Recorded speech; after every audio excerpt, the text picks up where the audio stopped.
Chapter 1. The Night. Starlight sparkled, shimmering like a river of brilliance, converging harmoniously towards a towering, celestial peak. A solitary figure bathed in this radiant glow sat cross-legged atop the summit, his silvery hair glistening under the celestial light. Suddenly, he opened his eyes and gazed at the heavens. Another one has appeared, he mused, observing a golden star silently manifesting in the night sky. This marks my 100,000th golden elixir. Yet, as Chu Yun withdrew his gaze, a frown creased his brow. He seemed far from elated. He stepped forward to the cliff's edge, taking in the swirling mists around him, which floated like delicate ribbons. Apart from the gentle winds nudging the clouds, all was serene. Shaking his head, he pondered, "The entire sect praises my extraordinary spiritual root, declaring it unparalleled and of unprecedented magnitude. When it comes to the talent for cultivation, I would concede second place, as no one dares claim the first. Yet, after 5 centuries, I cannot even break through to the Nascent Soul stage." A sense of existential doubt crept in, and he inwardly grumbled, "My contemporaries, despite their daily antics of singing and dancing, have all reached the transformation stage. Am I merely cultivating a facade of immortality? Surely not. So many sects vied for my admission back then, they cannot all have been deceiving me. Can they? Moreover, the transformation stage is hardly impressive, it could be extinguished with a mere breath."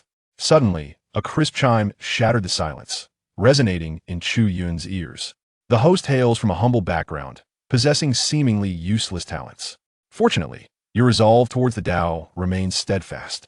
After toiling for a lifetime and exhausting your family fortune, you have finally joined a small sect known as the Moonshadow Sect.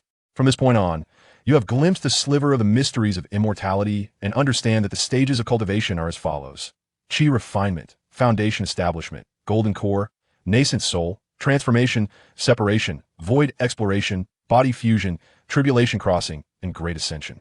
Your heart races with ambition, silently vowing to ascend to the pinnacle of the immortal path, to transcend the tribulation and achieve ascension. With unyielding determination, you began as an outer disciple, enduring disdain and humiliation. Every hardship was viewed as a gift from fate, and you swore not to be underestimated in your later years. One day, you would rise above. Swiftly, a mere 60 years have passed, and your resolve has only grown stronger. You have exerted tenfold, even 100-fold effort compared to ordinary individuals, and at last, just before your lifespan wanes, you boldly declare, "Do not underestimate the elderly." In the face of death, you fortuitously step into the golden core stage, becoming a pillar of your sect, prompting an elder to take you as a disciple. This was the most glorious moment of your life. Yet, this fortune was short-lived. 5 centuries have elapsed, and you still cannot break through to the nascent soul stage. Your master grows increasingly cold and distant. You understand, well, that mere effort is insufficient for this advancement. Luck has not favored you this time. As your time draws near, you begin to reflect on the past. You have witnessed the fickleness of human emotions and the world's indifference, stirring a deep-seated resentment within your resentment for your humble origins, for the sect's disregard for your worth, for the severed ties with your master. You harbor a hatred for the suffering of existence, for the arduous path of immortality, and most of all, for your seemingly useless talents, feeling as if you are akin to a discarded object. You are unwilling to accept this fate. How you long to turn the tables. Sensing the host's predicament, the system of the useless reversal has successfully bound to you. Do you wish to accept the reversal quest? Chu Yun, is there truly a system bound to me? As the system's continuous murmurs echoed in his ears, a golden orb, unlike anything he had ever encountered, materialized in his spiritual core. The previous discourse formed a swirling mass of text within the orb, displaying vividly. The memories of a deceased transmigrator suddenly assailed him. Could it be that the template is incorrect? Reflecting on the system's script, he found himself perplexed. The script provided by the system did not align with his circumstances. Admittedly, he had never experienced the mundane path of cultivation. Regrettably, he had not even tasted a day of hardship. He recalled arriving in this world as a newborn infant, with no knowledge of his father or mother. In his tiny hand, he clutched a black Qilan jade pendant, suspended in the azure sky. Before he could comprehend the situation, a throng of people surged forward, their eyes gleaming with greed, as if they beheld a treasure. Their faces beamed with delight. Then, amidst the cacophony resembling a marketplace, a fierce debate ensued, and saliva flew as they argued vehemently. Ultimately, he was taken by a woman of extraordinary beauty to the Celestial Freedom Sect, the very sect he currently belonged to. The Celestial Freedom Sect was hardly the small sect the system described. It was one of the 5 foremost sects in the entire 9 provinces, a bastion of Taoist authority within the immortal realm. Following this, his journey was smooth sailing winds, and rains obeyed his command. Labor and humiliation were of no concern to him. Blessed with striking looks and an extraordinary spiritual root, he was nurtured fervently by the sect, revered by his master. If he were to identify any aspect of the system's script that resonated with his experience, he would have to admit there was indeed one. The Nascent Soul stage was genuinely challenging. Even for him, it proved to be a formidable obstacle. He had entered the Golden Core stage at merely 1 year of age.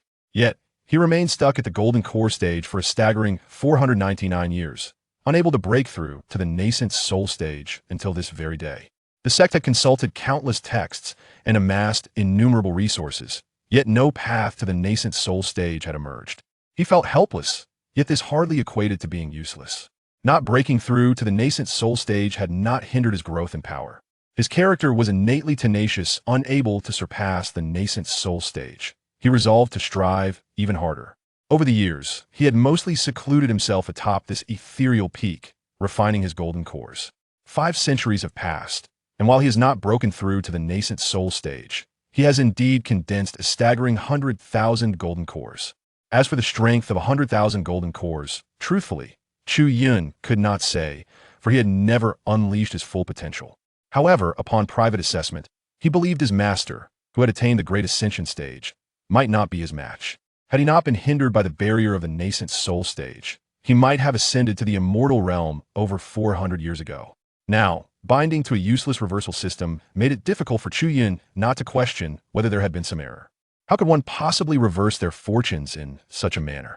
Perceiving Chu Yun's lack of urgency towards the reversal, the system once again prompted, "Do you wish to accept the reversal quest?" "Accepted." Without hesitation, Chu Yun responded. Whether the reversal was effective remained to be seen. After all, this was a system that might possess the means to help him surpass the Nascent Soul stage. After enduring a long drought, you have encountered a refreshing rain. That heart yearning for reversal burns with fervor. From this day forth, with the aid of this system, you shall commence your reversal, and no longer will you be regarded as useless. Chu Yun, he interjected, get to the point. What is the task? Your time is running out. Beyond the Moonshadow sect lies a vast mountain range. Deep within this range grows a spirit herb known as the heart-reverting grass. Though it appears inconspicuous as a mere weed, when refined using special methods, it possesses the ability to extend one's lifespan. Note, its true purpose remains unknown. Please endeavor to search for as much heart-reverting grass as possible within 1 month to prolong your life. Completion of the task will yield a chance to obtain a breakthrough card. Chu Yun glanced at the golden cores within his spiritual core, and then at the countless golden cores he could not bear to relinquish, now adorning the heavens as stars, and fell into contemplation. My time is indeed running out. Are you certain? System, can this breakthrough card truly aid me in surpassing the Nascent Soul stage? Yes. What is the standard for task completion? How much must I gather to obtain the breakthrough card? The more you collect, and the faster you do so, the higher the completion rate. A completion rate of 80% or more will grant you the card. Understood. Upon hearing the system's assured reply, Chu Yun nodded. The Celestial Freedom Sect possessed 8 and 9 grade spirit herbs, no doubt. As for 1st and 2nd grade herbs, perhaps he could find some among the outer disciples' mountain peaks. However, he had yet to encounter any unclassified weeds. It appeared he would need to embark on this journey himself. Chu Yun gazed towards the horizon, an endless expanse leading towards the 9 provinces in all directions. The script provided by the system bore no resemblance to his lived experience. Nevertheless, he was familiar with the vast mountain range. Such a commonplace name existed in only one location throughout the 9 provinces. With a flick of his hand, a scroll materialized in his palm. Unfurling it, the geography of the 9 provinces, complete with mountains, rivers, and constellations, unfolded before his eyes. The scroll shimmered with azure waves, resembling a radar in motion. Soon, the waves converged at a single point. I found it. Chu Yun's gaze lowered to the concentrated point marked by the waves. Without a moment's hesitation, he took a step forward, and beneath his feet, the clouds surged as if torn apart, while the dazzling starlight cascaded down upon him like a radiant waterfall. In the blink of an eye, his figure appeared thousands of miles away. Beneath him lay a chain of verdant mountains, shrouded in dark mist, resembling a colossal primordial beast in repose. Chu Yun's gaze fixated on one of the most prominent mountains, soaring to great heights. Warning: the Tangshan Mountains are fraught with peril, inhabited by numerous beasts at the Golden Core stage, and deeper within lurk those at the Nascent Soul stage. This is destined to be a life-threatening adventure, and the host must exercise utmost caution. As the system's notification echoed in his ears, Chu Yun closed the scroll and inquired, "What does the heart-returning grass look like? Is there an image?" A cluster about a foot high, resembling dogtail grass, with the tips displaying a hint of crimson, manifested before Chu Yun in a shimmering light. Chu Yun nodded and commenced this perilous journey. Instead of entering the mountains, he stood his ground, his Danshan's energy swirling, subtly releasing a breath that pressed toward the solitary peak. As his aura emanated, the black mist beneath his feet surged like waves. "Intruding into my forbidden domain, seeking death," a dispassionate voice resonated, accompanied by an overwhelming sense of oppression emanating from the solitary mountain. Everything in this world suddenly froze. Above the green peaks, a shadow loomed, blocking the sky and sun, its mere presence capable of slaying void-refining beasts instantly. "Indeed, there are guardians of the mountain," Chu Yun observed, a smile gracing his face as he raised his hand. His long fingers reached forward. The colossal shadow trembled, as if it were shattering.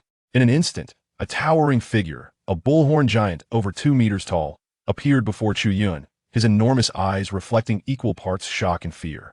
He spoke in a deep tone. "Who are you?" Chu Yun scrutinized him. "Do me a favor. To trespass into my forbidden domain and yet presume to command me? What nonsense!" The bull-horned giant glared at Chu Yun, seething with rage, when suddenly, a suffocating sensation gripped his limbs. His pupils constricted as he beheld the white-haired youth, a warm smile adorning his face. At that moment, the raised right hand made a pinching gesture. Then, an unmatched force constricted around his immense form, as if an ethereal cord was tightening around him. A series of cracking sounds echoed, the sound of bones breaking. The longer this persisted, the more agonizing it became. With a glum expression, he coldly inquired, "What do you want?" Chu Yun traced the air, gathering the swirling spiritual energy, shaping it into the form of the heart-returning grass. The bull-horned giant stared for a while, unable to recognize it, his brow furrowing deeply. Feeling his body on the verge of collapse, he finally shouted, "What is this?" Chu Yun pointed at the image in the air and candidly replied, "Heart-returning grass, procure some for me." The bull-horned giant was momentarily taken aback, then laughed in fury. "You wish for me to perform such menial tasks? Do you seek death? I, the esteemed master of the ancient Forbidden Zone, at the great ascension stage, am to fetch a mere blade of grass. I could easily strike you down with a grass whip." His temper flared. Feeling humiliated, murderous intent surged within him. Chu Yun, observing his demeanor, furrowed his brow. He raised his arm and delivered palm strike. Smack! The bullhorn giant plummeted, crashing downward. Mountains shattered and great trees toppled. Boom! Dust billowed as countless beasts fled in terror, and soon a vast pit appeared. Chu Yun stepped forward, his figure flickering, and arrived at the pit's center. He looked down at the bloodied, bull-horned giant lying at the bottom and placed his foot upon his head, inquiring with a pleasant demeanor, "Can you find it now?" The tremendous commotion stirred up clouds of dust. At the edge of the deep pit, colossal figures approached, radiating formidable auras, drawn by the commotion. Upon witnessing the scene in the pit's center, their overwhelming presence dissipated, leaving them in stunned disbelief, exchanging incredulous glances. Surely, they were not dreaming? The bull-horned giant lying within the pit was their lord, the master of Tangshan. This being, revered as a godlike existence, was now being trampled by a mysterious white-haired youth, rendered utterly helpless. The bullhorn giant's eyes bulged in fury. He summoned every ounce of his power, attempting to lift his head. Yet the instant he exerted himself, even the might that could level mountains failed to dislodge the boot from his face. "Is it so difficult to find a blade of grass?" A somewhat impatient voice echoed in his ears. Boom! The bullhorn giant felt the world spin as his head sank further down, flattening. His heart was a tempest of rage and terror. Who was this individual? His physical prowess ranked among the top 3 of the 7 masters of the Forbidden Zones. Yet beneath his foot, he could muster no resistance. This level of power surpassed even the Great Ascension. As this realization struck him, a jolt of fear coursed through his heart. Could it be a celestial being from the upper realm? The heart-returning grass he sought must be an unparalleled divine herb. The bull-horned giant had no time for contemplation. He felt utterly crushed and sensed the murderous intent laced within the voice. Defiance would lead to death. He begrudgingly conceded, I can find it. Grant me some time. I am pressed for time. You have only 3 hours. 3 hours? The bullhorn giant was taken aback. Surely, the heart-returning grass must be an extraordinary herb, far exceeding the 9th rank. How could 3 hours suffice? Just as he contemplated bargaining, a tremendous force pressed down upon his face, driving his head further down. Fine. The bullhorn giant's vision darkened, barely acquiescing. The immense pressure akin to a primordial mountain receded like a tide. Huff, huff. He exhaled in relief, panting heavily as he raised a hand to his face. The imprint of the boot was starkly embedded into his skin. With a powerful swipe of his palm, his face returned to its original state. He stood, his countenance dark as he gazed at the white-haired youth, who was a head shorter than him, and coldly remarked, "Do not move, I shall return shortly." The calm white-haired youth raised an eyebrow at this, casting a fleeting glance in his direction. Boom! The bullhorn giant, just having risen, was struck as if by a nuclear explosion, his body jolting and soaring into the air. Sizzle! The shrill sound reverberated throughout the Tsongshan Mountains. A moment later, a massive tremor echoed from a distant peak, causing countless stones to cascade down. As the earth shook and dust billowed, the bloodied bullhorn giant shakily stood, ready to speak, but suddenly recalled something, clenching his fists with a crackling sound, cursing inwardly. What madness is this celestial being on? If I refuse to help, I face punishment. Having agreed, I am still battered. With such power, why not seek it yourself? Though he cursed internally, the bullhorned giant cast a wary glance toward the direction where the white-haired youth stood, his expression now tinged with apprehension. With a sweeping motion of his arm, he unleashed his formidable powers, dispelling the swirling dust and fog around him, causing the wounds on his body to vanish. This celestial being chose to descend at this moment, granting me merely 3 hours. Thus, it is highly probable that the supreme celestial herb resides within the Tsongshan region. His brow quivered as a wisp of azure light erupted from his forehead, forming a faint azure wave in midair, enveloping the vast Tsongshan Forbidden Zone that spanned over 100,000 miles like a tsunami. As the master of this forbidden zone, the horn giant was intimately familiar with Tsongshan, with his consciousness extending every blade of grass, every tree, and all living beings within the forbidden zone lay bare before his eyes. Countless beings sensed his unabashed aura and trembled in fear. However, the horn giant's attention was not on them, but rather on the expansive array of peculiar flowers and exotic plants. It resembled a hurricane sweeping across the landscape, causing the flora to sway and ripple like waves of wheat. His consciousness expanded further, reaching beyond the Tsongshan area, sweeping across a radius of 1,000,000 miles, until it reached the limit of its expansion. Nothing here either. Damn it. In such a vast forbidden zone, not even a single heart recovery grass can be found. What a worthless place. The horned giant's expression darkened, and in a fit of rage, he waved his hand, causing several small mountains to explode. Within the span of a single incense stick, he had thoroughly searched for all spiritual plants of the 8th rank and above within Tsongshan, yet regrettably, not a single one was found. The horned giant furrowed his brows, his fists cracking ominously. Could it be that it is not in Tsongshan? As the master of the Forbidden Zone, he could not step outside its boundaries. He had failed to locate even a single heart recovery grass within the expanse of his consciousness. With only 3 hours remaining, should he fail to find it, that white-haired youth would undoubtedly not let him off the hook. In the next moment, a green light radiated from the horned giant, creating a stunning spectacle that soared toward the heavens. He began summoning others. Within the Tsongshan Forbidden Zone, figures of those at the integration stage began to appear before the horned giant. "We pay our respects, my lord." "My lord, what are your orders?" These figures cautiously scrutinized the horned giant's impassive face, recalling the earlier incident where he was humiliated. At that moment, no one dared to speak out. Yet they could not help but whisper internally. Who exactly is that white-haired youth? The master appeared more flustered than they were, having swept through the forbidden zone repeatedly with his consciousness. Sensing the scrutiny, the horned giant's visage turned stern. With a flick of his hand, he summoned forth a manifestation of heart recovery grass in midair. "Do you recognize this?" The figures gazed at the heart recovery grass, scrutinizing it for a moment, yet confusion flickered in their eyes. A silver-scaled dragon glided through the mist, voicing the collective doubt. "My lord, what is this extraordinary herb? We have never seen it." Upon hearing this, the horned giant's anger flared, and with a swift strike, he swatted the dragon from the air as if it were a mere mudfish. "If you haven't even seen heart recovery grass, what use are you?" Not recognizing it was of no consequence. All you need to know is that this is a supreme celestial herb. Now, go outside the forbidden zone and search for it. You have only 1 hour. If you fail, you shall die." The powerful beings within the Tsongshan forbidden zone were taken aback and bewildered. Supreme celestial herb, heart recovery grass. Just as they wished to ask further questions, the mention of just 1 hour filled them with dread. The master of Tsongshan was notorious for his tyrannical strength. When he said 1 hour, it meant they had only 1 hour. They could only memorize the appearance of the heart recovery grass and then scattered like birds and beasts, disappearing from the scene. Before long, the ground outside Tsongshan began to tremble. Towering mountains and colossal beasts manifested. Boundless rivers roared with the cries of silver-scaled dragons. Human cities, scattered like stars, bore the brunt of enormous creatures releasing their ominous auras without restraint. Countless demonic beasts quivered in fear, curling their forms and prostrating themselves.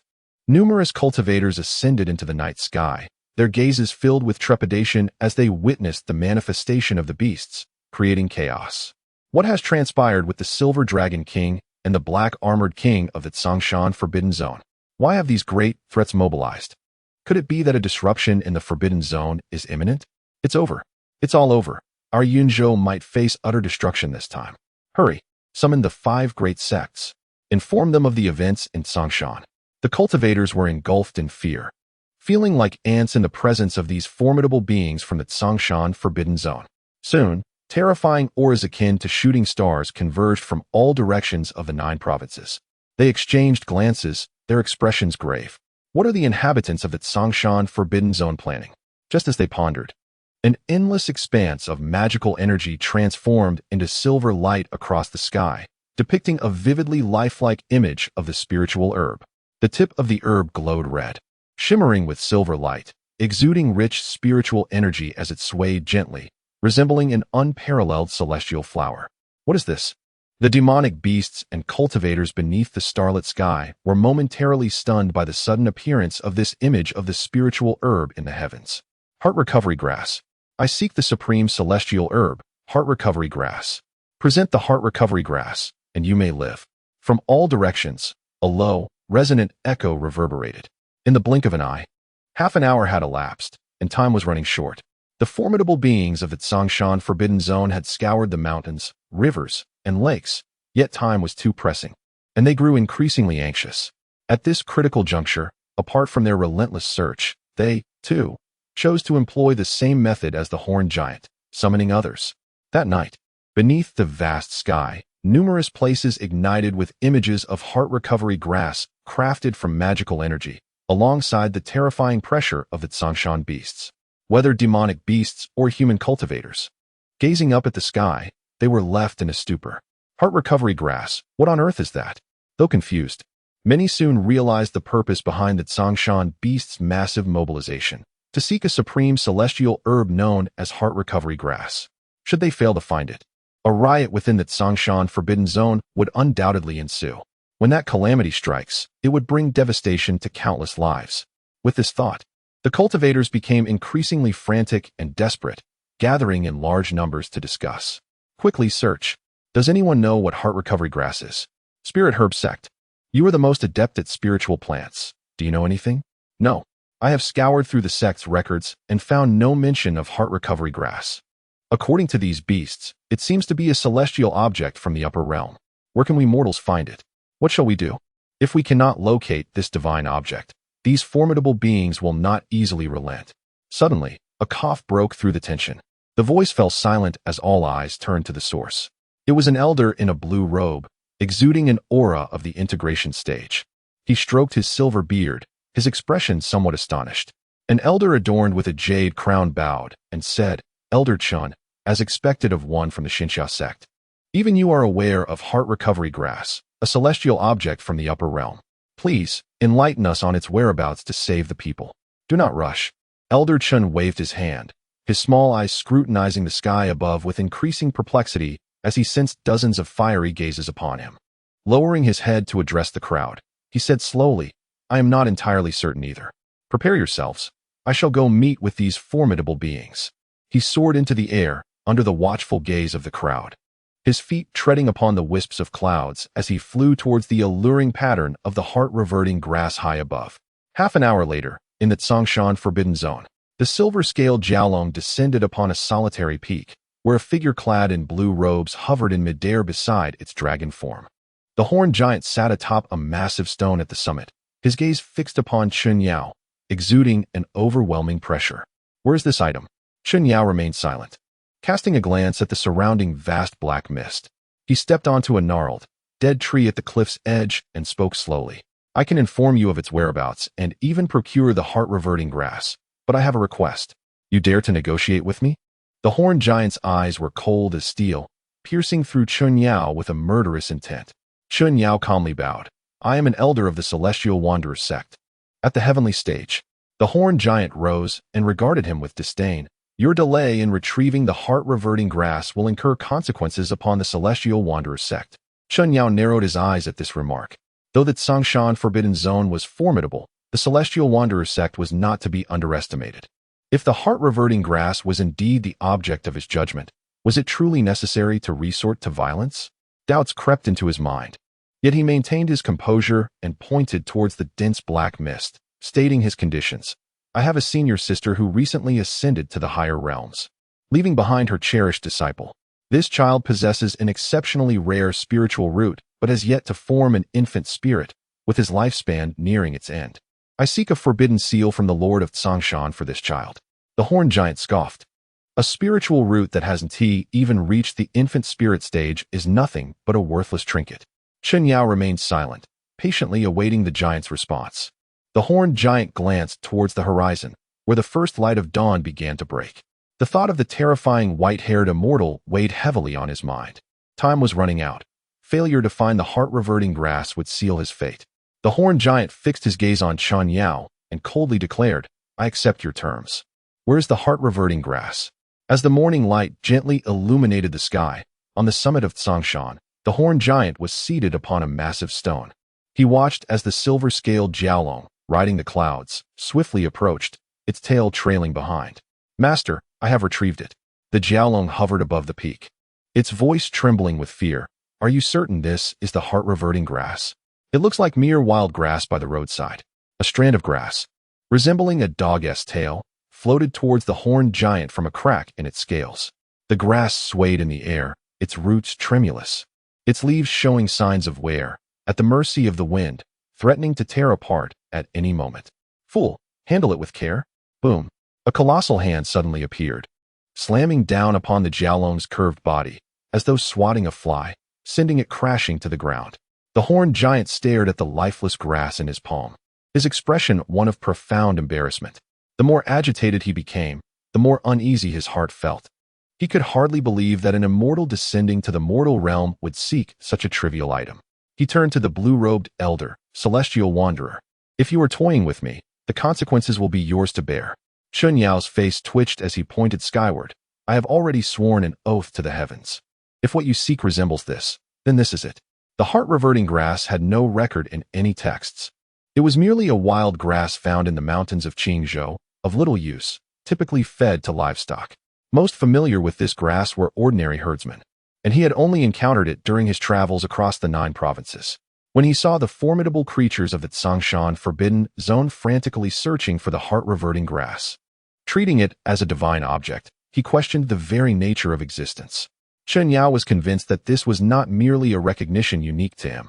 However, given the gravity of the situation, no one would believe that the ferocious beings of the Tsongshan Forbidden Zone would venture forth to seek a type of wild grass from far-off Qingzhou. Thus, they instinctively dismissed this conclusion, opting instead to speculate on treasures of the 9th rank or higher. Initially, he too had followed this line of thought, but after meticulous examination, he found that the appearance and name all matched perfectly. For the sake of the common folk and his senior sister's cherished disciple, he ultimately chose to step forward. Observing Chun Yao's unwavering conviction, the horned giant's expression darkened. Only 3 hours remained, and he had exhausted all means at his disposal. The only candidate fitting the criteria was this piece of grass. If it was not, he would have no choice but to engage in a fierce battle with Chun Yao. The horned giant stomped his foot angrily, shattering the stone beneath him, and vanished from sight. Chun Yao regarded the debris scattered across the ground, stroking his silver beard, pondering. Strange, who possesses the power to render the Lord of the Forbidden Zone so flustered? The horned giant reappeared at the location where he had parted ways with Chu Yun. He looked around, finding no sign of anyone. Have you found it? A clear and melodious voice resonated. The horned giant turned towards the sound, spotting a white-haired youth seated cross-legged upon the thick branches of a giant tree to the north, gazing at him with a tranquil expression. Under the weight of that gaze, the horned giant felt an overwhelming sense of oppression, instinctively lowering his head as he replied, "I have found it." After a moment's hesitation, he gritted his teeth and gestured towards the north. Golden light cascaded down, a surge of potent magical energy enveloping the grass, causing the heart-reverting grass to vanish without a trace. The horned giant's gaze remained fixed on the expressionless white-haired youth, who delicately pinched the stem of the grass with his fingers, his heart hanging in suspense. His dantian roiled with magic, and his treasured artifact trembled. Should this immortal decide to turn against him, he was prepared to fight to the death. Chu Yun cast her gaze downward upon the heart-reverting grass, though she had not truly scrutinized it. As soon as the herb was in her grasp, her ears perked slightly, and a notification from the system resonated in her vicinity. To her astonishment, the host had ventured deep into the Tsangshan Mountains, engaging in life-and-death battles with several golden core stage demon beasts, exhibiting unparalleled audacity by stealthily harvesting a heart-reverting grass beneath the very eyes of a slumbering Nascent Soul stage demon beast. This feat indeed garnered the system's admiration. You have successfully completed the task. Would you like to settle the task and receive system rewards? Note, you currently possess 1 heart-reverting grass. The higher the task completion, the better the rewards. Chu Yun raised an eyebrow. Are you blind, system? Upon arriving at Tsangshan, he effortlessly subdued a mountain guardian beast and then immersed himself in cultivation for 3 hours. Within the narrative crafted by the system, events began to unfold in a tumultuous manner, indifferent to the system's prompts. He shifted his gaze from the heart recovery grass and turned his attention back to the burly man with horns. The horned giant, observing Chu Yun's raised brow, felt a cold sweat trickle down his back, his palms clenching nervously, as if he were on the verge of unleashing a desperate burst of radiant energy. Is there more? Suddenly, Chu Yun raised a finger and gestured towards the horned giant. The giant was taken aback. Could it be that he truly desired this insignificant weed? A sense of absurdity welled up within him. Had he not feared being crushed, he might have burst into laughter. Observing the outstretched finger, the horned giant spoke in a deep voice. Wait a moment. In an instant, he vanished from sight, and after a brief interval, a colossal figure emerged, eclipsing the sun and plunging the surroundings back into darkness. Chu Yun raised his gaze.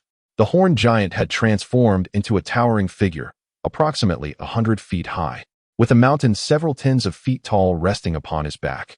His eyes were fixated on the mountain, which was blanketed in heart recovery grass. Is this sufficient? The giant's voice resonated coldly, tinged with a hint of arrogance. If he were truly tasked with procuring celestial treasures or ninth-grade spiritual plants, he would not exhibit such hubris. For such common weeds, he could easily summon a few subordinates to Qingzhou to fetch more, overwhelming you with their abundance. It is enough. As Chu Yun raised his hand, the towering mountain trembled, and the countless heart recovery grasses growing upon it were uprooted, soaring into the air and transforming into a verdant whirlwind that raced towards the cuff of his sleeve. Notification: current acquisition of heart recovery grass 99.99. Notification: the host's task completion rate is at maximum. Would you like to settle the task? Notification: current acquisition of heart recovery grass 99999. Notification: the host's task completion rate is at maximum. Would you like to settle the task?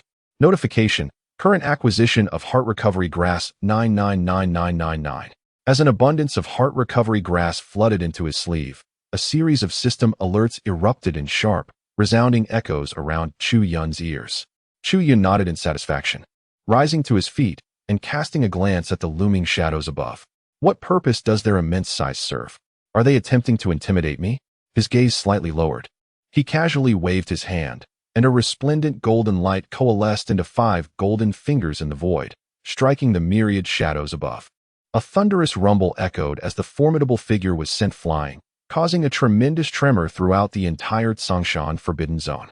Chu Yun took a step forward, and an infinite cascade of golden light descended from above, causing his figure to vanish from sight. After a brief moment, the burly man with horns soared into the air, spitting out a mouthful of blood, gazing towards the horizon. He squinted for a while and scanned the area with his spiritual awareness several times before cursing under his breath. Damn it, finally rid of this pest. Mobilizing so many people for such nonsense. I have never encountered anything so absurd in my life. If the other masters of the Forbidden Zones were to find out, I would never hold my head high again. With a sullen expression, he took a step forward, distorting the space, and reappeared at the summit of Mount Song. At the peak, an elderly man clad in a blue robe stood at the edge of the cliff, craning his neck to gaze into the distance, having heard the earlier commotion. Chen Yaofeng had just caught a glimpse within a dark mist of the gigantic master of Mount Song being swatted away like a fly by an enormous golden hand. His heart trembled. Was it reasonable for the master of a forbidden zone to be humiliated within his own territory? Who could have orchestrated such a feat? What troubled Chen Yaofeng even more was the fact that the master of Mount Song had been struck down. Had he misjudged the situation? Was there someone who sought not the heart-recovering herb? Peering down into the vast expanse of dark mist, he could no longer discern that colossal figure, and his brow furrowed in concern. He had stirred up trouble this time. He had been so certain that if that mysterious entity sought something other than the heart-recovering herb, as long as the master of Mount Song survived, there would inevitably be a reckoning between them. Yet, Chen Yaofeng was not afraid. He had come here for the sake of the people, for the sake of his senior sister's disciple, and for the benefit of his sect. A conflict with him would equate to a conflict with the Xiaoyao Xian Zong. A conflict with the Xiaoyao Xian Zong meant that this matter was no longer solely his concern. It was now the sect leader's responsibility. With this thought, his hand involuntarily reached into his robes, firmly grasping an item, preparing to crush it and flee back to the sect to report this urgent matter to the sect leader, who would then take the heat, or rather, negotiate with the master of Mount Song. Planning to leave? Suddenly, a chilling voice echoed in Chen Yaofeng's ear. His fingers momentarily stiffened as he turned to see the horned man standing amidst the rubble, his large eyes calmly fixed upon him. Chen Yaofeng's somewhat muddled gaze met that of the horned man, and he hastily withdrew his hand from his robes, waving it dismissively, saying in a languid tone, "No. I am merely awaiting the master of Mount Song to fulfill his promise." "Humph." The horned man scoffed coldly. "Do you dare to deceive me? Are you not afraid that I might take your life?" Seeing this, Chen Yaofeng surprisingly felt at ease. He stroked his silver beard and replied with unwavering confidence, "The heart-recovering herb is certainly not mistaken. If there were any error, you would not be engaging in idle talk with me at this moment. You would have already acted. Since there is no error, might I inquire if the master of Mount Song could bestow upon me the seal of prohibition? Do you think you are worthy of touching my seal?"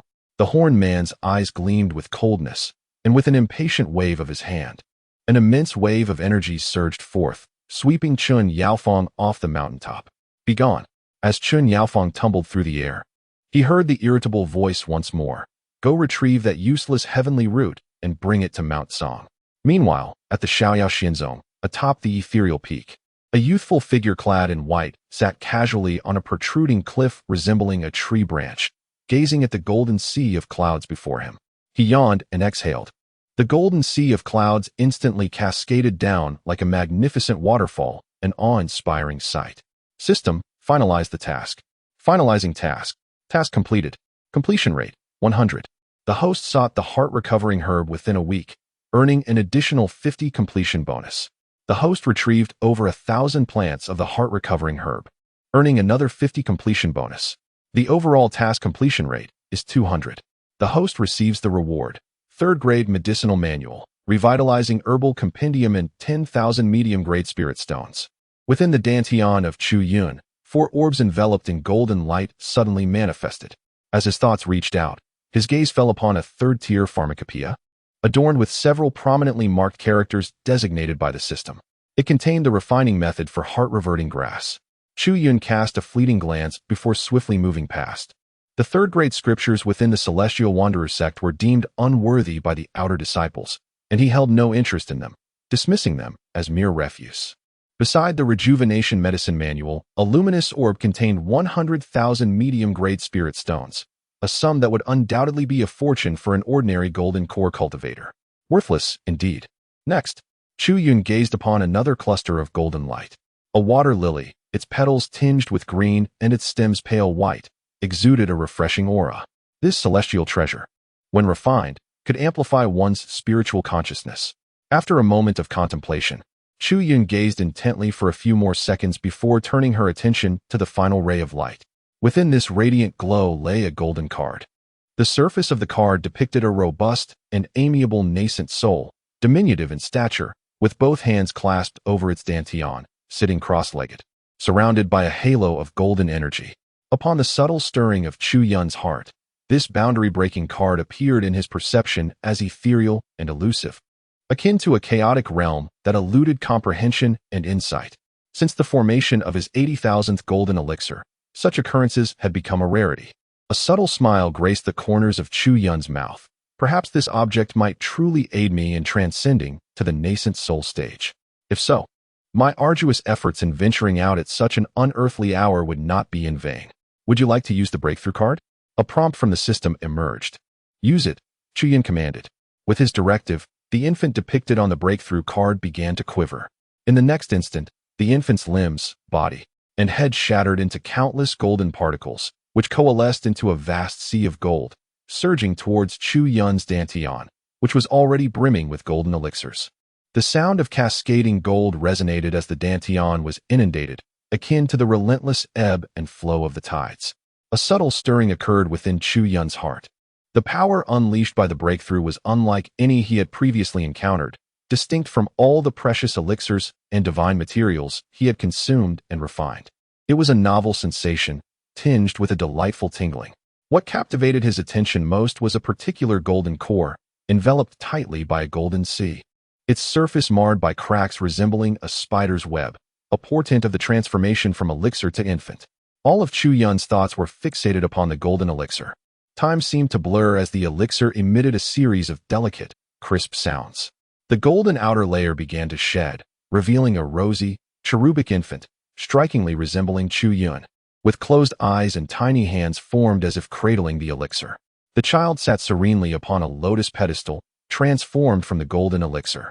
In that fleeting moment, Chu Yun felt an undeniable connection to the world around him, as if the absorption of spiritual energy had become effortlessly accessible. This signified that Chu Yun had transcended from the golden elixir stage to the nascent soul stage. However, with a slight twitch at the corner of Chu Yun's mouth, he realized that, aided by the boundary-breaking card, a nascent soul had indeed been born. However, surrounding this newly emerged nascent soul were countless golden elixirs, swirling around it like stars encircling the moon. The current situation revealed that only one nascent soul had been birthed, while a multitude of golden elixirs lay in wait, akin to eggs eager for hatching. Am I to consider this a breakthrough or not? If it is a breakthrough, Chu Yun gently caressed his warm abdomen, where his dantian resided, and a glimmer sparkled in his eyes. The advancement to the nascent soul stage undoubtedly promised a significant enhancement to his power. However, what truly brought him a flicker of joy was the expansion of his spiritual awareness. Spiritual awareness functioned like a radar for cultivators. The higher the realm, the broader the coverage and the more refined the perception. Yet, Chu Yun's spiritual awareness was somewhat unique.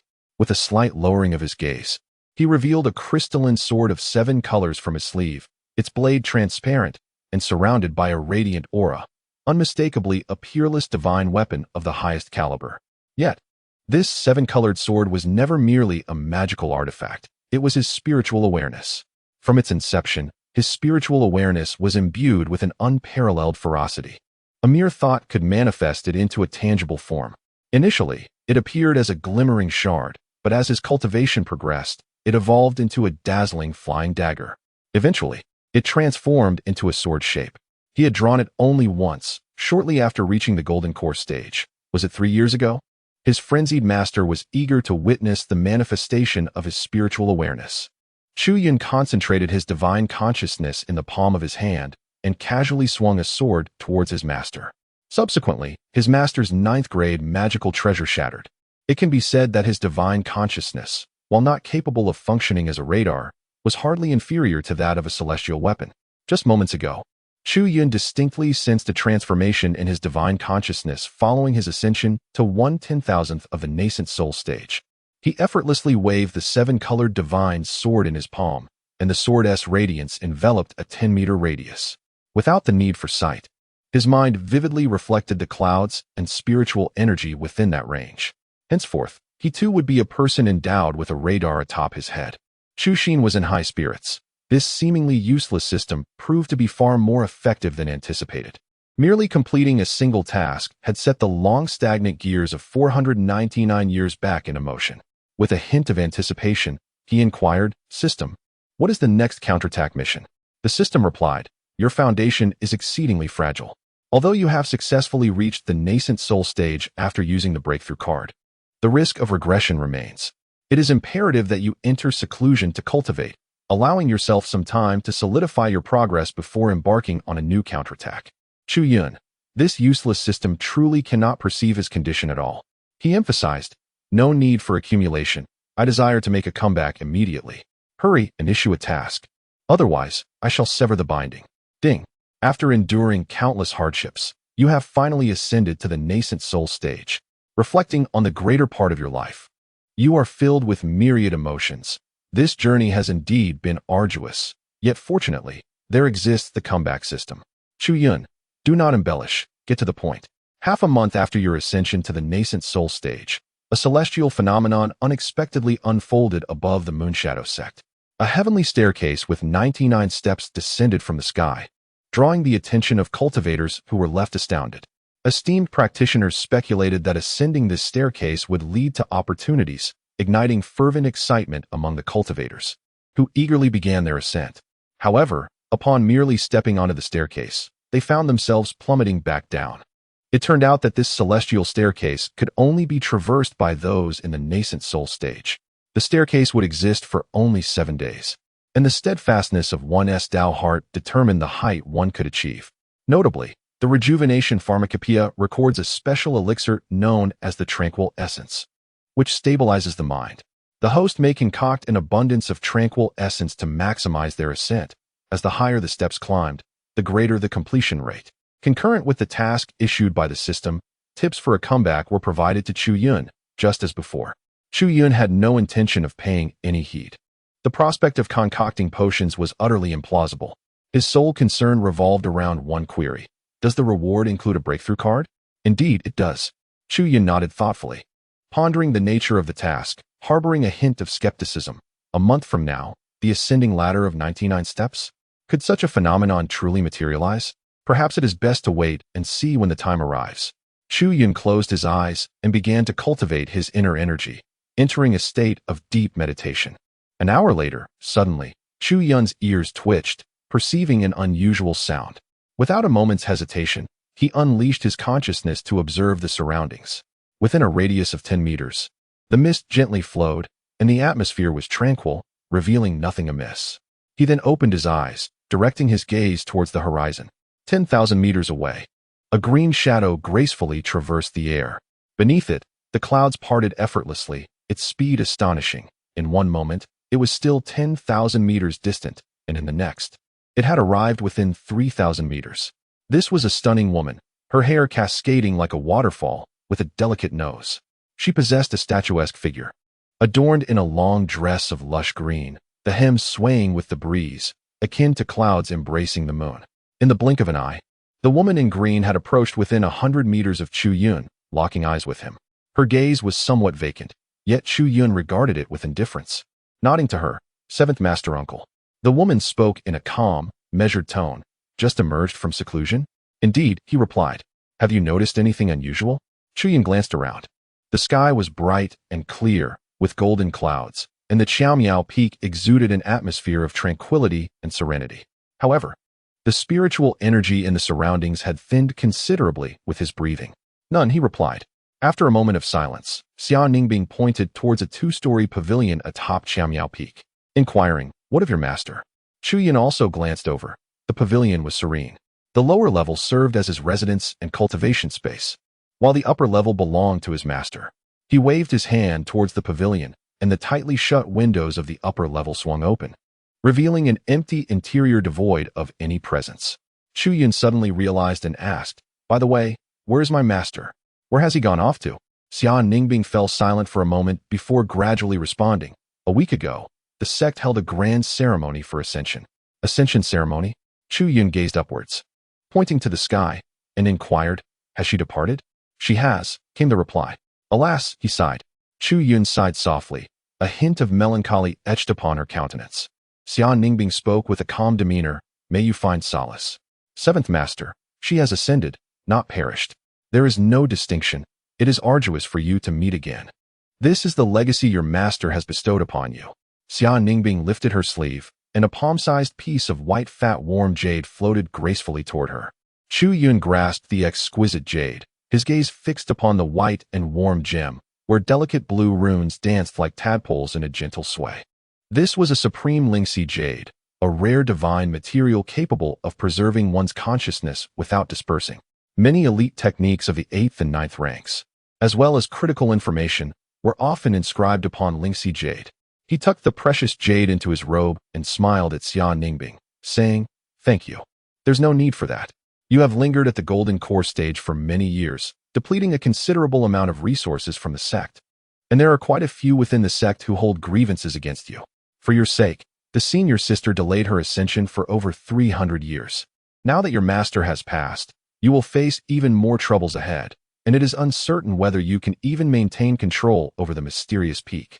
Speaking of which, your time is also running short. Perhaps you should contemplate how to break through. I shall take my leave." Xian Ningbing coldly uttered a few words before turning to depart. The troubles that Chu Yun currently faces are far more severe than she has articulated. Over a decade ago, a supreme Tao body emerged within the sect, a physique that has become extinct and is on par with the heavenly spirit root. Recently, this supreme Tao body has ascended to the transformation god realm and ventured into one of the 7 forbidden zones, the Purple River Forbidden Zone, where it has slain several ferocious beasts of the area, inciting the appearance of a great menace intent on subduing it. To everyone's astonishment, the supreme Tao body managed to escape right beneath the nose of this formidable foe, a revelation that sent shockwaves throughout the entire 9 provinces. The sect has increasingly prioritized the supreme Tao body, allocating more resources to it. Resources are finite, as the Tao body receives more. The share for those unremarkable prodigies within the sect naturally diminishes. Before her ascension, the senior sister encountered some dissent, yet it was merely whispered discontent. However, with her ascension, the master of the supreme Tao body, who is also the deputy master of the Carefree Immortal Sect, has become a powerful ally. Those without connections yet enjoying the privileges of the sect's elite will inevitably attract scrutiny, especially if they remain stagnant for 5 centuries without any accomplishments. This predicament is a consequence of Chu Yun's own actions. Everyone anticipated his potential, yet he has failed to rise to the occasion. After the ascension of his senior sister, Chu Yun is left to rely solely on himself, and as his uncle, she can only offer her support to the best of her ability. However, Xian Ningbing refrains from discussing these matters with Chu Yun. Her senior sister has shielded him too well. After all these years, he remains at the Golden Core stage. Should he learn of the exploits of the supreme Tao body, it is likely his resolve would shatter, leaving him hopelessly trapped in the Yuaning stage for eternity. Suddenly, she paused, sensing a tug on her skirt. Turning around, she beheld a small golden Yuan-ing hand grasping the hem, a childlike voice calling out, "Aunt, please don't hurry away. I have something to trouble you with." Xian Ningbing, her eyes devoid of luster, lowered her gaze to the golden Yuan-ing child, and unexpectedly, a ripple of intrigue stirred within her. As he formed his core, she extended her delicate wrist, reaching out in curiosity. The Yuan-ing, resembling Chu Yun, transformed into ethereal blue smoke before Summer Ningbing could grasp it, vanishing into thin air. Summer Ningbing turned to gaze at Chu Yun. A gentle breeze swept by, and the youth in white garments appeared gracefully, a piece of black Qilin jade swaying lightly at his waist. In an instant, she found herself 2 meters away from the young man, her eyes assessing him from head to toe, as though she were inspecting a rare treasure.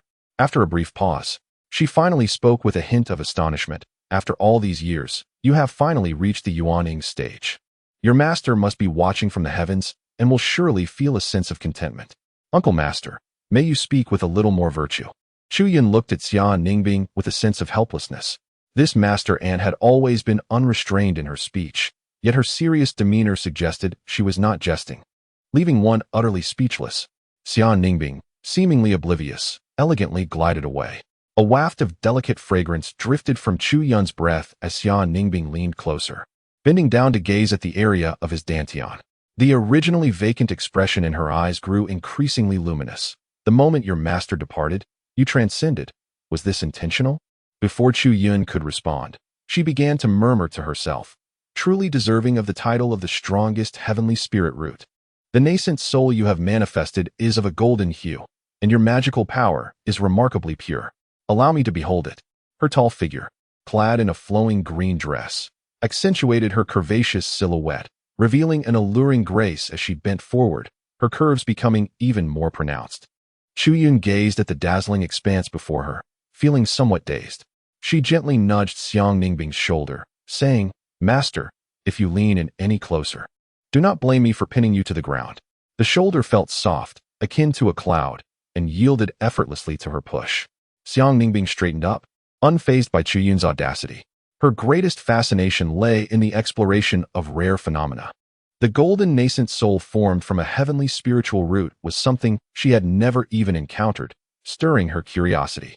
Ignoring Chu Yun's brash remarks, she fixated on Chu Yun's dantian, remarking, "It is impossible for someone in the nascent soul stage to defeat me. However, given your exceptional talent and the diligent guidance of your senior sister, you should now be capable of contending with those in the early stage of spirit separation. The prodigies within our sect would surely not stand a chance against you." As her words flowed, the sparkle in her eyes intensified. "With your innate abilities and my mentorship, I assure you that you will be able to summon the 99 heavenly tribulation during your tribulation. If you can successfully navigate through the 99 heavenly tribulation, then you may indeed have the opportunity to pin me to the ground. The 99 heavenly tribulation is the most formidable lightning tribulation during the tribulation period, a phenomenon that cultivators in this stage dread and strive to avoid."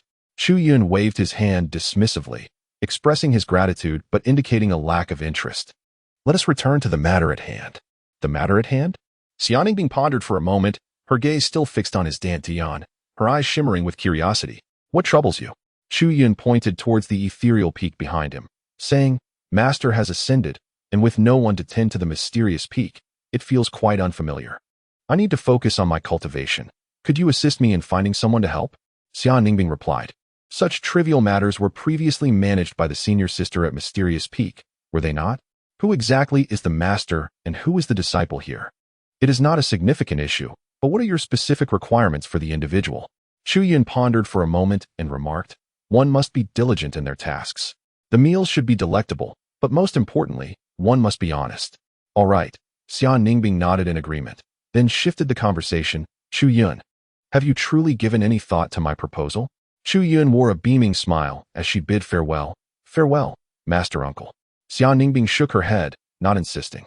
After all, the child preferred solitude, often remaining on the ethereal peak, and with her senior sister absent, she could quietly observe from the shadows without Chu Yun noticing.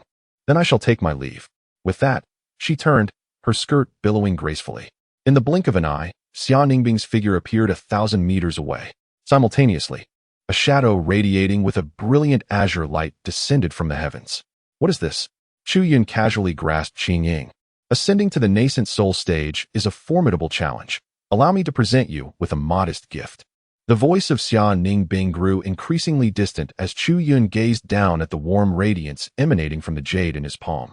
Realizing it was yet another piece of spirit-linked jade, Chu Yun shook his head, not in haste to examine further. He stored the azure spirit jade within his dantian and took a step towards the direction of the pavilion atop the peak. His figure blurred, and in the next moment, he appeared on the second floor of the pavilion. A swift glance revealed a scene of utter disarray. A bed crafted from deep blue cold jade stood at the center, upon which several wine jars lay haphazardly. Surrounding the bed were a few rocking chairs, arranged in a manner reminiscent of a bagua layout, with one to the east and another to the west. Against the wall, a bamboo cabinet bore talismans, while tightly sealed jars and bottles were strewn about in disarray, some tightly packed and others sparsely placed. The complete lack of order suggested that the owner of this space was a whimsical and carefree individual. Chu Yun withdrew her gaze and turned to the left side of the bed, where a neatly hung portrait captured her attention. In the painting, a stunningly beautiful woman, her flowing dark hair disheveled, bore a delicate and exquisite oval face adorned with a rosy hue. She affectionately embraced the neck of a silver-haired youth, whose face was marked by a look of helplessness, while she laughed heartily. Chu Yun casually reclined in one of the rocking chairs, gazing at the portrait. How could such a vibrant individual depart so suddenly? The chair creaked rhythmically as he tilted his head back, his gaze drifting to the empty space on his right. Unable to restrain his lament, he muttered, "They even took my painting away. Couldn't they have waited for me to emerge? Was there such urgency?" A flicker of light danced at his fingertips as he produced a palm-sized piece of warm jade. Observing the blue runes that swayed like tadpoles, his magical energy surged forth, and instantly, a hasty script materialized in his mind. "Dear disciple, your master has ascended. Are you astonished, or perhaps taken aback?" Chu Yun, nonsense. He glanced downward. "Rest assured, before my ascension, I harvested 30,000 pounds of spiritual firewood, and the herbs on Miao Peak have all been gathered as well. I have also enacted a method to suppress the growth of weeds, which should suffice for a decade or so. The spiritual fields on the peak are aware that you will not tend to them, so I have harvested everything in advance, totaling 180,000 pounds of spiritual rice, which I have stored within the Lingxi jade. Additionally, I have prepared several 100,000 pounds of ingredients in the jade for your sustenance, ample enough to last you for many years. As for Xiaobai, Xiaohe, and Xiaohua, knowing you are preoccupied with your cultivation and might neglect their care, I took them along to ensure they would not starve. Oh, and I have taken your painting as a keepsake. By the way, as compensation, I have left you a recipe, hidden in our usual spot. Should you yearn for my culinary skills, you may follow it to satisfy your cravings." Nonsense. Chu Yun maintained a stoic expression as he continued to listen. To get back to the point, his master stated, "I departed in haste not out of a desire to leave you behind. I bear grave news. The era of decline is imminent. If you do not ascend to immortality soon, the path will soon be severed. I have a matter of utmost importance that requires my presence in the upper realms, hence I can no longer indulge in frivolities within the sect." Upon reading this, Chu Yun furrowed his brow. Is the path to immortality nearly severed in this apocalyptic era? Has the situation become so dire? However, what concerned him even more was another matter. He shared an exceptionally close relationship with his master, conversing freely about nearly everything over the past 500 years. He had never been aware that his master had any affairs with the upper realm that required resolution. Could there be peril involved? Chu Yun's heart stirred slightly. His master, a formidable presence in the realm of great ascension, wielded considerable influence here, yet the circumstances in the higher realms remained uncertain. Furrowing his brow, he continued to read. The hurried scribbles on the Lingxi jade had reached their conclusion. To return to the main subject, it is unwise to remain ensconced on the mysterious peak, engrossed solely in cultivation. One should immerse oneself in a plethora of books and traverse vast distances. Engaging with the world may very well lead to a breakthrough into the nascent soul stage. Lastly, I have delightful news to share. I shall await you in the higher realms. Should you ascend, our master-disciple bond will be severed. After pondering briefly, I mused that perhaps becoming a partner in the path of cultivation wouldn't be so bad. Heh. The message concludes here. Chu Yun, with an expression as inscrutable as stone, perused the contents before him, then cast a glance at the abundance of resources within the Lingxi jade. He lifted his hand and absorbed the warm white jade into his dantian, releasing a soft sigh. This contradictory master speaks of the end of the Dharma era, claiming the path to immortality is severed, yet urges me to ascend swiftly. Do I not wish to ascend? With a firm slap against the back of the chair, he rose from the rocking seat and approached the window. Raising his gaze to the brilliant sun overhead, he beheld the dense river of milky spiritual energy flowing beneath it. Devoid of any sign of an impending Dharma decline, Chu Yun chose to place his trust in his master. Although his mentor was somewhat eccentric, he had never lied to him. Resting his chin in his hand, his gaze flickered as he pondered yet another question. According to the records of the Celestial Immortal Sect, the world he inhabited was connected to the upper realm solely through the path of ascension. Once one transcended the tribulation and reached the great ascension stage, they would obtain the mark of the heavenly Tao, allowing them to step through the gate and enter the upper realm. However, if the path of ascension were to be severed, what would become of me, even if I successfully navigated the tribulation? Oh, I suppose I shall address that quandary when the time comes. Chu Yun has only recently ascended to the nascent soul stage, still at a mere 0.1%. The tribulation and the great ascension are still far beyond his reach. Pondering over them now holds little significance. The pressing concern is to achieve a breakthrough as swiftly as possible. With his celestial root's immense demand for spiritual energy, once the era of diminishing laws arrives, his situation will become exceedingly dire. Perhaps it is best to examine the gift that his esteemed senior has bestowed upon him for his ascension. With a flick of his left hand, he retrieved a piece of azure lynxy jade and delved into its contents. The title Nine-Turn Glazed Body appeared before his eyes, followed by the comprehensive outline. The densely packed, elegant script was both aesthetically pleasing and remarkably lucid. This was a 9-tier body refinement technique, not a method from the Carefree sect, but rather a unique body refinement system created by Xian Zong. Within the lynxy jade, alongside this technique, lay numerous radiant treasures for body refinement. Although this senior was rather sharp-tongued, he was indeed warm-hearted and exceedingly generous in his offerings. With a sigh, Chu Yun cast a cursory glance around, noting that the treasures at hand, though not abundant, could rival the entire fortune of several wild cultivators in the divine transformation stage. He casually extracted various vials, jars, stones, and wooden fragments from the jade, consuming some with his left hand while channeling his magical energy to refine them with his right. Closing his eyes, he activated the 9-turn glazed body technique, his white hair swaying gracefully without the need for wind, cascading with a crystalline radiance. 1 turn, 2 turns, 3 turns. As Chu Yun practiced the 9-turn glazed body, the treasures in his hands flickered swiftly. The myriad of body-refining treasures piled high within the jade vanished at an observable rate, like a mountain dissolving before his very eyes. Approximately an hour passed. Chu Yun opened his eyes. Within the azure spirit jade, there was an emptiness devoid of even the slightest fragment. He raised his left hand, gently shaking it. A fleeting shimmer of glass-like brilliance passed by, as his 5 fingers glimmered with layers of divine radiance. He then reached skyward with an outstretched hand. The clouds surged, bursting forth as if beset by a tempest. A mushroom cloud erupted, and the shock wave surged upward. 1 circle, 2 circles, 3 circles, and then, beyond the scope of Chu Yun's vision, it vanished. Unbeknownst to him, in the vast expanse of the universe, far beyond the 9 heavens, the force of that casual grasp generated a shockwave that barreled toward a star, approximately tens of thousands of miles wide. The surface of the star cracked like a spider's web, silently disintegrating into over 100,000 fragments. It could only reach the 7th transformation.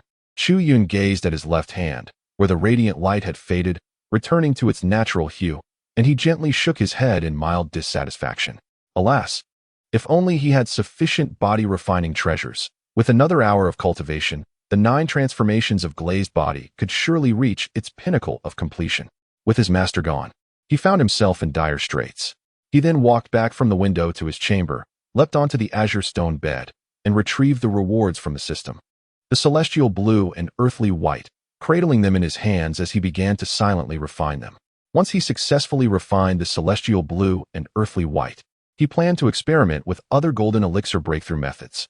The magical trajectory and essence of the recent breakthrough card had become somewhat clear to him, and he considered the possibility of simulating it, perhaps even replicating its effects. Even if immediate replication proved elusive, acquiring a few more cards would surely enable him to succeed. Once I replicate the breakthrough card, the system will lose much of its significance. As Chu Yun engaged in his alchemical practices, he meticulously devised plans in his mind. He found no monotony in his daily routine. Rather, he felt invigorated.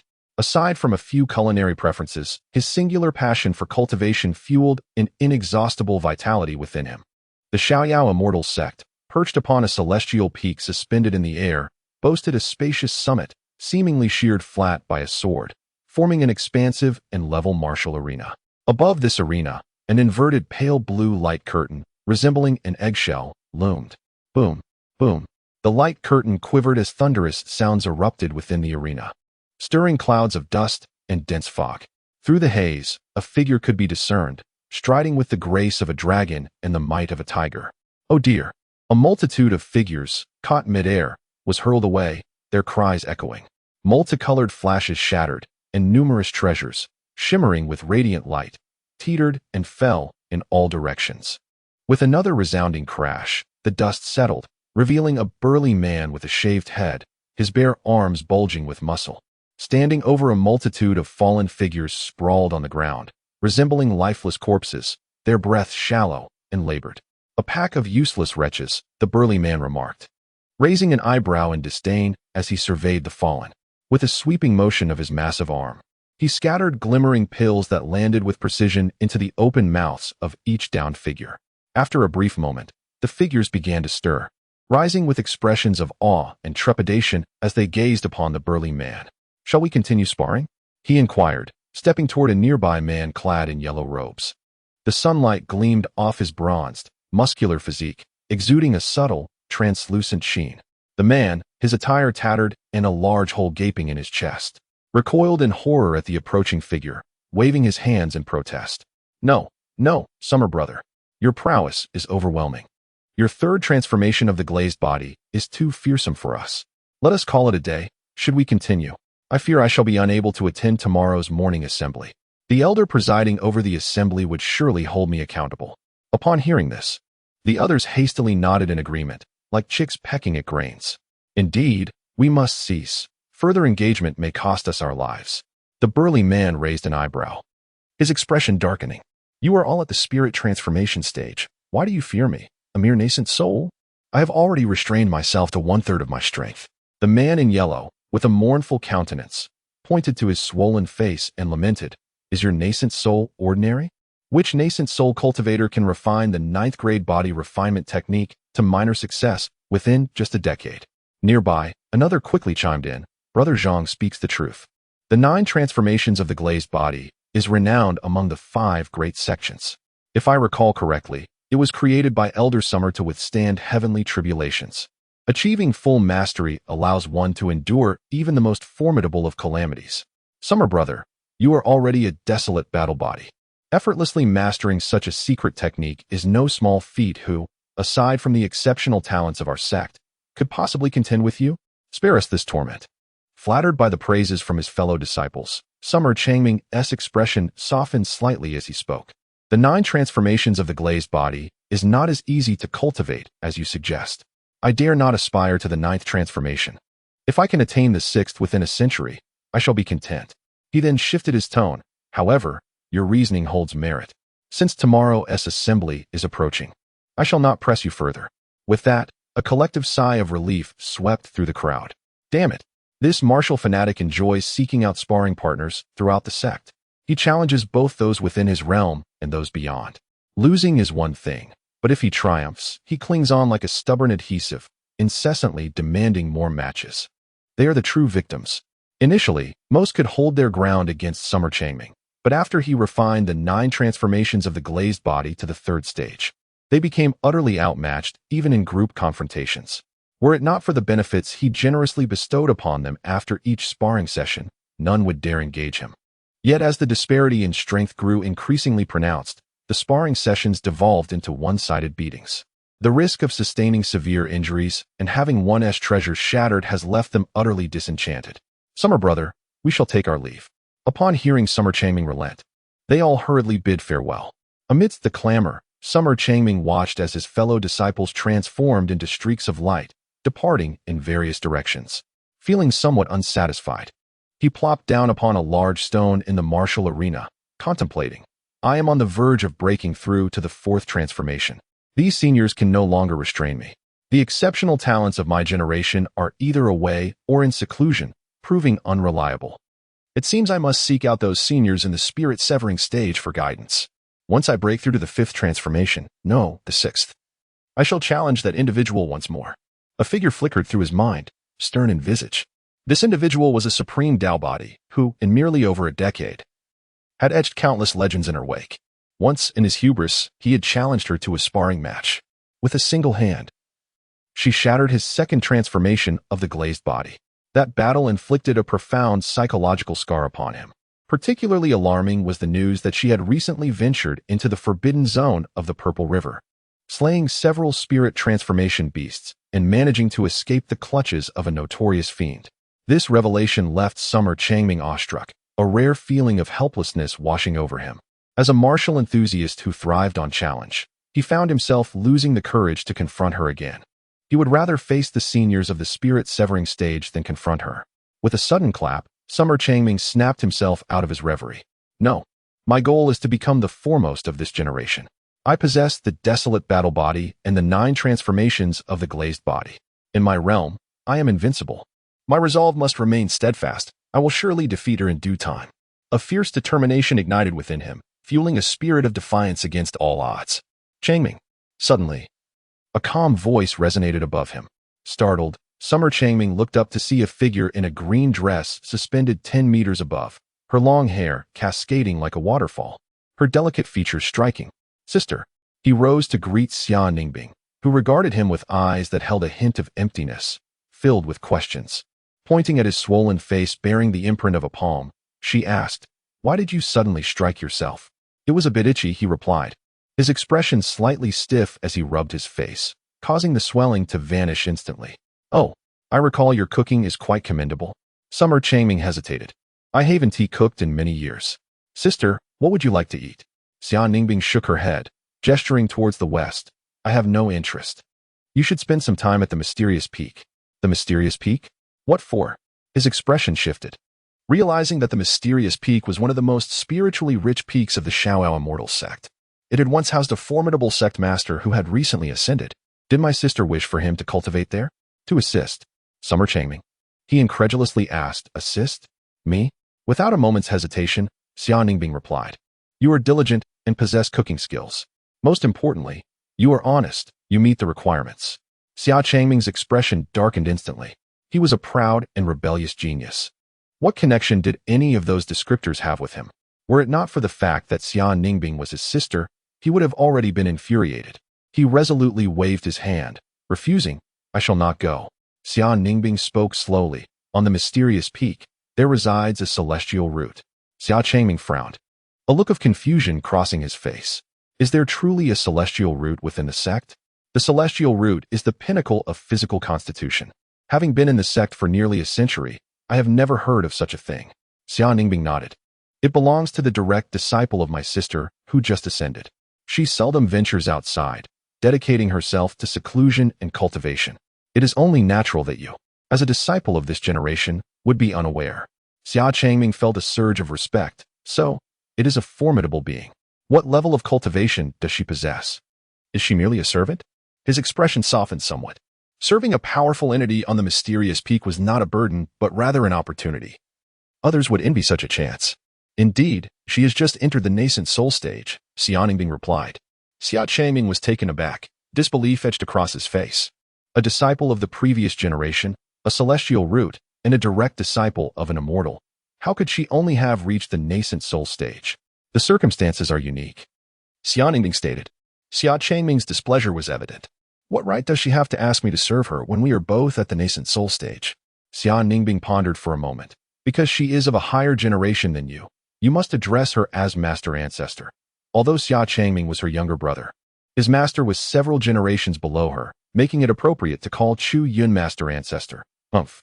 Xiao Changming snorted coldly, his anger causing a crimson aura to emanate from him, shaking the entire martial arena. What significance did lineage hold? In the sect, those of higher lineage than that supreme being dared not show off before her.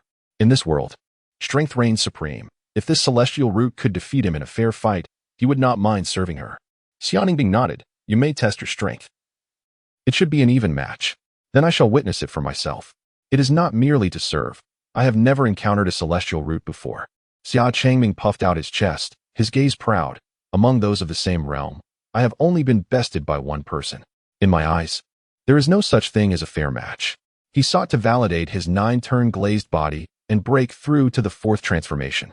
The sun rose high, its rays growing ever brighter. Golden clouds billowed, and majestic immortal mountains floated above. Between the mountains, dark shadows occasionally darted by, trailing colorful auras. A crimson meteor streaked across the sky, heading westward. Where was Xia Shidi, brimming with such vigor, off to now for a spar?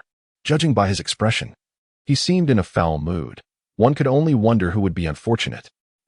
Should I follow and witness the commotion?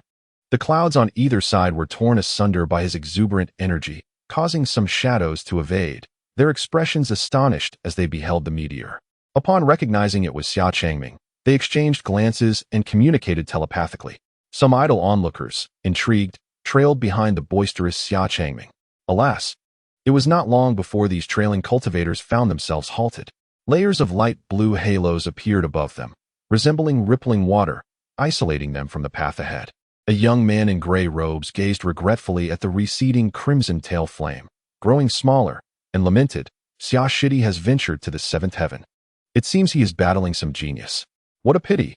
We lack the qualification to enter the seventh heaven and can only await further news. Sigh.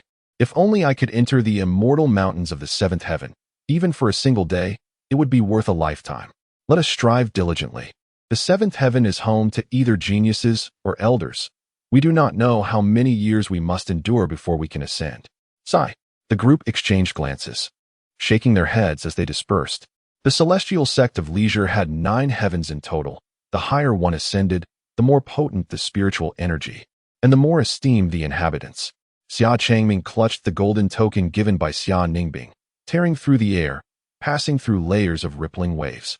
Soaring from the 7th heaven to the 9th heaven, suspended in midair, he gazed down at the towering immortal mountains, appearing as mere grains of rice. He then looked up at the ethereal sights a few meters away, where spiritual energy coalesced into liquid, formed into rocks, and even transformed into birds gliding gracefully by. Had it not been for the absence of life force, one might have mistaken them for real. Xia Changming's pores opened.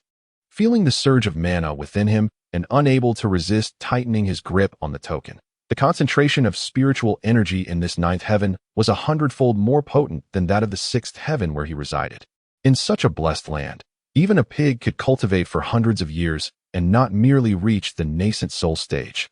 What was that celestial root on the mysterious peak up to? He turned his gaze westward, extending his consciousness to capture the sight of an immortal mountain shrouded in mist. With a stomp of his foot, the clouds shattered. Moments later, Xia Changming stood at the foot of the mysterious peak, astonished. From the base to the summit of this premier sect mountain, the landscape was barren, devoid of spiritual plants or fields, as though ravaged by a tempest. Were it not for the overwhelming concentration of spiritual energy surrounding him, he would have thought he had stumbled upon a desolate hill. However, he dismissed any further contemplation. He had not come to the mysterious peak for sightseeing. Xia Changming had come to pay his respects. His large eyes sparkled with determination, and a surge of vibrant blood energy erupted from him as he stepped forward and bellowed. His voice boomed like thunder, reverberating throughout the mysterious peak. After 3 breaths, the sound ceased, but the mountain remained unchanged, silent as before. Xia Changming furrowed his brow, peering up the mountain. Is there no one here? His sister had mentioned that the celestial root preferred solitude, so she should indeed be residing within the mysterious peak. Just as he pondered, a gentle voice echoed from behind. Did the master ancestor send you? Xia Changming's hair stood on end. He abruptly turned, only to find nothing but emptiness. Upon turning again, he discovered a striking young man with white hair, standing before him, hands clasped behind his back, his calm gaze fixed upon him. Yes, the words were gentle, yet carried an undeniable allure that made refusal impossible. For reasons unknown, Xia Changming instinctively replied. Even more unsettling was the chill that crept down his spine the moment he met the white-haired youth's gaze. He had only felt such a sensation once before. Xia Changming's heart trembled as he fixed his gaze upon the white-haired youth. Oh, why had he just shouted so loudly? You must be Xia Shidi. Just call me Brother Chu. Very well. Chu Yun nodded slightly, casting a glance at the barren surroundings, and casually remarked. There are not many trivial tasks to attend to at the Misty Peak for the time being. However, it is not entirely devoid of activities. Follow me. I shall take you to the kitchen where you can prepare something. I wish to sample the flavor first. Xia Changming immediately gestured dismissively. I did not come to perform menial tasks. Before he could finish, he noticed the silver-haired youth raise a hand and wave. Xia Changming's pupils constricted. In an instant, he felt as if the surrounding spiritual energy and his own consciousness had been frozen. With another blink, he found that the ground beneath him had transformed, and the scenery in every direction had shifted. Directly ahead stood a sheer mountain wall. A gust of wind swept past him, and upon turning back, he beheld an unfathomable, pitch-black abyss. He stood between perilous cliffs, and from the front, a deep rumbling sound emerged. The mountain wall cracked open with a fissure over 10 meters wide, and as the sound resonated, it slid apart like a pair of sliding doors. Inside the wall lay a space more expansive than a martial arts arena, soaring high above, seemingly limitless, stretching thousands of feet into the sky.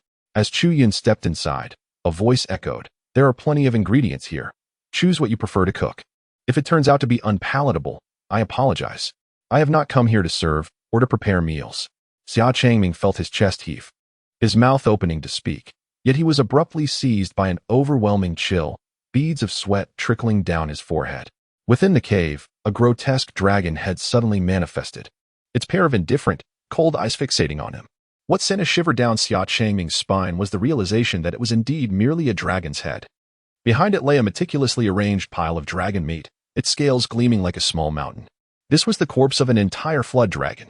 The oppressive aura emanating from its lifeless form suggested it had once been a being of considerable power, perhaps at the void realm or even in the harmonization stage. Xia Changming swallowed hard, casting his gaze around. In addition to the dragon's carcass, there was a collection of fearsome beast remains, the sea-settling whale from the returning abyss, the ghost-faced sheep of the western extremes, and the azure thunder tiger from the falling sunset slope. Merely the formidable creatures he recognized were overwhelming. Yet there were many more he could not identify. Xia Changming felt somewhat dizzy. Astonished at the sight, even the weakest of these demon corpses would surely not be below the spirit-severing stage. That ascended master must have held great regard for this Chu brother. He certainly did not believe that these ferocious beasts had been slain by the present Chu brother. It was evident that they had been left behind by the already ascended master. Do not just stand there in a daze, come inside quickly. As Chu Yun turned back to see Xia Changming still frozen in place, he urged him on. Xia Changming quickly took large strides, advancing several dozen steps into the cave. Gazing upon the heap of monstrous corpses, his spirit wavered, and he spoke with difficulty. Are these truly the ingredients?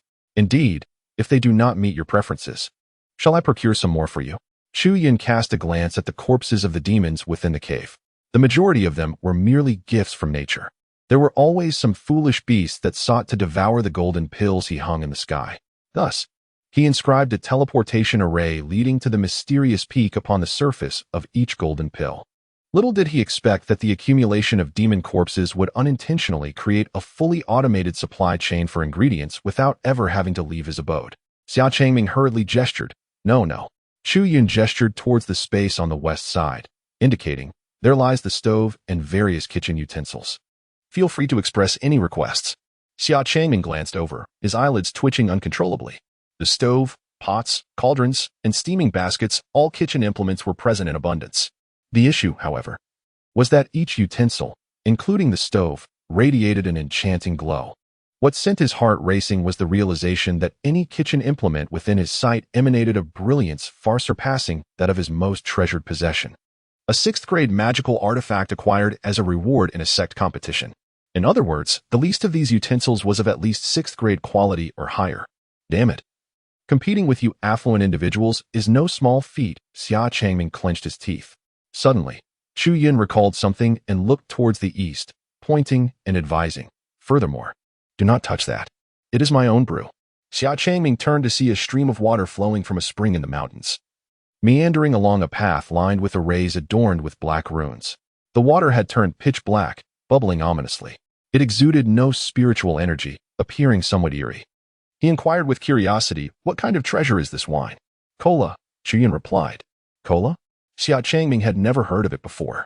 The name sounded peculiar, resembling poison, and he surmised its taste would be similarly unappealing. He would have to think twice before drinking it. He decided it was not his concern and shifted his focus to the ingredients around him. Xia Changming surveyed his surroundings, his hands itching with anticipation. Since joining the Xian sect, he had not personally crafted anything for a long while. This place was a veritable paradise for chefs. Top-tier ingredients and exquisite utensils awaited him to showcase his culinary skills and unleash his creativity. Just the thought of it made his gaze wander, a myriad of ideas blossoming in his mind, and he rubbed his hands together, feeling a surge of excitement. Suddenly, he shook his head and slapped himself sharply. The sound echoed crisply in the air. Chu Yun glanced over, puzzled. Why did you slap yourself? Feeling somewhat embarrassed, Xia Changming quickly composed himself and declared firmly, Brother Chu, I did not come here to cook for you. I intend to, boom. Without warning, the ground trembled beneath him, and his expression changed dramatically. To the east, a colossal golden light flared up, unleashing a wave of energy. A majestic bird, towering over 10 feet, appeared with its wings spread wide. A fierce gale swept through the space, making everything shudder. The golden wind Chu Yun. Xia Changming's complexion turned ashen, and he stumbled back a step. The golden wind Chu Yun was an ancient beast of noble lineage, with even the weakest among them being at the late stage of spirit severing. How could such a creature be transported here so suddenly? Feeling the overwhelming demonic aura and the ferocious wind, his legs trembled involuntarily. "Brother Chu, run!" he shouted as he produced a large talisman, urging Chu Yun. With their combined strength, they would not stand a chance against the Golden Wind Xian Yu. They needed to seek help from stronger members within their sect immediately. The figure with white hair stood still, unmoving. Xia Changming felt his heart racing as he witnessed an unforgettable scene. The white-haired youth leisurely raised a hand, 5 fingers shimmering with a brilliant luster. Xia Changming's eyes widened in disbelief. It bore the iridescent hue of the 6 transformations of the 9 turns glazed body. Then, with a casual downward motion of that hand, a muffled thud resonated. The Golden Wind Xian Yu, poised to unleash its fury, crashed to the ground, silenced. Chu Yun turned around and cast a glance at the stunned Xia Changming. "What did you just say you wanted to cut with me?" I meant to help you with the vegetables."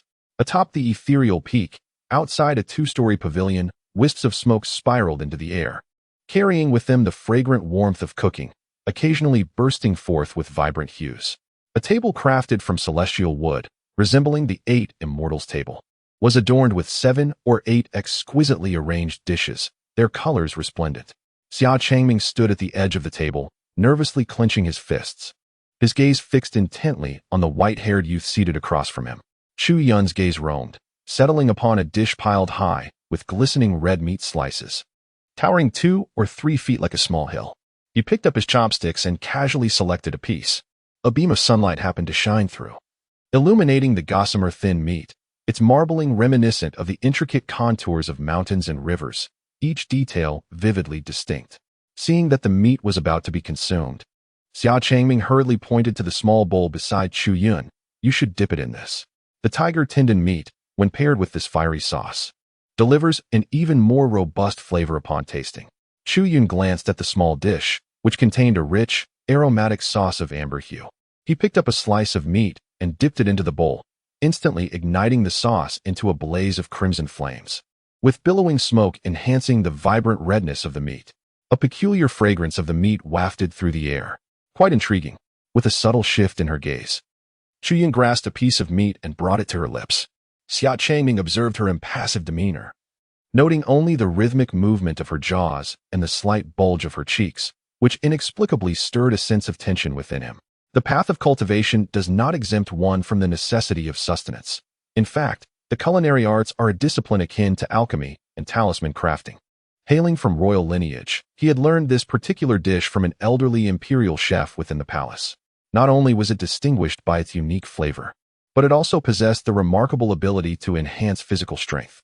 However, the dish was prepared using the high-grade meat of the celestial tiger, and he felt a twinge of apprehension regarding whether its taste would be to her liking. After a few moments, noticing that Chu Yun had ceased her chewing, he inquired, "How is it?" Chu Yun slowly nodded, remaining silent as her gaze shifted towards the other dishes on the table.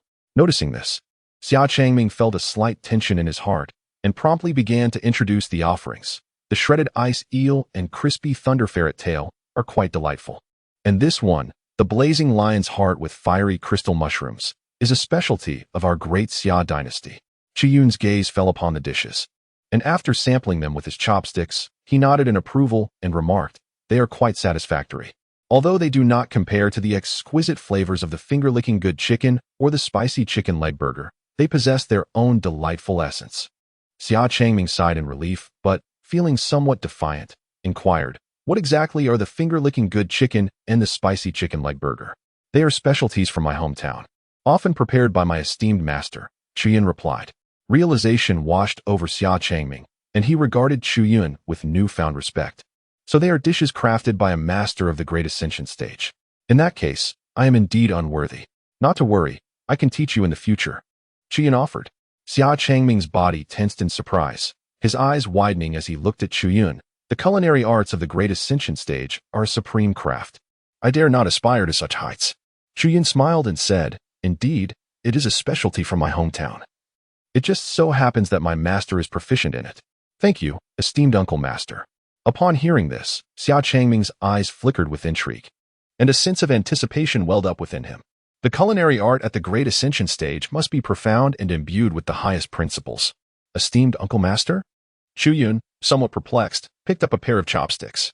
Xia Changming respectfully clasped his fist and addressed him, "I apologize for my earlier transgression. My sister informed me of your status as a nascent soul, which emboldened me to engage with you as an equal. According to our hierarchy, I should refer to you as my granduncle. Chu Yun cast a surprised glance at him, saying, I am at the nascent soul stage. Xia Changming, with a resigned smile, gestured below and remarked, if I may be so bold, esteemed uncle, your prolonged seclusion may have rendered your thoughts somewhat antiquated. The younger generation has long since abandoned the fade of the pig playing the tiger. Displaying one's prowess before others is the true path to success. When you effortlessly dispatched that golden windshield in you with a mere slap, I was utterly convinced. Truly, the heavenly spiritual root is deserving of its title. Were you merely at the nascent soul stage, I would gladly offer my head for you to use as a ball. Chu Yun, call it whatever you wish. Why are you so fond of theatrics, much like the system? Suddenly intrigued, he inquired, what do you perceive my realm to be? After a moment of contemplation, Xia Changming brought his hands together in a gesture of reverence, a harmonious unity. Chu Yun, with a smile that was neither entirely genuine nor entirely false, placed the chopsticks upon the table. You are mistaken. I am superior to the great ascension. Xia Changming chuckled softly. Master uncle, you truly have a penchant for jest. If you were indeed more formidable than the great ascension, surely you would have ascended to the higher realms before your own master. He observed. You do not even believe in your own divine manifestations before others. Never mind, let us not dwell on such trivialities. Please, take a seat. Very well. Upon hearing Chu Yun's words, Xia Changming felt a surge of delight, reassured that his skills had passed the test. He was not one to be overly reserved, so he casually dragged a chair and settled down with a thud. As he was getting comfortable, he noticed Chu Yun across from him, grasping a porcelain cup filled with black liquid in his left hand. Raising the cup, he took a hearty gulp, allowing the potent essence to surge up his throat. Hic as Chu Yun emitted a peculiar sound, his expression one of sheer satisfaction, Xia Changming found himself pondering. This enigmatic black liquid, reminiscent of cola, was indeed mysterious. Even cultivators at the integration stage could not contain its force. Yet, how was it that this master uncle appeared so at ease after consuming it? Care for a taste? As the voice of Chu Yun resonated, Xia Changming perceived the gaze of those clear eyes fixed upon him. The porcelain cup was lightly shaken towards him, prompting him to hastily wave his hand in refusal, saying, No, this water is far too overpowering. My physical form is not yet robust enough, and I fear it may burst. Chu Yun? What connection could there possibly be between cola and dominance? He found it puzzling, yet chose not to dwell on it. Casually remarking, after toiling all day, you should at least have a bite. I won't, Xia Changming replied, shaking his head. The value of these ingredients was far too high. He disliked taking advantage of others. Suit yourself. Chu Yun did not press the matter further. Instead, she picked up her chopsticks and began to eat some dishes. Xia Changming sat nearby, observing as Chu Yun bowed her head to her meal, her bottom shifting restlessly as if pricked by needles. A question that had long been bottled up within him finally surfaced, and he quietly inquired, Master Ancestor, do you also cultivate the 9 revolutions glazed body? Chu Yun did not lift his head, replying, Yes. May I inquire about a few questions? Is this body refining technique not created by your sister? You should consult her. My sister claims I am too dull and has no desire to explain. That is acceptable, though my time studying it has been brief, and I am not particularly adept. Master uncle, you jest. From what I observed of your expertise, you must have reached at least the 6th transformation. Am I correct? 7th transformation. A sharp intake of breath escaped Xia Changming, who became increasingly agitated. He had mastered the 9 transformations of glazed body to a remarkable degree. Each 3 transformations represented a significant threshold. The 7th transformation indicated a progression towards mastery. Surely, one must have cultivated for several centuries to achieve this level. If this is not considered proficiency, then what truly is? He hastily voiced the confusions he had encountered recently. If he could unravel the intricacies, he might break through to the 4th transformation. Chu Yun listened quietly and casually remarked, First do this, then that, and everything will be fine. What does that mean? Xia Changming wore a bewildered expression, completely unable to comprehend, as if he were listening to a foreign text. It is just like that. Chu Yun felt somewhat perplexed. Despite the clarity of his words, why did he not comprehend? Considering the delectable dishes on the table, he decided to elaborate further. However, upon noticing Xia Changming's eyes gleaming with confusion, he grew increasingly impatient. He lifted his porcelain cup and took several loud gulps before slamming it back onto the table, exclaiming, Savor it at your own pace. No wonder your sister refrains from teaching you. You truly are rather dull. Xia Changming fell silent, acutely aware of his own inadequacies. In the presence of this esteemed elder and his sister, he felt as if he were utterly befuddled.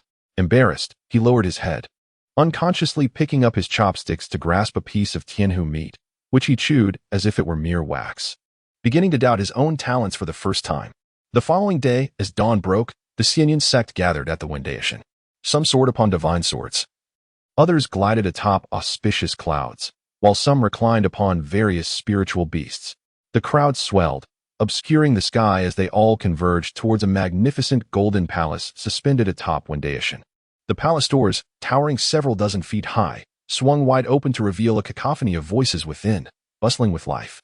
Today marked the annual assembly of the Xian Zong sect, where all disciples and elders above the transformation stage were eligible to attend. Inside the vast palace, regardless of cultivation level or gender, the practitioners flew to the left and right, forming two distinctly separate factions. Half an hour passed. A resounding rumble echoed from the golden palace atop Wendation, as the magnificent doors thunderously closed inward. In that instant, the myriad figures within abruptly fell silent, their gazes fixed upon the center of the hall, where a colossal cloud platform stood. The assembly commences, intoned the venerable elder Chu Yun, presiding over the gathering. His authoritative voice resonated throughout the hall.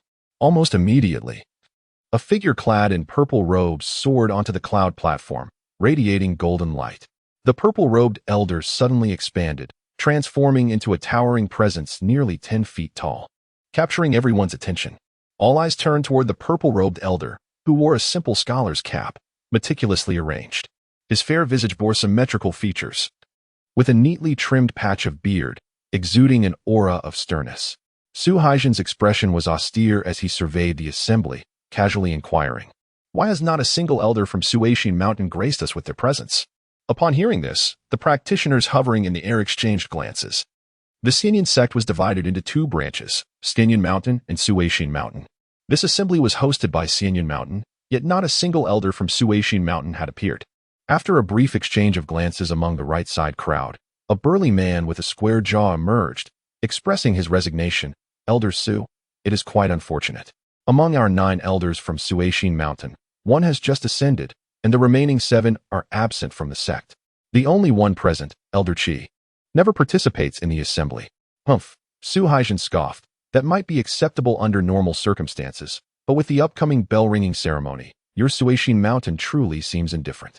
Fong'an replied with a hint of exasperation, "Elder Su, the bell-ringing ceremony is merely to establish the current chief disciple. It is clear that your Xian Zong Mountain Supreme Tao body will undoubtedly be chosen as the chief, which is of no concern to us." "How could it be of no concern?" Chu Yun retorted with a cold laugh, gesturing toward the entrance of the hall. "According to the customs of previous years, the former chief disciple is to guide the current chief disciple. Your Suishin Mountain's celestial root chief disciple has not made an appearance for many years. It is high time for him to step forth. Other prestigious sects and 32 celestial realms will be present to witness this occasion. If the previous chief disciple cannot best the current chief disciple, it will be quite embarrassing." As the gazes from all directions converged once more, Fong'an felt a headache coming on. With a wry smile, he raised his hands in surrender. "Elder Su, I am but an ordinary earthly stage elder. Discussing such matters with me is futile. You should focus on presiding over the assembly." "Very well," Chu Yun continued. "I shall address some pertinent matters. Yesterday, we received urgent news from your Suishin Mountains, Elder Chen Yao.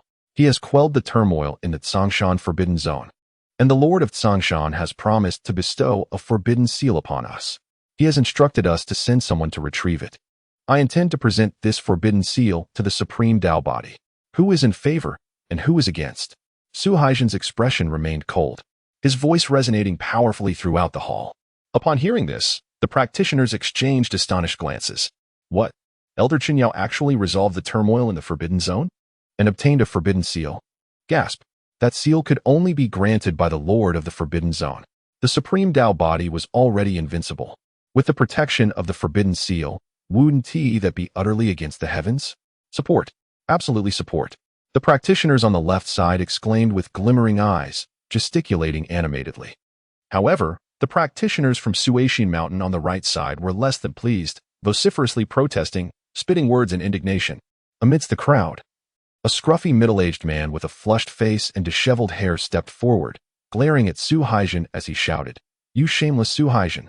My master specifically sent me a message that this forbidden seal was obtained for the celestial root disciple. This is a private matter for Suixin Mountain, and you dare to bring it up in the assembly? What are your true intentions?" At these words, a hush fell over the hall, with all eyes turning toward him. This middle-aged man was a direct disciple of Elder Chen Yao, renowned for his straightforwardness and fiery temper. His intervention would not come without cause. Instantly, the hall erupted in commotion. If this were the case, the forbidden seal indeed had nothing to do with Xianyun Mountain. Why should it be brought up in the assembly? "I oppose." The practitioners from Suixin Mountain shouted, "Opposed. Absolutely opposed." Su Haijin frowned, casting a disapproving glance at the scruffy man before reprimanding him. "Wu Xingyang, step down. Do you believe everyone shares your lack of decorum? This matter concerns the sect's fortunes and is naturally appropriate for discussion in the assembly. The deadline for the celestial root disciple is approaching. Granting it to him would be a waste. Conversely, if this forbidden seal were to be given to the supreme Tao body." He paused, surveying the crowd, and spoke with an air of reverence. "Do you understand what the supreme Tao body signifies? Our full support will ensure that when she ascends, the entire Xianyun sect will reap the benefits, and our fortunes will soar. This is an extraordinary opportunity. She has only cultivated for 18 years and has already reached the transformation stage. With the aid of a forbidden seal, she could achieve the divine separation in 3 years, the void in 10, and fusion in 100. At that point, she might even break the ascension record of our realm. What an honor that would be." Wu Xingyang stood his ground, shouting defiantly, "I don't care about that. I just want to express my strong discontent." Su Haijin, with an air of indifference, waved his hand, summoning shimmering golden characters to materialize in midair. All present turned their gaze to the inscriptions, their pupils flickering in astonishment. The characters bore astonishing records of accomplishments, densely packed with numerous entries. Unquestionably, these were the remarkable feats of the supreme Tao body. Over the years, she had single-handedly vanquished the prodigies of the 10,000 Law sect and triumphed at the Zenith of Prodigies conference atop evening. While the 3 major demonic sects had repeatedly attempted to strike her down, only to meet their demise at her hands. Recently, she had even ventured into forbidden territories, slaying ferocious beasts, with the most formidable among them proving no match for her prowess. In stark contrast, the celestial roots of the Suixin Mountain lineage had stagnated for years, lacking the qualifications to be compared to the supreme Tao body in terms of cultivation speed, physique, and achievements. Elder Chen Yao, entangled in trivial matters, was unable to return to the sect. Otherwise, had he been present for a detailed discussion, he would likely have changed his mind. Ultimately, this matter also reflected the intentions of Brother Xuanji, and thus, I implore all to take heed. Let us commence the voting process. The left side signifies approval, while the right represents abstention. As the words settled, the golden characters transformed into radiant golden signatures, cascading down towards everyone present. The cultivators exhibited expressions of astonishment, particularly upon hearing Su Haijin mention Brother Xuanji. Even among the ranks of Suixin Mountain, many cultivators began to waver. Observing this scene, a faint smile graced Su Haijin's lips. Had Sisterly not ascended, they would have refrained from voicing any dissent. Alas, Sisterly had already soared to the heavens, and the celestial roots that the sect had nurtured for so long yielded no results, making their change of heart understandable. This matter had become merely a formality. Upon learning that Chun Yao had acquired the forbidden seal, they had already decided its fate. His gaze fell upon Wu Xingyang, laced with a hint of disdain. This brute. Regardless of whether Chun Yao returned to the sect, the outcome would remain unchanged. Ridiculous and foolish. The absurdly foolish Wu Xingyang clutched the ample sleeves of Fang'an beside him, urging, "Why don't you speak up too?" Fang'an, with a resigned pat on Wu Xingyang's shoulder, responded, "Junior brother Wu, this matter is already settled. Further words are futile." Who could have anticipated that fellow's lack of ambition? Wu Xingyang glared, retorting, "Even if he lacks ambition, he is still one of our Suixin Mountain's own. We cannot allow him to be bullied." Fang'an maintained a serene expression, embodying an almost Buddhist detachment. "I understand. I merely state that the decision is final, not that there is no recourse." "What recourse?" Wu Xingyang raised an eyebrow. Fang'an smiled confidently. "The mountain dweller has his own clever plans. I hope your clever plans are indeed effective. Otherwise, my master will not hesitate to punish you." Fang'an's expression stiffened, rolling his eyes at Wu Xingyang. The so-called voting swiftly yielded results, just as Fong had anticipated. It was merely a formality that concluded quickly. Su Haijin continued to preside over the assembly with a cheerful demeanor, stating, "The Supreme Tao Body is currently undergoing profound cultivation at the Nirvana Pure Land with Brother Xuanji. Once the matter is settled, she will personally proceed to the Tsongshan Forbidden Area. Within a century, you shall all be grateful for today's decision." The next order of business was to discuss the upcoming bell-ringing event. As the host, our Xian sect must finalize the selection of attendees and prepare accordingly. Wu Shengyang, bored, fiddled with his ear with his pinky, yawning as he awaited the assembly's conclusion. He occasionally glanced at Fong, who sat with his eyes closed, seemingly at peace. Growing increasingly restless, Wu Shengyang paced back and forth in midair, muttering, "My master specifically sent a message to me regarding this matter.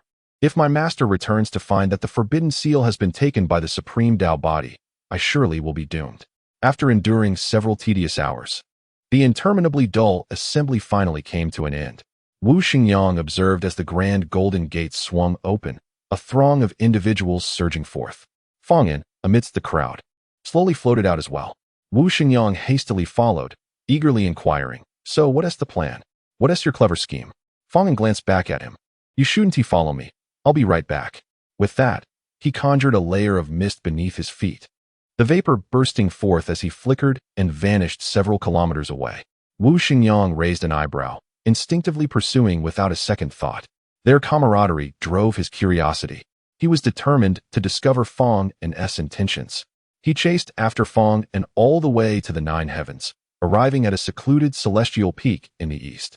Upon nearing, he raised an eyebrow, recognizing it as the ice condensation peak belonging to his seventh master. As he approached, he heard a cacophony of wailing. "Master, where are you? Today at the assembly, our lineage has been grievously wronged." Elder Chun Yao struggled to secure the forbidden seal for the celestial roots, only for it to be snatched away by Ziyashan. "We implore you to intervene and deliver justice." Wu Xingyang's eyes widened as he beheld a burly man prostrate on the ground, weeping uncontrollably. Despite the man's face being obscured by his sleeves, the voice was unmistakable. It was Fong. His lips twitched in disbelief. No wonder he had been told not to follow. This absurd display of weeping outside another's door hardly constituted a clever plan. His seventh master, notoriously indifferent to worldly affairs, would surely not concern himself with such trivialities. Just as he was mulling this over, a rush of air reverberated in his ears. A figure clad in emerald suddenly appeared before Fong, her hair cascading like a waterfall, her nose elegantly poised, and her gaze coldly inquisitive. "What is happening? What forbidden seal?" Wu Xingyang's eyes widened as he watched Fong, a blubbering mess, relay his tale of woe. Then, with a swift motion, the emerald figure shot southward, her presence radiating formidable energy. Wu Xingyang, filled with astonishment, unleashed his own power, hastily pursuing her. Summer Ningbing did not conceal her aura, and Wu Xingyang released his divine sense, tracing the trajectory of her energy to the southern border of the nine heavens. There stood a celestial peak resembling a pill furnace, surrounded by swirling violet mist, a scene of grandeur. As Wu Xingyang arrived at Su Haijin Peak, he found the surrounding area littered with shattered stones. Half of the celestial peak lay in ruins. The pill furnace had been transformed into a pill door. "Summer Master Sister, there's been a misunderstanding. There must be some mistake. Please do not act impulsively." A sharp voice resonated throughout the nine heavens. "There is no misunderstanding." With a thunderous crash, Wu Xingyang's mouth fell agape, frozen in place as a violet tempest surged past him, crashing into a floating fragment of rock behind him. The emerald figure flickered, appearing above the debris before leaping downwards. With a thunderous boom, the violet figure plummeted, descending like a meteor, shattering the protective arrays in its wake. Wu Xingyang stared in shock at the violet tempest. It was Su Haijin. "This is not my doing. It was Brother Xuanji's directive." His voice rang out again, laced with urgency. "Moreover, that forbidden seal is a precious artifact, and an unripe celestial root is worthless. It would be a waste to retain it. It is far better to bestow it upon the Supreme Tao Body. An unripe Supreme Tao Body is equally worthless in my eyes." A voice, calm yet chilling as ice, echoed through the air. Thud. Another resounding crash followed as Xian Ningbing struck down with a palm, unleashing a wave of glimmering crystal that spread over 1,000 zhang. reminiscent of an ancient divine mountain descending upon the earth. The force was so immense that it seemed to stifle even the breath of Su Hajin. Wu Shengyang inhaled sharply, overwhelmed by the sheer dominance of his seventh master uncle. His eyelids twitched, and amidst his vision, countless figures materialized across the layers of heaven. Such a cataclysmic display sent tremors throughout the entire sect. The onlookers were left utterly astonished. What had they witnessed? It was none other than Su Hajin, the elder renowned for his unwavering presence, akin to a mountain. The emerald figure, embodying unparalleled might, ruthlessly lifted Su Hajin and unleashed a barrage of strikes upon him. Su Hajin, unable to retaliate, was reduced to a mere target, lacking even the strength to utter a word. Half an hour later, Su Hajin lay crumpled like a tattered sack, his body deflated, rendered unconscious. The emerald figure held aloft a blood-soaked arm, her voice resonating once more. The child merely lacks his master. His uncle still lives. Whoever dares lay a hand on his belongings shall face dire consequences. With that proclamation, she hurled the severed arm, casting it forth in a flash of brilliance. A powerful presence within the sect, endowed with vast consciousness, perceived the arm plummeting into an abyss 1,000,000 miles away, causing the waters to churn and form a colossal whirlpool. Many felt a cold sweat cascade down their spines. This figure was terrifying, akin to a humanoid behemoth. After discarding the arm, the emerald figure sauntered into the void, heading westward. As Fong'an arrived, he called out loudly, "Master Uncle, where are you headed?" The emerald figure vanished without a trace, her voice echoing in the air. "Take that child to Tsongshan, to dissolve the forbidden seal." As night fell, the first layer of Chu Yun's quarters had been transformed into a dining hall. It was bright and immaculate, with only tables and chairs remaining. "Chicken soup is ready."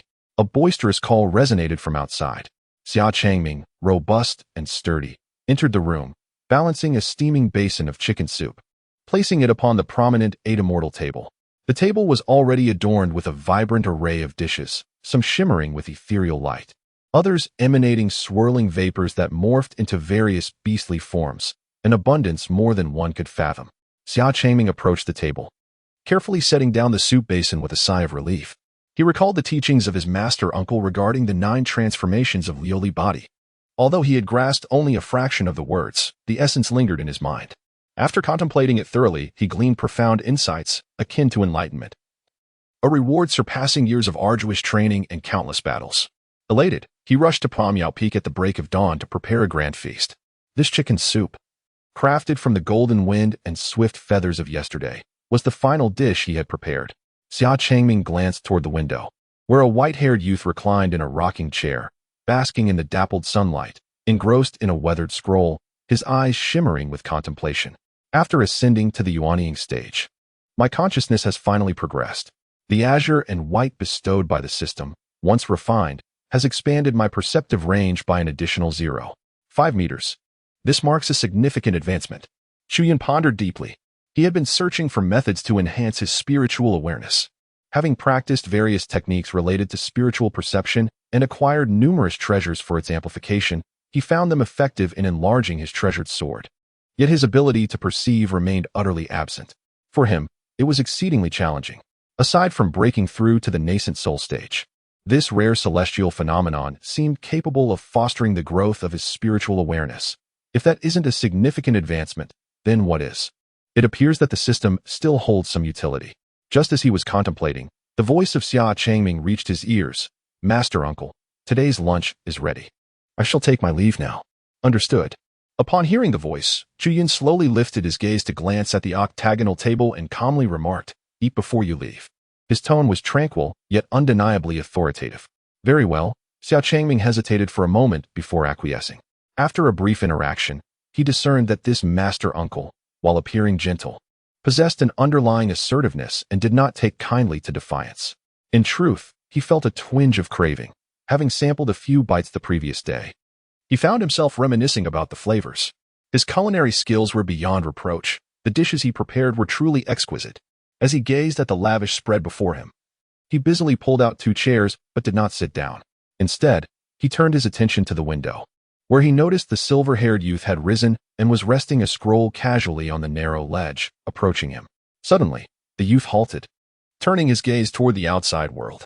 Xia Changming was momentarily taken aback as he followed suit, looking out the window. Beyond the peaks, the spiritual energy surged and coalesced. Manifesting as a waterfall, a figure clad in emerald green emerged from the heart of the cascade, with bare feet gliding effortlessly, surrounded by a swirling aura. In a blink, the figure traversed the distance from the horizon to the area outside the pavilion. Sister? Xia Changming's focus sharpened as he beheld the figure clad in green. With flowing hair and a delicate visage adorned with frost, Xia Ningbing had already stepped through the entrance of the pavilion and, upon meeting Xia Changming's gaze, her eyes flickered.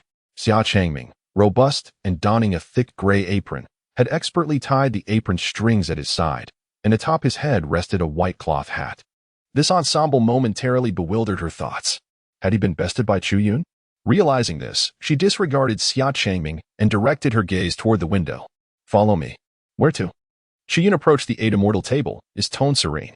Xian Ningbing, too apathetic to elaborate further, stated, Your 6th master uncle has procured a forbidden seal for you, and I shall accompany you to merge it. What is a forbidden seal? Chu Yun casually inquired as he approached the table and settled down, gazing at the array of dishes before him. Master uncle, since you have come, please sit and enjoy a meal. Sure, replied Xia Changming, who, oblivious to the concept of forbidden seals, hurriedly fetched an additional chair for Xian Ningbing. Xian Ningbing raised an eyebrow, noticing the extravagant feast laid out before her, a vibrant display of colors and aromas. She inhaled deeply, the delightful fragrance of the dishes wafting toward her. A pair of chopsticks reached for a dish in the center, lifting glistening slices of meat toward a mouth. Xian Ningbing felt somewhat speechless. This fellow was so carefree, seemingly oblivious to the fact that his great fortune could be seized by another, yet he was here indulging in a meal.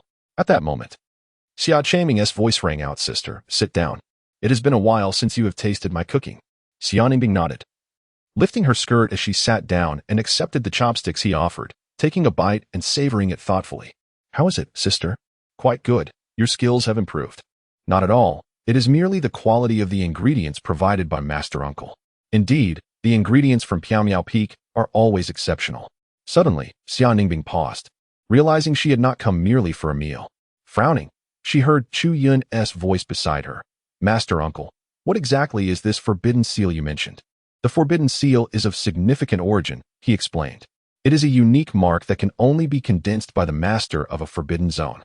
Once fused with the forbidden seal, the greatest benefit is the potential extension of one's lifespan. Oh, Xian Ningbing responded, recalling that this young man had already transcended the Nascent Soul stage and had no immediate concerns regarding lifespan. After a moment of silence, she continued, the extension of lifespan is just one aspect.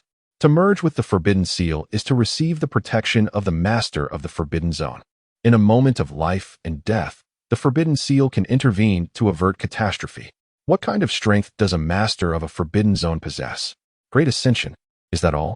Xian Ningbing exclaimed, somewhat breathless. Is that really it? This is the great ascension. Chu Yun served herself a bowl of golden chicken soup. I am aware that my master has reached the pinnacle of the Mahayana. The life-preserving elixir she left on the Miao Peak is remarkable. As I savor this delightful broth, I think to myself, I shall ask Chongming to prepare another batch tomorrow. Very well. Chu Yun set down the soup bowl, squinting in contemplation. There should be about 17 or 18, I presume. Upon closer inspection, there might be more, but they are of little use to me, mere trifles. If this forbidden seal is merely such, is there truly a need to make the journey? Xia Changming, Xian Ningbing, you bastard. Xian Ningbing's majestic bosom rose and fell several times, suddenly pausing in astonishment. The words of this young man seemed to hold a grain of truth. She delicately picked up a piece of orange-hued meat from the table, chewing it vigorously before continuing, the forbidden seal possesses unique enhancements. Throughout the 9 provinces, there are 7 major forbidden zones, each with its own distinct enhancement brought forth by the seal of its respective lord. The enhancement of the Lord of Tsongshan is derived from the Tsongshan forbidden seal? Chu Yun suddenly interjected, indeed, with little interest. I expressed my gratitude for my master's kind intentions, stating that I had matters to attend to at the Misty Peak and would refrain from going out for the time being. Chu Yun decisively declined and focused on his meal. The Tsongshan was merely average. What treasures could it possibly hold? He was still awaiting the celestial ladder phenomenon mentioned in the system tasks at the Miao Peak. Xian Ningbing observed this and felt a pang of frustration. However, upon deeper reflection, She found herself at a loss for words. Elder Chen Lu sought the forbidden seal for Chu Yun, primarily to extend his lifespan. Yet now, having broken through to the Nascent Soul stage, the increase in lifespan and the protection from the master of the Forbidden Zone held little significance for this young lad. As for the enhancement of the Forbidden Seal, she pondered briefly but chose not to speak further. If it were an enhancement from another Forbidden Zone, it would be one thing. However, the enhancement from the Zhongshan Forbidden Zone specifically pertained to spiritual consciousness. The spiritual consciousness of a heavenly spirit root was already exceedingly formidable. Her senior sister's technique was among the foremost in the entire JoJo in amplifying spiritual consciousness. While a potent spiritual consciousness is undoubtedly advantageous if it exceeds the realm's limits, it could lead to a backlash. Upon careful consideration, it indeed seemed that this forbidden seal was rather superfluous for the young man. Xian Ningbing stared at Chu Yun eating with a peculiar expression. A forbidden seal, even one coveted by a supreme Tao body, was of no use to this nascent soul lad. What, then, was the purpose of my earlier confrontation with Su Haijin? Sensing Xian Ningbing's gaze, Chu Yun lifted his head, contentedly reaching for the porcelain cup brimming with soda on the table. Speaking of which, this forbidden seal was procured by my sixth master. Why are you in such a hurry, seventh master? Could it be that someone wishes to seize this worthless trinket? With a light-hearted sigh, he held the cup with both hands. Xian Ningbing's gaze fell upon the surface of the cup in his hands, her tone icy as she remarked, "Who would covet a worthless trinket? Your sixth master cannot return to the sect for the time being.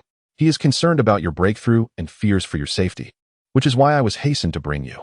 Before her ascension, her senior sister had promised to take good care of Chu Yun. At this moment, Xian Ningbing did not wish to mention the supreme Tao body in front of Chu Yun, as it would serve only to impose pressure on him without any meaningful purpose. In summary, regardless of whether the forbidden seal was indeed worthless, it belonged solely to him, and no one could touch it, not even the supreme Tao body, nor brother Xuanji. Oh, is that so? Chu Yun wore a smile that was both ambiguous and enigmatic as she cast a glance toward her. Leisurely, she poured a glass of cola from a jug and remarked, "Martial uncle, I have observed that when a person is lying, their gaze tends to evade directness. Would you not agree?" Xian Ningbing maintained a composed demeanor, her eyes lifting serenely to meet Chu Yun's clear gaze. With a subtle tone, she replied, "Not quite. I was merely intrigued by the peculiar black liquor in your hand. Do not presume to be clever." Chu Yun remained unperturbed, smiling as she poured another cup and handed it over, saying, "How about a taste?" Xian Ningbing raised her hand to accept it, her gaze falling on the cup's inky surface, adorned with countless tiny bubbles. She lifted the cup and took a small sip. A slight frown crossed her brow as the sweet and sour flavor assaulted her senses, the taste peculiar and unpalatable. However, she soon found herself in a state of astonishment. A chilling wave coursed down her throat, spreading throughout her limbs. Where this icy stream passed, her resilient flesh reacted, the porcelain-like skin breaking out in goosebumps. Yet, this was not the most significant aspect. The crucial point was that with the passage of this cold current, Xian Ningbing sensed an enhancement in her physical form. It was noteworthy that her 9-turn glazed body had already reached its 9th transformation, boasting an astonishing level of strength, with only a select few 8th or 9th grade divine materials capable of augmenting her physique. Yet, she had merely taken a small sip. What was the origin of this dark liquor? Xian Ningbing scrutinized the cup in her hand, glancing back at Chu Yun, her pupils trembling with intrigue. Upon witnessing her delicate sips akin to a chick pecking at grain, Chu Yun chuckled and remarked, "Master uncle, cola is best enjoyed in hearty gulps." He then tilted his head back and downed the entirety of his cup in one swift motion. A satisfied belch escaped his lips, illuminating his handsome face with an expression of contentment. Xian Ningbing was momentarily taken aback. That mere sip had already augmented her physical form, not to mention the immense value of the dark liquor. How could Chu Yun's slight frame endure such formidable potency with such a generous gulp? She suddenly recalled how he had taken several vigorous swigs right before her eyes. This implied that the strength of his physique was likely far superior to her initial assessment. It was no wonder that Xia Changming showed no temper in his presence. If Chu Yun possessed sufficient physical prowess, Xia Changming would at best be evenly matched. Xian Ningbing mimicked Chu Yun and took a substantial draught. A surge of icy energy, several times more potent than before, coursed through her body, sending vibrations through her blood and bones. Her pupils constricted as she sensed the overwhelming chill rising within her, her red lips parting involuntarily. A belch escaped her, and she felt a wave of relief wash over her. The icy stream transformed into warmth, enveloping her entirely. Her physique experienced a slight enhancement. Xia Ningbing's eyes widened in astonishment. Beside her, Xia Changming observed her unexpected reaction, feeling a profound shock himself. Indeed, this cola was remarkably potent, even capable of affecting an elite warrior like her. Initially, Xia Ningbing had merely intended to divert the conversation after Chu Yun had seen through her thoughts. But now her focus was genuinely captivated by the cola, and she gazed at him intently, asking, "Is this cola left behind by my senior sister?" Chu Yun chuckled softly. "I brewed this myself. If Master Uncle fancies it, feel free to take some back." "You brewed this?" Xia Ningbing suddenly comprehended. It must be the materials left by senior sister, which this young lad had concocted himself. No wonder the taste was so peculiar. She shook her head and advised, "No need. This cola is rather precious. You should keep it for yourself." Chu Yun was taken aback as he gazed at Xia Ningbing. "Precious?" he remarked, his expression one of disbelief. The process of making cola was remarkably simple. One could easily source the ingredients from any spiritual spring, rendering it seemingly abundant. How then could it be deemed precious? Upon witnessing Xia Ningbing suddenly rise to her feet, Chu Yun inquired, "Are you leaving, Master Uncle?" "Indeed. Since you have no immediate desire to refine that damaged piece, I shall leave it with you for the time being. Once you have attended to your affairs, should you wish to refine it further, simply summon me." Another piece of jade was tossed in her direction. "Focus diligently on your cultivation of the 9-turn glazed body. Xia Changming, come with me." Chu Yun grasped the jade, raised an eyebrow, and observed Xia Ningbing as she approached the door. "Master Uncle, there's no need to concern yourself with these. I will tidy up upon my return." Xia Changming, taken aback by the voice, pointed to the table and hurriedly followed suit. Chu Yun watched the two depart, tossing the jade pendant in his hand. Why was another one given to him? His thoughts sensed the abundant array of body-refining materials within the jade, no less than the previous piece. After a moment of contemplation, he decided to accept it without hesitation. With a flick of his palm, precious treasures began to vanish from the jade at a visible pace. In the blink of an eye, the jade was left entirely empty. The 9-turn glazed body, having ascended from the 7th to the 8th turn, was now merely a step away from the 9th turn. Chu Yun lowered his head and examined his palm, the clear, glass-like hue shimmering with radiant brilliance, pure and translucent. As he moved his hand, the glassy color transformed into miniature mountains, orbiting his fingertips like satellites. A few more materials were needed, and he would soon achieve the pinnacle of his craft. It could be seamlessly integrated with some of the body-refining techniques he had practiced previously. Chu Yun's gaze flickered with profound brilliance, his palm's hue fading. Yet his thoughts remained vibrant. He pondered, stroking his chin. Before merging, some improvements are necessary. My master's technique has numerous flaws. I will contemplate it further. After some simple refinements, it should yield 9 transformations. 18 transformations of the glazed body? That sounds rather awkward. Perhaps I shall push for a bit more, aiming for the 9-9 glazed body, which would be splendid. However, with my current focus on recreating the boundary-breaking card, I lack the energy for extensive modifications. Let us aim for 39 transformations for now. While mulling over these thoughts, he approached the rocking chair by the window, plucked a tattered book from the sill, and settled into the chair. Bathed in sunlight, squinting slightly, he appeared to leisurely read, but in reality, his mind was a whirlwind of ideas. Outside the mysterious peak, 1,000 miles away, 2 figures stood on the clouds, one ahead of the other, not far apart. Xia Ningbing halted, gazing at the blazing sun in the sky, and inquired, "How long did your battle with Chu Yun last?" "The bell-ringing grand assembly is approaching, and as the previous chief, he must make an appearance." She had summoned Xia Changming to ascertain Chu Yun's current combat prowess and to strategize with several senior brothers and sisters. Xia Changming, taken aback, pointed at himself. "Me? I haven't fought with our master." "Haven't fought? How could you willingly let him command you?" Xia Ningbing frowned. Based on her understanding of her brother, even a 1-to-9 odds would compel him to engage in battle. Without a thorough defeat, he would never appear so submissive. Xia Changming muttered, "The 9-turn glazed body I rely on, our master possesses as well, and his mastery is far superior to mine. What is there to fight about?" Xia Ningbing raised an eyebrow, turning to meet his gaze, which was filled with sincerity. "You say his mastery of the 9-turn glazed body surpasses yours?" "Indeed. He imparted much wisdom to me yesterday, though I fear I am too dull to fully grasp it. Xia Ningbing was momentarily stunned and asked, "What did he teach you?" "Enlighten me." Xia Changming, not overthinking it, explained, "It's about proceeding like this, then that, and finally this." Initially, Xia Ningbing paid little heed, but suddenly she froze, her vacant eyes sparkling with realization. Her expression shifted from indifference to a rare excitement. "That's all," Xia Changming concluded, feeling somewhat unsatisfied. He realized that recounting it had yielded new insights. Xia Ningbing immediately pressed, "Did he say all this?" "Yes, sister. Is there something wrong with what our master conveyed?" Xia Changming inquired. While the depth of their master's understanding was profound, he believed that the true essence of the nine-turn glazed body could only be measured against its creator. Xia Ningbing disregarded Xia Changming's words, lost in contemplation of his previous statements. The confusions that had lingered in her mind for so long began to unravel, as if the clouds had parted to reveal the sun. If these insights proved valid, her heart tightened at the thought. Is this the essence of the heavenly spirit root? The nine-turn glazed body was only bestowed upon him yesterday, yet that young man's comprehension had reached such depth. There were pivotal aspects she had never considered. And Chu Yun, having only encountered the nine-turn glazed body for a day, had already grasped it. Xia Ningbing, who prided herself on her exceptional talent, suddenly felt a wave of self-doubt wash over her.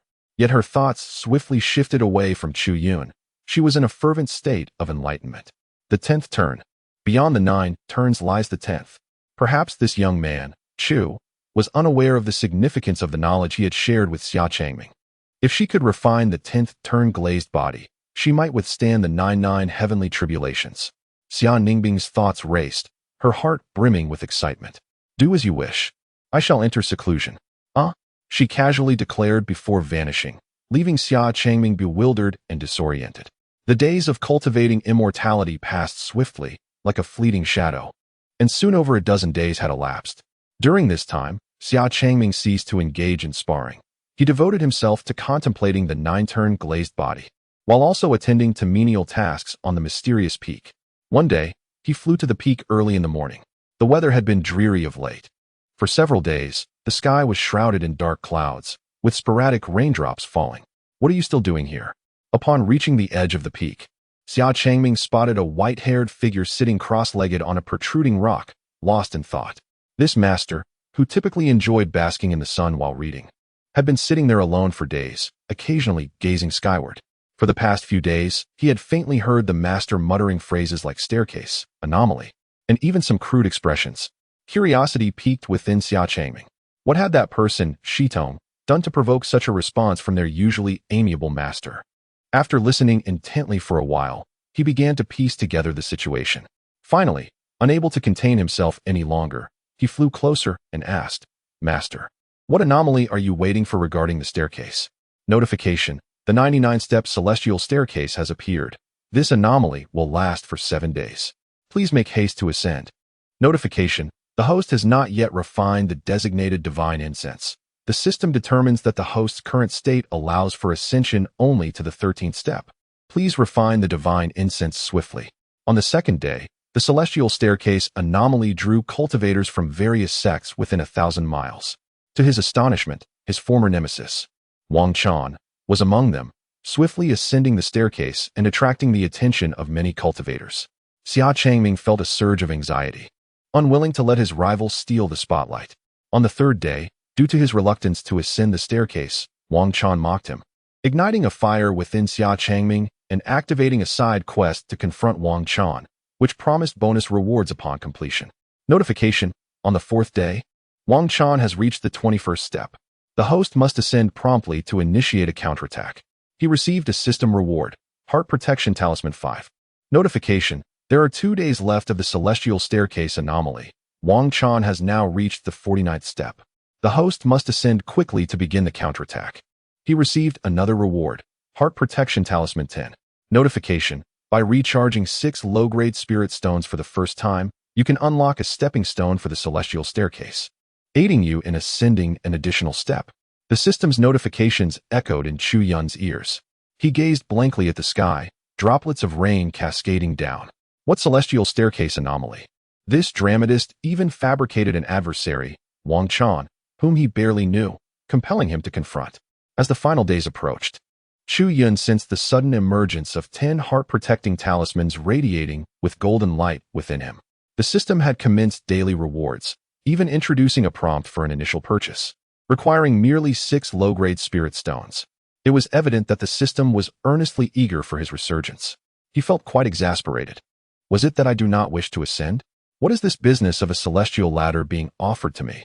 In recent days, he had not merely been seated in meditation atop the mysterious peak. In pursuit of task completion, he had ventured throughout the 9 provinces in search of extraordinary stair phenomena.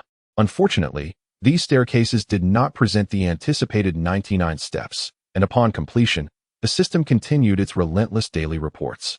In response, Chu Yun could only mutter in frustration. Master Uncle, what are you waiting for regarding the stair phenomena? The voice of Xia Changming resonated in his ears. Chu Yun glanced over and noticed Xia Changming cautiously observing him. Upon meeting his gaze, Xia instinctively shrank his neck and remarked, "It seems there is nothing left." Rising to his feet, he stretched languidly, waved a hand at the heavens, and the ominous clouds dispersed. The sudden downpour ceased, allowing sunlight to cascade down, enveloping him in a golden glow that brought a warm comfort, lifting his spirits considerably. Perhaps, Xia Changming suggested, pointing towards the clouds below, we should consider searching at the Tianji Hall. Tianji Hall? Chu Yun followed the direction of his finger and gazed downward, where endless celestial mists enveloped the towering mountains, presenting a breathtaking spectacle of the Xianjia ambience that characterized the entire Xiaoyao Xian Zong. The Tianji Hall over yonder possesses the ability to manifest extraordinary phenomena. Should you seek enlightenment, I can assist you in making an application.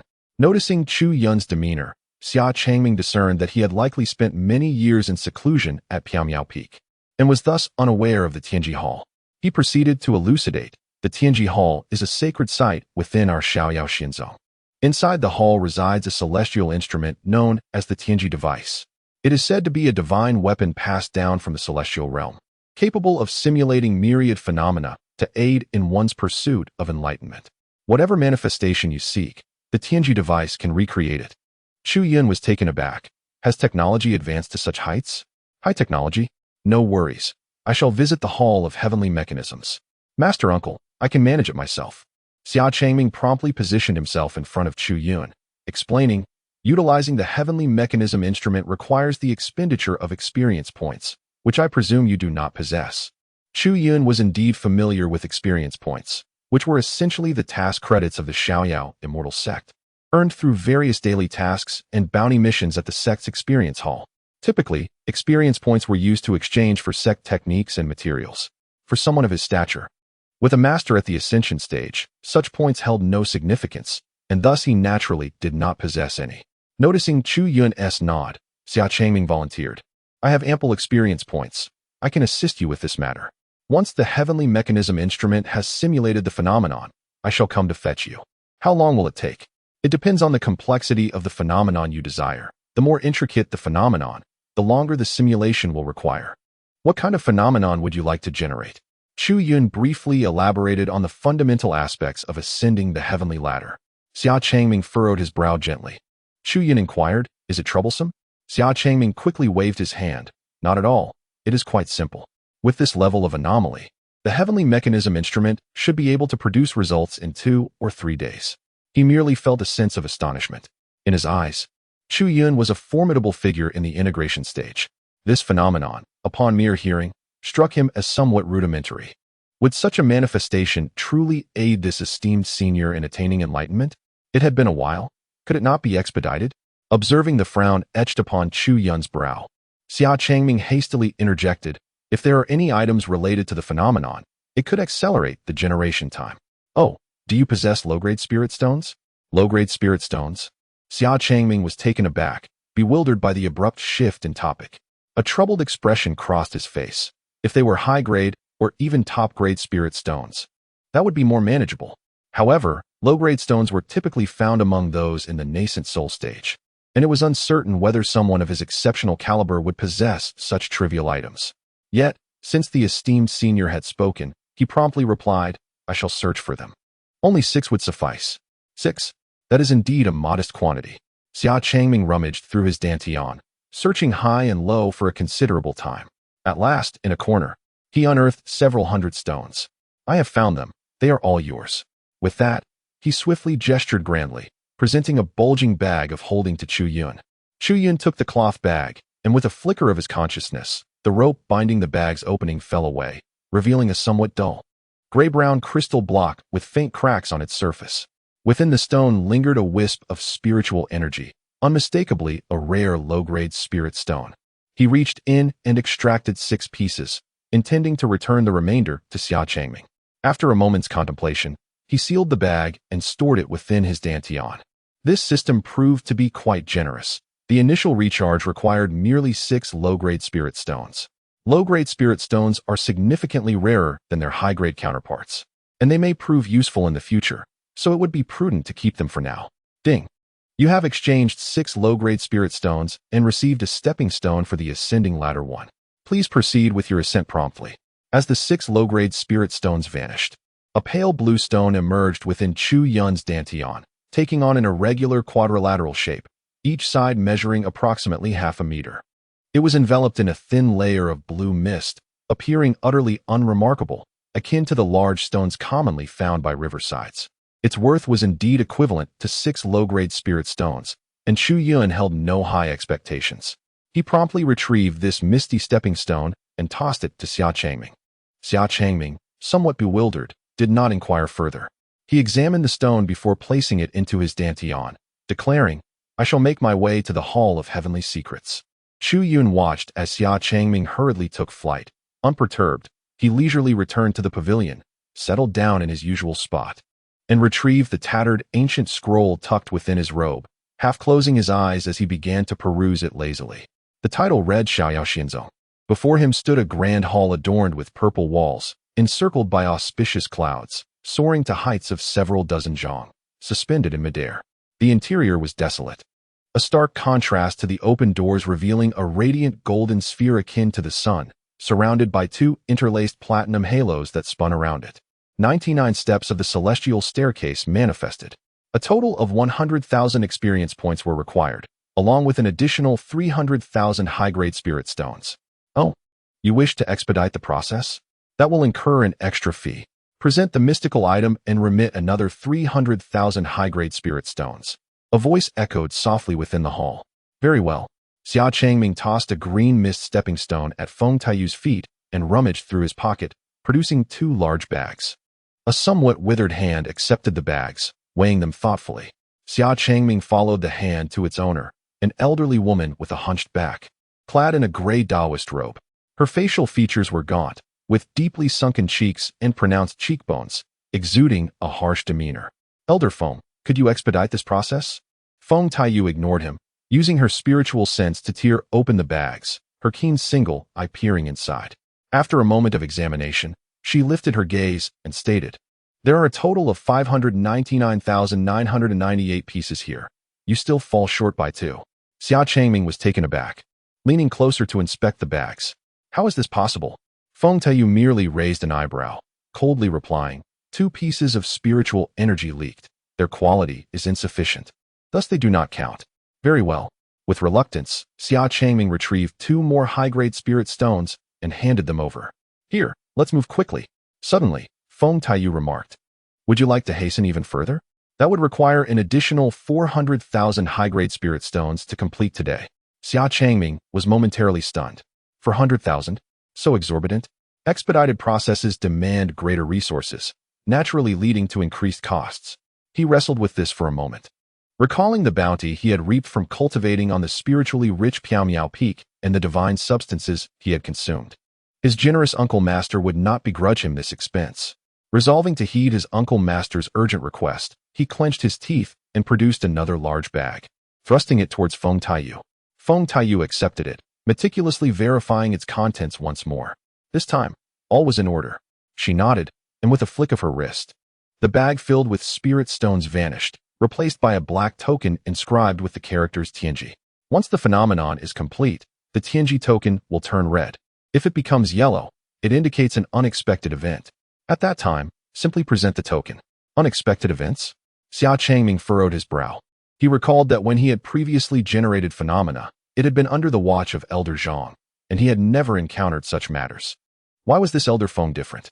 Feng Taiyu replied nonchalantly, "For an additional 500,000, I can provide you with protection against unforeseen circumstances, ensuring nothing goes awry." Xia Changming exclaimed, "I have no more funds." Clutching the black token, he declared, "I shall return shortly." This was no idle boast. He genuinely lacked the funds. As a mere nascent soul cultivator, his own consumption of spirit stones was considerable. These stones were not conjured from thin air. He truly could not produce the additional 500,000. Feng Taiyu observed as Xia Changming's figure faded from sight, then glanced down at the green stone beneath her feet. Sneering, "What a worthless trinket." She extracted 300,000 high-grade spirit stones, and with a kick, sent the green stone along with the spirit stones into the resplendent golden sphere behind her. A uniquely shaped, ancient staircase, imbued with the essence of time, slowly began to materialize within the sphere. Unfazed, Feng Taiyu stood guard outside the golden sphere, occasionally forming hand seals to unleash bursts of colorful magical light. 5 hours swiftly passed. The 99 steps of the celestial staircase had manifested 98 steps within the golden sphere. Once the phenomenon materialized and was transmitted through the Tianji instrument, it would signify a job well done. However, Feng Taiyu intended to halt at this stage. This final step could not be allowed to proceed so smoothly. Some unexpected occurrence was necessary. She needed to entice that young man to extract some additional resources. Just as Feng Taiyu was retracting her magical energy, a sudden gust of wind swept through the air outside the Tianji Hall. "Elder Feng, I am here to generate a phenomenon." A calm voice resonated. Upon hearing this voice, Feng Taiyu's expression stiffened, and she turned to the entrance, forcing a somewhat unpleasant smile.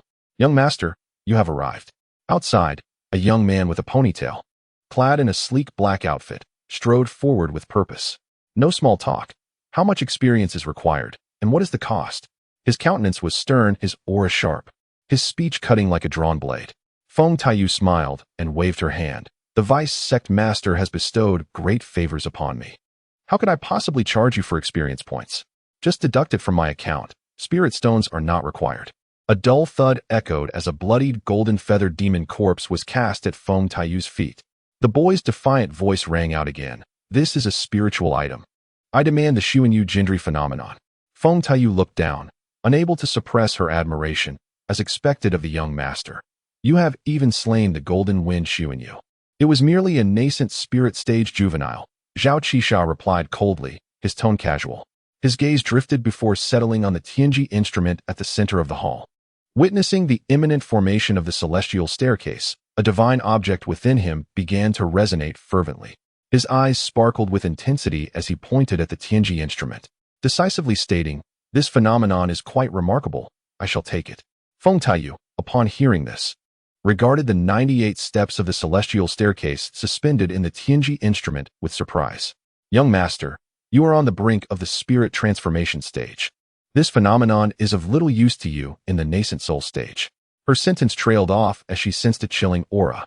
Zhao Qisha's dark eyes bore into her. "Present the Tianji token and ensure this phenomenon is transferred to me." "Very well. Please hold on." Feng Taiyu's face froze momentarily before breaking into a radiant smile. She gestured towards the Tianji instrument, casting a crimson light. As the crimson light penetrated, the interlaced halos outside the sphere began to spin at an accelerated rate. The final step of the 98-step celestial staircase began to gradually materialize. Witnessing this spectacle, Feng Taiyu turned to Zhao Qisha, "Young master, it will require the time of an incense stick." Zhao Qisha's gaze remained fixed on the Tianji instrument, and without so much as a glance at her, he ordered, "Hurry." "Understood, I shall hasten." Feng Taiyu quickly retrieved a bag of spirit stones, tossing the shimmering high-grade spirit stones into the Tianji instrument, causing the halos to flicker with increasing frequency.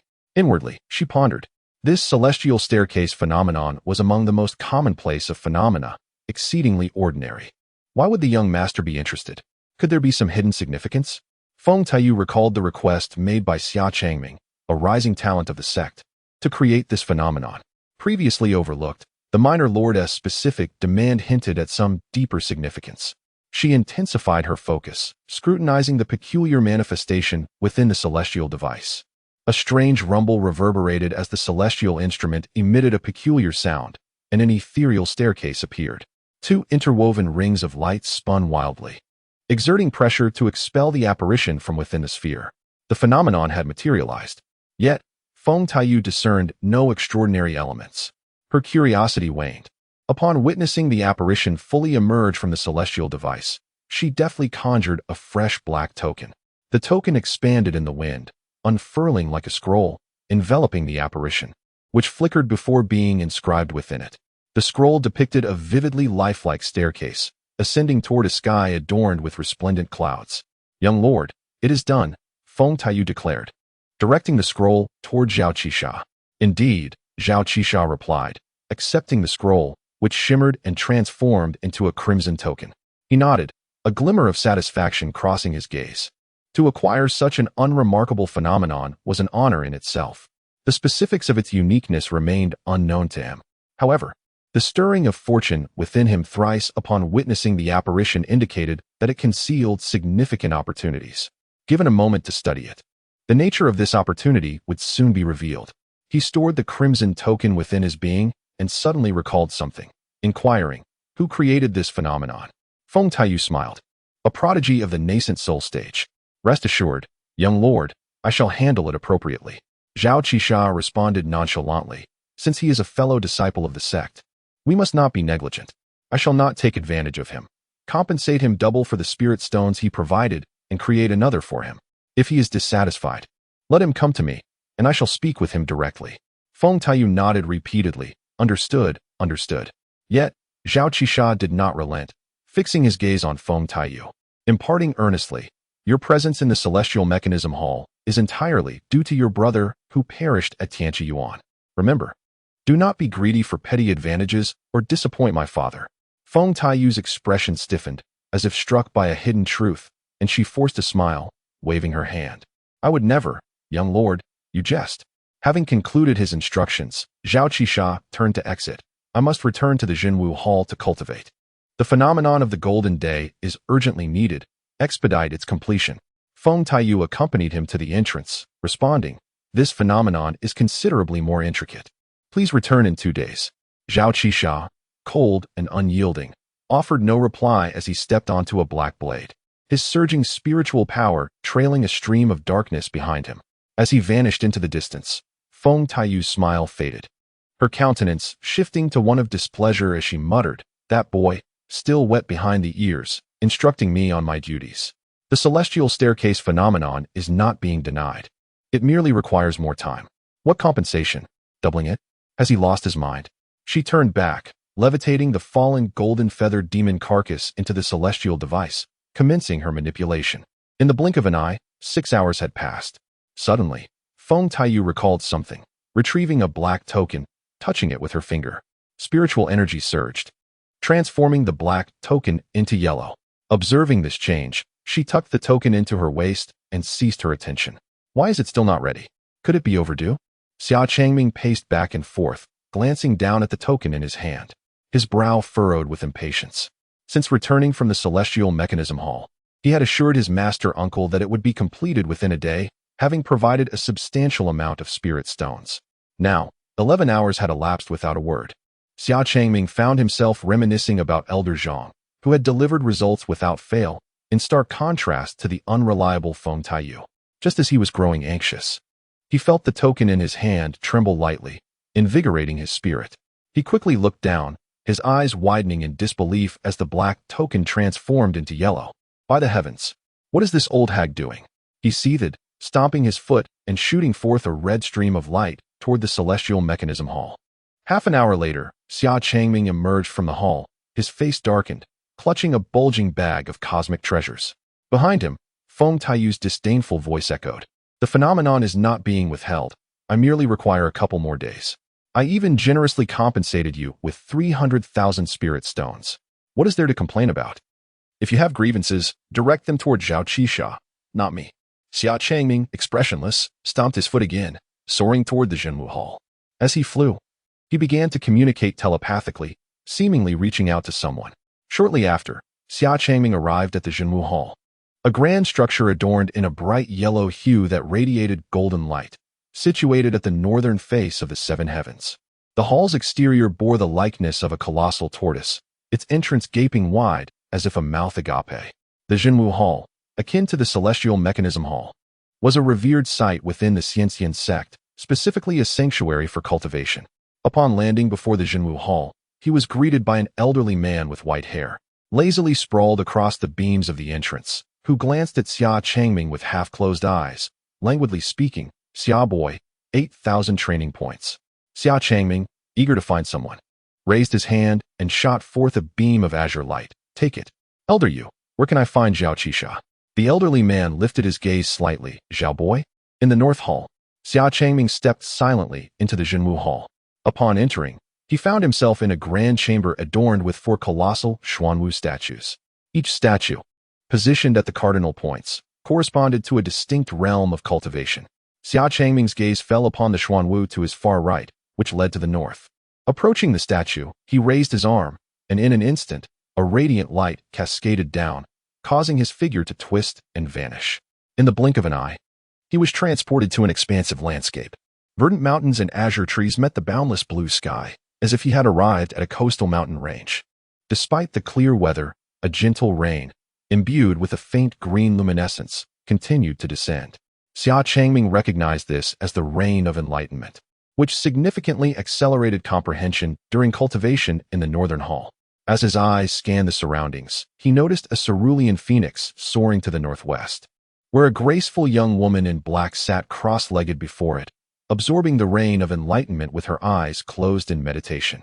To the northeast, crimson flames engulfed the sky, transforming the blue expanse to a fiery red. A young man clad in animal skins stood amidst the inferno, as plumes of white vapor erupted from him, akin to a divine weapon forged in otherworldly flames.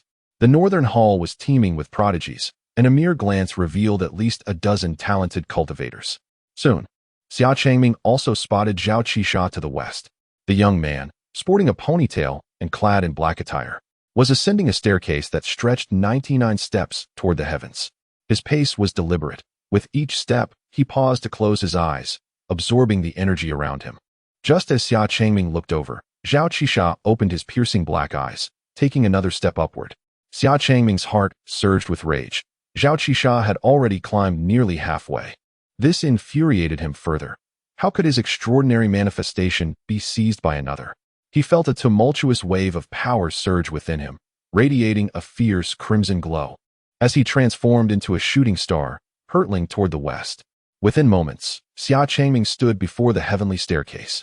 Sensing the tearing of spiritual energy, Zhao Qisha turned to meet his gaze. Before Xia Changming could speak, Zhao Qisha coolly remarked, "Is this yours?" Xia Changming, filled with fury, scoffed in response. "Is it yours then?" The realization that his senior's manifestation had been appropriated by someone else left him both anxious and enraged. He had confidently claimed that there would be no issues, yet now found himself in this predicament. Zhao Qisha, the young son of the deputy sect leader Zhao Xuani and a renowned prodigy of the Xian sect, had more experience in cultivation and was naturally stronger. Yet, Xia Changming thought, what did that matter? If someone dared to take from him, he would retaliate. Zhao Qisha nodded nonchalantly, declaring, "It belongs to me now." Before Xia Changming could respond, Zhao Qisha continued with a voice sharp as a blade, "Though this manifestation is somewhat trivial, it possesses its own significance. I shall examine it first. Since we are fellow disciples, I will share my insights with you afterward." Xia Changming clenched his fists, the sound of cracking knuckles echoing. He stepped forward, "Stealing my manifestation. Why all the unnecessary chatter?" Zhao Qisha frowned, displeased. "What's the matter? Elder Feng should have compensated you. In a few days, you will receive another new manifestation. You will gain my insights as well. You should consider yourself fortunate. Are you truly unsatisfied? Do I look like I care for your paltry spirit stones?" Xia Changming retorted, hurling a bag containing 300,000 spirit stones at Zhao Qisha's face. The bag exploded, scattering the stones like rain. Xia Changming's blood surged, his veins pulsing with a glassy hue. The trees around him visibly wilted, losing vitality at an alarming rate. Above him, several beams of treasure light erupted, aimed at Zhao Qisha.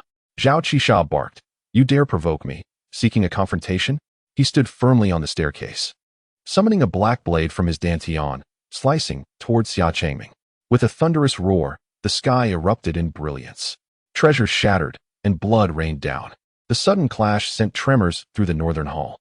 The floating black-clad girl to the northwest opened her eyes to observe, while the young man in animal skins to the northeast halted his forging, glancing toward the source of the disturbance. Is that the desolate battle body? To challenge Zhao Qisha at such a stage seems rather reckless. A few possess some skill, but not much. Bored, many return to their cultivation. More and more prodigies cease their training, fixated on the confrontation between Zhao Qisha and Xia Changming. Rather than a duel, it resembled a one-sided thrashing. With a tremendous crash, the earth caved in, and in the resulting pit, Xia Changming lay battered, his body marred with cuts and bleeding profusely. The rain of enlightenment poured down, washing over him. Yet his injuries continued to seep anew, leaving him gravely wounded. Zhao Qisha loomed above, surveying the scene with indifference. Dare to offend me? Were we not fellow disciples? You would be dead by now. Xia Changming gritted his teeth. If we fought on equal ground, I would not be unable to defeat you. Ridiculous, Zhao Qisha scoffed, raising the black blade above him, poised to strike. Suddenly, the northern hall fell silent, the rain of enlightenment seemingly frozen midair. A boot appeared above Zhao Qisha's head, and he felt an unprecedented weight pressing down upon him, causing his body to tremble under an overwhelming force. With a crack, Zhao Qisha's bones shattered, and he collapsed to the steps, his body uncontrollably leaning forward. What a lively scene, a gentle voice resonated. Under the astonished gaze of all the prodigies in the northern hall, the boot firmly pressed down on Zhao Qisha's head, pinning him to the staircase like a dead dog. A young man with white hair and a countenance as refined as jade, whose lips curled into a faint smile, remarked. The response from the man beneath him was a near-fatal groan, his voice strained and intermittent. Zhao Qisha found himself speechless, as one foot held his head tightly against the rough steps, while the other casually pressed upon his neck, nearly severing it. Gasping for breath, Zhao Qisha could only emit a few incoherent grunts. Who are you? Zhao Qisha finally regained his composure, his consciousness roaring in the void. The white-haired youth's voice flowed leisurely.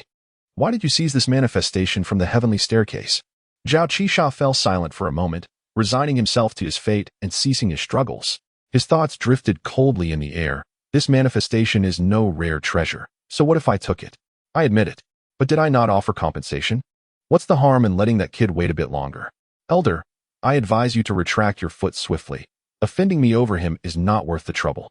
Zhao Qisha regained his composure, his voice becoming increasingly rational. He had assumed that Chu Yun was some elder, a formidable ally of Xia Changming. In a confrontation among those at the same cultivation level, he felt no fear.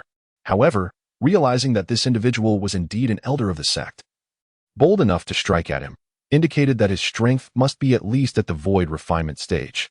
There was no need for impulsiveness that would lead to unnecessary suffering. His current task was merely to stall for time until his allies arrived, at which point he could settle the score. A dull thud echoed. Ah! Zhao Qisha's anguished cries pierced the heavens. He felt an excruciating pain. The foot resting upon his neck lifted and then descended with a decisive force. His neck snapped, his head severed from his body. Blood erupted in a crimson torrent.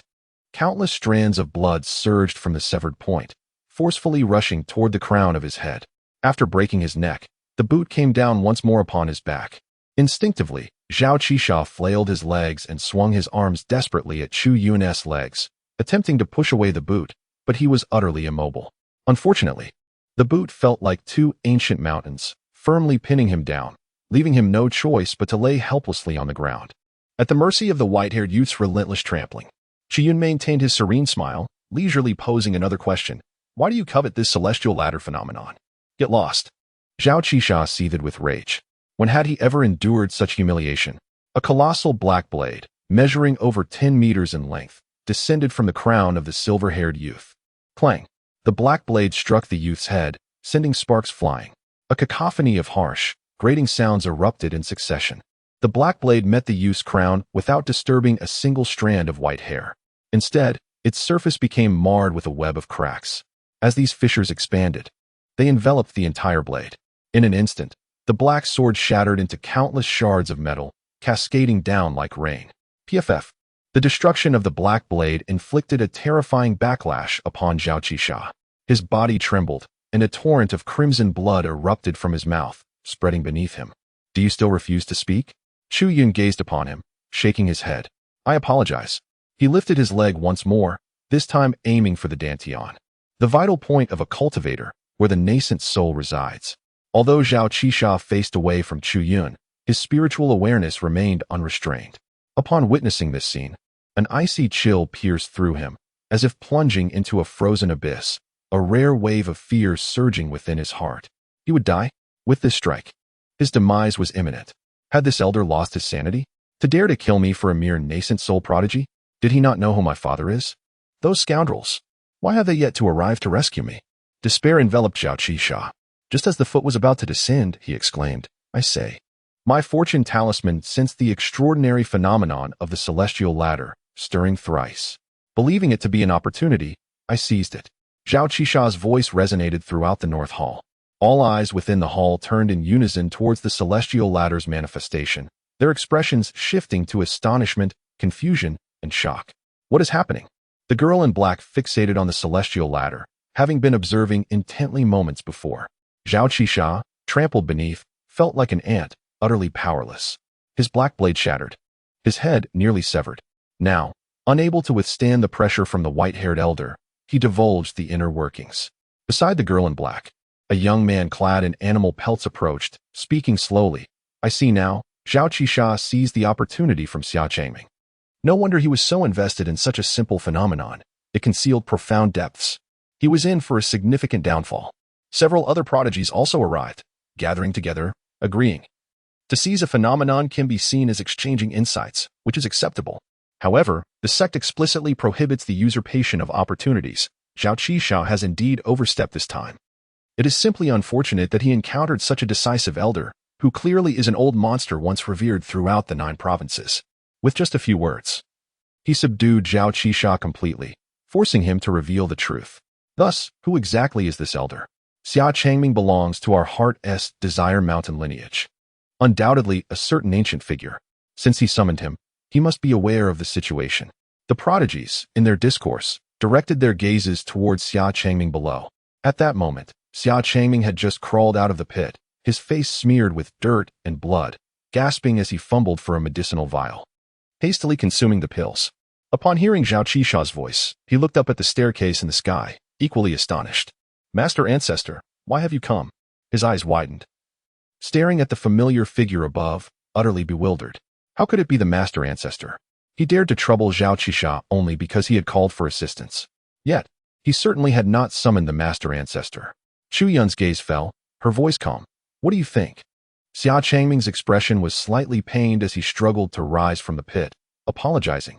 Master Uncle, this matter was not handled well by me. It is of no consequence. Chu Yun smiled gently, casting another glance at Zhao Qisha beneath his feet. After receiving the answer, he finally shifted his foot, then bent down. With one hand, he lifted Zhao Qisha's head, and with the other, he grasped his severed neck, as if hoisting a garment. It turned out that this strange phenomenon was indeed fortuitous. It piqued his interest. So, have you discovered anything? Chu Yun, with a serene demeanor, casually lifted Zhao Qisha's head and inquired. With a single stride, she ascended the steps. The system's voice resonated in unison. On the 7th day, just as the heavenly ladder was about to vanish, the host had finally made all necessary preparations and stepped onto the celestial ascent. In mere moments, as if aided by divine intervention, you ascended 58 steps in succession, surpassing the majority and emerging triumphantly. You swiftly outpaced Wang Chan, delivering a resounding blow to his pride. Witnessing his face contort as if he had consumed excrement brought you a joy akin to savoring a refreshing cola on a scorching summer day. Your rapid ascent drew the attention of the masses, who whispered excitedly amongst themselves. Congratulations, host, for selecting the most ostentatious method of resurgence to make your grand entrance. Your completion level has increased. Chu Yun was somewhat annoyed by the incessant voice of the system, only to realize that he had inexplicably completed a side quest of slapping faces. Casually, he lifted Zhao Qisha's head and inquired, Is your surname Wang? Zhao Qisha, do you not know who I am? How dare you speak to me in such a manner? He was so enraged that he almost laughed. Once his guardian arrives, you will truly understand the magnitude of the trouble you have stirred today. At that moment, I hope you will not regret your actions. Zhao Qisha could almost foresee this person's fate. However, when his gaze met those bright, calm eyes, an inexplicable twitch of his eyelids occurred, and he coldly uttered 3 words, Zhao Qisha. Oh. Chu Yun ascended another step and inquired, Have you discerned any opportunities from this phenomenon? No, he replied. This is merely the most rudimentary manifestation of body refinement. Completing the 99th step may yield some enhancement to the physical form, but it holds little significance for me. As soon as he finished speaking, Zhao Qisha felt a chilling aura emanating from the crown of his head. Startled, he quickly added, "The perception of the luck goo cannot be mistaken. Once it detects any anomalies, it will alert me." "Luck goo?" Chu Yun nodded, lifting the body of Zhao Qisha with his other hand, casting a glance at the location of the dantian. "No." Zhao Qisha's face contorted in horror as he beheld the treasure concealed deep within his dantian, as if it were being seized by an invisible hand. Before his eyes, this exquisite entity was forcefully extracted. It was a tiny worm, no larger than a thumb, enveloped in a faint yellow mist, within which flickered an enigmatic pale purple light, resembling a ghostly eye. Chu Yun's eyes possessed the ability to pierce through all illusions. She raises her hand to grasp the goo worm, examining it with meticulous attention. Beneath the shroud of mist, the creature's body appears as a translucent glass-like entity, with a dark purple liquid coursing through its skin. Its 6 delicate legs, as fine as strands of hair, tremble slightly due to the forceful extraction, emitting a faint buzzing sound, as if yearning for escape. Chu Yun found it rather peculiar. The insect appeared peculiar, yet felt remarkably elastic, akin to squeezing a jelly bean, and he casually pinched it. Puff, puff, puff. Chu Yun frowned, observing Zhao Qisha spitting blood at him. Each squeeze seemed to activate a mechanism. With every pinch, Zhao Qisha expelled a mouthful of blood, despite his head being severed. His face, which had retained a vibrant hue, suddenly turned as pale as parchment. Although the blood had not yet approached his body by half an inch before being dissolved by his magical energy, he still expressed his displeasure. "What is wrong with you?" "The fortune insect is my life essence refined with my blood." Puff, puff, puff. "Stop squeezing it." "Damn it." Zhao Qisha, feeling dizzy and infuriated, cursed vehemently. "Oh, my apologies." Chu Yun nodded and then forcefully squeezed the fortune insect in his palm, commanding, "Locate the opportunity within this anomaly for me. Go." Poof. Zhao Qisha spat another mouthful of blood, feeling as though he were on the brink of demise. Breathless from Chu Yun's Navi assertion, he gasped, "It's futile." The fortune insect never seeks out opportunities on its own. It only indicates when it discovers one. Before he could finish, Zhao Qisha's words faltered. The fortune insect, which he had treasured and meticulously cared for, was unexpectedly twisting through the mist, soaring towards the staircase above with remarkable speed, surpassing that of an ordinary nascent soul cultivator. Zhao Qisha watched this scene, his vision darkening as he felt blood rising to his crown. Is this truly possible? What do my years of nurturing mean then? Chu Yun paid no heed to Zhao Qisha's thoughts. With a casual flick, he discarded both his head and body. He then proceeded to follow the luck goo. Ascending the path, the 99 steps, adorned in a gray hue, were remarkably wide, capable of comfortably accommodating 2 robust men side by side. However, the incline was steep, with each step seemingly suspended in the air, presenting a drop of nearly 10 meters, climbing ever upward. With each ascending step, an overwhelming pressure surged forth. The higher the steps climbed, the greater the weight of the pressure became. As Chu Yun ascended each step, the next one naturally appeared beneath his feet, devoid of any resistance. Upon reaching the 80th step, an eerie silence enveloped the arena, while Wang Chan's face turned ashen, his eyes filled with envy. Upon reaching the 90th step, the female cultivators gazed at your graceful figure, their cheeks flushed, yearning to bear your offspring. Upon reaching the 95th step, the praises from your seniors grew increasingly resounding, your elegance stirring the hearts of several male cultivators, who too wished to have children with you. The only source of vexation for Chu Yun was the system, which incessantly chimed in like a garrulous old crone, announcing each few steps as if he had achieved something monumental, extolling his accomplishments with grandiosity. What a foolish nuisance. Chu Yun arrived at the 97th step, suddenly halting his progress. Before him, the exhausted goo worms lingered on the 98th step. He gazed intently at the goo worms, a flicker of astonishment crossing his eyes. The phenomena accompanying the ascent of the celestial ladder were all conjured by the celestial mechanism, rendering each step an illusion. However, this 98th step was unlike the others. With a single glance, he discerned its true nature. The gray surface of this step emanated a familiar azure mist. Chu Yun suddenly realized that the tier of the Chi Luck goo, upon which he stood, was none other than the stepping stone that was gifted by the system during the initial recharge. This revelation was not particularly extraordinary. as Xia Changming had previously mentioned that there existed corresponding spiritual objects capable of accelerating the manifestation of anomalies. However, at this moment, Chu Yun observed something peculiar. As he became aware of it, the green mist began to rise increasingly, drifting towards the west. Meanwhile, the original 99 tiers remained situated to the east.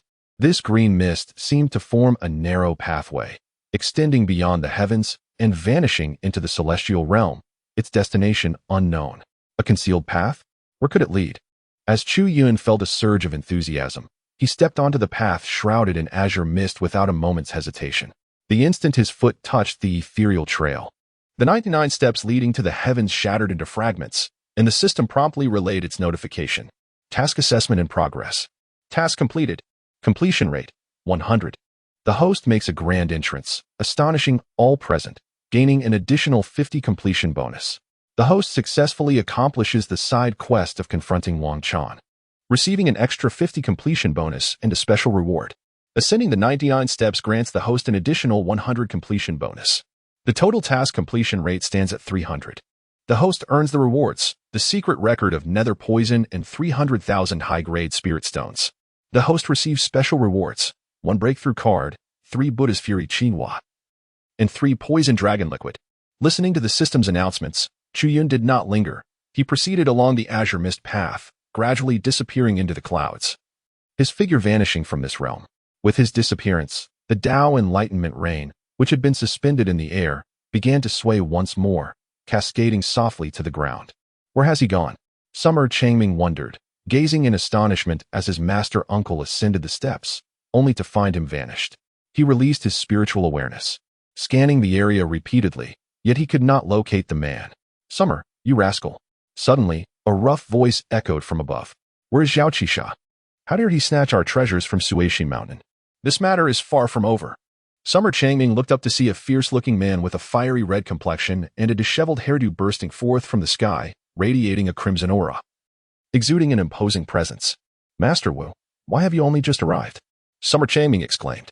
Damn it, do not even mention it. That old scoundrel Yu has gone mad. Sealing the Zhenwu Hall. He claims there's a malfunction in the hub, and not only I, but even those from Xiaoyao Mountain cannot enter. Wu Shengyang paused momentarily, his gaze sweeping over Summer Changming with surprise. Why do you appear unscathed? Did Zhao Qisha not attack you? Given his understanding of Summer Changming, even if he were absent, he would have surely faced Zhao Qisha in battle. The Zhenwu Hall was just sealed? Summer Changming was taken aback, and upon hearing Wu Shengyang mention Zhao Qisha, his expression turned peculiar as he pointed towards the north. Zhao Qisha is over there. All the prodigies from the North Hall had witnessed Zhao Qisha being hurled down from several dozen feet in the air by his master uncle. Now, he hung limply from a large tree branch, his body sprawled against the jagged stones of another mountain peak. His breath was weak, and he appeared to have lost consciousness. A few acquaintances of Zhao Qisha surrounded him, pondering how to revive him. Who could it be? Wu Xingyang followed Summer Changming's gaze, and he too was taken aback. What has happened to Zhao Qisha? Summer Changming soared into the air, reaching Wu Xingyang's side, and succinctly recounted the events that had transpired. During this time, the sound of ruptured air echoed continuously in the North Hall. Qisha, who dares to lay a hand on Zhao Qisha? Such grave injuries.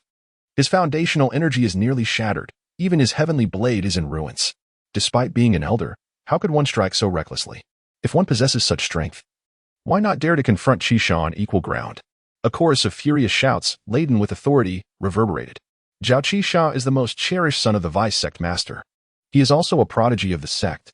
At the first sign of trouble, not only Zhao Qisha's protectors, but also several elders, including Su Haijin, rushed toward the Zhenwu Hall. However, they were taken aback to find the Zhenwu Hall temporarily closed. In that brief moment, they never anticipated Zhao Qisha would sustain such severe injuries. The arriving experts from the sect were filled with rage. Surrounding Zhao Qisha, they produced vials of elixirs and cast healing spells in an attempt to save him. Others inquired among the prodigies present in the North Hall about the unfolding events. Soon, the entire sequence of events was laid bare. The sect members encircling Zhao Qisha exchanged glances after hearing the recount of events, their eyes flickering with confusion. Which old wretch from Suishin Mountain is responsible? It seems there isn't one. Perhaps that old rascal from Suishin Mountain has reshaped his body and changed his appearance. Humph. As a sect elder, using his power to bully the weak and shattering Qisha's heavenly blade, injuring him to such an extent, demands an explanation. They exchanged glances, each revealing a chilling expression. An elderly man in a gray robe, missing an arm, radiated immense magical power, pressing down towards Summer Changming and Wu Xingyang with an overwhelming ferocity. First, let's subdue this Summer Changming. The identity of the accomplice must also be uncovered, and he shall be apprehended and duly punished. Humph! Such arrogance! To seize opportunities from others, and yet act so brazenly, do they truly believe that Suishan Mountain is made of clay? Wu Xingyang bellowed, unleashing a similarly terrifying aura.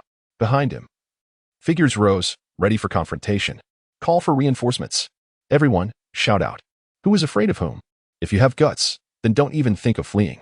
Well, those from Xiaoao Mountain, do you truly believe that just because our great elder has ascended, you can act with impunity? Ridiculous. Is this our fault? To lay such a vicious hand upon the sect's prodigies? This matter cannot be left unresolved.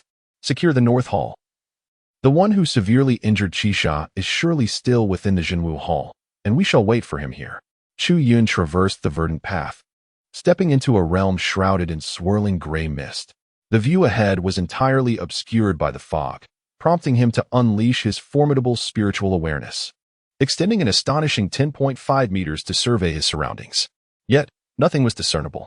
He could only observe that beneath his feet, a path of azure mist unfurled gradually ahead, accompanied by another parallel trail. Chu Yun immediately understood the purpose of the parallel path. Was he concerned that I might not return to the Jinwu Hall later? With each step he took, the path behind him crumbled away. Yet the parallel path on the other side correspondingly extended. In Chu Yun's mind, an image reminiscent of a playground track emerged. This path, once reached its destination, would ultimately lead him back to the North Hall of Jinwu along a parallel route.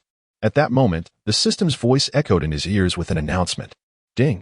The phenomenon of ascending the heavenly ladder has dissipated, and your remarkable feat of conquering 99 steps in one breath has drawn forth a wave of astonishment and acclaim. Numerous female cultivators have simultaneously extended proposals for companionship. Furthermore, more prominent sects have extended their olive branches to you. The arduous journey of the past 5 centuries lingered vividly in his memory.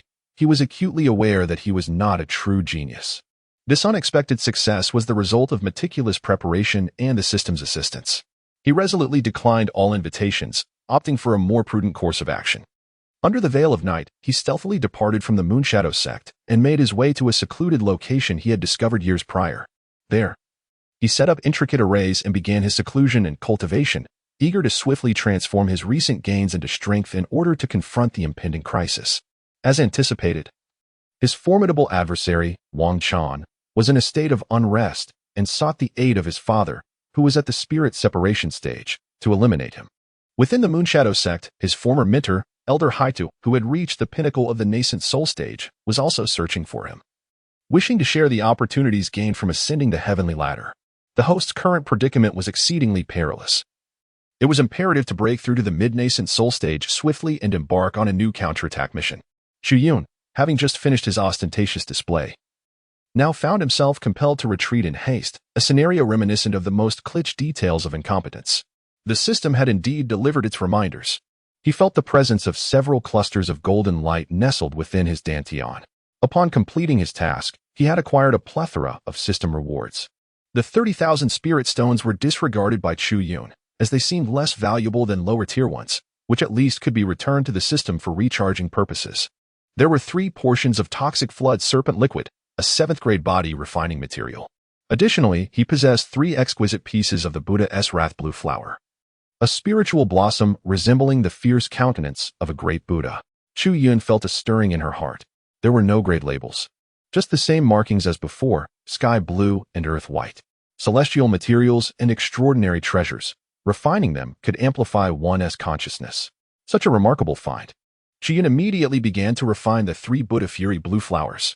Following this, he encountered a cultivation technique known as the secret record of nether poison. Although its rank was merely 4th tier, it held little value for Chu Yun. Nevertheless, he felt a spark of curiosity and took a moment to peruse it more thoroughly. Intriguingly, the last reward from the system was a compendium of rejuvenating elixirs, a text widely circulated, with much of its content being familiar to him. Was it a consequence of differing worlds? Many theories within the nether poison secret record were entirely new to him, warranting further exploration later on. After meticulously reviewing the system rewards, Chu Yun's gaze finally settled upon a resplendent golden card. The surface of the Breaking Boundaries card depicted a miniature Nascent Soul, with two palms clasped at the dantian, emanating an unusual aura. Now, Chu Yun faced a significant dilemma. Should he apply this Breaking Boundaries card to his Nascent Soul, or to one of the over 90,000 Golden Dan? Without selecting the first card of Breakthrough, Chu Yun retracted his consciousness into his body and focused intently on the Breakthrough card before him, analyzing it fervently. He was uncertain of its efficacy, hence he decided to use it. However, he resolved to reserve the second Breakthrough card for replication, should he succeed in recreating the card. He could forego the tedious tasks imposed by the system. Suddenly, while engrossed in his study of the Breakthrough card, a thunderous roar resonated from ahead. Lifting his gaze, he noticed that the gray mist had dissipated considerably, revealing the indistinct outlines of 15 or 16 azure droplets suspended within the haze. Each droplet was as large as a fist, resembling individual fruits. Upon closer inspection, he discovered that within the droplets, much like amber, various hues of yellow, white, and purple lightning were encapsulated. Liquid of tribulation? Chu Yun squinted his eyes, recognizing the origin of the water droplets. They were tribulation liquid.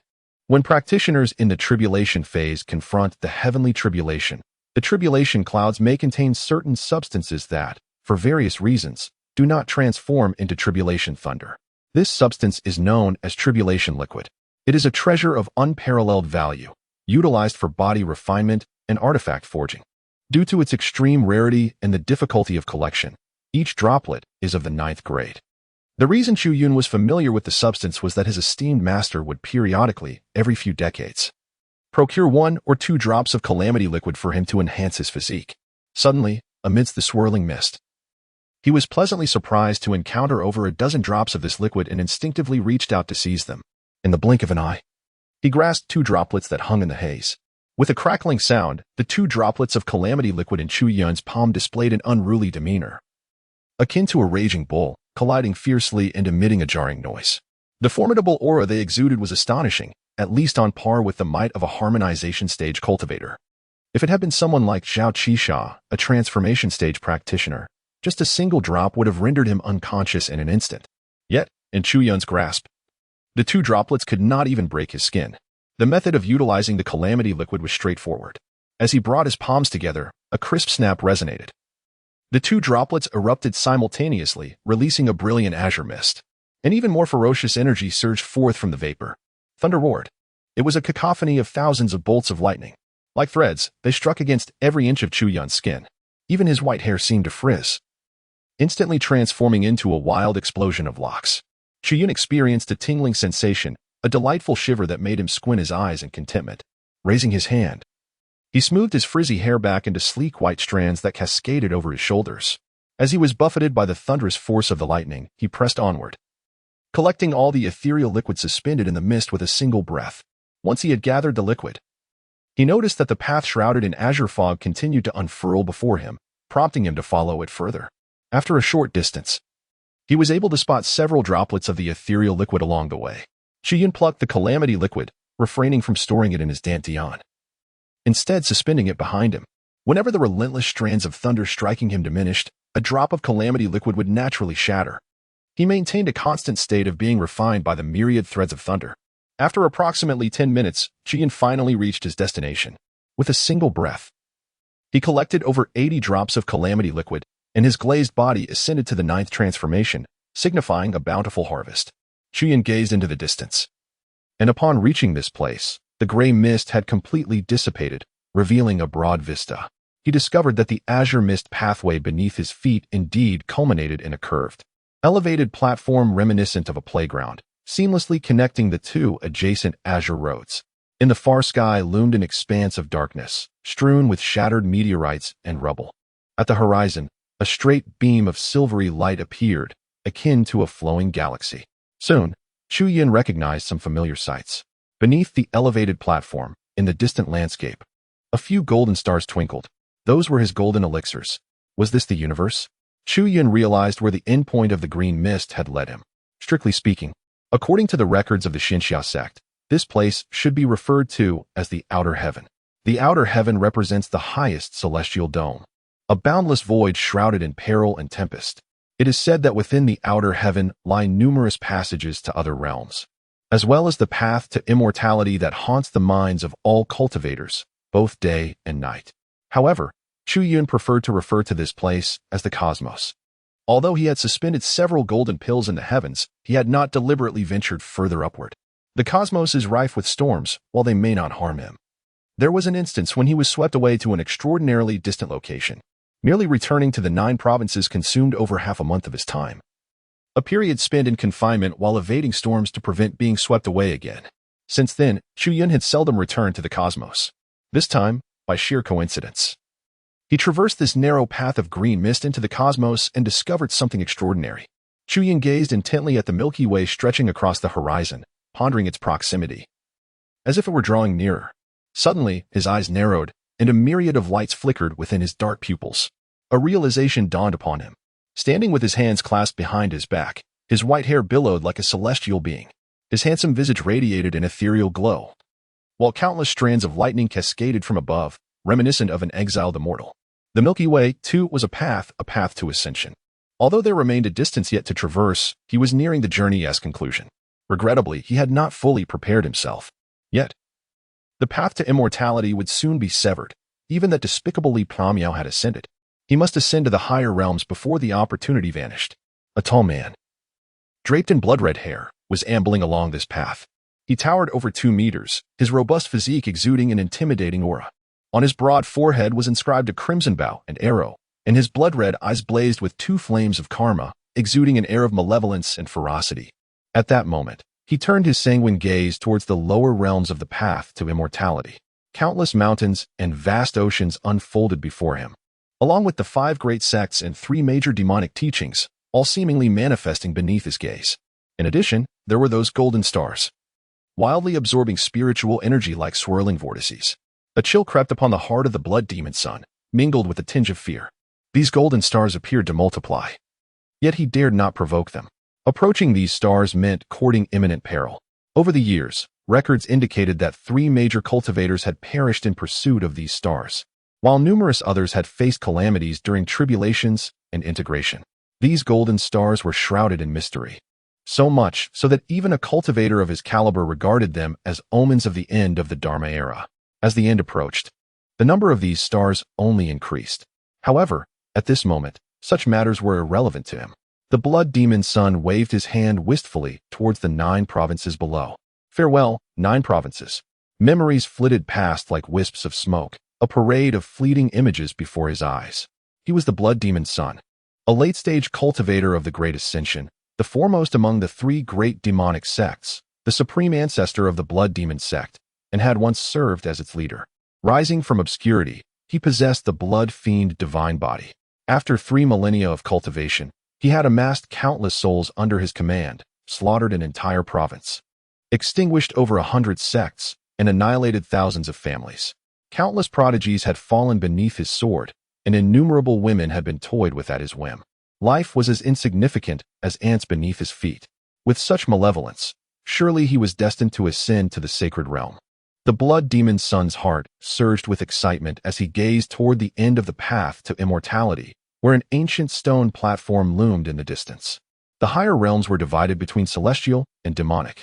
As one born of the demonic sect, he naturally yearned to ascend to the celestial demon realm, sacred realm. The mere thought quickened his pace. With each step along the path to immortality, silver light cascaded from above, marking the bestowal of the heavenly Tao, enhancing his physique and spirit, a comprehensive augmentation. Thus, when he ascended to the higher realms, he would not be reduced to the lowest echelon of existence. Suddenly, the blood demon's son halted, his gaze drawn beyond the path to immortality. Tribulation thunder? No, it was tribulation liquid. A remarkable opportunity had presented itself just before his ascent, seemingly a compensation from the heavenly Tao for his unfulfilled potential and premature elevation. The blood demon's son beheld myriad flashes of thunder. As a late-stage cultivator of the great ascension, he was well acquainted with such phenomena. Without hesitation, he extended his palm, intent on reaching beyond the path to seize the tribulation liquid. Boom, boom. A series of resonant impacts echoed along the path to immortality. After a considerable interval, the tumult finally subsided. Humph! A soft snort escaped him, lamenting the waste of a fragrant stick of incense's worth of time, a boon now bestowed upon that young man. The blood demon's son lowered his crimson gaze, disappointment flickering within his eyes as he regarded the tribulation liquid beyond the path. He had initially believed himself fortunate to stumble upon someone refining the tribulation liquid in the outer realms, a chance to seize it for himself. Alas, his attempts had proven futile. No matter the method employed, he could not retrieve the liquid from beyond the path. The commotion along the path had not even stirred a ripple in the outer realms. As a seasoned cultivator of the Great Ascension, he quickly discerned the reason. The five senses may deceive, but the divine consciousness does not. His divine consciousness was vast, yet it could only perceive the silhouette of a white-haired figure amidst the thunder. This indicated an immense distance separating them. Thus, the path to immortality, in essence, served as a conduit to the higher realms. No longer within the confines of the 9 provinces. It appeared that he and the tribulation liquid were separated by the chasm between the upper and lower realms. No matter how powerful a late-stage cultivator might be, they could not transcend this divide. How careless. The blood demon's son grasped the situation and suddenly turned to look behind him. He noticed a small black dot emerging at the end. A sweep of his divine consciousness revealed the figure's identity, a gaunt, pallid elder, his expression one of sorrow, bearing a sword taller than himself on his back. He walked steadily along the path to immortality, and with each step, the silver light above him shone even brighter than that above the blood demon's son. Retracting his divine consciousness, the blood demon's son frowned slightly before sneering. Heh, the old man from the ancient divine sword pavilion? After guarding the sword pavilion for so long, he has finally chosen to emerge?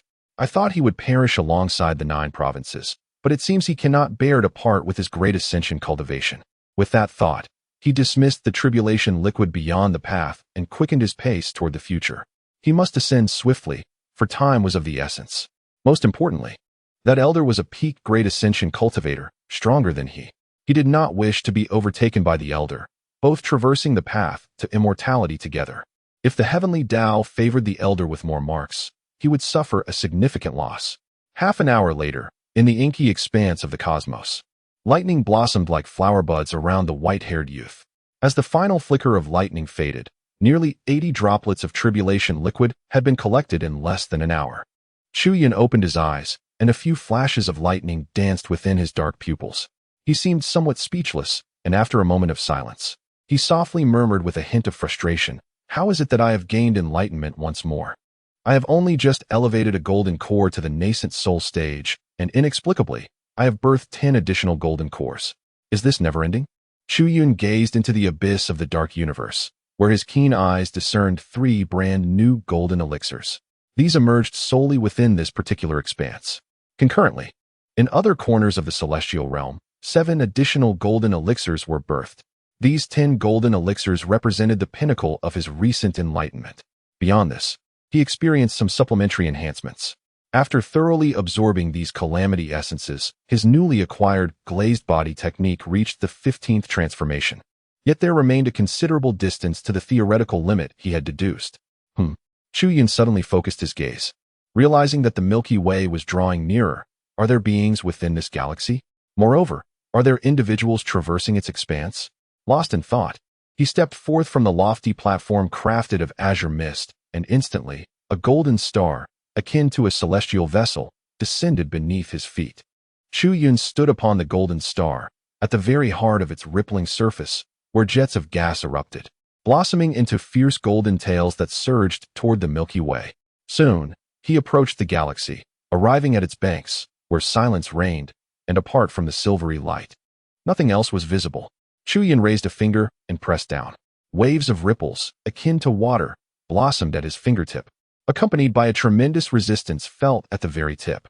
"You refuse me entry?" With a raised eyebrow, Chu Yun refrained from probing any further and withdrew his hand. Gazing at the resplendent, silver-hued Milky Way, he unhesitatingly lifted his foot and stepped forward.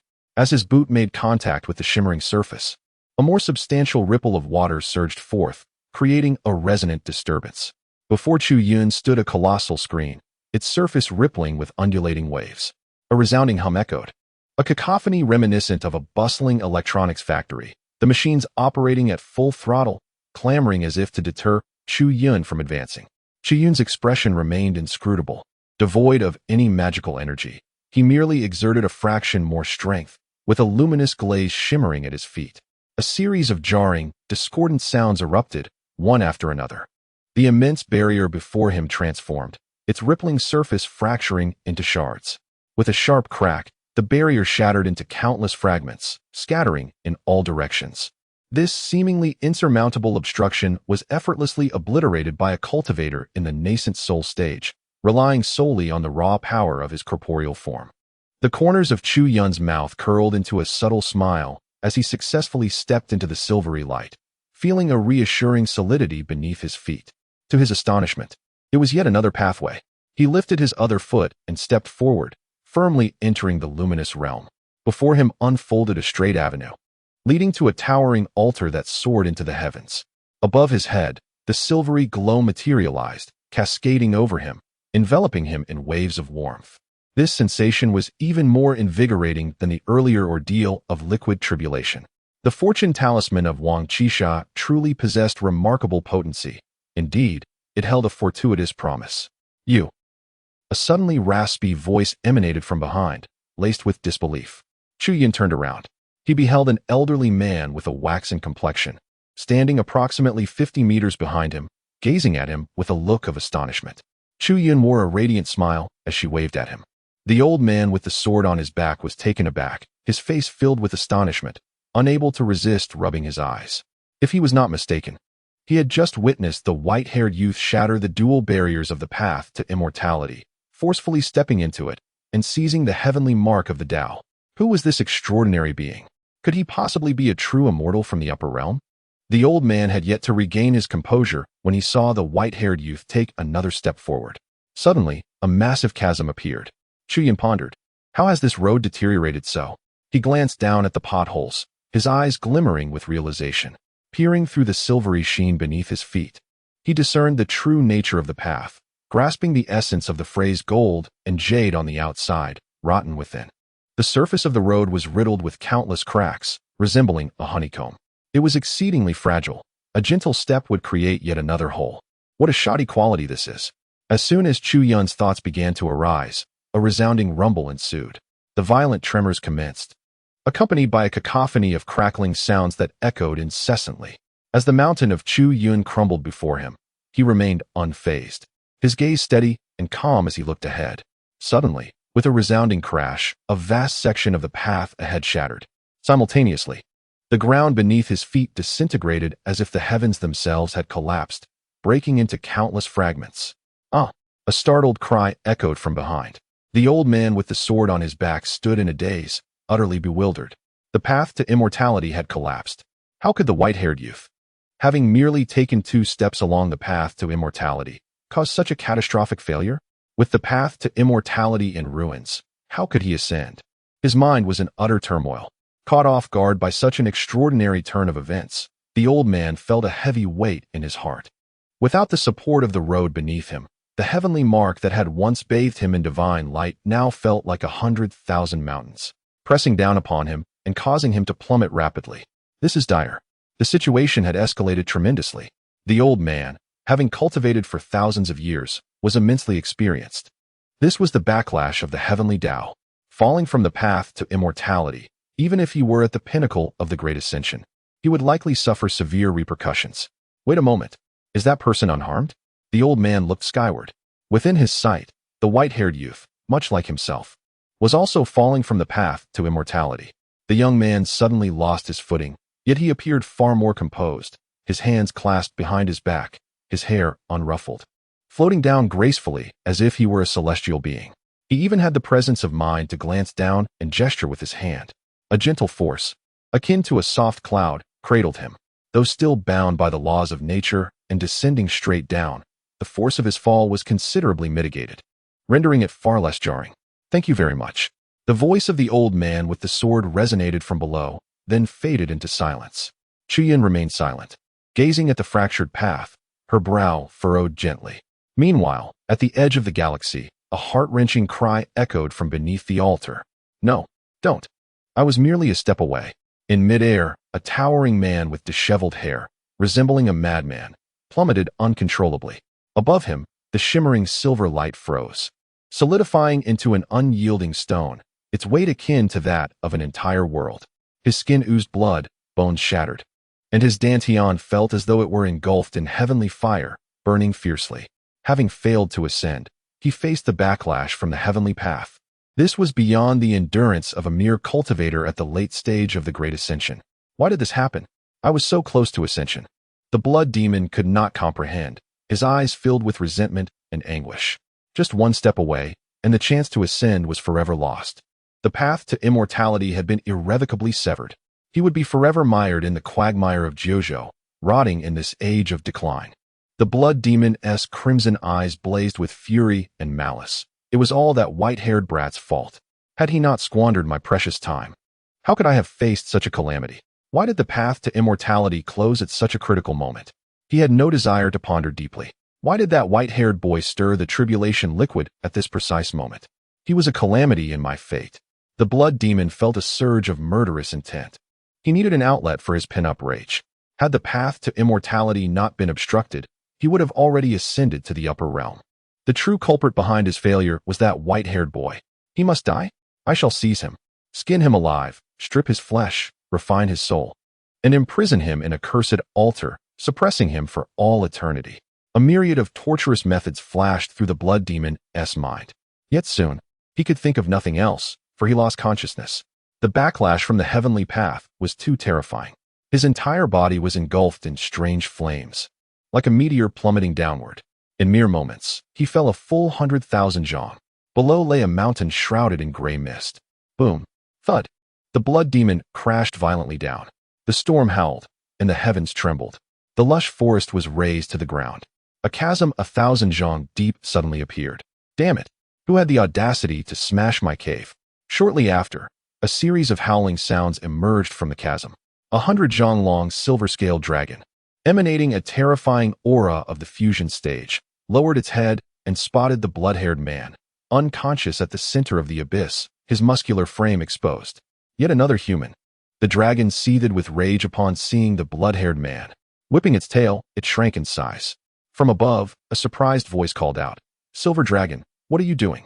This fellow carries the dark energy I favor and has smashed my cave. Of course, I shall seek trouble with him. Don't be hasty. This human has caused quite the stir and is still alive. At the very least, he is a tribulation stage cultivator. You should refrain from acting impulsively. Let me fetch the master to have a look." Another voice interjected, "Indeed, he is still alive. If he is related to that previous killing god, what is there to fear? If the heavens collapse, our master will bear the brunt. Those who dare to cause trouble in our Tsongshan forbidden zone have all perished. Stand aside. I shall take advantage of the situation. Fine, I shall join you. You all carry on. I will find the master." A colossal black-armored beast soared from the abyss, heading towards the main peak of Tsongshan. This black-armored beast called out a few times and discovered the formidable figure of the horned man gazing up at the sky atop the peak, his expression solemn. Not just the master of Tsongshan. At that moment, all-powerful cultivators in Jiuzhou who had reached the Great Ascension level sensed a disturbance and instinctively looked up at the sky. Some bore grim expressions, others showed sorrow. And some Great Ascension cultivators, disregarding their composure, wept openly. Today marked a nightmarish day for all Great Ascension beings. In midair, not far from Tsongshan, an elder bearing a heavy sword descended with a smile, landing near a secluded sword hut. As soon as he touched the ground, figures gathered around him. "Old sword god, did you not ascend? Why have you returned?" They were astonished at the sight of the elder with the sword on his back. The path to immortality has been severed. Before the elder could speak, a middle-aged man in a yellow robe, with sharp brows and deep eyes, also a Great Ascension, appeared.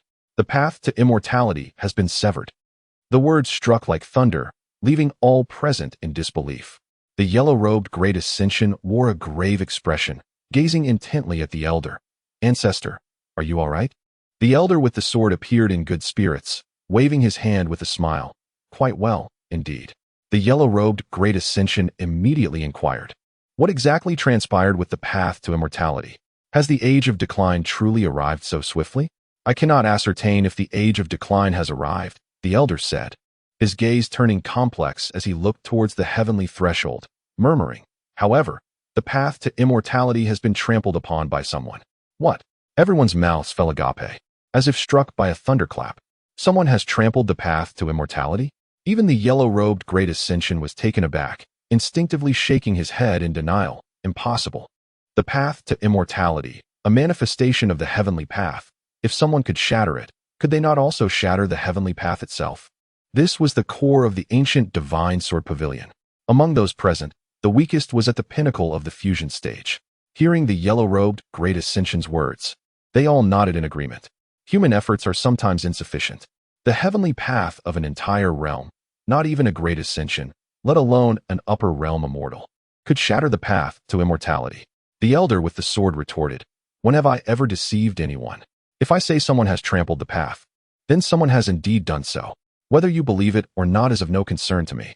Seeing the elder's demeanor, they exclaimed, "We believe. We believe. Old sword god, do not be angry." They exchanged glances, hastily affirming.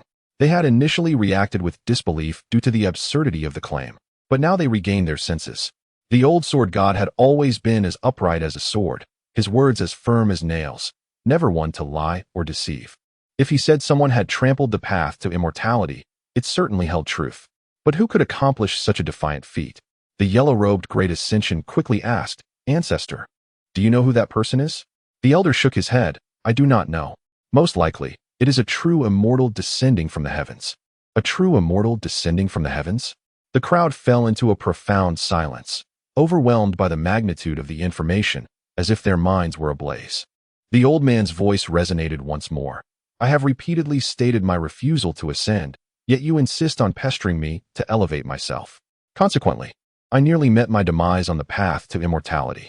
Now, fate has decreed that the road to ascension is severed, even if I wish to soar. I am rendered incapable. I shall return to my abode. Do refrain from troubling me any further." With that, he turned and strode back to his former dwelling. The dignified figure in the yellow robe could only manage a bittersweet smile as he observed the old man's retreating silhouette. Among all the esteemed individuals in the realm, it seemed that only the venerable ancestor harbored no desire for ascension, preferring instead to linger in the mortal realm. His thoughts were a chaotic whirl, fixated on two pressing inquiries. Who, indeed, was the formidable entity that shattered the path to immortality? Meanwhile, another question occupied the mind of Chu Yun, who pondered, "Damn it. With the road to ascension obstructed, how am I to achieve immortality in the future?" As Chu Yun soared through the inky expanse of the cosmos, riding the currents of golden essence, he found himself besieged by violent storms raging all around. The collapse of the Milky Way had thrown the entire universe into disarray. Furrowing his brow, he gazed with a hint of concern. If I am not mistaken, that path leads to ascension. How could such a well-trodden road simply fall apart? What am I to do now? My aspiration to ascend to the higher realms seems fraught with complications. Even he, in this moment, found himself at a loss for solutions. Suddenly, the system detected the key phrase "I wish to ascend." Sensing the host's determination for a comeback, it activated an encouragement mechanism. "Host, you are magnificent. Among the vast expanse of the 8 desolations, you are unrivaled. Within the Moonshadow sect, none can match you, and outside, you stand unparalleled. Keep pushing forward. With your innate talents and the assistance of this system, as long as you embrace your potential, you will surely have the opportunity to transcend tribulations within 5 centuries. Trust in yourself. Success is within your grasp." The host was rewarded with a cultivation acceleration talisman and a recharge of 10 low-grade spirit stones, which would grant double experience. Chu Yun, no, what business do you have as a drama queen? What grand plans are you weaving here? Suddenly, he squinted, contemplating a possibility. System, can you assist me in ascending? The host can ascend to the upper realm upon reaching the Great Ascension stage through the immortal path of the 8 desolations. I inquire whether you possess the independent capability to facilitate my ascent to the upper realm? As he spoke, he deftly recharged 10 low-grade spirit stones. Recharge successful. The host has been rewarded with a double cultivation acceleration talisman. Very well. Upon hearing the system's response, Chu Yun's eyes gleamed, and he inquired further. What are the necessary conditions? The host must reach the Great Ascension stage and fulfill specific conditions for this system to facilitate the host's ascent to the upper realm. What specific conditions? Please complete the counterattack task and achieve the Great Ascension stage first. How about if I recharge 100 low-grade spirit stones now and ascend immediately? Please complete the counterattack task first. And what of the 10,000 stones? Please complete the counterattack task first. Upon posing a few inquiries, Chu Yun observed that the obstinate system, impervious to change, could only monotonously regurgitate a single phrase. Consequently, he ceased all communication with it. With his chin resting thoughtfully in his hand, he pondered anew. To his surprise, the system's ability to elevate him was indeed a viable option. However, it required the completion of a task to achieve a breakthrough to the Great Ascension stage. What task was it, he wondered. Chu Yun opened the system panel and glanced through the system logs. He realized that he needed to reach the mid-stage of the Nascent Soul realm to commence the counterattack mission. This task did not seem overly difficult. He decided to return to the Misty Peak first. He felt quite confident about stepping into the mid-stage of the Nascent Soul realm. Just a moment ago, as he embarked on the path to immortality, he experienced a new epiphany. He had thoroughly researched the system's breakthrough card. Now, he merely lacked the necessary materials. Coincidentally, he looked down at his hand, where he was manipulating a silver orb the size of a basketball. After the path to immortality was severed, the silver light above him had surged violently. Fortunately, his quick reflexes allowed him to suppress it before it could unleash its wrath. Once subdued, Chu Yun discovered that the aura within the silver orb was extraordinarily pure, comparable to the finest divine materials. Strangely, however, this silver basketball could not be absorbed into his dantian. Chu Yun was unconcerned. It was precisely the core material needed for crafting the breakthrough card. Now, he merely needed to return to the mysterious peak and uncover his master's refining furnace to commence his work. Chu Yunpan sat cross-legged, quickly returning to the high platform shrouded in azure mist. The path he had taken was utterly vanished, but fortunately, the route back remained, saving him the effort of traversing the cosmos to reach Piaomiao Peak. In the Xian Zong, North Hall of Zhenwu, golden clouds adorned the sky. Wu Xingyang's expression darkened. Is this a mistake? Are you saying the path to immortality is severed? Where did this rumor originate? Fang En's expression twitched, his face dark as a pot. It's no rumor, my master just conveyed this. Otherwise, why would these people have scattered? He gestured to the opposite side, where only the gray-robed, one-armed elder remained, accompanied by a few stragglers. It was not just the Xianzi sect. Their companions from the Xinshi sect were similarly affected. Just moments ago, dozens had gathered here, a multitude in the Dongshu stage, and many in the He-Ti stage. Yet, suddenly, they had dispersed, leaving only a fraction behind. Wu Shangyang pressed his forehead. How could the path to immortality be severed? Has the end of the law truly arrived? Fang'an paused, speaking softly. I cannot say if the end has come, but I heard my master say that the path to immortality was trampled upon. Wu Shangyang leaned in. Incredulous. Trampled upon? You must be jesting. Even with my imagination, I cannot conceive such a joke. Fang'an waved dismissively. This news originated from the ancient divine sword pavilion, purportedly from their old sword god who personally encountered it, so its authenticity is beyond doubt. Good grief. Wu Shengyang muttered. This person is utterly despicable. How could they commit such an act? He lamented. This is catastrophic. Everything is ruined. Fang'an quickly covered his mouth. Silence. Do not speak recklessly. An entity capable of severing the path to immortality wields immense power. With a mere pinky, they could crush you. Wu Shengyang rolled his eyes. What connection could such a being possibly have with him? Hovering behind them, Xia Changming was left dumbfounded. Goodness, the path to immortality can be severed? And by whom? What supreme being possesses the power to do so? He pondered, if the path is severed, how shall I ascend once I achieve the Great Ascension? Wu Shengyang slapped his bald head. I too am grappling with that question. Xia Changming rubbed his head, his eyes glazed over, stunned by the news which left his mind blank. Yet, he agreed on one point. The individual who trampled the path to immortality was indeed despicable, beyond comprehension. The path to immortality represented the aspirations of the entire realm of cultivation, the hope of all practitioners. Now, it was severed, leaving them in despair. Suddenly, a sensation washed over Xia Changming. He looked up to see the mist ahead twisting, the rain of enlightenment dissipating. The space trembled. The young man was about to emerge. Wu Shengyang raised his fist, gazing at the opposite side. The one-armed elder and those around him turned their attention as well, their expressions cold, forming hand seals. Behind them, layers of radiant light emerged. Xia, hide well. Fang'an patted Xia Changming's shoulder. Okay, Xia Changming replied, suddenly feeling a sharpness in his head as his features contorted. And Fang'an tucked him into his sleeve. Wu Xingyang's voice rang out. This is troublesome. We are short on manpower. Fang'an smiled as he stepped forward, standing shoulder to shoulder with him. No need to worry. My master has just exited her retreat and will arrive shortly. Hearing this, Wu Xingyang sighed in relief, signaling to the others around them.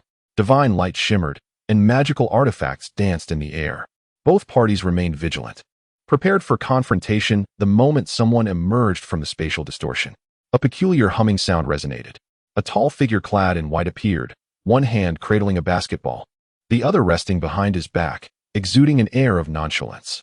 His handsome visage, flowing white hair, and a gentle smile graced his lips. Upon his arrival, the one-armed elder barked, "Subdue him." He aimed to unleash the tower of magical artifacts behind him at the white-haired youth. Suddenly, his body shook.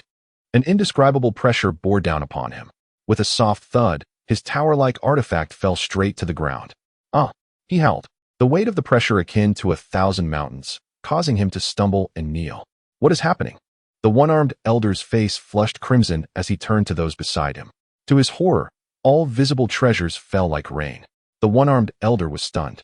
Not only him, but everyone else also knelt, including Wu Xingyang and Fang'an, all without exception, bowing in unison. Suddenly, a beautiful woman in a green skirt tore through the fabric of space, landing gracefully. With a gasp, she widened her beautiful eyes, staring at the white-haired youth holding the ball, disbelief etched on her face. Then she too knelt. Silence enveloped the scene. Everyone knelt in perfect alignment, eyes wide, fixated on the white-haired youth who had emerged from the spatial turbulence. What kind of pressure is this? Why did my legs betray me, forcing me to kneel? All present were formidable beings, quickly locking their senses onto the silver sphere in the youth's hand. The gray-robed, one-armed elder's expression darkened. The silver sphere, it is the source of the pressure? Is it a treasure he obtained from the 7 kills? How can it be him? But more astonished voices arose from behind him. The one-armed elder struggled to turn, looking at a white-bearded, red-robed Taoist. Do you recognize him? Is he not an elder of the Xinchi sect? The red-robed Taoist, buried in the pressure, muttered, "Brother Lu, he is not an elder." Lu Shi lowered his head, frowning. Not an elder? How can that be? How could he possess the authority to subdue the 7 kills? He is a heavenly spirit root, the direct disciple of Elder Li, Lu Shi exclaimed. What? How can it be him? Wasn't he still at the Golden Core stage? Had he been pretending all these years? I, too, encountered him over 2 centuries ago while passing by Piaomiao Peak, but never expected he could subdue Zhao Kikil. Perhaps he has already reached the transformation or even separation stage. Hearing the red-robed Taoist's words, Lu Shi's expression darkened further. He glared at the white-haired youth, thinking, even with a heavenly spirit root, his master has ascended. It is one thing to seize such a grand opportunity from the 7 kills, but the gravest mistake was to harbor murderous intent against them. Our Xianzi sect values camaraderie above all. To strike down a fellow disciple over such a trivial matter is absolutely unacceptable. This must be addressed. That silver sphere must be returned to provide an explanation to sect leader Zhao. As the protector of Zhao Qisha, and having received great kindness from Zhao Xuanji, Lu Shi regarded Zhao Qisha with the same affection he would show his own kin. Now, upon encountering the instigator, who was neither a sect elder nor a formidable foe, he began to contemplate how to seek justice for Zhao Qisha. Suddenly, an irritable voice echoed in Lu Shi's ears. What do you mean by looking at me like that? Are you tired of living? A resounding thud followed. Lu Shi, caught completely off guard, was sent spinning like a top, hurtling through the air for several hundred miles before crashing into a celestial peak of the northern hall. With a thunderous roar, dust billowed forth, and the celestial peak crumbled. Kneeling, Xian Ningbing felt her hair whipped up by the raging winds, her pupils constricting as she lowered her gaze to the depths of the fractured mountains below, piercing through layers of mist. She beheld Lu Shi sprawled on the ground like an ancient tortoise, his breath faint and nearly extinguished. After several moments of silence, there was still no sign of life. He had completely lost consciousness. A look of disbelief flickered in her eyes. What had she just witnessed? The child, Chu Yun, approached Lu Shi and abruptly placed his foot upon his forehead. In that moment, Lu Shi, who had reached the pinnacle of the cave void stage, was sent flying. No, it was not merely being sent flying. He was on the verge of being severely harmed. Even with the silver orb in his possession to suppress him, Lu Shi's performance was utterly disappointing. Yet, it would be unjust to claim that Lu Shi was lacking. Rather, it was Chu Yun's extraordinary prowess that was truly bewildering. What kind of physical strength is this? How many transformations has this young lad achieved in his 9 transformations of glazed body after just a few days of cultivation? Xian Ningbing gazed at Chu Yun, filled with confusion and astonishment, her emotions surging within her. After Chu Yun sent Lu Shi flying, he surveyed his surroundings, surprised to see a multitude of individuals kneeling before him. He weighed the silver orb in his palm, realizing it possessed greater power than he had anticipated. Channeling his spiritual energy, he enveloped the orb, instantly suppressing the overwhelming pressure. The individuals on their knees felt an immense sense of relief, rising to their feet and standing upright, their gazes fixed intently on Chu Yun. The formidable beings from the Suishin mountain lineage were already aware of Chu Yun's true identity. Meanwhile, the followers of the Shaoyao mountain, upon discovering that Chu Yun was a celestial root, were momentarily taken aback as they witnessed him effortlessly kick Lu Shi away. This was not how the narrative was supposed to unfold. Shouldn't they have surrounded him, applying pressure while he cowered behind the others from Suishin mountain, trembling in fear? How could he command them to kneel right from the outset? And as if that were not enough, he even dared to strike someone. This was entirely contrary to the script. Chu Yun was indifferent to the opinions of those around him. His heart yearned for home, and after greeting a few familiar faces, he turned his gaze towards the teleportation point of the North Palace, which was dominated by a colossal statue of A, standing majestically at its center. Chu Yun called out Xian Ningbing, rising to her feet as she noticed his intention to depart. Chu Yun gazed at Xian Ningbing and smiled. Master Uncle has come to the Northern Hall for cultivation as well. You may continue your practice. I must return to my secluded meditation. Xian Ningbing raised her hand, intending to stop him, but soon realized that Chu Yun's figure had become ethereal, vanishing into the statue of the Xuanwu. This impetuous youth. A slight change flickered across Xian Ningbing's delicate face, her mind swirling with questions she yearned to pose to Chu Yun, especially after witnessing him effortlessly kick away a peak void realm cultivator. Her curiosity intensified. With a determined stamp of her foot, she hurried after him. The crowd, witnessing Chu Yun's abrupt disappearance, exchanged bewildered glances. What exactly have we been guarding for this past hour? Fong Yin, exasperated, waved his sleeve, releasing a figure with a bald head. Master Ancestor Fong. The figure, upon emerging, looked around anxiously, quickly realizing that both the gray-robed, one-armed elder and Chu Yun were absent. Panic set in as he exclaimed, "Where is Master Uncle? Has he been captured?" Ultimately, Xian Ningbing did not manage to see Chu Yun again. Upon returning to the mysterious peak, he entered his secluded chamber, a sanctuary he had meticulously arranged. Nestled within the heart of the mountain, this space existed apart from the 9 provinces, akin to a miniature world. Not even Xian Ningbing, nor the original master of Mysterious Peak, his own mentor Li Piaomiao, could easily locate it. Breakthrough cards. The principle should operate in this manner, followed by that, and then proceed accordingly. After overcoming these intricate challenges, it would merely be a matter of gathering materials. Fortunately, with this silver sphere in hand, he pondered how many breakthrough cards he could forge once it was melted down. Chu Yunduan sat before a towering 9-tiered pagoda, its height reaching approximately 100 zhang. This magnificent structure resembled a cauldron, perpetually ablaze with flames of various hues, exuding a surge of spiritual energy that enveloped the surroundings for miles. Before Chu Yun floated a palm-sized golden card, on which a miniature Nascent Soul held its dantian with both hands, quietly cultivating. He continuously executed various incantations, propelling a silver orb into the 9th level of the 9-tiered tower. With practiced ease, his efficiency was remarkable, yet, within merely an hour, a golden gilded card frame materialized at the pinnacle of the tower, nearly identical to the one before him. The surface of the silver orb shimmered with strands of silvery liquid, which Chu Yun deftly dipped a magically conjured brush into, beginning to sketch the image of the miniature Nascent Soul on the card. System. The Carefree Immortal Sect, Heart Inquiry Pavilion. The master of the mysterious mechanism spoke. This is the situation. That heavenly spiritual root has surprisingly exited seclusion, nearly slaying the 7 killers and seizing his opportunity, acquiring a formidable treasure. I suspect that treasure bears the essence of the heavenly Tao. All the elders present were left kneeling. This treasure is undoubtedly extraordinary, possessing overwhelming suppression. Even Elder Lu suffered significant losses. Should we not retrieve the treasure for its rightful owner? A respectful voice recounted the events at the Zhenwu Hall with embellishments. Within the Heart Inquiry Pavilion, a light chuckle resonated. Suddenly, an overwhelming pressure surged forth. Since this is a matter for the younger generation, let them contend amongst themselves. The 7 killers are no match for the heavenly spiritual root. Their shortcomings are their own fault. You must refrain from further interference. As for that treasure, the inquirer, startled, prostrated on the ground, cautiously raising his gaze toward a towering, ethereal figure, his heart racing. The voice of the apparition echoed once more.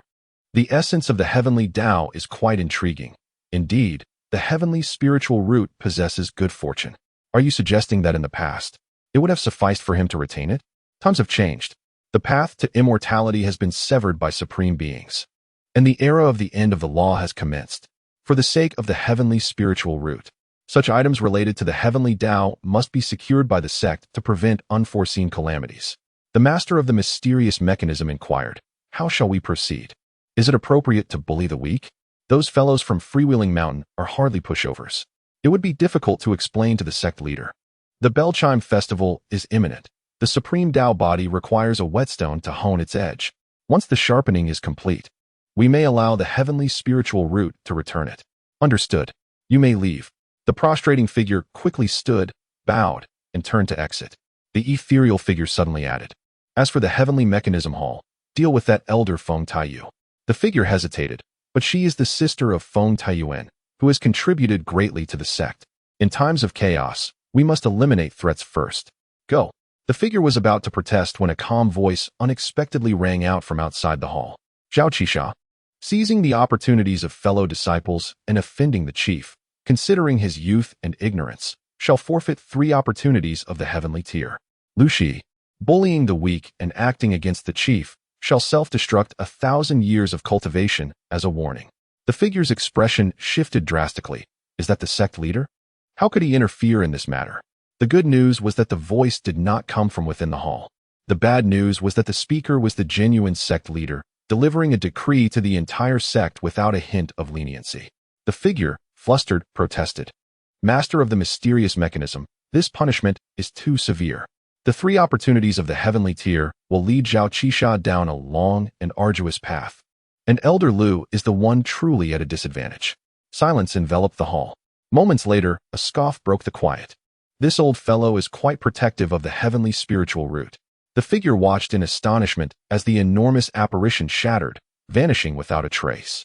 What? Does the master of the mysterious mechanism intend to disregard this? Time passed swiftly. Over a month slipped away. In the depths of the ethereal peak, within a concealed microcosm, a white-haired youth abruptly opened his eyes, exhaling a breath of stale air. He glanced at the towering 9-tiered tower before him, where the flames had long extinguished, and the silver orb, now akin to a basketball, had been entirely refined to create breakthrough cards. A total of over 1,300 breakthrough cards had been crafted, all of which he had utilized. Turning his awareness inward, his dantian expanded like a galaxy. At its core rested a golden-bodied nascent soul, colossal as a Buddha statue. At the pinnacle of the nascent soul realm, surrounding this golden figure was a vast circle of golden nascent souls, shoulder to shoulder, encircling one another. Beyond them, layer upon layer of golden elixirs radiated like the sun. This was the outcome of utilizing over 1,300 breakthrough cards in one go. Notably, during the use of these cards, he comprehended a unique method of elevating his golden elixir to a nascent soul, independently advancing approximately 200 nascent souls, now totaling 1,500. Alongside this cultivation enhancement, his spiritual consciousness surged once more. The sword formed from his spiritual awareness became even more resplendent, and with the rise in his perception, it expanded to a formidable range of 15 meters after refining the system's rewards. With a sigh, Chu Yun lamented, "The breakthrough cards provided by the system are indeed quite inadequate. They have lost their efficacy upon reaching the pinnacle of the nascent soul stage." After successfully replicating the breakthrough cards, he promptly affixed one after another to his primary nascent soul. Alas, upon attaining the peak of the nascent soul, no amount of usage could prove beneficial, rendering any hopes of advancing to the spirit transformation stage utterly futile. It was at this point that he relinquished his efforts and turned his attention to the other golden cores yet to break through, managing to produce a batch of nascent souls. Once again, the path ahead was sealed, obstructing his advance to the spirit transformation stage. Nevertheless, Chu Yun remained unperturbed. He gazed into the vast cosmos of his dantian, pondering, it may not solely be a flaw of the breakthrough cards. The spirit transformation stage is not inherently difficult. However, the abundance of my golden cores juxtaposed with the scarcity of my nascent souls creates an imbalance. Even if I were to forcefully break through to the spirit transformation stage, it would inevitably compromise my foundational stability. Ultimately, the crux of the matter lay in the fragility of his foundation. In the past, one could gradually consolidate their roots. But it seemed that such an approach was no longer feasible. I find myself in dire need of cultivation resources, profoundly lacking, indeed. Chu Yun's expression grew increasingly grave. In the realm of cultivation, resources are of paramount importance, not to mention the immense materials required for crafting breakthrough cards. Being a colossal heavenly spiritual root, he is akin to a walking repository of spiritual energy, with demands for resources that are nothing short of outrageous. The journey to reach his current status has consumed an astronomical amount of resources, even without seeking breakthroughs. The resources and spiritual energy necessary to sustain his own cultivation create an insatiable abyss. Over the years, despite the fact that the Carefree Immortal Sect stands as the foremost sect in the 9 provinces, and he enjoys preferential treatment therein, the meager offerings of the sect are woefully inadequate for his training. In earlier years, it was his master who tirelessly ventured out to procure resources for him, nearly exhausting themselves in the process just to ensure his self-sufficiency. It was not until he developed a self-sustaining golden core technique that he could allow the golden cores to absorb spiritual energy and seek resources autonomously, alleviating some of the pressure. However, this method is akin to having hundreds of thousands of top-tier prodigies with heavenly spiritual roots, incessantly consuming the cultivation resources of the world. In the past, Chu Yun remained largely indifferent to this. Recently, however, after independently advancing 200 nascent souls, he distinctly sensed the thinning of spiritual energy, realizing that the resources were nearing depletion. The end of the era of cultivation is imminent, and the 9 provinces cannot sustain me. To ascend, I must rely on the system. His gaze fell upon the system's log. Earlier during his cultivation, he had vaguely heard the system's notification sound, but had been too engrossed to pay it any heed. Soon, the contents of the system log manifested before him, revealing a series of recent notifications. My goodness, host, you were aimlessly wandering the streets when you suddenly attained enlightenment, unexpectedly advancing to the late nascent soul stage. You have received a reward, triple cultivation acceleration talismans 10. Unbelievable. Host, upon awakening, you felt rejuvenated and were astonished to discover you had reached the pinnacle of the nascent soul stage, deeply shocked, silently speculating whether the system had manifested to assist you in secret. You have received a reward, clear heart technique. 2 independent messages appeared abruptly. With a sense of helplessness, Chu Yun realized that the only aspect the system seemed to comprehend was his current level of cultivation. He began to scroll through the logs, tracing back to the beginning. The information was scant, but he quickly reached a pivotal point. After over a century of secluded cultivation, the host had finally assimilated all the opportunities to ascend the heavenly ladder, successfully breaking through to the mid-stage of the nascent soul. Observing the burgeoning nascent soul, a wave of exhilaration washed over him. His nascent soul was notably larger than that of an ordinary mid-stage cultivator, signifying that even a waste like him possessed the potential to contend across realms.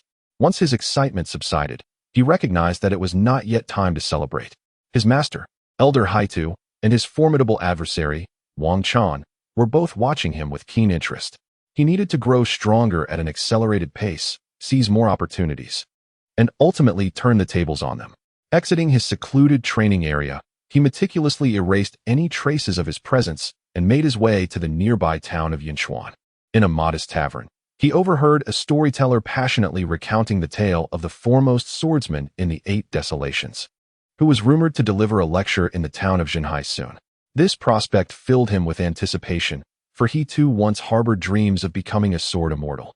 A hint, the foremost swordsman, Huang Tingdao, had once owned a large blue ox in his youth. This blue ox had saved his life on numerous occasions, and Huang Tingdao regarded it as a brother. During a period of great chaos, they became separated. Hundreds of years later, Huang Tingdao gained renown throughout the land, while the simple-hearted blue ox, through fortuitous circumstances, cultivated to the Nascent Soul stage, and has been in seclusion at Tianfeng Slope in Lanzhou ever since. The host could venture to Tianfeng Slope and forge a friendship with the Blue Ox, embarking together to Jinhai. Indeed, with his breakthrough to the mid-stage of the Nascent Soul, a new counterattack mission had emerged. Lanzhou Tianfeng Slope. With a flick of his wrist, a scroll appeared in his palm, and he unfurled it to examine its contents closely. This map of the 9 provinces was the culmination of the tireless efforts of generations within the Xiaoyao Immortal Sect. It bore not only present geography, but also records from millennia past, revealing that no place named Lanzhou existed. Nor was there any Tianfeng Slope or a Blue Ox that had cultivated to the Nascent Soul stage. The system had evidently bound the wrong individual. They were not even in the same world, making it inherently challenging to obtain reliable information from the system. The system? For this counterattack mission, the reward was a breakthrough card? According to the system's extensive data analysis, the host's most pressing need was indeed a breakthrough card. Not interested. Could it offer something more varied? I desire resources, an abundance of resources. He casually recharged with 648 units, utilizing mid-grade spirit stones. The system promptly responded. Host's request acknowledged. The host recharged with 648 mid-grade spirit stones, triggering a hidden reward, a strategy book containing detailed information and affinity strategies regarding the Blue Ox. Upon completion of this task, the system mall would be unlocked. A pale blue scroll materialized within his dantian. A system mall? Chu Yun smiled, the sound delightful to the ear. He picked up the pale blue scroll, flipping through its pages, and from a groove in the scroll, he extracted a strand of cow hair, idly twisting it between his fingers. With the system's affirmative response, he began to ponder the task at hand. From my experience, the system's standards were not overly stringent. As long as it pertained to cattle, it should suffice, right? A figure flashed through his mind, and an idea sparked. Rumbling echoed as a smooth stone wall revealed itself. And suddenly, 2 stone doors swung open. The figure of Chu Yun soared back from the depths of the misty peak to the mountain summit. Just as he was about to depart, Xia Changming, upon catching sight of him, immediately prepared a sumptuous feast to detain him. After watching Chu Yun indulge in the meal, Xia Changming approached, rubbing his hands together, and said, "Master Uncle." Chu Yun set down his chopsticks and glanced at him, inquiring, "Is there something you need? I am grateful for your assistance that day. Had it not been for you, Zhao Qisha would have continued his rampant arrogance." Xia Changming recalled the events at the Jinwu Hall. He had arranged for help in advance before confronting Zhao Qisha. But who could have foreseen the sudden closure of the Jinwu Hall? Were it not for the timely arrival of his master's granduncle, he would likely have been severely beaten before his master and the others could arrive. Chu Yun smiled slightly, saying, "You have taken my belongings. Why should you express gratitude?" That day, Xia Changming had not retrieved the anomaly for quite some time, and just as the deadline for the task approached, he emerged to take a look. It was astonishing that such a trivial anomaly could be stolen even within the prestigious confines of the Xiaoyao Xian Zong. Xia Changming felt a bit embarrassed. Ultimately, it was still you, my esteemed great-uncle, who came to my rescue. I had been waiting for your return, not realizing that the elders mentioned you had left. By the way, he continued, raising his hand, a faint crimson glow flickering as a jade of azure spiritual essence appeared in his palm. This is a gift from my sister, meant for you. With a gentle gesture, he sent the azure jade floating towards Chu Yun. What is this? Chu Yun raised his hand to accept it, his consciousness probing into the green jade. The tintern glazed body? He wore an expression of surprise. For within the jade lay a martial technique, an upgraded version of the 9-turn glazed body. The astonished voice of Xia Changming resonated in his ears. Do not be taken aback. That day, I took the teachings you shared with me to consult my sister.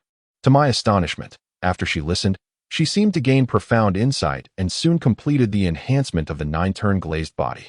My sister is truly remarkable. I never imagined that such a formidable body refinement technique could be further improved. Chu Yun maintained a composed demeanor.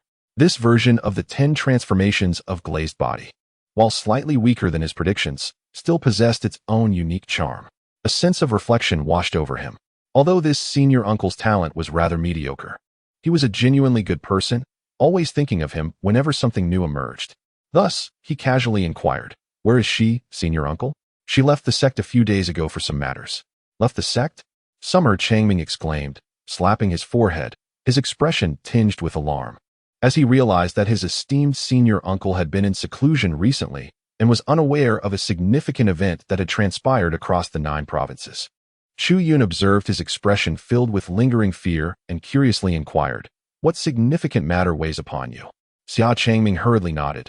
"This matter is of utmost importance. Master Uncle, please do not become overly agitated upon hearing it. What could possibly be so alarming?" Chu Yun, holding a cup of cola in her hands with a hint of confusion, looked up. Xia Changming, his face etched with bitterness and his tone laden with gravity, pointed towards the heavens and said, "Master Ancestor, the path to immortality has been severed. The world is in chaos, a veritable mess, especially with those rogues from the 3 major demonic sects becoming increasingly rampant. Even my sister has to venture out to subdue them." Chu Yun narrowed his eyes. The repercussions of the severed path to immortality manifested rather swiftly. Xia Changming, surprised by his calm demeanor, inquired, "Are you aware? The higher the innate talent of a cultivator, the more profound their reaction tends to be upon learning of the shattered path to ascension. In recent days, the spirit wineries operated within the sect have experienced an overwhelming surge in sales of their ethereal wines. Numerous elders have been driven to a state of turmoil, their pride as prodigy shattered." From Xia Changming's perspective, upon receiving this dire news, his revered master would undoubtedly be taken aback, perhaps even thrown into disarray. Chu Yun exhibited an unsettling calmness, as if he had been privy to the unfolding events all along. Upon hearing Chu Yun's tranquil voice, Xia Changming rubbed his smooth head and inquired, "Master Uncle, do you not harbor any resentment?" Chu Yun raised an eyebrow. "Huh? What is there to resent? It is that despicable creature who has severed the path to ascension. You possess a heavenly spirit root. Surely, the tribulation is not far off for you? With your extraordinary talent, ascending to the higher realms is but a matter of the coming centuries. Now, with the path obstructed, your ascent is thwarted." He hesitated, cautiously observing the expression on Chu Yun's face, which remained as tranquil as still water. After a brief silence, Chu Yun inquired, "How do you know it was someone who severed the path to ascension?" Xia Changming replied with certainty, "In the 9 provinces, such matters are well known among sects and schools." Xia Changming quickly discerned that Chu Yun was aware of the path's obstruction but lacked the details. He promptly began to enlighten him. This information was disseminated by the old sword god of the ancient divine sword pavilion. He is regarded as the foremost swordsman in the 9 provinces, possessing a noble character and unwavering integrity, never speaking lightly. It is said that the sword god has completed his ascension ceremony and embarked upon the path to immortality. On that very day, he recounted all that he knew with fervor, concluding with an emphatic thud on the table. "Damn it! How can there be such a vile individual? That is the path to immortality. How could it simply be severed? What are all the cultivators in the world to do now?" At present, it was not just the minions of the demonic sects. Cultivators everywhere were in a frenzy, cursing the entity responsible for severing the path to ascension. Chu Yun's face twitched as a vision of a gaunt old man wielding a sword surfaced in his mind. It turned out that the information had originated from him. Observing Xia Changming's foul-mouthed tirade, he remarked softly, "Perhaps it was merely an accident?"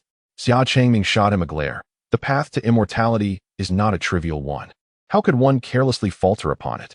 The powerful from the 10,000 Laws sect have deduced that a demon from the demon realm has descended, deliberately seeking to sever our hopes in the 9 provinces and annihilate our realm. Damn it!" he exclaimed, his anger escalating as he spoke, his words flowing like a blossoming lotus, eloquently laced with fervor. Chu Yun waved his hand somewhat helplessly, and a flash of golden light swept across Xia Changming's mouth, silencing him instantly. "Changming, tranquility of heart and mind. One must not speak recklessly." Xia Changming blinked in astonishment, gazing at his granduncle's serene expression, his eyes clear and devoid of even a hint of anger. Witnessing this, a wave of inexplicable emotion surged within him, leaving him feeling unworthy. The granduncle's resolve in the path of enlightenment was indeed remarkable. Even on the brink of a tribulation, merely a few steps away from ascension, one would expect him to be filled with indignation, far more furious than Changming himself. Yet, he remained steadfast, embodying the essence of tranquility. What a profound state of mind this was.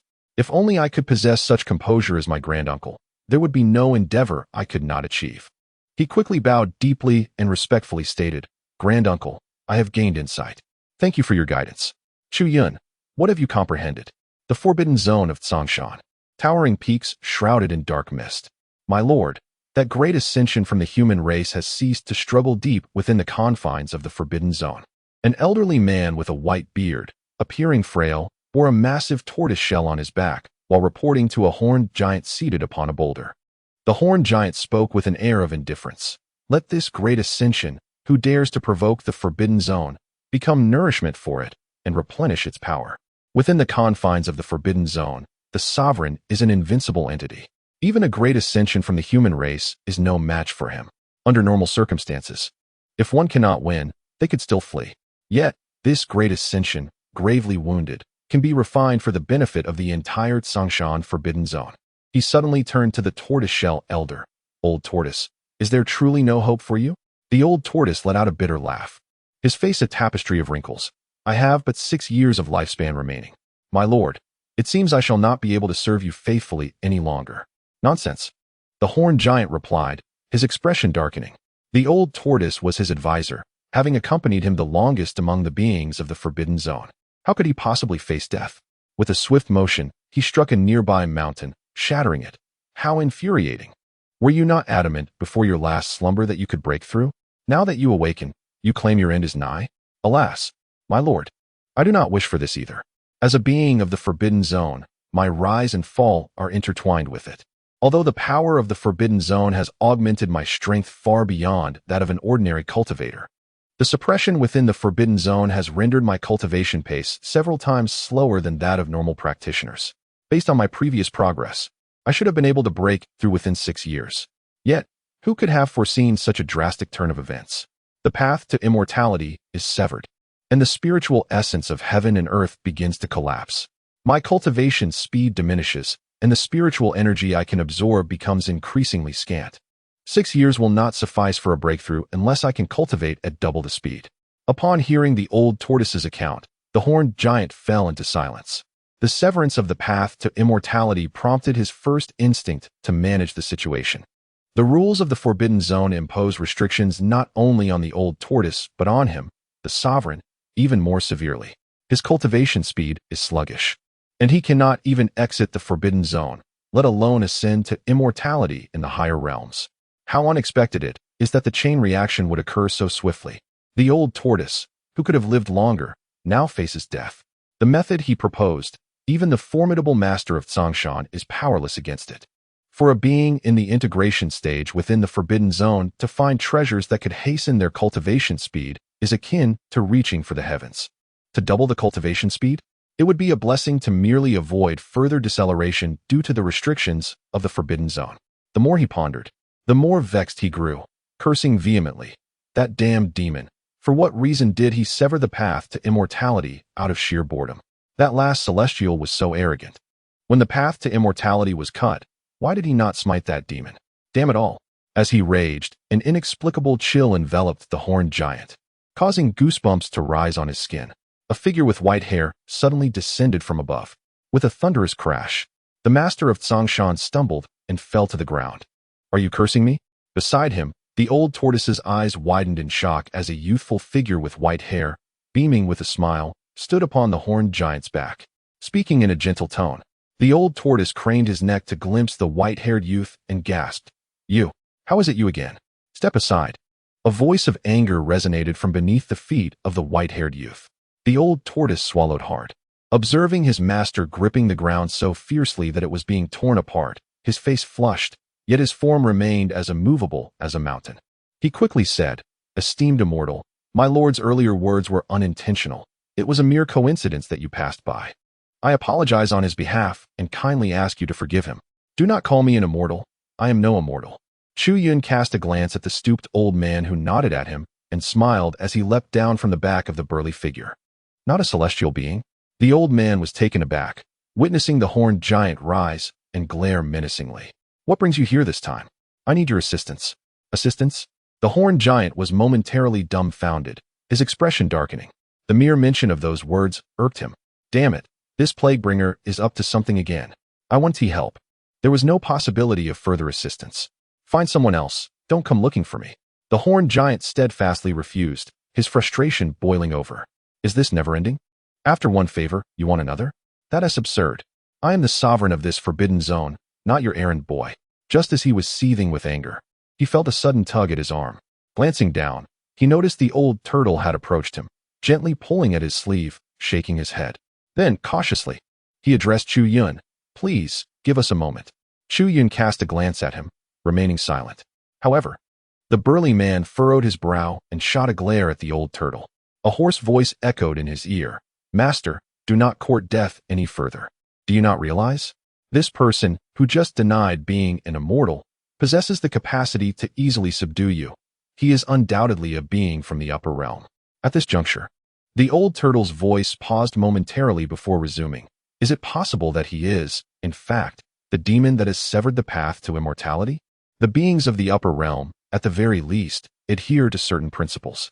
Yet, the demons of the underworld are notoriously vile, shameless, and malevolent. If he commands you to act, what if you refuse?" A chill of sweat broke out on the burly man's back upon the old turtle's suggestion. He felt a sudden jolt of realization. Immediately, he responded through thought, "Damn it, how did I not consider that? Fortunately, you are here, old turtle. So, what shall we do now?" Surely he does not intend to instigate a catastrophe in the Forbidden Zone and wreak havoc upon the world? "Master, I too cannot fathom the thoughts of the demon. We can only tread carefully, taking one step at a time. With our strength inferior, we must be prudent." "Understood." The burly man's gaze towards Chu Yun had transformed, filled with apprehension and dread. As the old turtle pointed out, if he could commit such a heartless act as severing the path to immortality, what other atrocities might he be capable of? Taking a deep breath to steady himself, he spoke in a grave tone. "Speak. Do you require that so-called heart-returning herb? Wait here. I shall send someone to procure it for you." "Chu Yun, is there any difference between transmitting sounds so close to him and speaking to him face to face? The path to immortality is one he has traversed.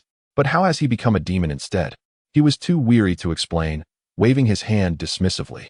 "That thing is of no consequence. There are other matters at hand." "Then what is it that you require of me?" "What is it? I need you to transform into a different form and accompany me on a journey." "Transform? Into what form?" "Into a cow. It should resemble this." After pondering for a moment, Chu Yun raised his finger and conjured the image of the great azure bull from the strategy provided by the system. In the air, its massive form, towering over 2 meters in height, materialized swiftly. The creature possessed sturdy limbs and a broad, imposing head, its large, round eyes locking in a fierce gaze with the bull-headed man, who was now caught in a standoff of glaring. The bull-headed man, feeling a surge of indignation, thought to himself, "You expect me to transform into such a beast? Absolutely not. It is utterly inconceivable. While a warrior may face death, he shall never endure humiliation. You may slay me, but I will never become this abominable creature." His face flushed crimson, akin to one who has suffered the gravest affront, his eyes ablaze with fury. Initially, he had anticipated a mere quest for an object, a scenario he could have accepted. Yet this time, it transcended into a blatant insult to his very identity. As the dignified lord of the Forbidden Zone, how could he be reduced to such a state? "Would I also be expected to serve as your mount afterward? Truly, the heavens have birthed a despicable and shameless fiend. The notion of merely assisting in a transformation is a facade. It is evident that you intend to use me as a steed." Upon noticing his lack of cooperation, Chu Yun furrowed his brow, gazing intently at the enraged bull-horned giant. "Are you not merely a bull? What is there to resist?" After a moment of contemplation, Chu Yun came to a realization. He reached into his bosom and retrieved a stack of yellow talisman papers, presenting them to the bull-horned giant. "Here." "What a worthless trinket," the bull-horned giant retorted, his expression frosty and unmoving. Meanwhile, the old turtle beside him was growing increasingly anxious. "Is it not simply a transformation into a bull? Your true form is also that of a bull. What is the difficulty? You were just agreeable, and now you are so obstinate." Seeing that his master was unyielding, the old turtle hastily donned a smile, accepting the talismans with both hands. Lowering his gaze upon the thick stack of yellow papers, which numbered roughly 100, he observed that they were inscribed with unfamiliar runes. Flipping through them in astonishment, he inquired, "What sort of talismans are these?" The old turtle felt somewhat taken aback. While he possessed a basic understanding of talismanic arts, he could not discern the specific grade of this stack, nor its potential applications. "Humph, such talismans are of no use." The bull-horned giant scoffed, his demeanor icy, barely sparing a glance at the offerings. "These are double-speed cultivation acceleration talismans. They can enhance your training speed. I heard you might be in need of them. Chu Yun provided a brief explanation. This talisman was a reward from the previous system, but it holds little value for him. His 100,000 golden elixirs equate to 100,000 times of cultivation, rendering this talisman utterly ineffective and thus worthless. Yet, despite its insignificance, it possesses a certain novelty. He has a modest understanding of talismanic arts, and during the crafting of breakthrough cards, he idly sketched dozens of them. Within his dantian, he also harbors triple acceleration talismans, though not as many as the double acceleration ones. This is primarily due to his limited grasp of the subject. He has yet to master the technique for drawing triple ones. Can it accelerate cultivation? The burly man suddenly trembled, snatching the talisman from the old turtle's hands. Examining it closely from various angles, he failed to comprehend it. Nevertheless, it was of little consequence. Gripping the talisman tightly, he pointed it at the old turtle, his tone brimming with excitement. How long can these acceleration talismans last for him? After contemplating for a moment, Chu Yun recalled that he had enhanced this double amplification talisman during its creation. Its duration should surpass that of the system's offerings by several folds. He confidently asserted, it should last for a few years without issue. The old turtle was taken aback, unable to fathom that such an unexpected turn of events would present itself. Who could have anticipated that these talismans, unique to the demon realm, would possess the ability to expedite cultivation? Upon hearing this, the burly man with horns felt a surge of emotion. The old turtle was saved. He clenched his fist tightly, seemingly having made a significant resolution, and gazed intently at the talismans, stating in a solemn tone, if I transform, will all of these be bestowed upon me? Chu Yun shook his head, and the burly man felt a chill in his heart. Very well, very well. It seems there are indeed schemes awaiting me. I do not relish being in someone's debt. During our last encounter, I hastily sought your assistance and neglected to offer my remuneration. This, then, is now yours. Chu Yun spoke slowly. There is an additional reward for this assistance. Upon hearing these words, the burly man with horns fell into a moment of contemplation, his eyes reflecting a struggle and conflict within. After a considerable pause, he gritted his teeth and replied to Chu Yun, very well. I shall transform. However, for this reward, I demand another stack of those double-speed cultivation talismans. Agreed, Chu Yun responded. But let me make myself clear. While transforming is a simple task, accompanying you is an entirely different matter. It is not that I am unwilling. The rules of the Forbidden Zone are absolute, and even if I wish to leave, I would find it impossible. Very well, let us proceed with the transformation, step by step. Seeing his expression, Chu Yun felt a sense of helplessness. Why did transforming into another form seem akin to asking for his life? It was not just him. The old turtle, well acquainted with his master, couldn't help but remark upon noticing his master's resolute demeanor, as if ready to face death. My lord, perhaps it would be best to reconsider. Step aside. I am about to transform. The old turtle quickly retreated several paces and pondered for a moment before inquiring, is there any risk involved in becoming this green bull? The brawny man with horns snorted disdainfully, no risk at all. It's just that this is a damn female cow. With that, a cloud of white smoke enveloped him, and he morphed into the large green bull that Chu Yun had sketched in midair, strikingly lifelike and identical. Upon hearing this, Chu Yun was momentarily taken aback and, upon closer inspection, realized that this large blue ox indeed seemed to lack a bull's appendage. The system's task description had emphasized the gentle nature of the blue ox, leading Chu Yun to instinctively assume it was a male. Who could have anticipated that it was an honest and simple-minded cow? Chu Yun suddenly realized, gazing at the imposing azure bull before him. No wonder it had been so hesitant to transform. Was there truly any distinction between this and donning women's attire? What are you staring at? Bring the talisman, the azure bull grumbled, sensing Chu Yun's gaze. Chu Yun generously tossed a stack of talismans towards the old turtle. The old turtle, still dazed, continued to stare blankly at the bull's lower region, failing to comprehend the situation.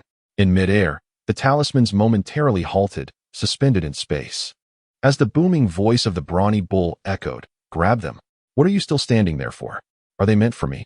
The old turtle hastily caught them, astonished to find that the stack was even thicker than before, and couldn't help but exclaim, so much?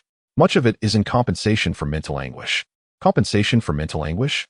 The old turtle, quite astute, immediately grasped the implication, feeling it was most fitting. He turned to the mighty bull, deeply bowing, his lips trembling with excitement as he stammered, thank you, my lord. He was acutely aware of his lord's temperament, domineering and forceful, the fiercest among all the forbidden zones of the 9 provinces. To see such a proud being reduced to a mere cow was a fate worse than death. Yet, the Lord had undergone such a transformation for the sake of his life. This profound loyalty, though unspoken, brought tears of gratitude to the old turtle's eyes as he clutched the talismans tightly, silently vowing eternal allegiance. After becoming the mighty bull, the brawny figure was exceedingly irritable. Responding impatiently, "Stop your incessant chatter and hurry to cultivate. Focus on your breakthrough. Having transformed, yet I remain trapped within this forbidden zone. Let us not linger. We must act swiftly." With that, he flicked his robust tail, turning his back on Chu Yun, signaling that if one wished to ride, they should do so without delay. Chu Yun felt as though the ox had misunderstood his intentions. However, after transforming into the large azure bull, the system remained unresponsive, leaving him uncertain about the efficacy of his actions. Gazing at the robust form of the azure bull, Chu Yun pondered for a moment before instructing, "Please, temper your aura." "Must I suppress my aura as well? Why are there so many trivial matters?" the bull inquired. "What form should it take?" Chu Yun took out a light blue scroll and glanced at it, noting, "Early stage of the Nascent Soul." Upon hearing this, the great blue bull showed little interest in responding. Its large tail swung languidly like a windmill, and its formidable aura suddenly diminished significantly. Settling squarely at the early stage of the Nascent Soul. Ding. The host has encountered the great blue bull for the first time at Tianfeng Slope. Please promptly establish a friendship with the great blue bull to journey together to Jinhai City. The system's voice immediately resonated. Chu Yun felt somewhat speechless. Indeed, this inept system was surprisingly easy to deceive. Merely finding a primordial infant stage azure bull was sufficient for it to pass its recognition. He turned to the azure bull and inquired, "You claim you cannot leave the forbidden zone?" The azure bull grumbled in response, "Of course." The old turtle, realizing that Chu Yun was unfamiliar with the 9 provinces' forbidden zone, quickly stepped forward to elucidate. "Esteemed demon lord, the forbidden zone is an immense celestial law formation. Beneath each forbidden zone lies the suppression of a great malevolence from the upper realms. As the master of the forbidden zone, my lord serves as the core of the formation, thus it is indeed impossible to depart." Chu Yu raised an eyebrow. This old turtle had unveiled the astonishing secrets of the forbidden zone. After a moment of contemplation, he inquired, "Who set the array? What is the nature of this great calamity from the upper realm, and what is its strength?"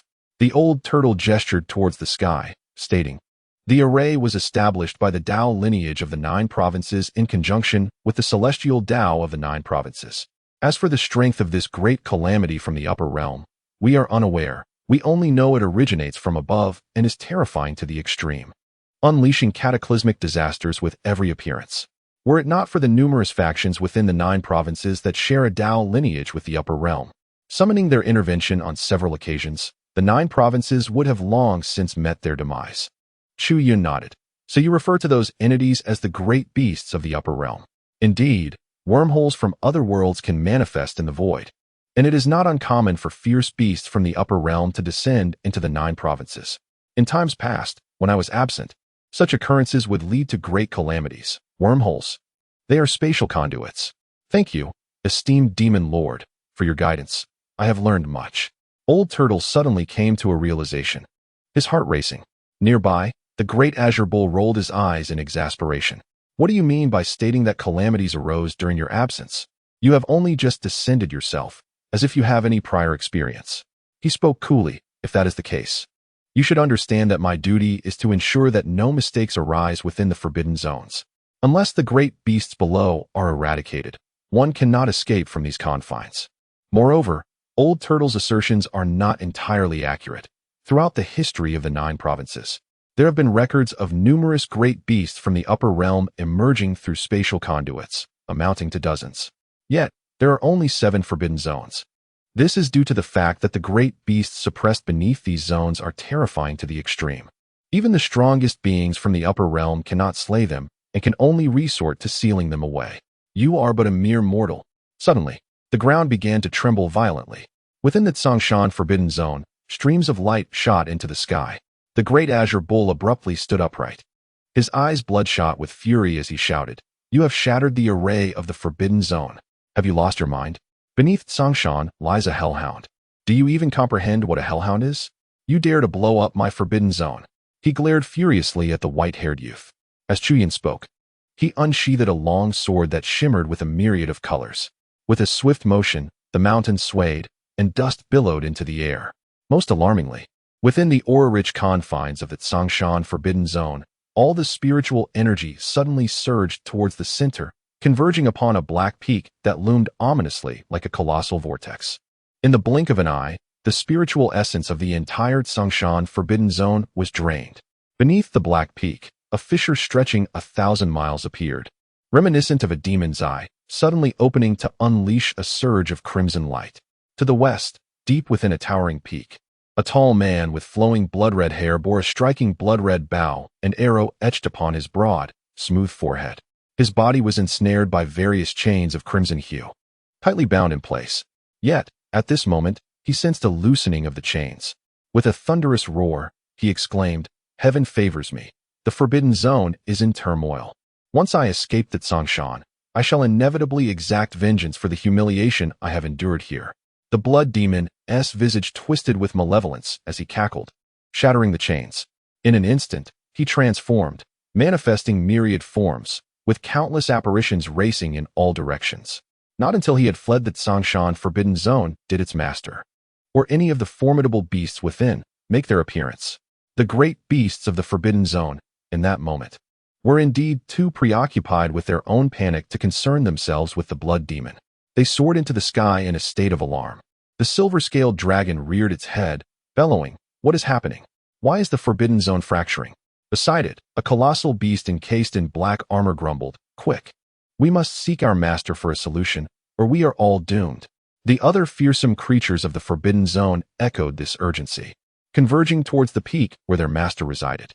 The master of the Forbidden Zone felt a wave of despair wash over him. He perceived the heavens collapsing. Should the Forbidden Zone shatter and the great beasts of the upper realm emerge, it would herald a cataclysm across the 9 provinces, leading to untold suffering and the demise of countless souls. Yet, none of this mattered as much as the knowledge that, as master of the Forbidden Zone, he bore the highest enmity in the eyes of the great beasts above. He would be the first to perish. The ancient tortoise, startled, stomped its feet and called out to the great azure bull, "Master, quickly activate the backup formation." "Activate what?" The great azure bull retorted furiously. It was already activated, but that wretched force shattered it. With a roar of defiance, he unleashed a tempestuous aura, akin to a demon god, charging towards the white-haired youth with fierce determination. Chu Yun cast a fleeting glance at him. The great azure bull appeared as if frozen, enveloped within a terrifying aura of divine consciousness that loomed over a 15-meter radius, rendering him breathless. A calm voice then resounded. "Why does the dog bark so loudly? With such bluster, I expected far greater strength." He retracted the 7-colored sword forged from his consciousness into his being, stepped forward, and patted the bull's abdomen. "Let us go. It is time to depart." The great azure bull, perplexed, responded, "What do you mean?" The old turtle, equally bewildered, inquired, "What is the significance of this?" Unperturbed by Chu Yun's gesture, the great azure bull was wholly absorbed in the implications of his words. "Depart? Where to?" Before he could fully contemplate, the bull trembled as if struck by a jolt of electricity. Its eyes bulged, sensing something extraordinary, and it bellowed, "Old turtle, quickly, come and support me." The equally dazed old turtle gazed at the great azure bull, which stood with its 4 hooves raised and trembling legs, utterly confused. How am I to assist? His mind swirled in chaos, prompting him to hastily approach and brace his back against the bull's flank. "My lord, what has transpired? Could it be that the great menace?" The great azure bull, weakened, steadied itself with the support of the old turtle, striking its chest with a hoof and stammering, "By heaven, that spectral hound seems to have vanished." "Vanished? Fled?" "It is not merely fled," the bull replied, its voice quaking further. "I can sense no trace of its presence. It is as if it has perished." The old turtle stood in shock, his legs trembling. Doubt crept into his mind, and he murmured, "How could it be gone?" That creature was the most formidable fiend from the upper realm, possessing an unparalleled vitality, one that even the celestial beings could not vanquish. Just moments ago, it seemed to have unleashed its sword. He suddenly turned to regard the figure clad in white. "No." The voice of Chu Yun wafted through the air.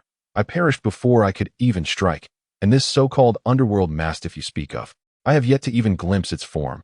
It barely qualifies as half a sword. Had I known it was so feeble, I would not have even bothered to wield a sword. With a resounding thud, the old turtle and the great azure bull simultaneously collapsed to the ground, thrown into disarray. Chu Yun wore a serene expression, speaking nothing but the truth. In reality, he possessed only two truly effective items. One of them, strictly speaking, was not a magical artifact, but rather his divine consciousness sword. This was one of his ultimate techniques. Ultimately, the exaggerations surrounding the situation prompted him to draw forth the divine consciousness sword and deliver a decisive strike. After that, nothing more transpired. Chu Yun gazed at the two individuals sprawled on the ground, shaking his head. These men lay there, seemingly unwilling to rise. The burly man with horns was conveying a thought to the old turtle. Old turtle, please analyze this for me. Although I can comprehend each word he utters, the collective meaning eludes me. The old turtle, seated upon the earth, straightened up and replied in a hushed tone, "To speak frankly, my lord, I too find it perplexing. How can the great calamity of the upper realm be intertwined with a mere weakling? Yet, astonishingly, he speaks the truth. I sense that he could vanquish the great calamity of the upper realm without even wielding that extraordinarily terrifying sword. My lord, you must not defy his will. For if you do, no one will be able to rescue you. Old turtle, do you take me for a fool?" The old turtle chuckled awkwardly, hastily shifting the topic. "My lord, being so well-versed, do you have any insight into the realm of this individual? Is he a celestial demon, a true demon, or perhaps of a higher order? It is truly outrageous to regard the great calamity of the upper realm as mere prey." The burly man grumbled in response. "Don't ask me. My knowledge of the upper realm is limited. Had I known of his formidable strength, I would have refrained from speaking back to him." Noting their whispered praise, Chu Yun smiled enigmatically and spoke again. "Enough of this chatter. I am still awaiting your response." The burly man was taken aback, casting a glance at Chu Yun. By heavens, could he possibly hear our thoughts? His heart trembled, and his tone became unusually respectful, albeit somewhat strained. "I still cannot depart." Raising his left foreleg, he patted the earth, explaining, "I am the focal point of this formation. My physical body is entirely merged with the array. Now that you have shattered the formation, my departure is rendered impossible." Chu Yun cast his gaze downward. "Is that so? Let me see. You possess knowledge of formations?" A modicum of understanding, he replied. His eyes pierced through the dense black mist, and in a moment of flickering awareness, he beheld a strikingly different scene. There lay a series of chaotic black and white lines, sprawling across the entirety of the Tsongshan range. Under the watchful eyes of the horned giant and the old turtle, Chu Yun raised his finger, which emanated a golden radiance, and delicately traced several lines. After a brief moment of tracing, he furrowed his brow. His arm fell slightly, his expression turning grave as he summoned a tome from his dantian, glancing at it briefly. The horned giant and the old turtle observed curiously, their attention drawn to the glaring title emblazoned on the cover, a comprehensive explanation of fundamental formations. "Goodness, so you are not merely being modest. You indeed possess a semblance of expertise?" They exchanged a glance, a wave of realization washing over them. This Forbidden Zone's grand formation had been meticulously arranged by a master cultivator of the upper realm, and it had just suffered significant damage.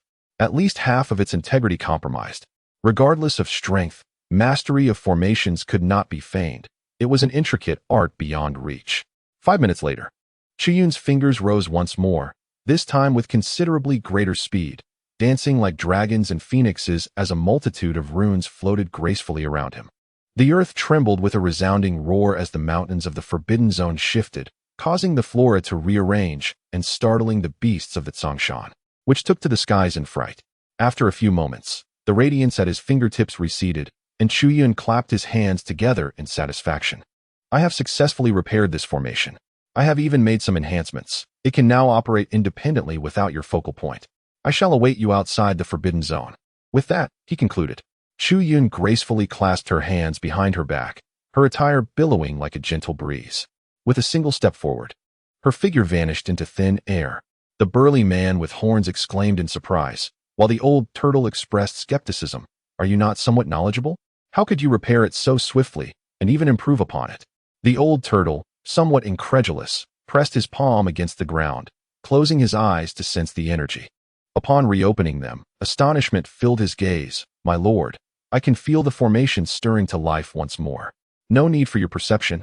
I am aware. The horned man replied, his limbs tensing, large nostrils exhaling frosty vapor, his tone heavy with uncertainty. His bovine eyes were fixed on the distant mountain horizon, where lay the exit of the Tsongshan Forbidden Zone, the very path Chu Yun sought to traverse. He felt a surge of excitement.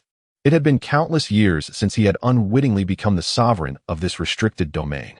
Though he appeared formidable and ruled over this realm, how could one of such exalted status endure perpetual confinement? Despite the rationality that cautioned him against the impossibility of stepping beyond the Forbidden Zone, he resolved to attempt it nonetheless. With a mighty bellow, he charged forth. His hooves struck the ground, transforming him into a comet trailing azure light, racing toward the horizon. Observing this, the old turtle hastily rose, breath quickening as he summoned his magical energy to pursue. The expanse of Tsongshan was vast, with the exit nearly 10,000 miles ahead. Yet for them, it was merely a fleeting thought. In the blink of an eye, the great blue bull soared through the air, reaching the threshold of the Forbidden Zone. A translucent azure luminescence formed a delicate veil, visibly shimmering before him. Beyond the veil stood the figure in white, calmly gazing upon him. The great blue bull inhaled deeply, his forehooves pressed forward. With a splashing sound, the veil rippled like flowing water. His hoof stepped through unimpeded. It worked. The voice of the old turtle rang out behind him, filled with exhilaration. My lord, it truly worked. You can leave the Forbidden Zone. Not only the old turtle, but also the howling winds heralded the arrival of formidable beings from the Forbidden Zone.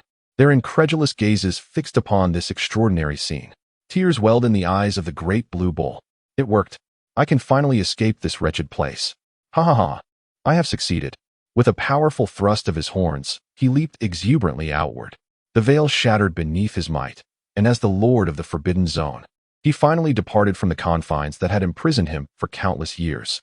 Overcome with elation, he galloped wildly, his hooves pounding the earth, stirring a cacophony of cheers that resonated through the Forbidden Zone, as jubilant as a festival celebration. Chu Yun stood still for a considerable time, until the robust figure of the bull-headed man finally quelled his excitement. He gazed towards the silhouette clad in white. As he stepped out of the Forbidden Zone, all fears and anger transformed into profound gratitude. The great azure bull approached Chu Yun, kneeling with its forelegs and bowing its head. Thank you, esteemed senior, it expressed. The immense kindness bestowed by the elder would forever remain etched in the heart of the bull, and should any need arise in the future, he would not hesitate to call upon him. The entire Tsongshan Forbidden Zone would be at his command. This is the supreme forbidden seal of Tsongshan. I humbly ask you to accept it. As the words fell, a series of black rings surged forth from the bull, racing towards Chu Yun. What exactly was the supreme forbidden seal? Was momentarily taken aback as he observed the great azure bull prostrated before him, coupled with the looming black vortex approaching. Just as he was about to articulate his thoughts, a notification chimed in his ear. Task settlement in progress. Task completed. Completion rate, 100. The host has significantly exceeded the task requirements, earning an additional 50 completion bonus. The overall task completion rate stands at 150. The host has received rewards. 9 Lee Sword Forging Technique, Octagonal Lotus Leaf 1. The host has also obtained a special reward, access to the system marketplace. The host is truly a social prodigy. In a mere span of time, the host has garnered the utmost admiration of the great Azure Bull, who now willingly submits to your command. The distance from Jinhai City to Tianfeng Slope is considerably vast. Please arrive at Jinhai City within 10 days to listen to the Sword Saint Huang Tingdao's teachings. Due to the host's exceptional task completion rate, a hidden task has been triggered, the unparalleled Sword Dao. This hidden task is optional, but will greatly influence the host's life trajectory. Strive to enhance your rapport with Sword Saint Huang Tingdao. Doing so may grant you a chance to inherit portions of his swordsmanship. The higher your rapport, the more substantial the rewards. Note, as you have gained the friendship of the great Azure Bull, prior to Huang Tingdao's teachings, should you facilitate their reunion, you will earn a measure of Huang Tingdao's favor and secure a front-row position during his discourse. Hidden task reminder. Sword Saint Huang Tingdao possesses an eccentric temperament. His greatest regret in life has been his partner's inability to bear offspring. The system continued to relay a series of messages to Chu Yun. The system log simultaneously updated to reflect the rewards for task completion and the issuance of new counterattack tasks. Unsurprisingly, The next undertaking involves accompanying the Great Azure Bowl to attend the teachings. The system once again provided a striking reminder, revealing the shortcut for the counterattack. To Chu Yun's astonishment, an additional hidden task emerged, aimed at enhancing the favorability of this individual named Huang Tingdao. However, upon contemplating the hidden task's stipulations, he fell into a moment of silence. What does it mean that a Dao partner cannot bear children? Is the system suggesting that I recognize this sword saint as a foster father? Or perhaps a system in procreation? Never mind. He found it tedious to ponder, for they were not of the same realm. It was highly improbable that someone like Huang Tingdao even existed in the vast expanse of Jiuzhou. Chu Yun shook his head, initially disregarding the system.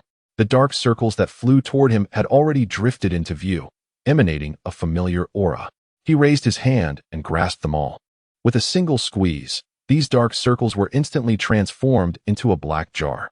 Lifting his gaze from the jar, he looked at Niu Binbin and inquired, I understand the Forbidden Seal, but what is this Supreme Forbidden Seal? Niu Binbin's eyelids twitched as he replied, the Supreme Forbidden Seal is, in fact, the true focal point of the Forbidden Zone's formation, which had previously merged with me. After you improved the formation, it became detached from me. What is its purpose? Chu Yun pressed on. This object can harness the power of the heavenly path, rendering it nearly invincible within the confines of the Tsongshan Forbidden Zone. As Niu Binbin spoke, his eyes gleamed as he regarded the silver-haired youth. He was a man of loyalty, regardless of the other party's motives. The fact that he had escaped the Forbidden Zone was a significant favor that he felt compelled to acknowledge. Chu Yun casually remarked, oh, then what use is it to me? You might as well keep it for yourself. Noticing Chu Yun's apparent lack of interest, Niu Binbin promptly replied, it is of no use to me. The Supreme Seal of Prohibition serves purposes far beyond this. It possesses numerous applications. Most importantly, it grants the protection of the heavenly path. Although I am uncertain of your intentions in this realm, having the heavenly path's protection will undoubtedly facilitate your endeavors. Is that not so? Can it be refined? Chu Yun grasped the black jar and was reminded of the silver basketball he had transformed, realizing the identical aura emanating from it, which piqued his interest. Niu Binbin felt a jolt of realization. Alas, he thought, I have made a grave miscalculation. In my excitement, I nearly forgot that this individual might very well be the architect of the path to immortality being obstructed. Perhaps he stands in opposition to the heavenly Tao of the 9 provinces, yet he also offers protection to my companion. Niu Binbin reconsidered. What concern is it of mine? The fact that he emerged from the Forbidden Zone and gained a new lease on life is entirely due to his assistance. Conversely, it is the heavenly Tao that is the true culprit of his confinement. There is no need for further contemplation on that matter. He spoke in a low voice. If you wish to refine, then refine. It bears no significance to me. Oh, Chu Yun was indifferent. That silver basketball possessed an aura far more potent than the Supreme Forbidden Seal's heavenly essence, yet he had successfully refined it into a boundary-breaking card. Ultimately, it held some utility. Casually, he placed the black jar into his dantian. Oh, as soon as the black jar entered his body, he raised an eyebrow. He discovered that his formidable spiritual awareness, previously standing at 15 meters, had inexplicably expanded by 50 meters, reaching an impressive 65 meters. Was this the protection bestowed by the heavens? If so, he had no intention of refining it further. Senior, what's the matter? Haven't you succeeded? Niu Binbin inquired as he noticed Chu Yun's raised brow. Chu Yun shook her head and said, it's nothing. Please do not address me as senior. It feels awkward. Then what should I call you? Whatever, let us be on our way. Should I call you boss then? As you wish. Niu Binbin then posed a profound question. Where are we headed? Chu Yun pondered for a moment. The ancient sword god pavilion, to seek out that old sword god. Niu Binbin was taken aback. Could it be that they were going to confront him? His tone suddenly shifted to one of excitement. The ancient sword god pavilion? I know the location. It seems to be near Yunzhou. I shall lead you there. With that, he turned around, presenting his back to Chu Yun, squatting down, and gestured for him to climb aboard, completely shedding his earlier reluctance. Upon witnessing this, Chu Yun stepped forward and settled into a slanting position. Feeling the weight of Chu Yun upon his back, the mighty bull Binbin abruptly lifted himself, turning to regard the formidable beings of the Forbidden Zone, proclaiming, you may attend to your own affairs. I am merely venturing out for a moment of leisure. His tone was charged with excitement. Under the astonished gaze of the old turtle and the other inhabitants of the Forbidden Zone, The great azure bull raised his forelegs, akin to a liberated hound, propelling the young man in white into a frenzied gallop, scattering the surrounding mist and spiritual essence into disarray. The boy, riding the bull and riding the winds, lowered his gaze slightly, focusing his mind on the system. He casually perused the rewards for his tasks, finding little of significance: a collection of alchemical materials, a tome on 5th grade sword forging, and most importantly, a key radiating with a violet luminescence. As his thoughts drifted towards the violet key, a notification resonated. Congratulations, host. You have unlocked the System Mall, 8 Desolate Realm. By initiating the mall for the first time, you have received a discount voucher of 20. Note: items within the System Mall require system points for purchase. The rewards accrued from all previously completed tasks have been converted into points and stored within the mall. The system message echoed through his mind. Before Chu Yun's eyes, a dazzling array of shopping pages materialized. A cursory glance revealed items ranging from the lowest grade of 1 to the highest of 9. Techniques, magical artifacts, and an assortment of bizarre materials filled the screen. The selection was vast and overwhelming, with countless categories, each item marked with its respective price in the lower right corner. However, the items necessary for Chu Yun's cultivation were all of the minimum grade of 9. Chu Yun's thoughts descended directly, revealing a vast expanse. The most economical price displayed in the lower right corner was 100,000 points. A sensor pointed towards the uppermost part of the marketplace, indicating his current system points, 60,000. Even with the utilization of discount vouchers, he could not afford even a single piece of 9th grade material. Moreover, the various resources he required for cultivation were measured not by pieces, but by tons. In other words, to acquire a substantial amount of cultivation resources from the system's marketplace, an astronomical quantity of system points was necessary. Chu Yun inquired about the means to acquire system points. The host may obtain system points by completing tasks, with higher completion rates yielding greater rewards. Are there no alternative methods? Currently, no other avenues for acquiring system points have been made available. Chu Yun raised an eyebrow. Having completed 3 tasks, he had merely accumulated 60,000 points. It was evident that fulfilling the assignments in the conventional manner would utterly fail to meet his requirements. He needed to contemplate alternative solutions. Chu Yun pondered for a moment, sensing a small rectangular slip of paper within the marketplace, its surface adorned with golden inscriptions proclaiming 20 off. This discount voucher appeared rather rudimentary compared to the boundary-breaking card and the double cultivation talisman. Let me think, he mused, as flashes of inspiration illuminated his mind. With a gentle flick of his fingers, an array of rectangular slips emerged from the palms of various nascent souls within his dantian. Each slip bore the same inscription of 20 off. In the blink of an eye, thousands of these discount vouchers materialized in Chu Yun's hands. The system interjected, "No, this is incorrect. It should not be this way." However, Chu Yun furrowed his brow. A thought crossed his mind, and all the thousands of discount vouchers, meticulously condensed from magical energy, transformed into golden light. After a few more minutes had elapsed, a new batch of discount vouchers materialized, this time inscribed with a mere 0.001 discount. System. Chu Yun nodded in satisfaction. This should be the utmost limit of my current deductions. Let me see if it can be of use. With a flicker of thought, he withdrew a discount voucher and randomly selected a 9th grade material from the marketplace for purchase. Soon, a notification from the system rang out. The host had acquired the 9th grade material, Imperial Heart Branch, utilizing a discount voucher, thereby deducting 100 system points from the host's account. Within his dantian, a branch radiating with purple light materialized, shimmering with myriad extraordinary phenomena. Chu Yun smiled. As expected, it was indeed feasible. 100 system points could be exchanged for a piece of 9th grade material. He could accept that. Discount vouchers were abundant, available in whichever quantity one desired. Without the slightest hesitation, Chu Yun expended all 60,000 points in one go. The highest-end area of the system's marketplace was instantly rendered vacant. In contrast, within Chu Yun's dantian, a radiant brilliance emanated, resembling a treasure trove that could send even the most accomplished practitioners into a frenzy. Alas, the points were still insufficient. Otherwise, he could have procured those 7th and 8th grade items as well. Even if their effects were somewhat inferior, they would still serve a purpose. Chu Yun felt a tinge of regret as he began to refine these treasures, and before his cultivation, he specifically instructed, System, remember to replenish supplies promptly. The system responded with confusion. Meanwhile, The great azure bull, seated nearby, did not indulge in idleness during Chu Yun's training. Having been dormant for too long, it was overwhelmed with excitement and began to gallop wildly, increasingly exhilarated. Eventually, it even forgot to maintain the aura of the Nascent Soul stage, manifesting in the firmament and causing quite a stir. The ancient divine sword pavilion, located in the central region of Yunzhou, was soon graced by the bull's mighty strides, arriving in less than half a day above the heavens. Although it was familiar with the ancient divine sword pavilion, it was unacquainted with the old sword god. Nevertheless, now that it had arrived, with a formidable presence in attendance, finding someone should not pose a challenge. The bull unleashed its immense aura, exerting pressure across a million-mile expanse of the ancient divine sword pavilion. Who dares trespass upon the ancient divine sword pavilion?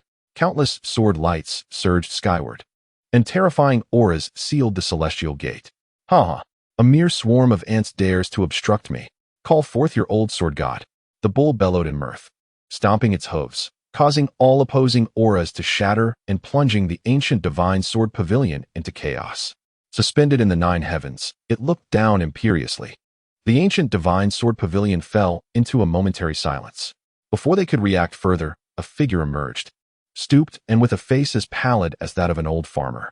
He slowly approached from the horizon, gazing up at the great azure bull and the white-robed figure upon its back, visibly shaken. The bull's arrogant voice reverberated.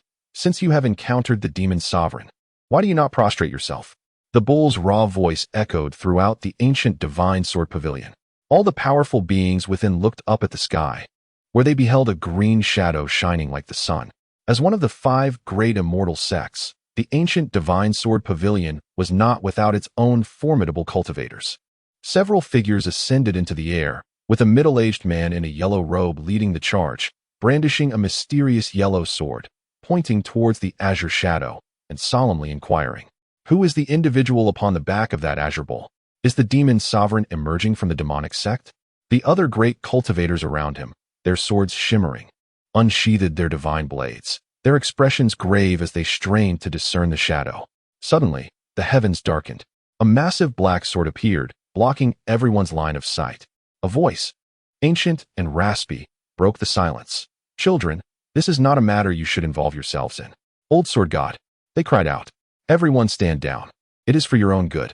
The old man, resembling a farmer, waved his hand dismissively. The black sword hung like a chasm, cleaving the world in two. Despite the urgent calls of the great cultivators behind the sword, it remained immovable. After this display, the old sword god turned his gaze back to the azure bull. His heart sank slightly as he recognized the white-haired youth with closed eyes atop the bull. So, it is the demon sovereign from the upper realm. No wonder the path to immortality has been shattered. Now, has he come to settle scores with me? Even knowing the visitor bore ill intent, his demeanor remained remarkably calm as he bowed his head, speaking respectfully. "I am Huangju Xiao, and I pay my respects to the demon sovereign." There was no response. The white-haired youth on the bull's back remained with eyes closed, emanating an aura of authority without anger. The azure bull, witnessing this display, snorted disdainfully. "Is this how you show respect? Do you not know how to kneel and bow?" "Do not, ancestor," the old sword god implored. "Let us summon the other immortal sects." The great cultivators behind the black sword felt their anger surge, shouting in protest. Huang Zhouxiao waved his hand again, and the black sword descended, silencing the uproar instantly. With a sigh, he remarked, "The demon sovereign has yet to speak, yet this cow shows such bravado. Who dares call me a cow?" The azure bull glared. It then brushed off the dust from its knees and gradually knelt down, bowing its head towards Chu Yun. The bull was taken aback. Is it truly kneeling? Aren't sword cultivators supposed to be proud? Why is this old man so docile? What a waste. Knowing that the powerful presence upon him had come to confront this old man, the bull felt contempt, thinking it the most despicable trait to be spineless. With such a soft spine, you might as well take your own life to spare the demon sovereign the trouble. Very well. To the bull's utter astonishment, the kneeling old man, without a moment's hesitation, responded affirmatively. His fingers trembled as he made a swift motion, and the black sword's tip turned towards his own crown. The bull was dumbfounded. What is happening? A peak cultivator of the great ascension stage, and he might not even be my match. Did he really take my words to heart? Is he so fearful? Suddenly, the bull felt a gentle pat upon its head, causing its ears to droop instinctively. A soothing voice resonated, What nonsense is this? As the words landed, the massive black sword froze, as if encased in ancient ice, remaining immobile. Huang Jiuxiao felt warmth radiate through his kneeling leg, lifting him naturally. He looked up in surprise at the white-haired youth atop the azure bowl, who opened his eyes. Those eyes glimmered with golden light, reminiscent of a deity, pure and serene, utterly devoid of malevolence. Momentarily stunned, Huang Jiuxiao suddenly realized, hesitating to inquire, "Senior, you did not come to kill me?" Chu Yun helplessly replied, "Who told you that I am here to kill you?" "Ah!" exclaimed the big shot. "You are not here to kill him?" A voice of astonishment emerged from beneath, followed by a light smack to his head. Chu Yun reiterated with annoyance, "Of course not. Why would I kill him? Did he not expose the fact that you severed the path to immortality?" Chu Yun calmly explained. "When did I ever trample and sever the path to immortality? That road collapsed on its own." "Ah, indeed, the path truly crumbled by itself." Huang Jiuxiao interjected, "Earlier. It was merely my aged eyes playing tricks on me." "Heh." Chu Yun shifted his gaze to Huang Jiuxiao and inquired, "If he commands your demise, do you simply acquiesce?" Huang Jiuxiao chuckled lightly, responding, "Were it another individual, I would certainly resist. However, I have witnessed the prowess of your esteemed self firsthand. If you desire my death, I am powerless to oppose you. Should I incite your wrath further, the consequences may extend to my disciples, who would likely suffer as a result. It is far more dignified to accept my fate gracefully." In an instant, Chu Yun found a semblance of reason in the old man's words and calmly remarked, "You certainly possess a sense of nonchalance." Upon hearing this, Huang Jiuxiao's jovial countenance softened slightly, and his fingers ceased their tremors. Chu Yun was eager to get straight to the point, hoping to prompt Huang Jiuxiao to share his insights and perhaps advance their mission. Unexpectedly, a notification resonated in his ears. "Your dignified demeanor and eloquent speech have garnered the admiration of Huang Tingdao, resulting in an increase in his favorability toward you." Chu Yun pondered. Indeed, it is as he anticipated. Everyone is the foremost in the sword path. Why should Huang Jiuxiao not be Huang Tingdao? The task has undoubtedly moved forward. However, is your narrative not somewhat inverted? The voice of the system continued to resonate in his ears, accompanied by the great azure ox. He traversed mountains and rivers to arrive at Jinhai City. Upon entering the city, the sword saint Huang Tingdao felt a connection and directed him towards a particular residence. Soon, Huang Tingdao was reunited with his dear friend. After many years apart, both man and ox embraced and wept, overwhelmed with emotion. This poignant scene stirred something within him. He realized that bringing the great azure ox was indeed the most prudent decision. Huang Tingdao held a favorable impression of him, and upon learning that he too practiced the sword, he graciously arranged for him to occupy the best seat to listen to his teachings. He eagerly anticipated the day of the discourse. Huang Tingdao's fondness for him had grown. The script was well-crafted. The reunion of dear friends was truly touching. In the midst of refining some items, he momentarily lost focus and almost fell victim to the charm of his dear friend, the great azure ox. Reflecting on this, he gave the ox's head a gentle pat. Following the system's instructions, he had brought along the head ox, yet it seemed to have a counterproductive effect. The ox, bewildered by the repeated pats to its head, looked on in confusion. Nevertheless, it was straightforward in nature. Noticing that Chu Yun did not seem to harbor ill feelings towards the old man, it muttered, "It appears there has been some misunderstanding, my fault. No matter. Even I share the same sentiment." Huang Jiuxiao, in good spirits, waved his hand and gazed at Chu Yun with curiosity. "So, esteemed elder, what brings you to seek me?" Chu Yun opened his mouth, suggesting, "Let us speak elsewhere." Niu Benbin and Huang Jiuxiao felt the energy of the universe momentarily stagnate, as the surroundings abruptly transformed into a desolate wilderness. The cow and the old man exchanged glances, each reading a profound astonishment in the other's eyes. Though both were masters of the great ascension, the method of altering day and night was truly terrifying. They had not gleaned even the slightest hint before being transported to this new locale. Chu Yun leaped down from Niu Benbin and approached Huang Jiuxiao, stating directly, "It's nothing of great importance, but here, I would like you to enlighten me about your swordsmanship." "Speak of my swordsmanship." Huang Jiuxiao paused in surprise, contemplating for a moment before responding slowly, "I fear it would not be fitting. I have long sworn not to speak of the sword in this lifetime. If it must be so, then you might as well end my life."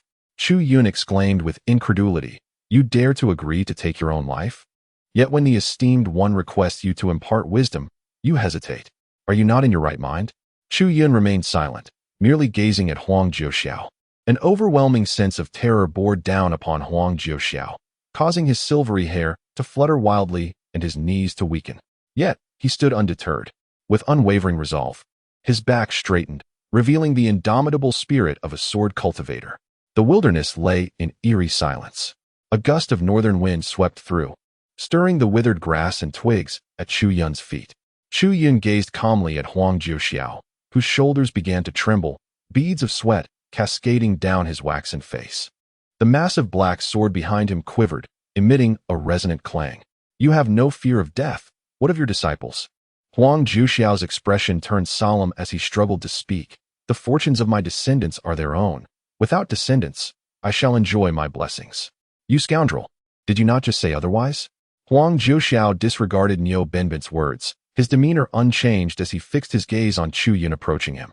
A dull thud resonated through the air. The intangible pressure intensified, utterly overwhelming Huang Jiuxiao. His legs buckled, and he knelt upon the ground. Will you truly not speak? Indeed. Why will you not speak? I simply do not wish to. Huang Jiuxiao resignedly closed his eyes and lowered his head, adopting a nonchalant attitude. You are indeed quite peculiar. With your path to immortality severed, you do not seem vexed in my presence. You wield a sword devoid of any sharpness. This so-called foremost practitioner of the sword is but a facade. Upon hearing Chu Yun's voice, Huang Jiuxiao, in a moment of acquiescence, bowed his head. What you say is true. I am unworthy of the title of the foremost in swordsmanship. I am but a wastrel. If you wish to slay me, do so. If not, you may dismiss me as you please. His brazen words elicited a look of disdain from Niu Benben. Chu Yun lowered his gaze upon Huang Jiuxiao, who knelt before him, bowing his head. After a moment of silence, he turned northward, raising his finger.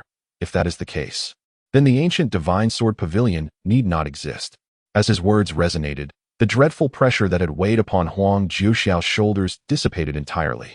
Yet, he lifted his head in revelation, gazing at the golden radiance emanating from the fingertips of the young man in white, his expression intricate. The youth remained indifferent to his thoughts, merely gesturing downward. Simultaneously, a colossal shadow loomed over the canopy of the ancient divine sword pavilion, veiling the firmament and plunging it back into darkness. This shadow grew darker still. In but a few breaths, the splendid realm of the 9 provinces would be reduced to ashes. Is it too late to plead? Huang Jiuxiao's face quivered as a tone of resignation escaped his lips. Though he professed indifference, his body revealed the truth of his apprehension. Chu Yun's fingers remained suspended in midair as she commanded, "Speak." Huang Jiuxiao wore a bitter smile, revealing that his silence stemmed not from reluctance, but rather from an inability to share. The old man had once vowed a solemn oath to the heavens. Forsaking the path of the sword, should he ever tread upon it again, he would face immediate dissolution and eternal damnation. However, if the elder wished to indulge in his ramblings, he would gladly elucidate the reasons behind his vow. What utter nonsense! Niu Benben rolled his eyes, pointing at the black sword behind Huang Jiuxiao with a sardonic grin, retorting, "If you have forsaken the way of the sword, does that mean I cannot wield that black sword?" Chu Yun remained silent, yet the darkness above the Taigu Divine Sword Pavilion pressed down even further. Huang Jiuxiao felt an instinctive response and hurriedly clarified, "The black sword is not a sword." "What? Are you speaking nonsense? Such a massive 8th grade black sword? Do you think I am blind?" Huang Jiuxiao continued to insist, "No, that is my Dao partner, Niu Benben." Chu Yun lowered his finger and turned around, a question mark slowly rising in his mind. Huang Jiuxiao sighed, seemingly reluctant to recall the past. "It's a long story. My companion hails from the renowned swordsmith clan, the Yu family. We grew up together, innocent and carefree. In our childhood, we even raised a blue ox together." He gazed at the ox, a hint of nostalgia in his eyes. The ox, with wide-open eyes, interjected, "Then let us cut to the chase and avoid digressing. My wife possesses an extraordinary talent for swordsmithing. She is wise, kind-hearted, and well-educated. We became companions at an early age. By the age of 30, I had achieved the transformation into the spirit realm, my name echoing across the world, my mind solely focused on acquiring a sword that resonated with my spirit. Upon learning this, that foolish girl cast herself into the forge, employing the supreme swordsmithing techniques of her family, melting her blood to forge this 9 hearts sword as a gift for me." As he spoke, Huang Zhuoxiao took down the black sword, holding it in his hands. Tears fell from his murky eyes as he caressed the sword. Alas, wielding this sword has left me deeply wounded and disheartened. From that moment on, I ceased to practice swordsmanship, observe swords, or speak of swords, vowing an oath to sever all ties with the sword path. The ox fell silent, contemplating the black sword. If that were the case, then indeed, this black sword was his companion, without a doubt. Yet, something felt amiss. The ox furrowed his brow. You vowed to abandon the sword path. How then did you become the foremost in swordsmanship, even achieving the great ascension? Huang Zhuoxiao sighed once more. I cannot comprehend it either. Perhaps it was a matter of innate talent. Ever since I vowed to forsake the sword path, I languished in despair for half my life, retreating to a thatched cottage in the place where I once lived with her, no longer concerning myself with the trivialities of the world. You may find this hard to believe. He forced a bitter smile. 1 year, as I suddenly looked back, I discovered that I had inexplicably entered the integration stage. When I glanced back again, I had traversed through the tribulations of 8 or 9 heavens and achieved the great ascension. Unintentionally, the path to immortality lay at my feet. However, I only wished to guard my thatched cottage and live a simple life, with no desire to ascend to the upper realms. The ox replied with a sardonic smile. Are you pulling my leg? Do you think I'll believe that? I believe, suddenly interjected Chu Yun. He resonated with the experience, feeling an affinity. Although he hadn't experienced breakthroughs as frequently as Huang Zhuoxiao, he often awoke to find himself inexplicably endowed with additional golden pills. The ox, taken aback, looked at him in astonishment. Is it truly so absurd that you believe? Such occurrences are, in fact, rather common. It is you who find it peculiarly rare. Chu Yun gazed intently at Huang Zhuoxiao, deep in thought. So it is, you indeed do not practice the way of the sword. To use a companion to slay others does not truly constitute wielding a sword, yet this sensation embodies a unique path, rather rare. Huang Zhuoxiao paused momentarily, as if recognizing a kindred spirit, and promptly nodded. Senior, you possess truly discerning eyes. After entering the great ascension, although I have not diligently cultivated most of the time, there are moments of profound boredom when I ponder deeply. Among the 3 major demonic sects of the 9 provinces, the Forgetting Emotions sect practices the path of detachment and forgetting emotions. I believe my cultivation is, in fact, the very opposite. I refer to it as the path of affection. Yet, I am puzzled as to why, despite forsaking the sword for affection and taking a solemn vow of severance, my mastery of the sword path appears to remain intact.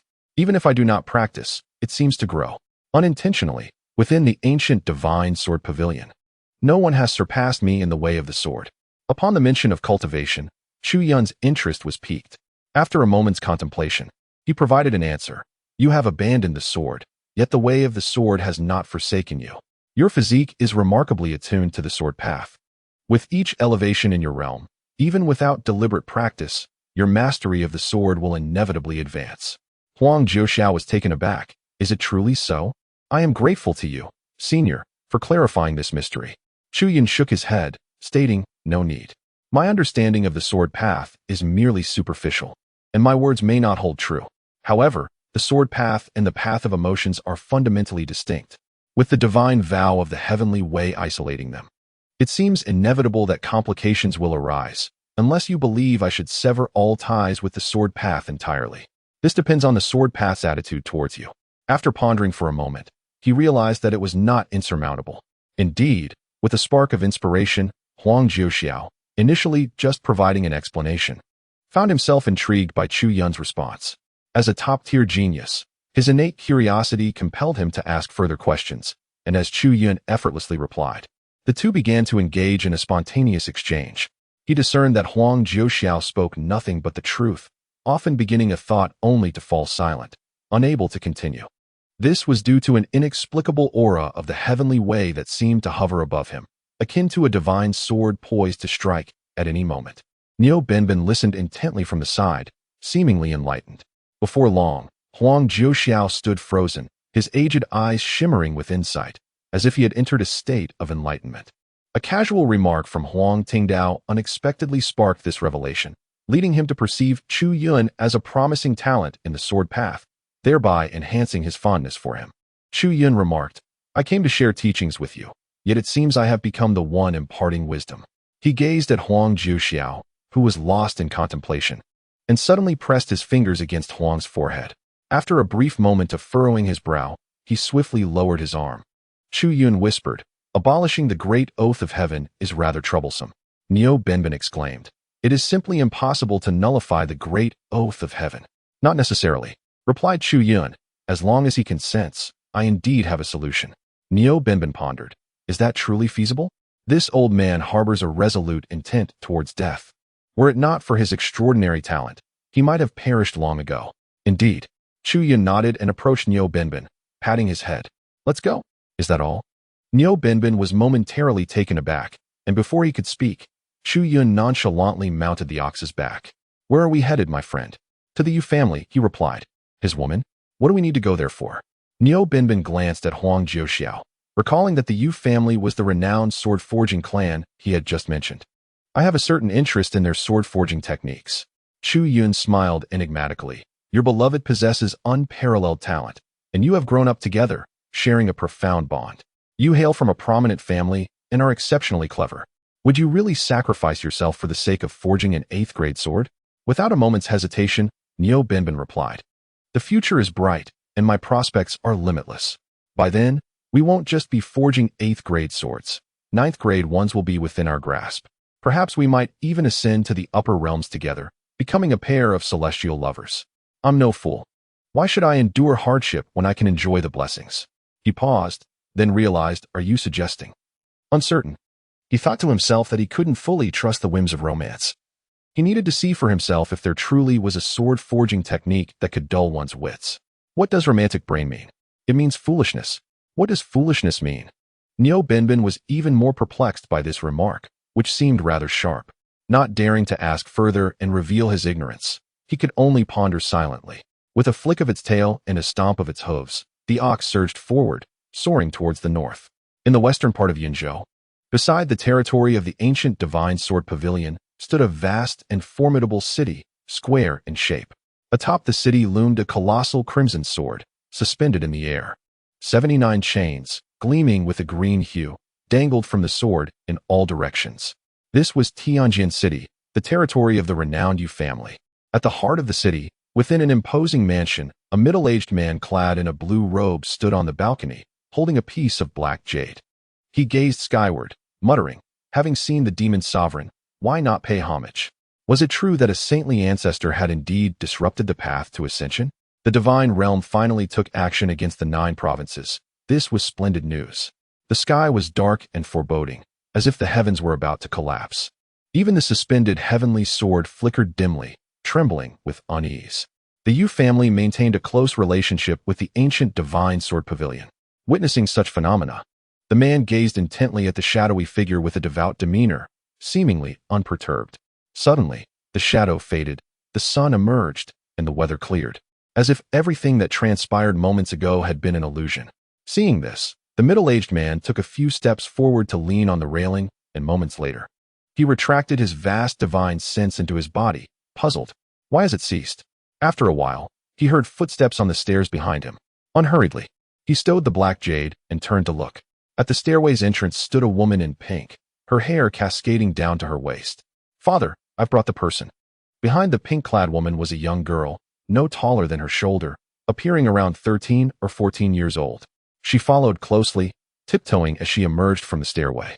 The girl appeared ordinary, yet her dark eyes sparkled with vitality as she cautiously regarded the middle-aged man, excitement and admiration flickering in her gaze.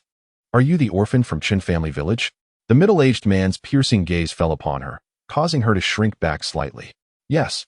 Chen Xiaoyun mustered her courage to respond, nervously clutching the hem of her clothes and bowing.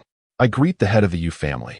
Yu Zhongjing maintained a stoic expression as he approached her, scanning her from head to toe before patting her shoulder. "Not bad. You're quite sharp. Did Yu Yin explain everything to you?"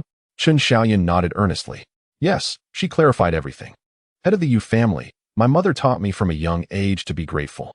The Yu family saved me and helped me find a livelihood in Tianjin City, allowing me to live until now. I remember all of this. Whatever you wish me to do, I am willing. It's not as complicated as you think," Yu Zhongjing replied.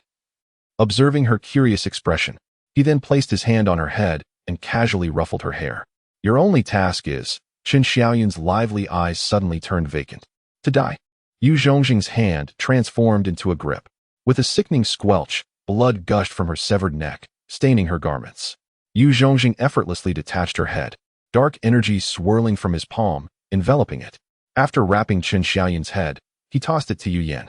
Take care of this and deliver it to Siko. Understood. The Supreme Tao body should be arriving at Tianjin City shortly. Let him hasten the forging of the sword. Our Yu family seeks to establish a good rapport with her. And take the body too. The blood of a top-tier water spirit root should not go to waste. Got it. Yu Yan grasped the head shrouded in dark energy. A complex expression flickering in her phoenix-like eyes. With a wave of her sleeve, a pink glow surrounded her. One wisp of pink light floated away, enveloping the lifeless body of Qin Xiaoyun. As the aura swirled, Yu Yan vanished, taking the corpse with her. After watching Yu Yan disappear, Yu Zhongjing glanced at the blood splattered on his palm and produced a spirit-light handkerchief, meticulously cleaning it. Just as he tucked it away, he noticed the bloodstains on the ground and frowned. His sleeve billowed with black mist, consuming the stains until the wooden floor appeared as pristine as new. Only then did he nod in satisfaction and retrieve the black jade once more. About the time it takes to burn 2 incense sticks, the black jade suddenly trembled. Yu Zhongjing's expression sharpened as he delved his divine sense into it. Inside the black jade lay a vast expanse, akin to the universe. Upon entry, a white text began to materialize against the dark background. Urgent news from Tianchi Yuan. Damn it, the Xiaoyao Xian Zong suddenly sent a woman. She is on the verge of dying, and the reinforcements have perished. The floating pagoda's forbidden ground has exploded. Retreat quickly. The spiritual energy in southern Qingzhou is depleting at an alarming rate. The human envoy, while exploring opportunities with me, accidentally stumbled upon a golden star phenomenon and seems to have fallen. The dense array of white text within the black jade appeared chaotic, but was, in fact, a systematic exchange of intelligence. However, the channels were misaligned. The black jade belonged to the demonic sect, not the celestial gate. Only those at the void-breaking stage could possess such jade, indicating that only true powers of the demonic sect had the privilege to send messages here. After pondering for a moment, Yu Zhongjing also sent a message using his divine sense. The being that disrupted the path to ascension has reportedly appeared at the ancient Divine Sword Pavilion. Claiming to be the demon sovereign, there is strong suspicion it is a saintly ancestor. Once this message was dispatched, it was akin to throwing a boulder into a tranquil lake, stirring up massive ripples. The white text within the black jade came to a standstill before erupting into a frenzy of responses. Is this information accurate? Is it true that the being who disrupted the path to ascension is a saintly ancestor? Ha ha ha. The dawn of the divine realm indeed shines upon the 9 provinces. That path to ascension was indeed forged by a saintly ancestor. The saintly ancestor is mighty. The saintly ancestor is formidable, with the holy ancestor traversing the 9 provinces. Our era is on the brink of arrival. The excitement and anticipation radiated through the subtitles, even from within the obsidian realm. Calm down, a voice suddenly echoed, as a violet specter manifested within the black jade space. Yu Zhongjing gazed at this ethereal figure, recognizing its pure aura as that of the weakest among the 3 major sects, the leader of the Human Desire sect. He was somewhat taken aback that this gathering of the Black Jade was presided over by him. The leader's indifferent voice continued to resonate in the ears of all the Black Jade holders. This matter requires further verification. I shall send someone to make contact. Yu Zhongjing nodded lightly, acknowledging that the involvement of the Holy Ancestor was a significant matter that indeed warranted additional confirmation. This meeting heralded the announcement of a momentous event. The path to immortality is severed, and the end of the Dharma era is imminent. However, we have not entirely lost contact with the upper realm. I have received a divine edict from above. Our primary objective is to assault a forbidden zone, unleashing the great calamities of the upper realm to plunge the 9 provinces into further chaos.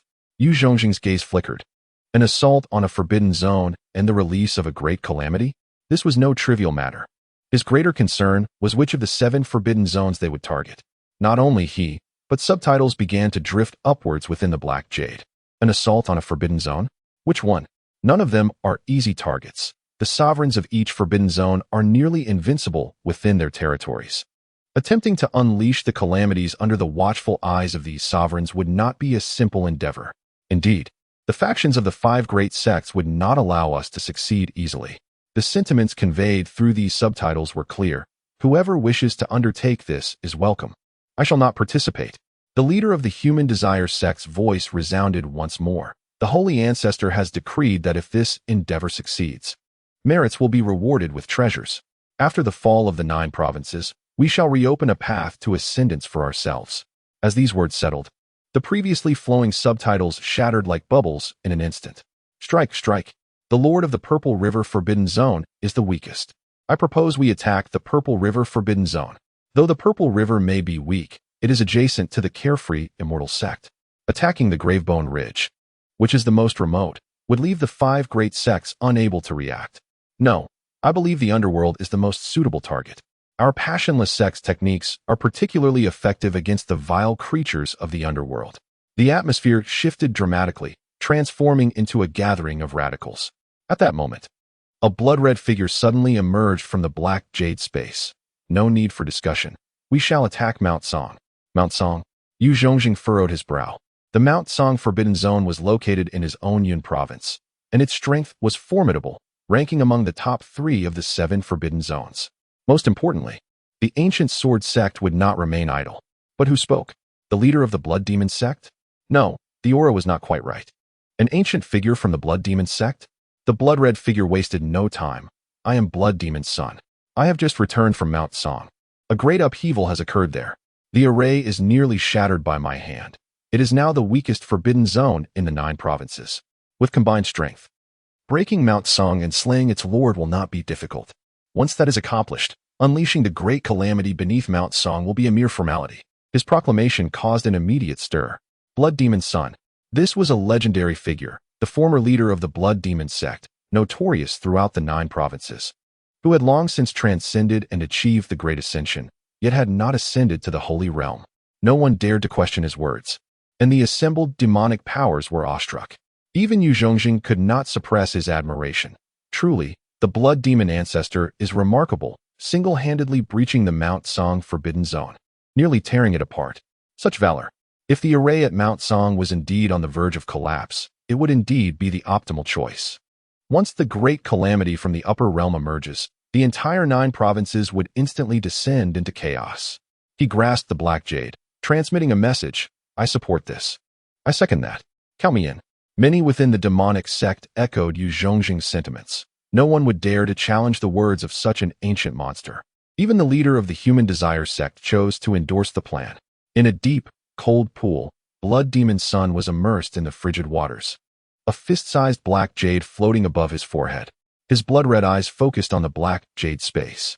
This topic, which should have sparked prolonged debate, was quickly settled due to his interjection, and they began to discuss details and strategies. Ah, he mused, heaven aids me. I did not expect the Holy Ancestor to also take an interest in these forbidden zones. Mount Song, prepare to be leveled, for I shall resolve my grievances. He instinctively touched his backside, feeling elated. Once the black jade space concluded its deliberations, he projected himself once more. A blood-red scroll unfurled before the assembly. Upon the scroll, a figure with white hair stood tall and graceful, enveloped in a shroud of thunderous light, obscuring their features. The emanating aura suggested a realm beyond the separation stage. I hereby issue a bounty. If anyone locates this aberration and brings its head to me, I shall accept them as my disciple and provide thorough instruction. At Tianjin City, beneath the enormous, suspended sword blade, a towering crimson sphere flickered with flames and the sound of clanging metal. Within it lay a secret realm, a self-contained space of about 100 miles, where a fierce red fire blazed at its core. Hurry! Refine this fusion stone to 1,000,000 strikes. Lord Secluding is eagerly awaiting it. I need 7 parts of primal fire. Quickly, swiftly. The Master has commanded that we work overtime to forge this water cloud divine sword before the supreme Tao body arrives. Over a dozen figures busily traversed the area. The temperature in this space was excruciatingly high. The laborers were nearly bare, drenched in sweat. Some glowed with a fiery red sheen as they forged iron, while others manipulated the primal fire, shaping it into fire dragons that danced in various directions. Still, others carried freshly forged purple divine iron. Soaring to the western side of a towering 5-story cauldron, casting the divine iron towards its rim, Lord Secluding, the purple extreme iron is ready. At the cauldron's rim stood a robust man, his eyes disproportionately large, dominating his facial features. His skin was a deep crimson, completely unclothed, as wisps of white smoke rose from his pores. Without glancing away, he seized the tire-sized divine iron and gazed intently into the cauldron, where a sword-like silhouette of approximately 10 meters was faintly visible. Fire.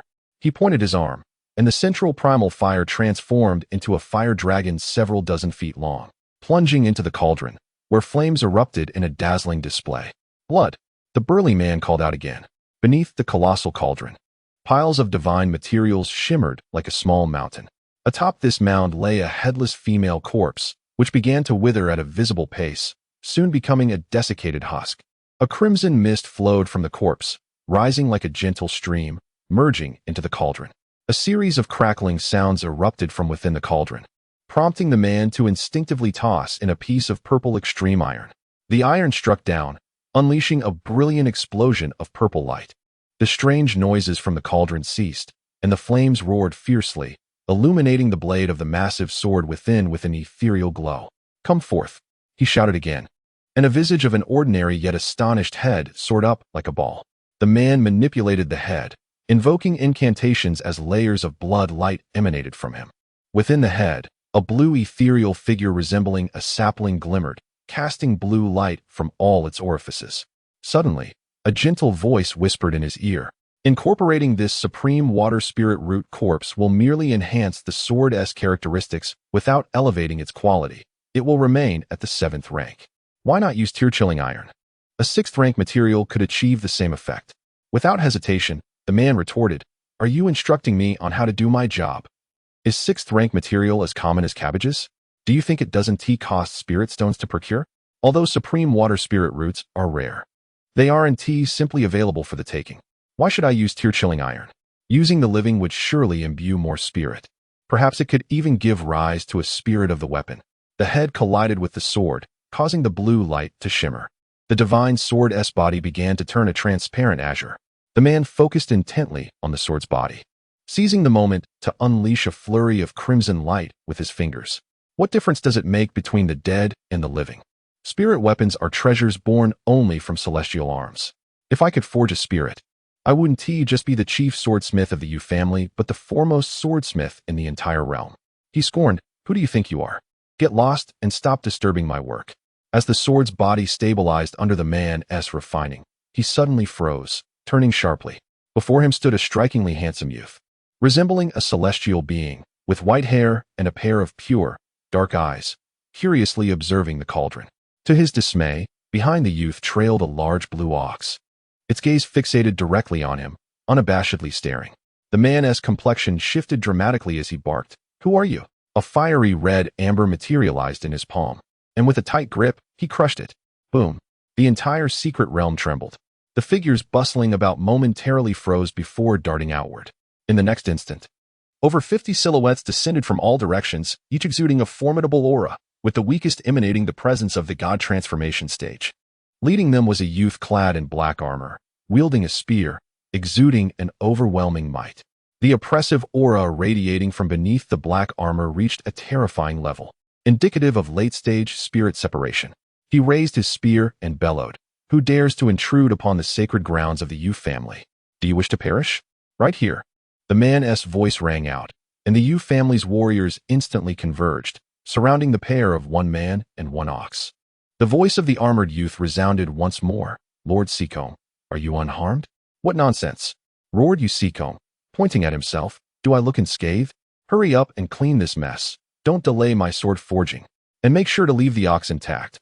I intend to feast on its tail tonight." Chu Yun raised her gaze. Dozens of figures plummeted downwards like dumplings falling into water. Bang! Bang! Bang! Yu Seacombe's expression stiffened as he beheld the numerous pits below. Instinctively, he took a step back, nearly losing his footing and falling into the cauldron. A heavy sensation settled in his heart. The stakes were high. It was highly probable that these were formidable beings at the Void Realm, or even the Composite Body Realm. Are we to eliminate them all? A disgruntled voice of the Qingtian bull echoed. "Patience," came the measured reply. Chu Yun smiled, retracting his gaze from the cauldron, and inquired, "So, does that mean that for your level, the dead and the living are essentially the same?" "Nothing to disclose." Yu Seacombe retorted coldly, "Get out of here quickly." Our Yu family has extensive connections throughout the world and is allied with numerous celestial sects, backed by the ancient sword god of the Divine Sword Pavilion. If you wish to court death, you may wait for it here." As his words echoed, a series of crisp chimes resonated from outside the secret realm. Upon noticing this, Yu Sikong's eyes gleamed with menace. "The disaster bell of our Yu family has rung, and you shall not escape." Boom, boom. Just as he proclaimed, a violent tremor surged from beyond the secret realm. This location was of paramount significance to the Yu family. The sounding of the disaster bell heralded their ancestral power's emergence. One after another, figures materialized, each having reached the void realm. Leading them was a man clad in a blue robe, his face devoid of a beard, none other than the family head, Yu Zhongjing. His voice resounded, "Who dares to reveal their identity?" Suddenly, his tone faltered as he fixated on the white-haired figure atop the cauldron, his pupils constricting. His heart inexplicably quickened. Could it be that this person was the white-haired one sought by the blood demon ancestor? As the family head, Yu Zhongjing was resolute. Regardless of his identity, those who dared to intrude upon the Yu family's sacred ground would be subdued first. He commanded the surrounding figures, "Swiftly resolve this. Unleash the heavenly sword." The figures trembled at the sudden mention of the heavenly sword. Yet, Yu Zhongjing's commands were absolute, and coupled with the formidable presence before them, all Yu family warriors promptly produced a sword talisman from their hands. Raising the talismans, golden miniature swords burst forth from each one. Boom, boom. The sound reverberated like thunder, shaking the heavens. Above the sword city, a colossal crimson sword, suspended in the air, abruptly moved. Chains snapped, and the blade plunged straight down toward the secret realm below. Big shot. This sword possesses some interesting qualities. Should I intervene? Yu Sikong's eyelids twitched as he heard the languid voice of the great green bull beside him. No need. The white-haired youth replied nonchalantly, raising a finger to lightly tap the air above. Crack, crack. The sound of fissures erupted in succession. Yu Sikong, Yu Zhongjing, and all the strong members of the Yu family suddenly felt a searing wind sweep past. They looked up to witness an unforgettable scene. The sky above the secret realm was torn asunder. The sword capable of slaying even those in the integration realm, an unparalleled treasure forged through generations of the Yu family's efforts, was now trembling in response to an unseen force. The massive crimson blade emitted a mournful wail as cracks resembling a spider's web spread across its surface at a visible pace. With a sharp sound, Yu Zhongjing suddenly felt a weight above his head. He raised his hand to grasp a fragment of exceptionally fine crimson jade gold in his palm. The crimson jade gold was the primary material of the heavenly sword, an indestructible 9th-grade divine iron, now reduced to mere shards. It fell upon him like a harbinger of an impending storm. At the instant he held the divine iron fragment, a series of crackling sounds erupted above. Ow! A cry of pain came from behind, followed by terrified exclamations. It shattered. The heavenly sword is broken. Hundreds, if not thousands, of fragments of varying sizes rained down. Even if one attempted to evade, the whistling sound continued to erupt around Yu Zhongjing, with waves of scorching air tearing his robe apart. The many powerful members of the Yu family flitted about him, dodging the falling debris. Simultaneously, a series of fearful whispers filled Yu Zhongjing's ears. Family head. This individual can effortlessly shatter the heavenly sword. He is likely a formidable opponent beyond the integration realm. It would be prudent to retreat. We must preserve our lives. A retreat does not imply defeat. Father, summon the ancestors of our clan. Otherwise, the Yu family may face annihilation today. Voices of dissent echoed in Yu Zhongjing's ears. Some urged retreat, while others advocated for war, and some wavered between the two, opting for outright defiance. Do not kill me. I am an emissary of the Human Desire sect, an undercover agent within the Yu family, and I am not familiar with the Yu family affairs. I meant no involvement in the encirclement of the elder. Please spare my life. A rotund figure cloaked in black, exuding the aura of the void realm, cried out. Before the astonished gazes of the other Yu family members, he transformed into a streak of black light, darting toward the western edge of the secret realm. Yu Zhongjing thought, what the hell? As the deputy leader of the Forgetting Emotion sect, I failed to detect that the Human Desire sect had infiltrators within the Yu family. How dare you run? I care not who you are. If the big shot has not spoken, who permits your escape? Suddenly, a coarse voice rang out. A cold sweat trickled down Yu Zhongjing's brow as he witnessed the black light of the fleeing figure erupt into sparks. The dark figure was engulfed in black smoke. Annihilated on the spot, his expression shifted as he glanced at the white-haired youth beside him. The voice just now belonged to the seemingly unremarkable Great Green Bull. He had initially thought it merely an ordinary steed, but its power was terrifically formidable. Indeed, if this white-haired youth were a mere common individual, he could never have drawn the ire of the blood demon ancestor and still managed to retreat unharmed. The Yu family was indeed intriguing. Are you the head of the Yu family? The voice of Chu Yun resonated, her clear eyes locking onto the slender gaze of Yu Zhongxing. A fine sheen of sweat began to form on Yu Zhongxing's back, as an inexplicable sensation stirred within him. Despite the tranquil nature of those eyes, he felt as though all his secrets were laid bare. He spoke in a low tone. Who exactly are you? What is your purpose in coming to the esteemed Yu family grounds? Chu Yun remained silent, instead gesturing towards the figure behind Yu Zhongxing, a cryptic smile playing on his lips. The cultivation method you practice seems rather distinct from theirs. The formidable members of the Yu family, standing behind Yu Zhongxing, were momentarily taken aback, their gazes shifting towards him. What does this imply? Yu Zhongxing felt a sudden unease, his expression shifting dramatically. Nonsense. What exactly do you intend to do? He chuckled, perhaps beginning to grasp the situation. Chu Yun smiled faintly, turning his gaze toward Yu Sikong, and politely inquired, Shall I practice on you? I shall practice on your mother. Yu Sikong retorted angrily. Do you truly believe you can act with impunity here? This is the Yu family.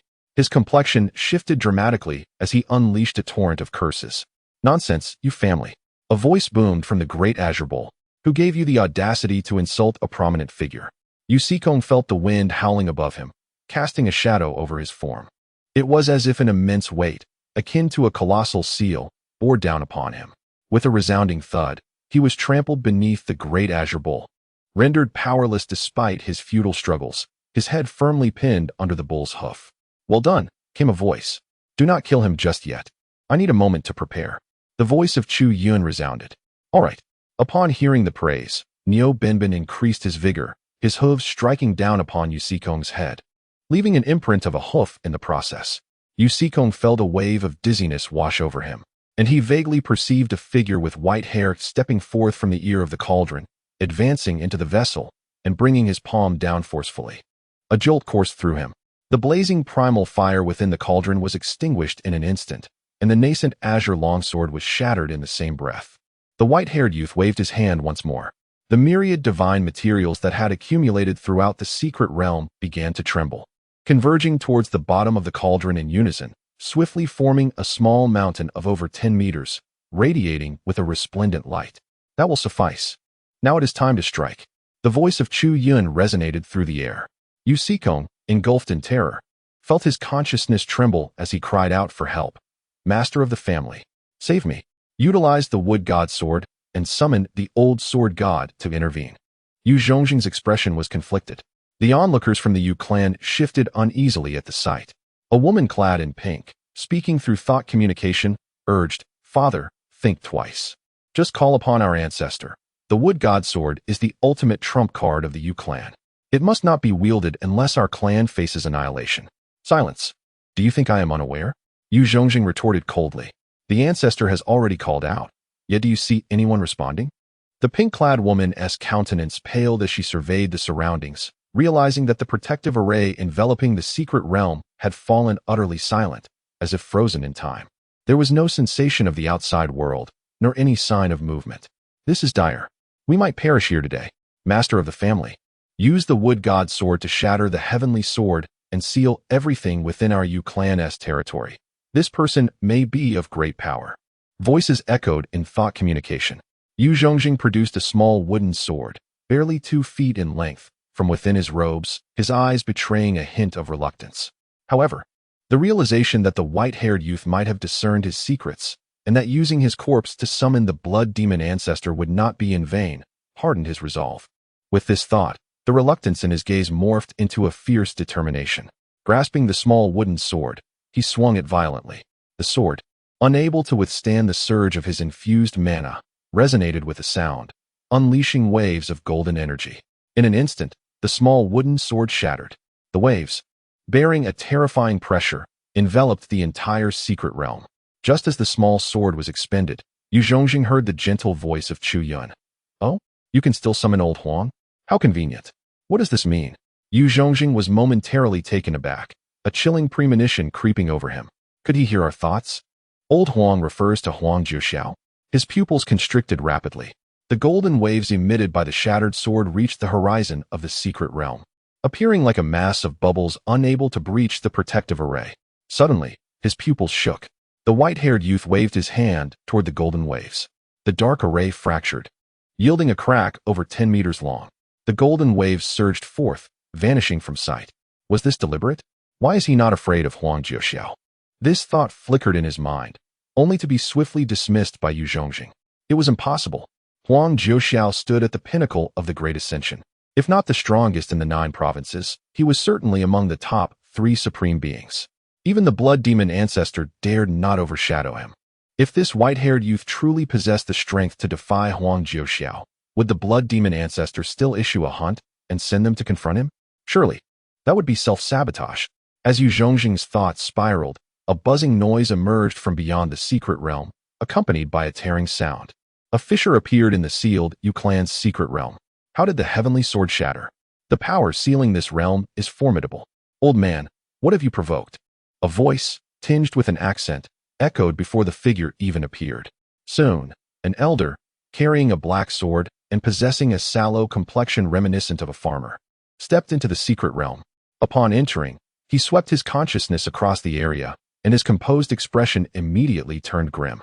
He opened his mouth, and a resigned voice resonated within the secret realm. By my mother's womb, predecessor demon lord, why do we meet again? Huang Jiuxiao's half-lidded eyes suddenly widened. He glanced down at the smoking remnants of the shattered sword, and then locked eyes with the white-clad youth, revealing a bittersweet smile. The youth's gentle voice broke the silence. Timeliness surpasses early arrival, just in time to help me control a fire. Please, provide 7 parts fire, with gentle strength. Control fire? Huang Jiuxiao followed the youth's gesture, discovering a swirling crimson flame at the heart of the secret realm. The primal fire, a divine flame, had been bestowed by the ancient divine sword pavilion. He raised his hand. The flames flickered as they coalesced into a fire dragon adorned with glazed scales, pouring into the cauldron at Chu Yun's feet. With a slightly conflicted expression, he surveyed the astonished members of the Yu clan and inquired, "What brings you, esteemed predecessor, to the Yu clan?" "An interest in sword forging. I came to take a look." Chu Yun raised his hand, and the precious light beneath the cauldron flowed like a stream, drawn into the vessel by his magical influence. Huang Jiuxiao, realizing the situation, broke into a hearty smile, saying, "Very well, that old fellow will lend you a hand." With fingers soiled by mud, he flicked them lightly, his magical prowess exquisitely refined, meticulously scorching each ingredient within the cauldron to perfection. He cast another glance at the Yu family, pondering their predicament. What could be amiss? Had they perhaps offended the elder? He chuckled softly.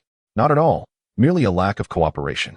Chu Yun lightly waved his hand, his fingers shimmering with various hues as they fell into the cauldron, initiating the ritual of refinement. As his voice faded, the large blue bull, standing atop a head, expressed its displeasure. Old Huang, are these your disciples? This esteemed one is being far too accommodating. It's not merely unfriendly. Their sword prodding and shouts of violence. One would think the heavens are about to be upended. Huang Jiuxiao furrowed his brow, and a panicked voice echoed in his ear from Yu Zhongjing. "Jiuxiao, do you recognize them? You referred to that individual as the demon sovereign? Could he be the one who severed the path to immortality?" Huang Jiuxiao's murky old eyes glanced at Yu Zhongjing, and upon receiving confirmation, his complexion turned as pale as paper. The demon sovereign, the very one who shattered the path to ascendance? What could such a being want in my Yu family? How would I know? Old man, you truly have a knack for attracting trouble. After finally using the small wooden sword, you bring me such a colossal headache. Huang Jiuxiao's tone toward Yu Zhongjing was marked by impatience. Yu Zhongjing, both shocked and anxious, looked at the white-haired youth, his legs trembling. He had presumed that summoning Huang Jiuxiao would ensure the demise of this individual, leading to a swift resolution. Little did he anticipate the extraordinary background of his opponent. They had misidentified him entirely. He was not the blood demon ancestor being pursued, but rather the one who had shattered the path to immortality. As a member of the demon sect, Yu Zhongjing was acutely aware of the terror associated with this figure, and he could not help but transmit in a trembling voice, "Jiuxiao, you must save us. We have not provoked him. It was they who barged into the secret realm of the Yu family without reason. We were merely defending ourselves without taking any extreme measures. Huang Jiuxiao cast a glance at the shattered heavenly sword below and shook his head. Let us not speak of matters that bear no relevance. The intentions of such a being are beyond prediction. So what shall we do now? Since you have wielded the small wooden sword, I shall certainly do my utmost to ensure your safety. If this individual desires to kill you, they must first step over my corpse. That is good, that is good. I knew Jiuxiao, you are one to value old ties. Upon receiving Huang Jiuxiao's assurance, Yu Zhongjing felt a wave of relief wash over him. Enough chatter. 3 portions of fire. Direct them to the 2 sword molds on the west and east. Suddenly, Chu Yun's voice drifted softly through the air. Huang Jiuxiao's expression sharpened, and with a flick of his finger, the primal fire transformed into countless twinkling butterflies, cascading into the cauldron. As he watched the crimson fire butterflies descend and bloom with shimmering red light, he realized that in mere moments, 2 sword molds had emerged within the cauldron, one floating to the west and the other to the east. Huang Jiuxiao was taken aback. The speed of sword forging was astonishing. The 2 sword molds were identical, their quality not particularly high, 7th-grade molds. What on earth did this individual intend to accomplish? Could it be merely a simple desire to forge a sword? Not only Huang Jiuxiao, but the formidable members of the Yu family also directed their gazes toward the cauldron, observing the 2 sword molds with a sense of awe, their eyes meeting in mutual astonishment. Coming from the Yu family, they were all highly skilled in sword forging, and after only a brief observation, they discerned the extraordinary nature of the process. Some even detected more peculiar aspects. Yu Yindan's phoenix-like eyes sparkled as she watched the white-haired youth's fingers dance, tracing intricate and mysterious trajectories, the speed so rapid it resembled a tempest. Biting her lip, she murmured, "This is our Yu family's Yu Xian refinements. So fast. Incredibly fast. How can it be so swift? My heavens, could it be the chaotic wind?" Other members of the Yu family were equally stunned. Not only the Yu family, but Niu Benben also expressed surprise. His curiosity piqued regarding what Chu Yun was truly concocting. Hearing Yu Yan's words, he inquired, "Little girl, what on earth is Yu Xian refinements?" "It is the culmination of the efforts of over 10 generations of swordsmiths from our Yu family, renowned throughout Yun Prefecture. No, the entire 9 prefectures. Yu Xian refinements is exceedingly difficult to master, complex to the extreme. Even Xikong has only grasped the 7th refinement. How could this elder possibly wield the butterfly breath and chaotic wind?" The more Yu Yin spoke, the more disjointed her words became. Butterfly breath is the 8th refinement of Yu Xian refinements, the pinnacle of gentle refinement. Chaotic wind is the 9th refinement, the pinnacle of rigid refinement. One embodies softness, the other rigidity, a dichotomy of water and fire. In the effortless manner that the white-haired youth executed, both were seamlessly manifested. All the strong members of the Yu family fell into silence. In the span of their family's several thousand years of history, only 3 swordsmiths have fully mastered the Yu Xian refinements, and this individual was not even a member of their clan. How could he possibly grasp Yu Xian refinements? An elderly member of the Yu family, his beard flecked with white, pondered a possible explanation. Holding his breath, could it be that the ZH has ascended? Is it possible that our Yu Xian refinements has disseminated its legacy in the higher realms? A robust Yu family man beside him countered, "No, the ZH must have ascended to the immortal realm, not the demon realm. What are you babbling about?" This esteemed one merely glanced at your Yu family's scripture repository. Hearing the chaotic conjectures from the Yu family members, the large blue bull flicked its tail in annoyance. The Yu family members were momentarily taken aback. Not long after, the white-bearded elder excitedly exclaimed, "How is that possible? Yu Xian refinements is not a technique. It requires countless refining blows to comprehend. How could anyone master it just by looking at it?" "Quiet down. You are disturbing the esteemed one's sword forging. All of you, be silent." Niu Benben cast a disdainful glance at them, his eyes filled with contempt. Just because you are incapable does not mean others are as well. Under his gaze, the Yu family members shrank back, an invisible pressure silencing them. "No." Suddenly, as Chu Yun's fingers flew, he casually remarked upon hearing their conversation. Niu Benben blinked, looking over with a hint of confusion. There is none. He had been right beside Chu Yun at the Yu family's scripture repository, never leaving his side for a moment. Upon hearing Chu Yun's words, the Yu family members collectively breathed a sigh of relief. Indeed, the blue bull was merely talking nonsense. How could Yu Xian 9 refinements possibly be mastered by merely glancing at it? Surely, this individual had been acquainted with it for some time or possessed some divine ability to invert reality and manipulate time. Chu Yun gazed intently at the grand cauldron below, poised to make a decisive gesture, but suddenly hesitated. Squinting, he recalled, and, employing the technique of Yu Xuanzhuo's 9 refinements, struck the sword blanks to the left and right several times before resuming his speech. What you mentioned earlier holds some merit. This sword forging method is indeed somewhat intricate. After a brief pause, he lamented softly, "In truth, I ought to have taken a closer look earlier. A mere glance does not suffice for a firm grasp. There is an incessant urge to modify it.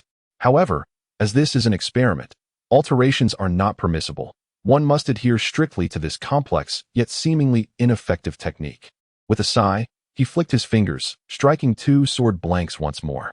The members of the Yu family exchanged puzzled glances. Is this the language of Jiuzhou? Why do we find certain parts difficult to comprehend? Huang Jiuxiao suddenly inquired. "Senior, what exactly are you experimenting with?" Chu Yun smiled faintly and said, "You will soon find out." He glanced at the cauldron and concluded, "It is nearly time. We can begin to gather the spirit and forge the sword." The experts from the Yu family were taken aback. Gathering spirit to forge a sword is the final step in sword making. Nonsense. This is sheer folly.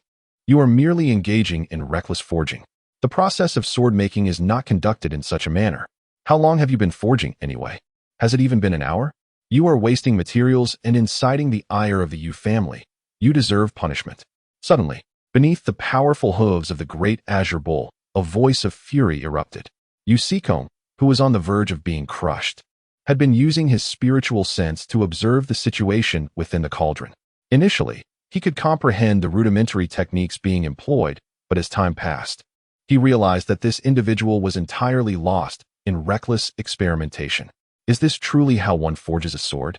Does he possess even a modicum of reverence for the craft? It is utterly laughable that a person, relying on their superior cultivation, would brazenly tarnish the art of sword making. The frustration of being trampled by the bull was overwhelming. He could no longer contain his indignation. He began to vociferously berate the individual, determined to engage this white-haired figure in a debate about the true essence of sword-making. Chu Yun cast a glance at the great azure bull, smiled lightly, and politely requested, "Please ensure a clean kill, leaving the entire corpse intact." "My apologies, esteemed one. I was momentarily distracted and completely forgot." The bull, B, had long grown weary of the individual beneath its hooves. Ripples danced beneath its feet. "What do you intend to do?" "I am Yu family's foremost swordsmith." Yu Xikong's voice faltered, and he was left breathless. The Yu family's warriors, witnessing this scene, were filled with rage. Huang Jiuxiao closed his eyes, his expression one of resignation. Yu Zhongjing observed the unfolding events, gritting his teeth, his fists clenched tightly. Suddenly, Yu Zhongjing froze. His gaze met Chu Yun's, the latter's eyes filled with amusement as he pointed at him, saying, "You will do." As the words fell, a chill enveloped Yu Zhongjing. Every pore on his skin began to tremble. With wide eyes, he stammered, save me. Jiuxiao."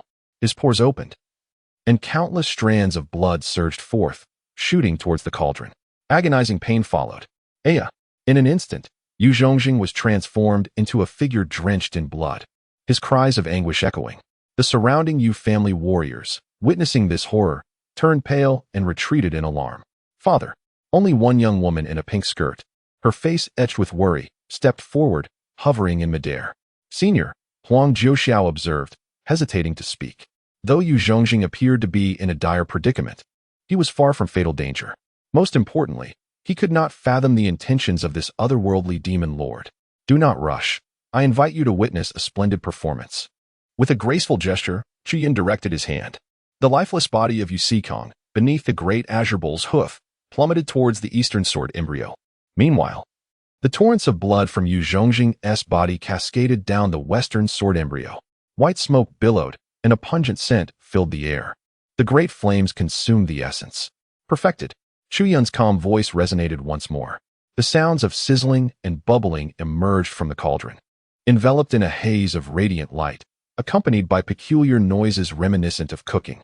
"What on earth is making that sound?" grumbled the great azure bull. "Silence," came a raspy voice. Huang Jiuxiao craned his neck, fixated on the cauldron with a complex expression. The great azure bull yawned, casting a glance across the room. Every face wore a serious demeanor, their attention diverted from the sounds. A multitude of spiritual senses descended upon the cauldron, intently observing. As the noises within the cauldron intensified, the brilliance retracted, revealing the forms of two swords on either side. Both were heavy swords with a jet-black hue. Their contours, intricate patterns, and sharp edges were indistinguishable, exhibiting not a single difference.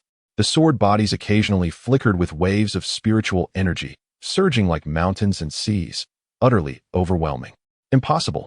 It was absolutely inconceivable. With such chaos in the forging process, how could an 8th-grade weapon possibly be produced? A weapon spirit?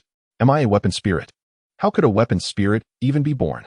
The heavens are unjust. Suddenly, the sword on the left quivered violently, and a familiar silhouette sprang forth from the blade. Shouting frantically, as it clamored, the sword body swayed, splashing the refuse beneath the cauldron, with some crystalline liquid splattering onto the right sword. The right sword began to tremble in response, and another figure emerged. Get away. You've sullied me. This is truly unfortunate. The voice of the left sword spirit grew increasingly frantic. Both swords have manifested weapon spirits? Why? Tell me, how on earth did you achieve this? It clawed and roared as it lunged towards the white-haired youth standing above the cauldron. Enough noise. Suddenly, a fierce reprimand echoed. The weapon spirit abruptly disintegrated under a terrifying pale red light, sharp to the extreme, reducing it to nothingness. All eyes turned in shock towards the speaker. Huang Juxiao, hunched like an old farmer, had a sickly hue of red wash over his waxy face as he gazed at Chu Yun. You, how could you do this? With a serene expression, Chu Yun glanced at the two 8th-grade swords below. As you can see, it is a remarkably straightforward method of comparison. I could not be bothered to create more, so I crafted just two. The technique remains unchanged, though the materials are somewhat inferior. Nonetheless, the outcome is nearly identical. Achieving the 8th grade, one sword was forged at the cost of a life, while the other required only a measure of blood. Chu Yun pointed at the two swords and said, I deliberately restrained myself. At first glance, these two blades appear nearly identical. But not quite. The purity of my magical essence is too refined. It inadvertently birthed two tiny lives. After a moment of contemplation, Chu Yun raised his hand and swept it away, erasing the spirit vessel that bore an uncanny resemblance to Yu Zhongjing. Satisfied, he nodded. This essentially replicates the original. What was he implying? The great green bull blinked, lost in thought. Meanwhile, all the formidable members of the Yu family trembled, their pupils dilating in shock. They collectively turned their gaze towards the silent Huang Juxiao. Tick, tick, cold sweat dripped from each forehead. So that is how it is. The great green bull spoke. I found these two newly forged 8th grade swords quite familiar. They resemble those of your partner, old Huang. This suggests that regardless of whether they are cast in the furnace or whether lives are sacrificed in the process, the outcome remains largely unchanged, does it not? Your partner from years past suffered an unjust fate. Silence. Huang Juxiao retorted sharply, locking eyes with Chu Yun, his voice growing increasingly hoarse. Then may I inquire, esteemed elder, why has my sword not given rise to a spirit vessel? Chu Yun shrugged, expressing a sense of inadequacy. Huang Juxiao, with a bitter smile, inquired, Senior, is there any record of this matter in the texts of Yuxian Julian? No, there isn't. However, I did make some inquiries on your behalf earlier. That weapon spirit should possess the knowledge. Forging a sword by sacrificing one's life is a rather rudimentary method, lacking in technical sophistication. Even without blood refinement, utilizing various materials can indeed achieve a similar effect. Chu Yun gestured towards the heavy sword on the left. Huang Juxiao bowed slightly and expressed, Thank you, esteemed elder, for your enlightenment. I comprehend now. After speaking, he turned to face the formidable figures of the Yu family. The Yu family members, evidently enlightened as well, turned pale and instinctively took a step back, their gazes fixed upon the bloodied figure at the center. Elder, do you have anything to say? Huang Juxiao slowly advanced towards Yu Zhongjing. Yu Zhongjing, disregarding his pain, called out, Juxiao. I too am unaware of any distinction between fate refinement and blood refinement. Your ignorance is inconsequential. Xian possesses remarkable talent in the art of sword forging. It seems she had already reached the 6th refinement level back then. Although she may not surpass Yu Sikong, her intelligence should have enlightened her on this principle. Fate refinement and blood refinement are indistinguishable, Even the materials can substitute for the most critical element. Why must she insist on the furnace for sword forging? Without even consulting me? Huang Jiuxiao's tone remained calm, devoid of any fluctuation. Yet, Yu Zhongjing felt his heart racing to a standstill. His primordial spirit and consciousness ensnared by a terrifying aura. He realized that the truth had finally surfaced, but he was unwilling to accept his fate so readily. He glanced at Yu Yan, transmitting his thoughts. Yinner, I cannot perish yet. You should understand the plight that your father endured back then. Our unfeeling sect will never permit the ancient divine sword pavilion to nurture a peerless sword deity. Your sister must be sacrificed. I never anticipated that by severing you Xian, his resolve would still flourish. Nor did I foresee that this matter would resurface after all these years. It is now your time to sacrifice. Yu Yan bit her lip, her expression frigid. She regarded the stooped old farmer with a complex gaze. Finally, she stepped forward, positioning herself before Yu Zhongjing. Raising her sleeve, she revealed a heart knot and presented it to him, saying, Brother-in-law, there are deeper reasons behind my sister's death. A soft sound echoed. Yu Yan's eyes widened. Filled with confusion, a fine line suddenly emerged from her brow, bisecting her form in an instant. As her primordial spirit faded, she heard Huang Jiuxiao's calm voice. I did not inquire about you. Huang Jiuxiao walked past Yu Yan's lifeless body, fixing his gaze upon Yu Zhongjing, whose withered fingers clutched a faintly dark doll, cracked and lifeless. It was the shattered primordial spirit of Yu Yan, from which wisps of dark vapor wafted. Demonic energy. It seemed there was no need for further inquiry. Huang Jiuxiao coughed, spitting saliva onto Yu Zhongjing's face. No, Jiuxiao, allow me to explain. Go ahead and explain below. With a sudden clap of his dry palm, Yu Zhongjing's form erupted. A pitch-black primordial spirit transformed into white light, fleeing into the distance. Huang Jiuxiao cast a glance. Witnessing the explosion of the dark primordial spirit, Yu Zhongjing had fallen. Witnessing this scene, the Yu family's formidable members looked on in terror at Huang Jiuxiao. He too turned his gaze towards them, his once murky eyes now sharp as an eagle's. Old sword deity, no, we are not demonic cultivators. We have no ties to the demonic sect. We were unaware. The Yu family members cried out in unison, transforming into streaks of light and employing various techniques to flee in all directions. Huang Jiuxiao uttered no words, raising his arm. His fingertips traced the air, unleashing countless arcs throughout the realm, their sharpness evident. All fleeing lights were simultaneously pierced by the arcs, plunging into silence. Boom. The arcs continued their assault, piercing through the secret realm. The earth began to tremble, spiritual energy rapidly depleting. The primordial fire within the secret realm extinguished. Huang Jiuxiao's silver hair gradually morphed into strands of purple-black, and his pupils misted over. He raised his fingertips again, conjuring a leaden sphere of azure-purple light that crackled with energy. Suddenly, a hand rested upon his shoulder. Enough. If this continues, you will succumb to darkness. The gentle voice resonated just as Huang Jiuxiao shuddered. The sharp aura dissipated in an instant, even the purple-black strands of hair visibly retreating. Thank you, esteemed elder. Huang Jiuxiao's gaze met that of the young man in white, his heart a whirlpool of emotions. No need. I still require your assistance in expounding the Tao. Should you succumb to darkness, it will require additional effort to rectify. Upon hearing Chu Yun's straightforward words, Huang Jiuxiao forced a bitter smile. Esteemed elder, I have already vowed an oath to the heavenly Tao. The heavenly Tao oath can be undone. Niu Binbin's voice chimed in. Old man, one must not be overly rigid. Your abandonment of the sword path stems from your doubts instigated by your partner's sacrifice. Now that the truth is unveiled, your partner was murdered, not willingly perishing in the furnace. Is this not a resolution for all? A streak of azure divine light responded to Niu Binbin. Boom. Niu Binbin spun in midair, cursing. Damn it. I'm trying to help you. Why are you taking it out on me? Another streak of azure divine light surged forth. Niu Binbin, enraged, manifested a colossal shadow behind him. Stop. As a conflict loomed, Chu Yun clapped his hands, causing both man and ox to crash to the ground, silencing them. Chu Yun's figure flickered once more, reappearing before Huang Jiuxiao. Take it, this belongs to you. Huang Jiuxiao raised his hand to accept it. The crimson threads intertwined to form a delicate loop, with a central diamond shape and beaded tassels gracefully hanging, imbued with deep affection. It was a love knot. This was the very object that Yu Yan had presented earlier. She had mentioned that this was the gift bestowed by Xian in years gone by. Huang Jiuxiao paused for a moment, tears welling in his eyes. Though one may depart from this world, resurrection is not beyond possibility. The voice of Chu Yun resonated softly. Huang Jiuxiao suddenly raised his head and said, "I humbly request your guidance, esteemed senior."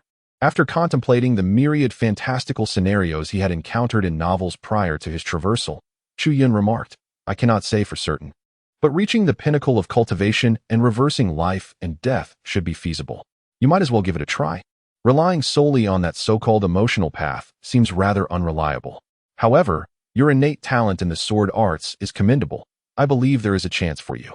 Huang Jiuxiao fell into a deep silence. Is it truly possible to attain the highest realm of cultivation and reverse life and death? He had scoured every tome across the 9 provinces, yet found no record of such phenomena. Yet, the words came from a supreme being of the upper realm, lending them a significant degree of credibility. Should he attempt it? Huang Jiuxiao questioned himself. In truth, his heart had long since perished. He had experienced countless doubts regarding the purpose of cultivation. Why, after all, could a mere sword cause that foolish girl to depart from him forever? Since that moment, he had developed a profound aversion to all swords, save for the black blade. Now he tightened his grip on the intertwined heart knot, feeling the bonds of his heart unravel. Should he once again take up the sword and embark on a new journey? He remained silent for a considerable time. Still lost in thought, Chu Yun remained unhurried, raising his hand with a wave. His palm resembled a vast vortex, drawing all the treasures of the Yu family into his dantian. "Senior, I wish to traverse the path of the sword once more," a hoarse voice resonated. Upon glancing over, Chu Yun noticed that the deep lines on Huang Jiuxiao's face had significantly diminished, and his brows appeared to have regressed at least a decade in age. The countenance reflects the heart. A cultivator's external appearance is dictated by their inner state. It seems you have come to an understanding. How can one revoke the great oath sworn to the heavenly principles? It is simple. Just be willing and remain still.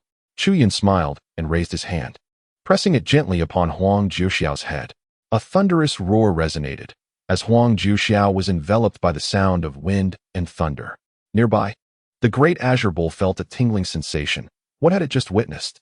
Above Huang Jiuxiao's head, a colossal silver silhouette emerged.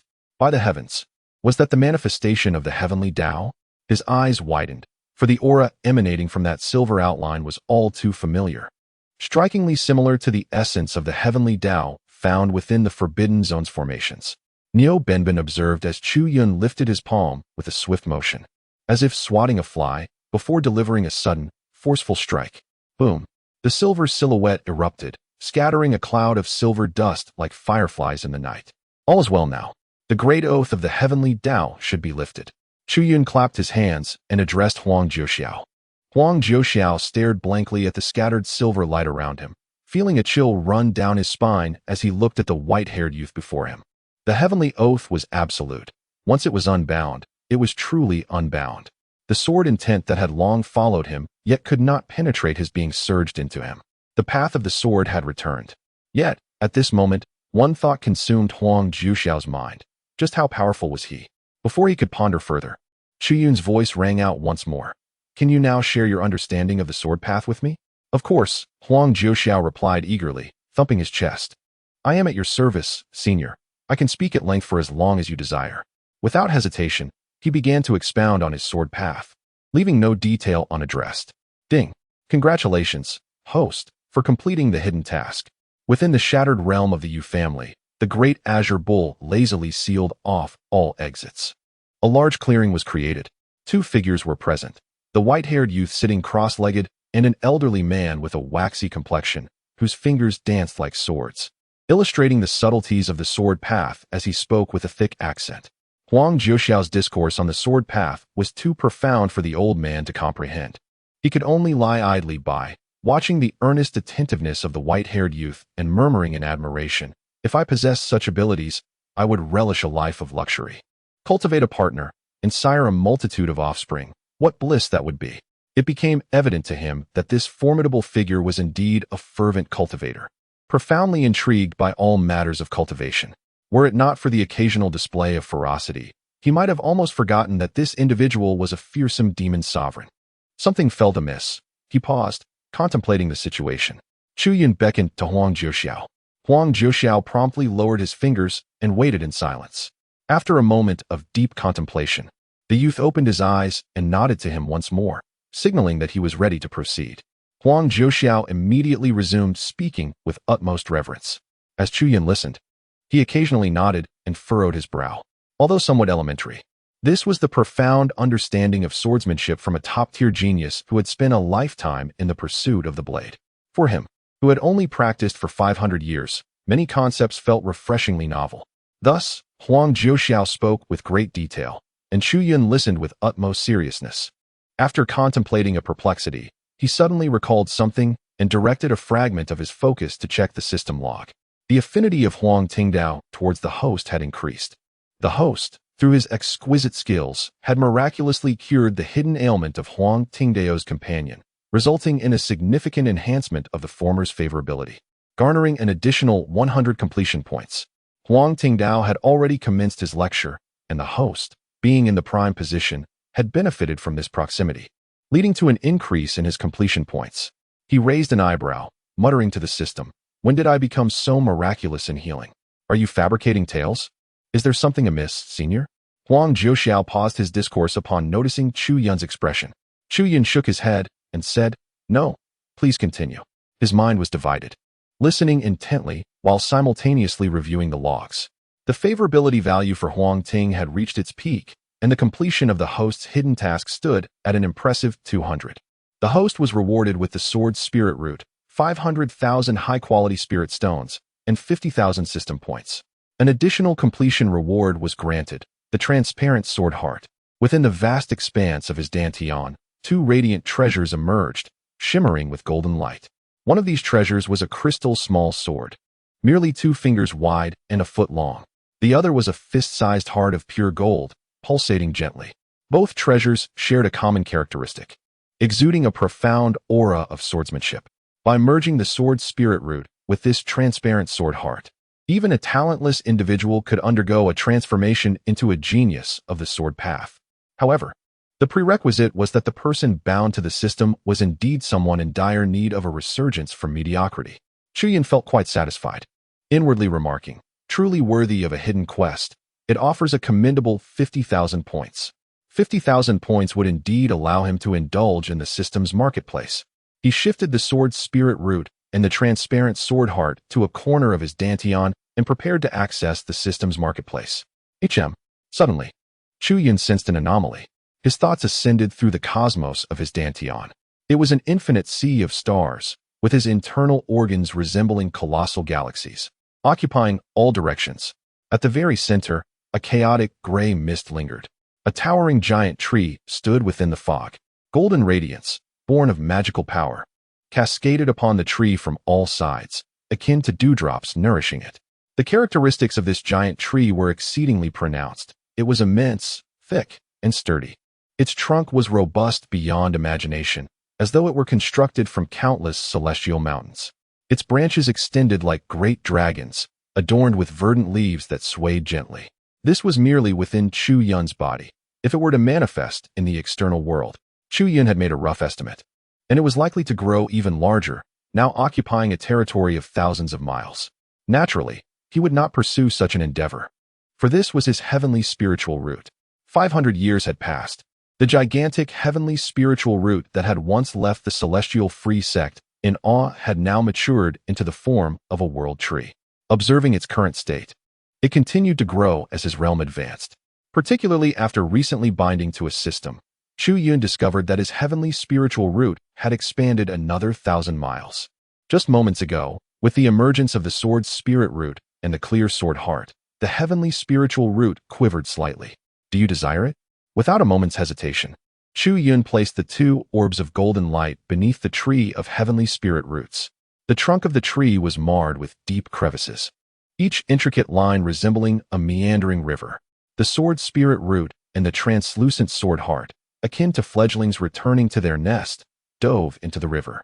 A gentle hum resonated as the tree of heavenly spirit roots quivered softly. With a sudden jolt, Chu Yun beheld a barren branch of the celestial spirit root, whereupon a fruit of resplendent golden skin and a sharp aura had unexpectedly emerged. The fruit was diminutive, merely the size of an infant's fist. Yet upon the immense world tree, it was nearly imperceptible. Nevertheless, the essence it emanated was the purest embodiment of sword intent, as the celestial spirit root constituted the foundation of Chu Yun's cultivation. He instantly sensed the profound transformation that this fruit would bestow upon him the moment it manifested upon the branch. This fruit signified an unparalleled affinity for the sword path, and within it lay an extraordinary sword technique that he could summon at will. Moreover, it was evident that this fruit possessed ample potential for further development. Its future form was an enigma, even to Chu Yun. Additionally, the most immediate change was the transformation of the teachings resonating in his ears from Huang Zhuxiao, which shifted from intriguing to tedious, from simplistic to utterly vacuous. Initially, he could only extrapolate 10 segments from a single discourse. Now, he could effortlessly derive 100, with each segment far surpassing the profundity of the previous ones. Thus, in the vast expanse of swordsmanship, Chu Yun's knowledge, bolstered by the elementary lessons of Huang Zhuxiao, leaped from the understanding of a mere novice to the stature of a professor. Consequently, the nightmare for the elementary scholar, Huang Zhuxiao, commenced. Just as he was articulating his thoughts, he was interrupted by Chu Yun's furrowed brow and corrections. That is incorrect. Your reasoning is fundamentally flawed. It should be approached this way. Huang Zhuxiao, huh?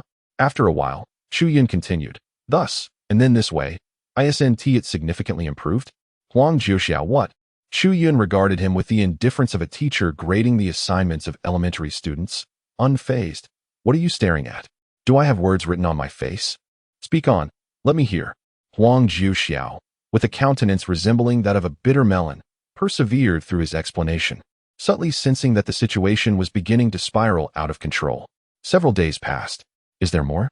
Huang Zhuxiao lamented, shaking his head repeatedly. I implore you, spare me from further discourse. I am utterly drained. Truly, I am devoid of any further substance. Should I continue?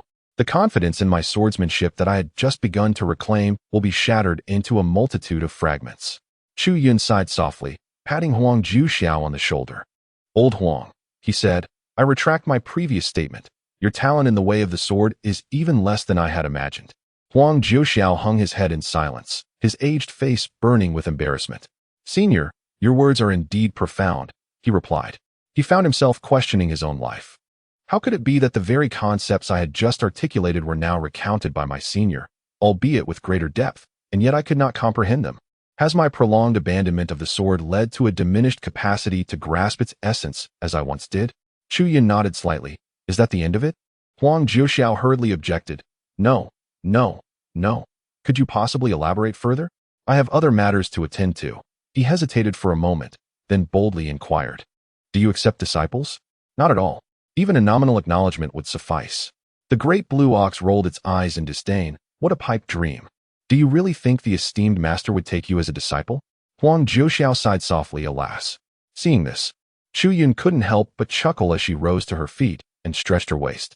Well, matters here are concluded. I must take my leave. Huang Zhuxiao was taken aback, opening his mouth as if to say something, but after a moment's thought, he simply bowed and said, I bid farewell to you, esteemed senior. Should you require any assistance in the 9 provinces, do not hesitate to ask. Indeed, Chu Yun gazed up at the sky, lifted his foot, and prepared to depart. With this journey concluded, his mission was entirely accomplished. He intended to return to the Misty Peak, plunder the system's marketplace, and dedicate a few days to earnest cultivation, striving for further breakthroughs. Master, what about me? Will you not ride me anymore? The great Azure Bull, noticing Chu Yun's intention to leave, hurriedly rose from the ground and inquired. Chu Yun cast a sideways glance at him. Do whatever you wish. Do you really consider yourself a cow? Huh. The Azure Bull flicked his tail, somewhat bewildered. Isn't it you who instructed me to become a bull? He had been patiently awaiting Chu Yun's guidance on what tasks to undertake, yet after an inexplicable delay in Yunzhou, he remained in the dark about his purpose. Only to be sent away. Then why did you summon me? Am I merely a source of amusement? He raised his head, intending to inquire further, but a sudden chill swept through him, causing the hairs on his neck to stand on end. The figure of the silver-haired youth had vanished without a trace. Chu Yun returned to the ethereal peak and, upon stepping into the pavilion, reclined in his cherished rocking chair for but a brief moment. Once again, the system notification echoed in his ears. Ding! Accompanied by a magnificent manifestation of swordsmanship, the lecture concluded. enveloping the space in profound silence, leaving all present in awe. Enraptured and enlightened, he felt this journey was indeed worthwhile, nurturing a deep gratitude towards the Huang Ting Dao. Task settlement in progress. Task completion in progress. Task accomplished. Completion rate, 100. The host has achieved a satisfaction level of 100 with Huang Ting Dao, earning an additional 50 completion bonus. The host has fulfilled a hidden task, acquiring another 50 completion bonus. The overall task completion rate stands at 200. The host is rewarded with the Thundercalling Azure Cloud Sword, Gale Wind Soul Shaker 2, and 20,000 system points. The host receives an additional reward of 30,000 system points. The system's voice continued to resonate. Chu Yun cast a glance at the rewards. The supreme grade 5th level swordsmanship was utterly unremarkable. The consumable that enhanced spiritual awareness was passable. With 50,000 system points, combined with the points earned from previously completed hidden tasks, he had precisely 100,000 points. He accessed the system marketplace. The system proved to be remarkably efficient. The marketplace, which he had recently depleted, had refreshed and was once again brimming with radiant treasures. With a mere thought, the mana within his dantian flickered to life, materializing into a thick stack of fracture vouchers. He activated the one-click sweeping mode. 100,000 points, paired with his self-crafted fracture vouchers, resulted in a significant portion of the marketplace being emptied in an instant. This time, not only the 9th grade, but also various cultivation treasures of the 7th and 8th grades were entirely cleared out. Chu Yun cast a glance at the treasures amassed within his dantian, a satisfied smile gracing his lips. The system remained silent, offering no commentary, merely continuing its broadcast. The preaching of the Sword Saint in Jinhai City has concluded, and you have received a communication from the Moonshadow Sect. After years of seclusion, the sect master, Feng Linger, has finally emerged, having remarkably advanced to the later stage of the transformation realm. By fortuitous chance, she acquired a formidable legacy from an ancient relic, propelling the Moonshadow Sect from a modest sect to a medium-sized sect of considerable influence in the southern province. Feng Linger, diligent and determined, aims to strengthen the sect and has resolved to host a grand gathering, during which she will distribute portions of the relic's legacy as rewards to those who excel. All cultivators who have reached the Nascent Soul stage within the Moonshadow Sect are eligible to participate. Because of your previous outstanding performance on the ascending ladder, the communication you received was personally pinned by Feng Linger, specifically urging your return to the sect. You are suddenly reminded of your watchful master, Elder Haitu, and find yourself hesitating, contemplating whether to return to the sect and partake in this grand event. A counterattack mission has been issued. You are to return to the Moonshadow Sect, attend the grand gathering, and secure a place within the top 3. Note: Feng Linger is a reincarnated celestial being from the upper realms, and her current true strength is not merely at the later stage of the transformation realm, but rather at the initial stage of the integration realm. The legacy she intends to pass down is not merely a relic's inheritance, but a potent legacy from the celestial realm. It is imperative that you treat this counterattack mission with the utmost seriousness, as it holds a significant chance of propelling you to the transformation realm. Note 2. As a celestial being from the upper realms, Feng Linger possesses a noble demeanor, yet is exceedingly proud, holding lofty standards and harboring a deep disdain for sword cultivators. Given your current circumstances, it would be prudent not to recklessly seek to enhance Feng Linger's favor, as there is a risk of dire consequences. A new storm brews just after the completion of one task. Upon listening to the system's task description, Chu Yun shook his head in disbelief. It read more like a poorly written novel, even resorting to the trope of a celestial being reincarnating. Would the next step involve an arranged marriage? Suddenly, his gaze sharpened as it fell upon a particular entry in the system log. This task appeared to present an opportunity for a breakthrough into the transformation stage. Although he had been conversing with the system across realms, he had gradually discerned the underlying principles through several tasks. Regardless of the system's incessant chatter, as long as he grasped the critical information and sought out similar circumstances, he could likely advance the task. Firstly, he mused, the conditions for fulfilling this task require that the location be within the sect. Furthermore, it must be a grand event presided over by the sect leader. Whether or not a celestial being is involved is of little consequence. The objective is simply to secure a top 3 position at this event. That should be quite manageable. The Celestial Leisure Sect hosts numerous significant gatherings under the leadership of the sect master. I shall first examine the upcoming activities. If necessary, I could even request the sect leader to organize a last-minute event. That would not pose much of a problem. Chu Yun squinted his eyes, deep in contemplation. Due to his master's influence, he was quite familiar with the leader of the Carefree Immortal Sect. Reclining on a lounge chair, he casually called out, Chongming. His voice transformed into formless ripples, spreading towards the ethereal peak.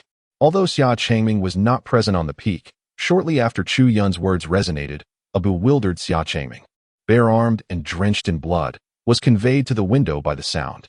He paused momentarily, and upon seeing the white-haired youth lounging in the rocking chair, he exclaimed in surprise, Master Uncle, you have returned. Chu Yun cast a glance at his disheveled appearance, astonished as she inquired, What on earth are you doing? Xia Changming scratched his bald head and, with a hearty laugh, replied, I am currently engaged in a bout. Following this, he began to curse vehemently. That scoundrel has no sense of martial ethics. We had agreed upon a fair competition, yet midway through, he unsheathed his blade, claiming it was a part of him, a natural extension of his being, and thus not cheating. Damn him.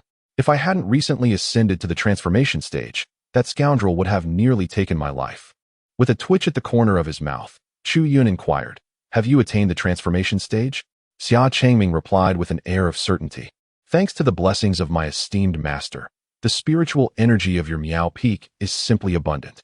After dining with you for several days, my corporeal form could no longer withstand it, and naturally, I ascended.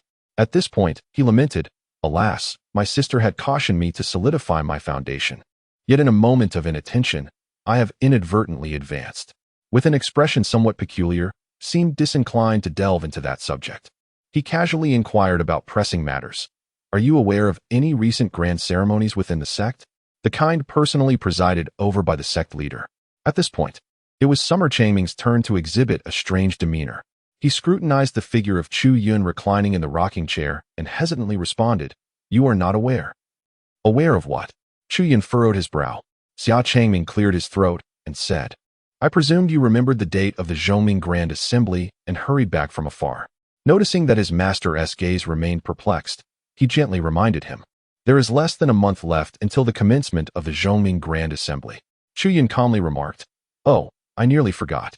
Upon seeing Chu Yun recollect, Xia Changming nodded slightly, intending to speak, but suddenly recalled certain matters, his anger flaring as he shook his fist. Speaking of which, the people in the sect have been quite unrestrained lately, proclaiming that you, Master Uncle, are no match for the Supreme Tao Body. At the upcoming Zhongming Grand Assembly, they will surely make you lose face before the Supreme Tao Body. They are all such fools. They have no comprehension of your celestial might. The Supreme Tao Body may be formidable, yet it belongs to a different era. With but a single finger, you could likely vanquish the Supreme Tao Body. As Xia Changming's indignation grew, he urged Chu Yun, Master Uncle, when the time comes, do not spare that Supreme Tao Body any grace. Teach her a severe lesson. Chu Yun smiled and said, How about directly stepping on the head? Upon hearing this, Xia Changming pondered, Could it be a bit too insulting? Chu Yun casually remarked, If you wish to ascend by undermining those above you, be prepared to pay the price. Let us not dwell on this any longer. I have just returned and find myself rather hungry. Please wash up and prepare something for me to eat. Upon hearing this, Xia Changming immediately nodded, Certainly. I shall do so right away.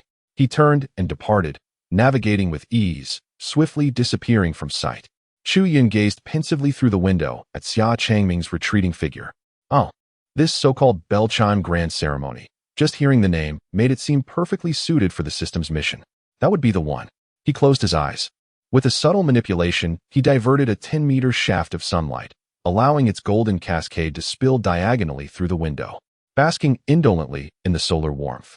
He simultaneously activated over 100,000 golden cores and nascent souls within his body, commencing the refinement of premium materials freshly exchanged from the system's marketplace. 1 hour later, in the depths of Chu Yun's Dantian, 1,000 primordial infants emerged. In the boundless darkness beyond the 9 provinces, several radiant golden stars suddenly materialized. All treasures in the system's marketplace had been exhausted. In a remote area of the ancient Divine Sword Pavilion, a humble grass hut constructed of wooden frames, its roof thickly thatched with straw, stood quietly.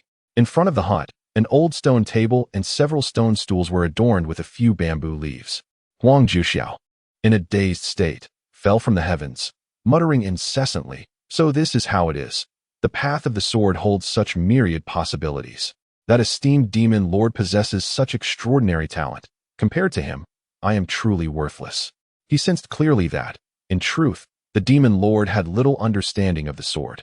Yet, after a brief discourse, the demon lord adeptly drew parallels, not only grasping the concepts but also turning them back upon him, leaving Huang Jiuxiu speechless and questioning his very existence.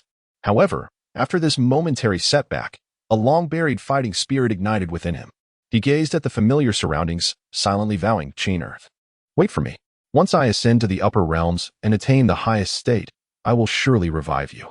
One day, we shall return to this humble hut, have 2 plump children, and live a carefree life." Suddenly, Huang Jiuxiao was taken aback, his gaze lifted to the overcast sky, his expression twitching. Alas, the path to immortality has vanished. Where am I to fly now? What am I to do? As he muttered, he began to pace back and forth in the muddy ground before the hut. Suddenly, a respectful voice called from outside, "Great Ancestor, I have urgent matters to discuss. May I have a moment of your time?" The voice, deep and resonant, belonged to the previously encountered figure clad in yellow robes from the ancient divine sword pavilion. "I shall not meet," Huang Jiuxiao responded without hesitation, still immersed in thoughts of swordsmanship and ascension. Unexpectedly, a clear and proud voice followed. "I am Ge Wei, a descendant of the supreme Tao body. I wish to seek the old sword god as my master and inquire about the path of the sword. I kindly ask for your approval." Outside the hut, 3 figures appeared, standing in a triangular formation. A short-haired girl, around 18, raised her chin, her exquisite features radiating pride. Her almond-shaped eyes sparkled with sharpness and brilliance. As she spoke, her black robe billowed without wind, exuding a faint purple mist that enveloped her. Behind her, a dazzling golden star emerged, hovering as if she were a deity. The yellow-robed figure sensed the anomaly and turned. Astonished, the supreme Tao body is indeed an extraordinary constitution favored by the heavens. This phenomenon is quite remarkable. I have never before witnessed such a sight. The golden star of the emperor, which governs the 9 heavens, has a significant origin. Beside Ge Wei stood a young man in purple robes, with long hair cascading over his shoulders, exuding an air of nobility. As Ge Wei's protector, he was well versed in this phenomenon. Zhao Xuanji smiled, pointing to the heavens. This phenomenon arises from Ge Wei's observation of the golden calamity star above the 9 heavens, naturally comprehended. Interestingly, while that golden calamity star appears as an unfathomable abyss, siphoning the essence of the heavens and earth, its manifestation greatly enhances Ge Wei's understanding. Huang Hong gazed up. The image of the golden star reflected in his eyes, the emperor's star governing the 9 heavens, with the supreme Tao body's already extraordinary comprehension. This phenomenon can only amplify her abilities further. Is it not the pinnacle of anomalies? No wonder Zhao Zongzhu dared to expend a divine sword token to bring this child to seek an opportunity from the old sword god. However, his tone shifted. As returning to the hut, my ancestor is known for his eccentricity. High comprehension alone will not suffice. Throughout the years, he has never expressed a desire to take on disciples. I can only assist you to this extent. If my ancestor does not respond shortly, we shall have to take this child away. Zhao Xuanji nodded. I appreciate your efforts, Master Huang.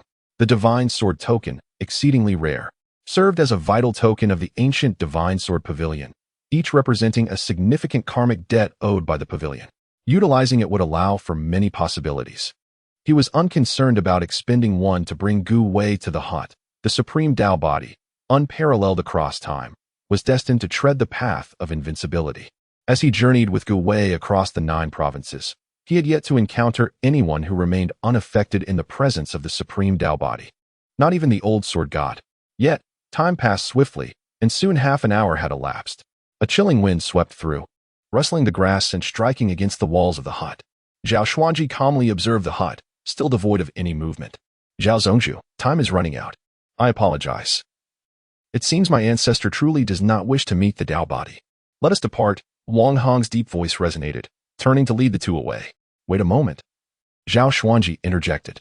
It is unnecessary. I understand my ancestor well. If he is unwilling, you could wait here for 500 years and still not meet him. He remained steadfast, gesturing toward Ge Wei. The Tao body is on the verge of enlightenment. Once she completes her understanding, we can take our leave. Huang Hong's gaze flickered as he studied Ge Wei, observing the swirling purple energy surrounding her, mysterious black and white symbols emerging from her aura. The golden star behind her shone brilliantly, its surface revealing intricate, enigmatic patterns. He sensed the presence of a formation emanating from the ripples of that golden star. Huang Hong's heart stirred. How cunning you are, Zhao Xuanji. The Emperor Star governing the 9 heavens is certainly more than a mere enhancement of comprehension. It likely harbors many other mysteries. No time for further contemplation, his expression grew increasingly grave. The almond-shaped eyes of the supreme Dao body flickered with countless sword techniques. What had stirred her into such a profound understanding? Following her gaze, Huang Hong found only the piles of straw, stone stools, and tables outside the hut. Could one truly grasp the sword path of the old sword god merely by observing the remnants of his life?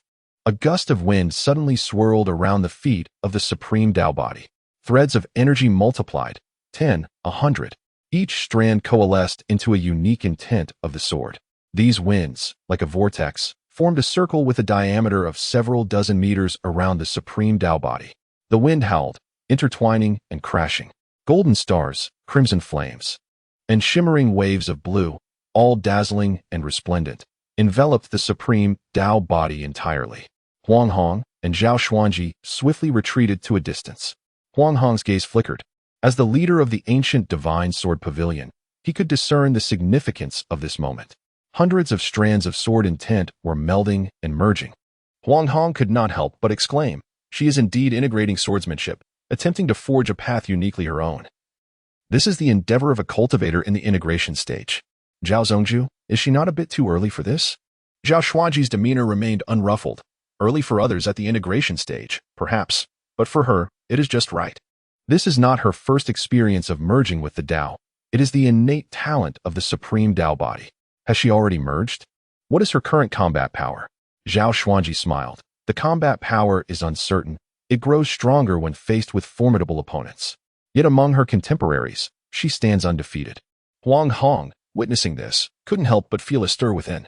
As the master of the ancient divine sword pavilion and a formidable practitioner himself, he had his own assessments. The supreme Dao body's attempts at merging with the Dao do not signify complete success. In a union, she would undoubtedly be no match. However, against someone in the void stage, it becomes a different story. As for the spirit division stage, encountering a supreme Dao body with the rudiments of merging would only lead to a one-sided defeat. Though Zhao Xuanji is known for his cunning, his evaluation of the supreme Dao body holds true. Among the peers of the 9 provinces, none can rival the supreme Dao body. This realization stirred Huang Hong's thoughts. With the end of the Law era looming, the ancient divine sword pavilion also faces peril in these chaotic times. Should he form a favorable bond with a potential asset like the supreme Dao body, it may prove invaluable in the future. Contemplating this, Huang Hong glanced at the thatched cottage and began to transmit his thoughts. Zhao Xuanji, observing, smiled knowingly and was not surprised. He gazed at the woman with short hair, surrounded by countless strands of sword intent, resembling a sovereign of the sword path. Who wouldn't be tempted by such a flawless gem as the supreme Dao body? If the old sword god were to take her as a disciple, it would not only be an honor for her but a blessing for him. Suddenly, Zhao Xuanji's ears perked up as he looked towards the thatched cottage. A transparent small sword, barely over a foot long, descended from the heavens, aiming for the supreme Dao body. Here lies your opportunity. If you can comprehend this sword symbol, you shall earn the right to be my named disciple. Resonated Huang Jiaxiao's voice from within the cottage. He was deep in thought, slightly irritated by Huang Hong's incessant chatter, and casually conjured a sword symbol to cast it out. This sword symbol, in a strict sense, was no longer his original sword path, but rather the simplest and most fundamental structure taught to him by his predecessors. According to them, if one could grasp this, it would indicate a hint of sword path aptitude. If one could not even comprehend this most basic sword symbol, they should promptly leave him be. Gu Wei raised her gaze. As she beheld the descending sword symbol, she lifted her sleeve, her hand as fair as jade, and opened her palm. The sword symbol did not pose any difficulty. It gently landed in her hand, slowly rotating. Initially, she paid it no heed, merely casting a cursory glance. Yet, soon her surroundings shimmered with brilliance, as if she had gained insight. Quickly, her expression became impassive, her gaze fixed intently upon the symbol. The various sword intents swirling around her transformed into luminous orbs, encircling her like stars around the moon. Much appreciated, Pavilion Master, Zhao Xuanji remarked, observing the scene without concern, and turned to Huang Hong with a gentle smile. Huang Hong waved his hand dismissively. It is simply a matter of cherishing talent.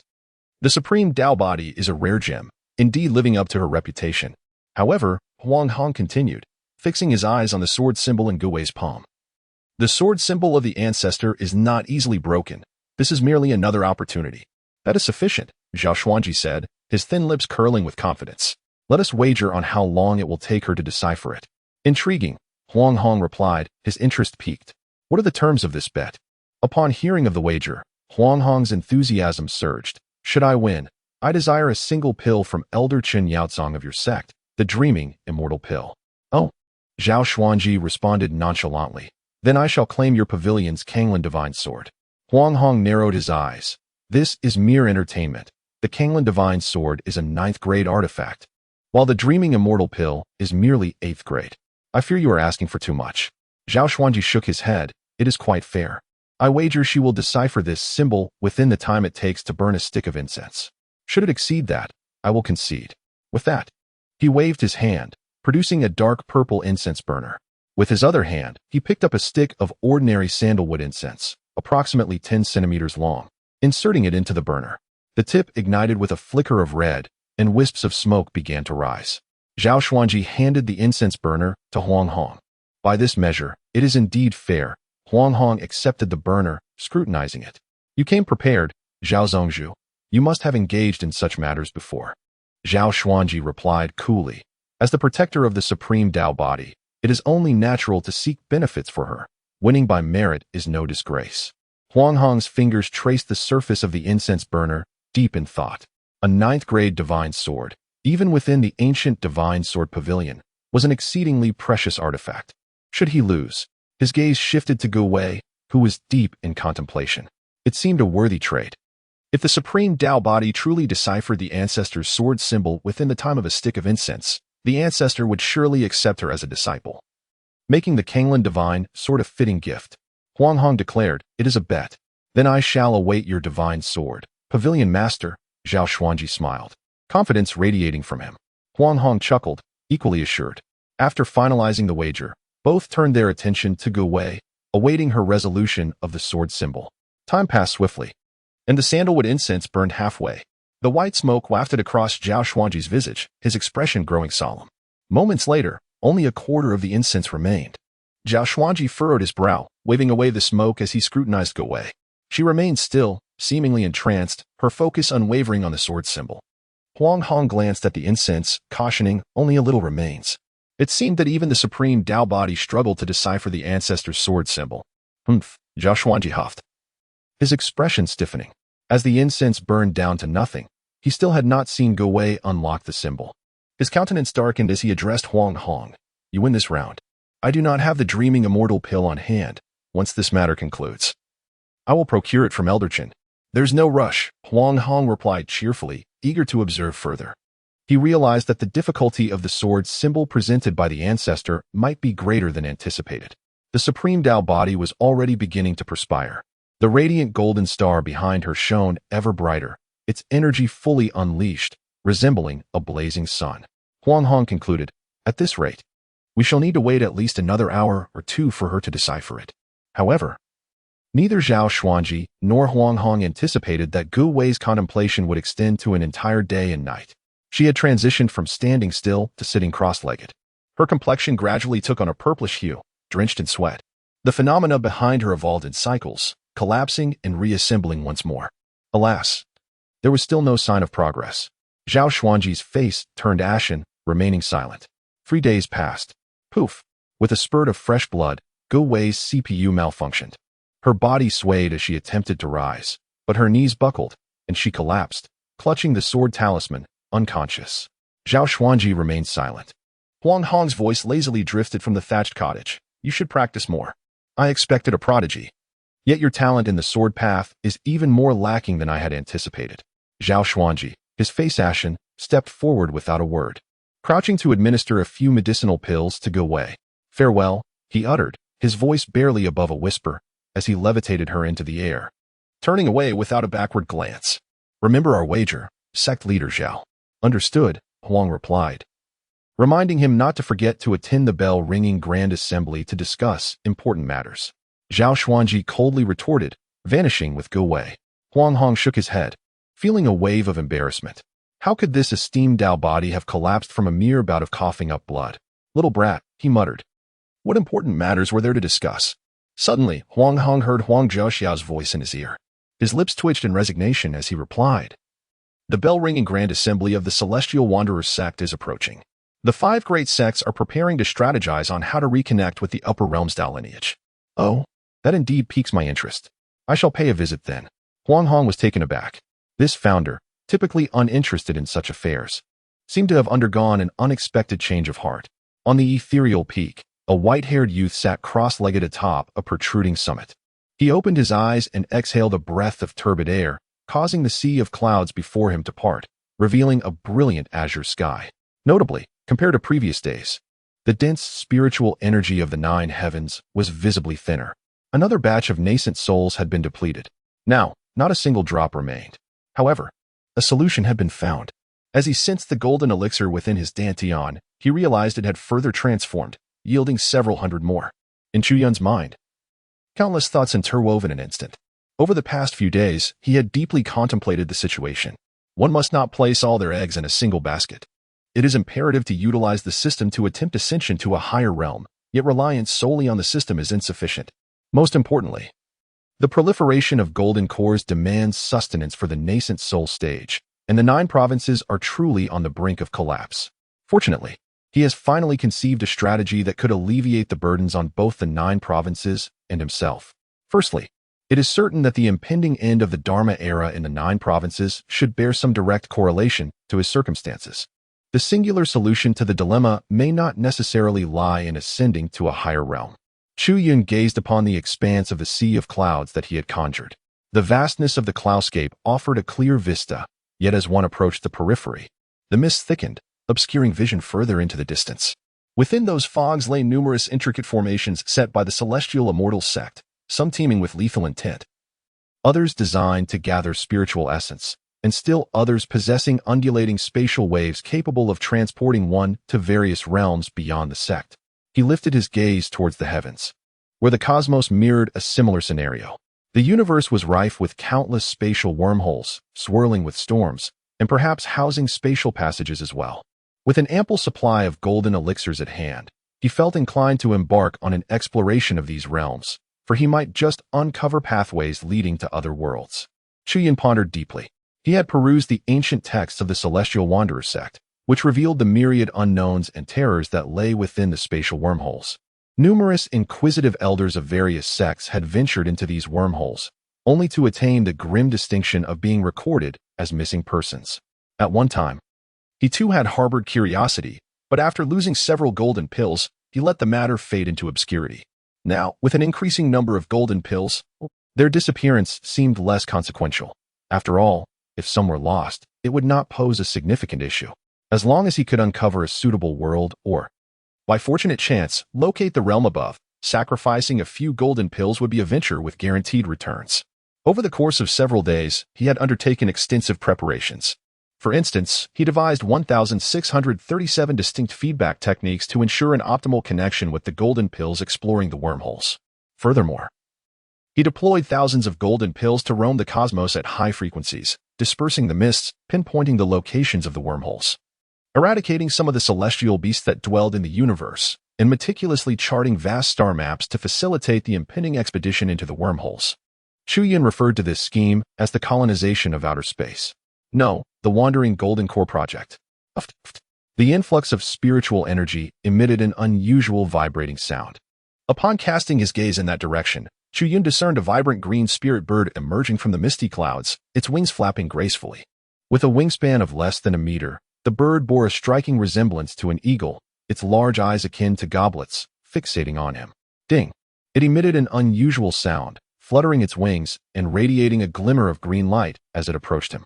Once at Chu Yun's side, the spirit bird spoke in human tongue, exclaiming, "Young friend, grave matters are afoot. The spiritual energy of this realm is dwindling, and an unparalleled malevolence seeks to annihilate our world. Only I, the esteemed celestial being, possess the means to salvage this realm, alas." I find myself ensnared within the heavenly Tao formation, unable to break free. I urgently require 50 low-grade spirit stones to dismantle this array. I implore you, young friend, to lend me your assistance. Once I am liberated, I shall eradicate this malevolence and save our world. In return, I will bestow upon you 100,000 premium spirit stones and impart a legacy from the celestial realm. A gentle pat upon my head will suffice to complete this donation. Chu Yun exclaimed, "What kind of strange creature is this?" He grasped the bird's body, feeling its soft feathers, but upon closer inspection, he realized it was merely a puppet. The spirit bird, held tightly in his grip, began to squawk anxiously, "Young friend, dire circumstances are at hand. The spiritual energy of this world is rapidly depleting, and there is certainly an unparalleled crisis approaching." Chu Yun regarded it merely as a prank puppet crafted by certain individuals within the Celestial Serenity sect, dismissing it with a casual flick. "Master Uncle, dinner is served." Just then, the call of Xia Changming echoed. Chu Yun rose and hurried towards the summit's pavilion. "Young friend, grave news." To his surprise, just as he had taken a few steps, an incessant mechanical voice resounded once more. "What is it doing here again?" Upon glancing back, Chu Yun noticed that the eagle-like spirit bird had returned, swirling around him in a frenzied manner, insisting upon his compliance with the trivial demand. However, yielding was out of the question. Such a primitive ruse, aiming for the coveted lower-grade spirit stones, was beneath his consideration. The figure of Chu Yun vanished. I never anticipated that this spirit bird would fly so swiftly. Just as I reached the exterior of the pavilion, a familiar voice echoed in my ears once more. Growing somewhat irritated by the incessant chatter of this spirit bird, I resolutely raised my hand and shattered it with a single strike. "Oh?" Chu Yun was somewhat taken aback to discover that the recently shattered spirit bird rapidly reassembled itself, returning to its pristine condition, and began to chirp incessantly once more. He squinted his eyes, intrigued by the method of reconstitution employed by this puppet bird. His interest piqued. He was about to shatter it again to explore its secrets further when the voice of Xia Changming broke the silence. "Oh, Master Uncle, it seems you too have caught the attention of this celestial bird." "Celestial bird? Have you encountered it as well?" Chu Yun glanced over, observing Xia Changming tying on an apron as he placed a large bowl of aromatic soup onto the table. Tilting his head, he looked at the spirit bird beside Chu Yun and remarked, "Indeed, this pesky little bird has been swarming our free and easy immortal sect lately, nearly becoming a nuisance. I never expected to see them soaring all the way up to the 9 heavens today. Who brought them here?" Chu Yun shattered the object with a resounding slap, then approached the table and took a seat, only to witness the mystical bird restored to its original state. It was quite perplexing. Within the sect, no elder had acknowledged its existence, leaving everyone bewildered, as if one day the peculiar bird had simply materialized. This enigmatic creature was indeed intriguing.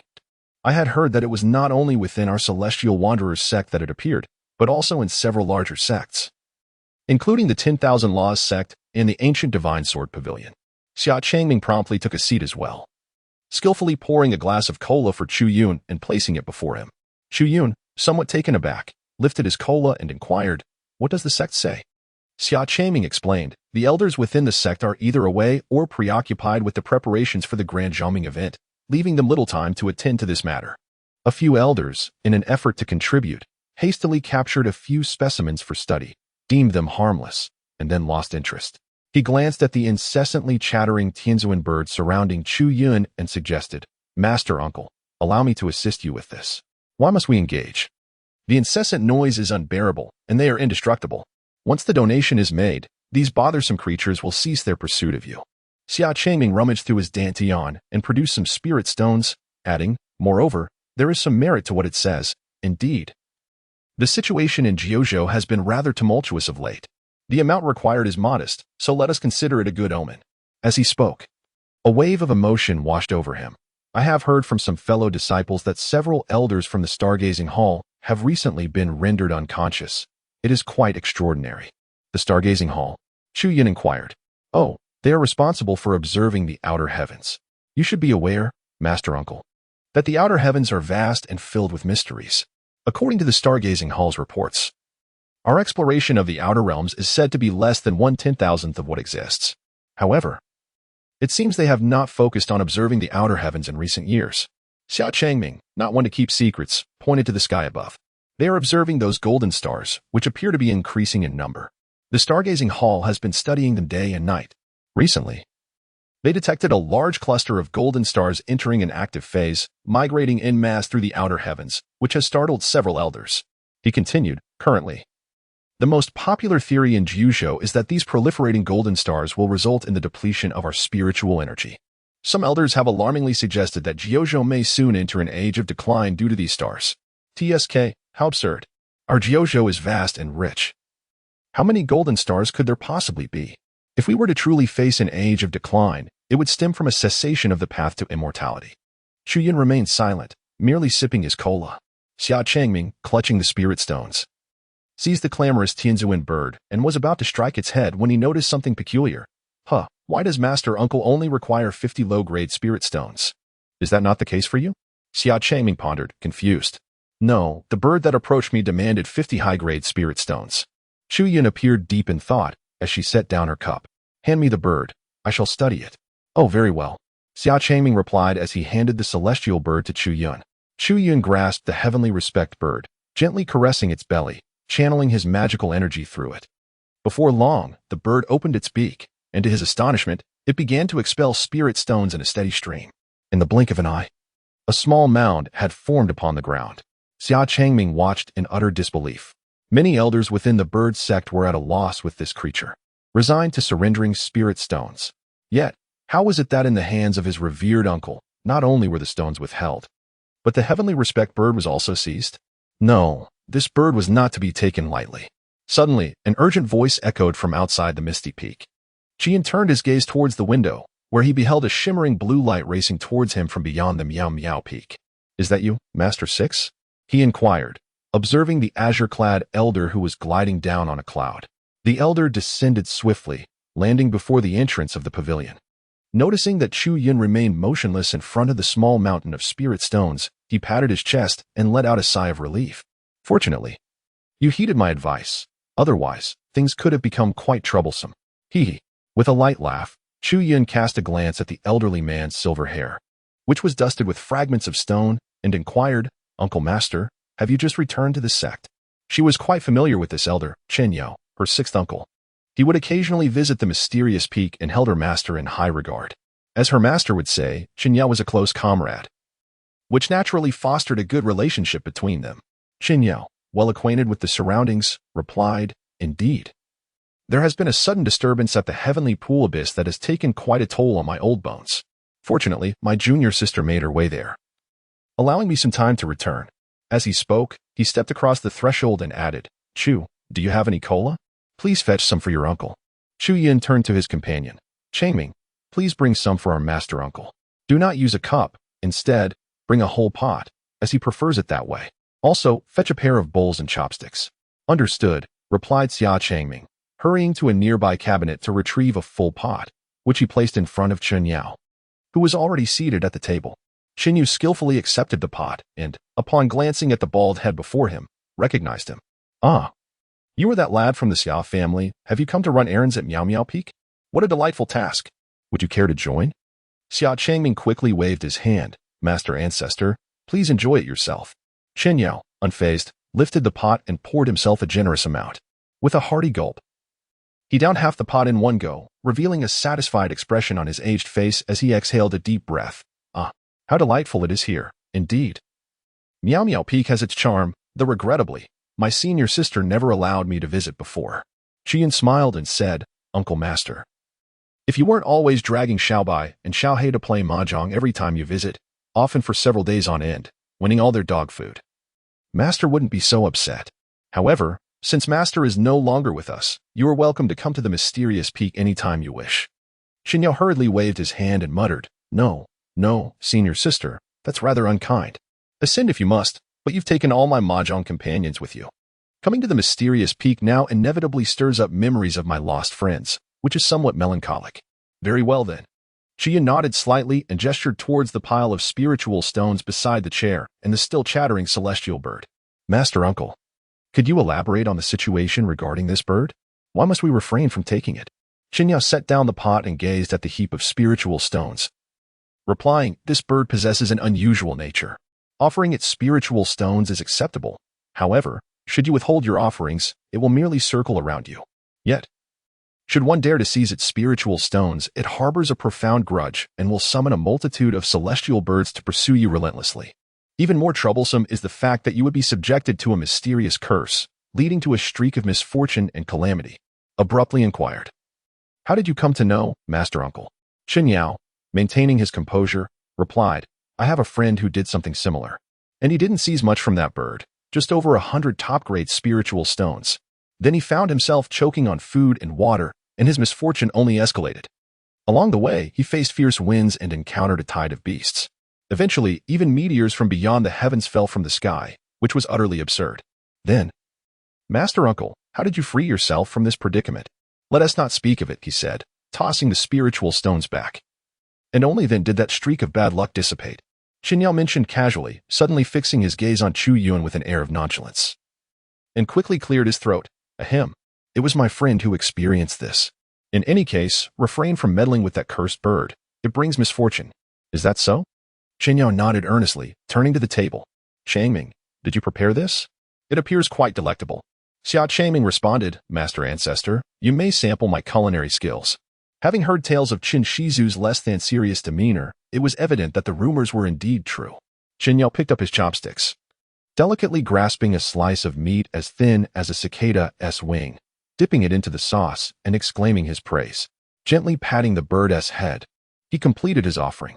The celestial bird continued its incessant cacophony.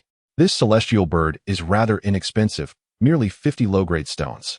Chen Yao observed it for a while, but could not locate the low-grade stones. He turned to Xia Changming and said, Young Xia, please give it 50. Of course.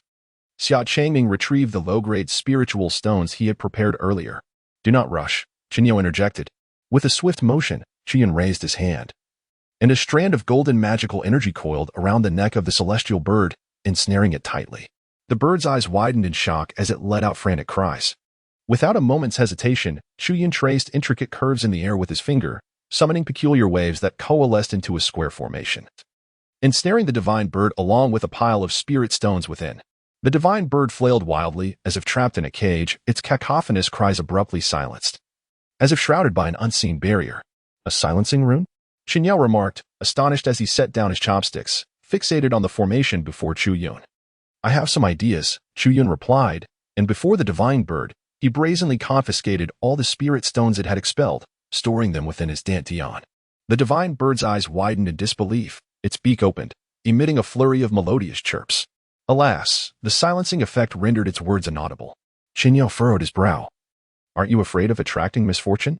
Xia Changming also displayed concern, recalling the tales recounted by Master Qin about previous encounters, suggesting that such misfortune bore its own intricacies. It matters not. I have my means. I am merely intrigued by this divine bird. Chu Yun smiled faintly, setting the birdcage aside as he turned his gaze to the table.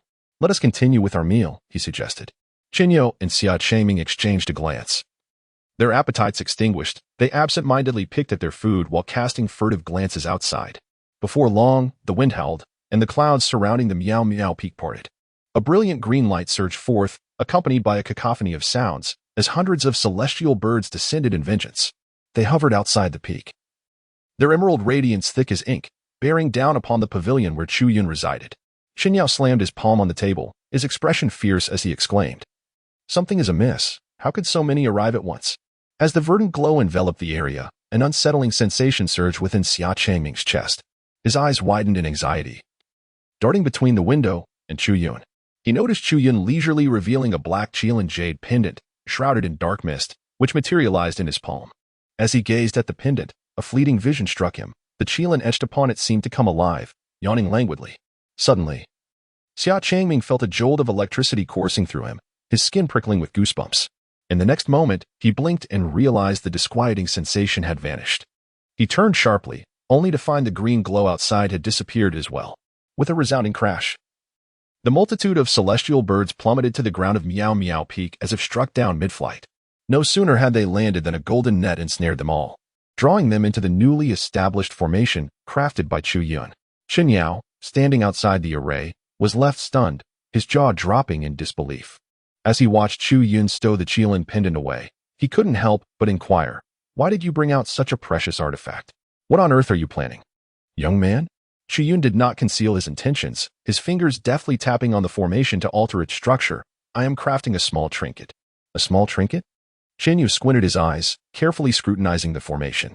He observed hundreds of celestial birds flapping wildly within the array, the spiritual energy intensifying, and suddenly realized, you are utilizing them to create a living spirit array? Indeed, Chu Yun replied. Xian Yao contemplated for a moment, with the spiritual energy growing increasingly scarce. It is prudent to stockpile some living spirit arrays for cultivation. It is truly a wise precaution. The power of these celestial birds is rather peculiar, seemingly inexhaustible, continuously replenishing itself. With that jade pendant in your possession, you need not fear them. Collecting these birds to substitute the energy runes of the gathering spirit array is indeed an excellent idea. Although Qinyao was not particularly well-versed in formations, his cultivation level allowed him to discern the intricacies within at a glance. What my master uncle says is quite accurate. With a light chuckle, Chu Yun offered no further explanation. His gaze swept over the depths of the array where the flock of divine birds soared, landing on a silvery stone slab that was gradually materializing. He sensed a familiar aura emanating from these celestial beings, reminiscent of the path he had inadvertently severed earlier. Thus, a thought blossomed in his mind. This was a discarded idea from before his foray into the wandering Golden Elixir project. Unexpectedly, a ray of hope emerged with the sudden appearance of a divine bird. The power within it surpassed his expectations, indeed allowing him to create a stone slab. He pondered, if only there were enough divine birds to serve as primary materials, perhaps he could indeed forge a new path. This would not only restore a route through the 9 provinces, granting his master and others an opportunity for ascension, but it would also provide him with more choices. However, such an endeavor would entail a tremendous consumption of divine birds, and he was uncertain whether the sealed deity within the bird could withstand it. Moreover, he had never crafted such a thing before. He questioned whether the outcome would differ from the authentic article. For now, he decided to take one step at a time. As the road forging array was not overly complex, he set aside his thoughts and raised his hand to cast the road forging array outside the peak. Chen Yao turned his gaze outward. As the array unfolded, the divine birds erupted into a frenzy, their cries echoing with a pitiful resonance. A twitch at the corner of his mouth betrayed his thoughts. Should they continue capturing more? Indeed, the more, the merrier. He cautioned himself to be wary of those who might be behind the divine birds. After a moment of contemplation, Chu Yun mused, shall I offer him 50? 50? Chen Yao frowned, taking a moment to comprehend, then waved his hand dismissively. I fear that 50 spirit stones might not suffice. However, given your penchant for solitude and the fact that the sect leader frequently roams near your vicinity, it shouldn't pose a significant issue. If anyone dares to trouble you, the sect leader would undoubtedly deal with them decisively. This time, it was Chu Yun who felt a twitch at the corner of his mouth. The esteemed sect leader is still in the vicinity of Pyamyao Peak? Indeed, Chen Yao replied without hesitation. Aside from our senior sister, the sect leader holds you in the highest regard within our sect. With senior sister having ascended and no longer attending to him, where else would he choose to linger but near you? Chu Yun fell into silence. The leader of the Xiao Immortal Sect exhibited peculiar and eccentric behavior in his daily life.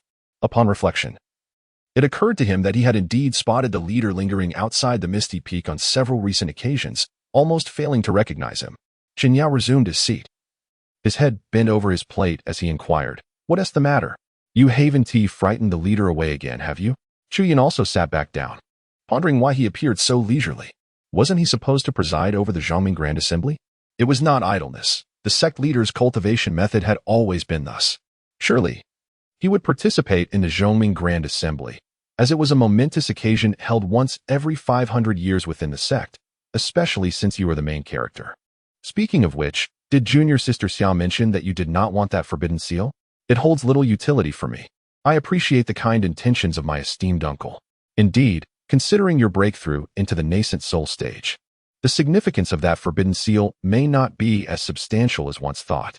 Nevertheless, I feel reassured. If you do not desire the seal, we shall simply seek out the master of the Forbidden Zone later for a more practical exchange. Is it truly possible to barter for something else? Under normal circumstances, it would be impossible, yet a significant calamity is imminent in the Tsangshan region, which may facilitate negotiations. A calamity? Chen Yao chuckled, casting a glance at Xia Changming beside him. This matter is confidential. Do not concern yourself with it. Focus on your cultivation. Xia Changming appeared bewildered for a moment before promptly awakening to the situation. Esteemed uncle, esteemed ancestor, please continue your meal. I shall fetch a couple more dishes. With that, he dashed out the door.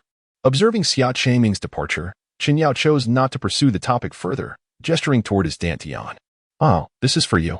A piece of purple lingxi jade materialized in his palm, which he extended towards Chu Yun. What is this? Given your breakthrough into the Nascent Soul stage, the divine transformation stage should not be far off. Chu Yun took it and probed inside. This method is quite extraordinary, as it actually communicates with the heavenly Tao. Indeed, replied the elder. The most significant distinction between the Yuan Ying and the Hua Xin stages lies in the latter's ability to undergo a transformation of the primordial spirit, achieving a state of unity with the heavens and establishing a tenuous connection with the heavenly Tao. Coincidentally, I recently acquired half of the Unification Sutra from Zhao Xuanji. This is regarded as the pinnacle of Hua Xin methodologies throughout the 9 provinces. For now, practice with what you have, and later I shall retrieve the remaining half for you. Now I see, I understand. Chu Yun nodded slightly, stowing away the lingxi jade. From his perspective, the contents within were rather rudimentary. A mere glance sufficed for comprehension, and he effortlessly completed the remaining half. Suddenly, Chen Yao whispered to Chu Yun, "Do you have confidence in facing the Supreme Tao Body at the Zhongming Grand Assembly? If not, my esteemed uncle has a few trinkets that are guaranteed to send that Supreme Tao Body soaring into the heavens." Chu Yun sighed. He helplessly reminded, "Master Uncle, temper your enthusiasm. You are a master of alchemy. It would be prudent to refrain from concocting so many peculiar items daily. That Supreme Tao Body is from a different era. What threat could it possibly pose to me?" Chen Yao chuckled heartily while stroking his beard. "I knew you would be just fine. My greatest concern was your lifespan. But now that you have broken through to the Nascent Soul stage, your combat prowess should be on par with the integration stage, correct?" "It's satisfactory," Chu Yun replied. "Huh. You should have seen the astonishment on junior sister Xia's face at the heavenly pool abyss. She was in an uproar, claiming you had kicked away a mere void stage opponent, calling you a genius in body refinement. It was utterly hilarious. What would she say if she knew that your prolonged stagnation at the Nascent Soul stage was due to nurturing several golden dans simultaneously? It would surely terrify her." Observing Chen Yao's exuberance, Chu Yun could only shake his head in resignation. Several golden dan. That was a tale from years past. He recalled a significant moment from his childhood. The root of all evil began when the second golden dan emerged from his dantian. His immediate reaction was to attempt their fusion. The fusion succeeded, but soon after, 2 more golden dan manifested. Despite his disbelief, he persisted, and his dantian became filled with dozens of golden dan. The more golden dan he possessed, the more arduous it became to break through to the Nascent Soul stage.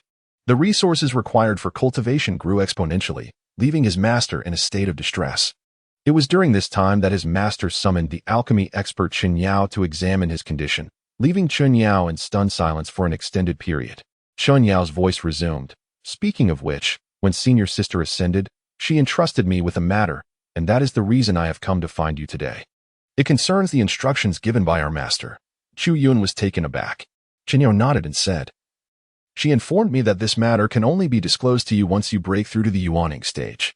You are aware that the most significant aspect of the Zhongming Grand Assembly is not merely the battle for the chief position between you and the Supreme Tao Body, but rather the emergence of the Enlightenment Bell.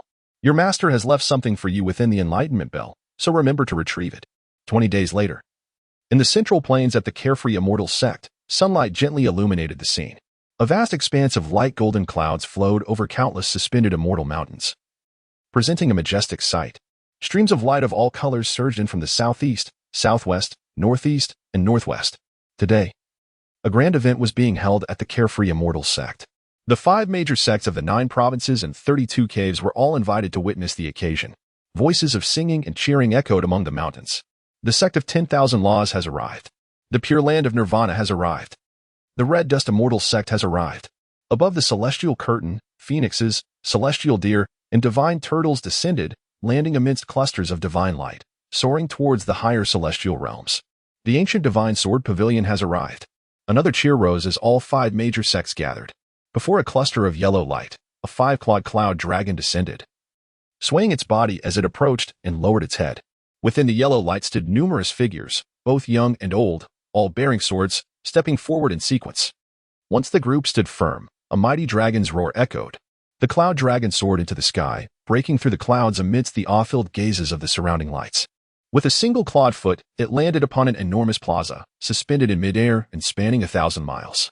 Huang Hong was the first to dismount from the dragon's head.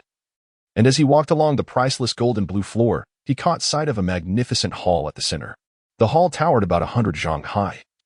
Its massive doors tightly shut, while over 100 observation platforms made of cloud floated in midair. To the left and right, the distinctions were clear. Huang Hong observed the lively crowd on the platforms. The left side hosted the sect's own cultivators, while the right showcased several familiar figures from other sections. After surveying for a moment, he turned his gaze back to the closed hall, lamenting. The enlightenment bell of the Carefree Immortal Sect truly commands the forces of heaven and earth, ringing once every 500 years. Each time granting entry into the heavenly Tao space for profound insights. What a pity, he shook his head, expressing a hint of regret. If our ancient divine sword pavilion possessed such a treasure, we would surely nurture several top-tier prodigies. The crowd behind him gazed enviously at the hall. The enlightenment bell was unique in the entire 9 provinces. Gaining entry to the heavenly Tao space essentially guaranteed ascendance to the great vehicle stage. What does this signify? A new great vehicle cultivator could emerge every 500 years, demonstrating the depth of the foremost immortal sect in the 9 provinces. An elder in a blue robe behind Huang Hong remarked, "It is worth noting that during previous chief succession battles at the bell-ringing assembly, the tradition has been for the prior chief to emerge victorious and claim the opportunity of the bell. However, this time seems somewhat different. The former chief of the Carefree Immortal Sect was that legendary figure with the heavenly spirit root. It is said he has been quite low-key. And even after 500 years, he has yet to break into the yuaning stage. Conversely, the current chief is almost a foregone conclusion, being the supreme Tao body, who has already achieved the transformation stage. If this chief succession indeed occurs, the supreme Tao body may very well prevail, and in another 500 years, he could ring the enlightenment bell twice. Who would have expected that as the end of the law approaches, we would still witness the birth of an unparalleled prodigy?" The elder's words prompted nods of agreement among the group. A curious young prodigy, a handsome boy with a sword on his back, questioned, "Elder, the past chiefs of the Carefree Immortal Sect have all been exceptional talents, and the heavenly spirit root is the highest of all roots. How could he not break through to the yuaning stage after 500 years? This defies reason. Moreover, if he has not even reached the yuaning stage, how did he defeat the other chiefs 500 years ago to be elected?" "Haha, this matter is indeed intriguing," Huang Hong chuckled, a glimmer of reminiscence in his eyes as he began to recount. This heavenly spirit root of the Carefree Immortal Sect is no ordinary one. 500 years ago, he was born in response to the heavens, without parents, accompanied by a precious treasure. Upon his arrival, the entire 9 provinces witnessed extraordinary phenomena. On that day, auspicious signs filled the sky, and spiritual energy surged 100-fold. For an entire 300 years, the spiritual energy of the 9 provinces far exceeded what it had been before. At that time, I believe the 9 provinces was on the verge of transformation, perhaps advancing to a higher realm without the need for ascension. Unfortunately, it turned out to be a fleeting moment, and the spiritual energy gradually waned. At this point, Huang Hong paused briefly and continued, "Even so, I still vividly remember the miraculous scenes of people breaking through across the 9 provinces on that day, with beams of light piercing the heavens everywhere. There were even cultivators undergoing tribulations whose tribulations dissipated, allowing them to ascend to the great vehicle stage. Even the 3 major demonic sects had many demonic leaders benefiting greatly from this blessing. They were cautious of the ensuing karma and even declared a cessation of all activities for 100 years. Returning to the main topic, Huang Hong resumed. The moment that child was born, it could be said that all the top powers of the 9 provinces mobilized. Even some reclusive ancient figures emerged, eager to take him as their disciple to inherit their legacy. I promised that if he wished to join our pavilion, I would personally send our founding ancestor to the upper realm to seek a copy of the Blue Lotus Sword Cannon for him. Ah, the Blue Lotus Sword Cannon. Do not be deceived by its ordinary name, for it is among the top 10 sword cannons in the celestial realm. A collective gasp arose.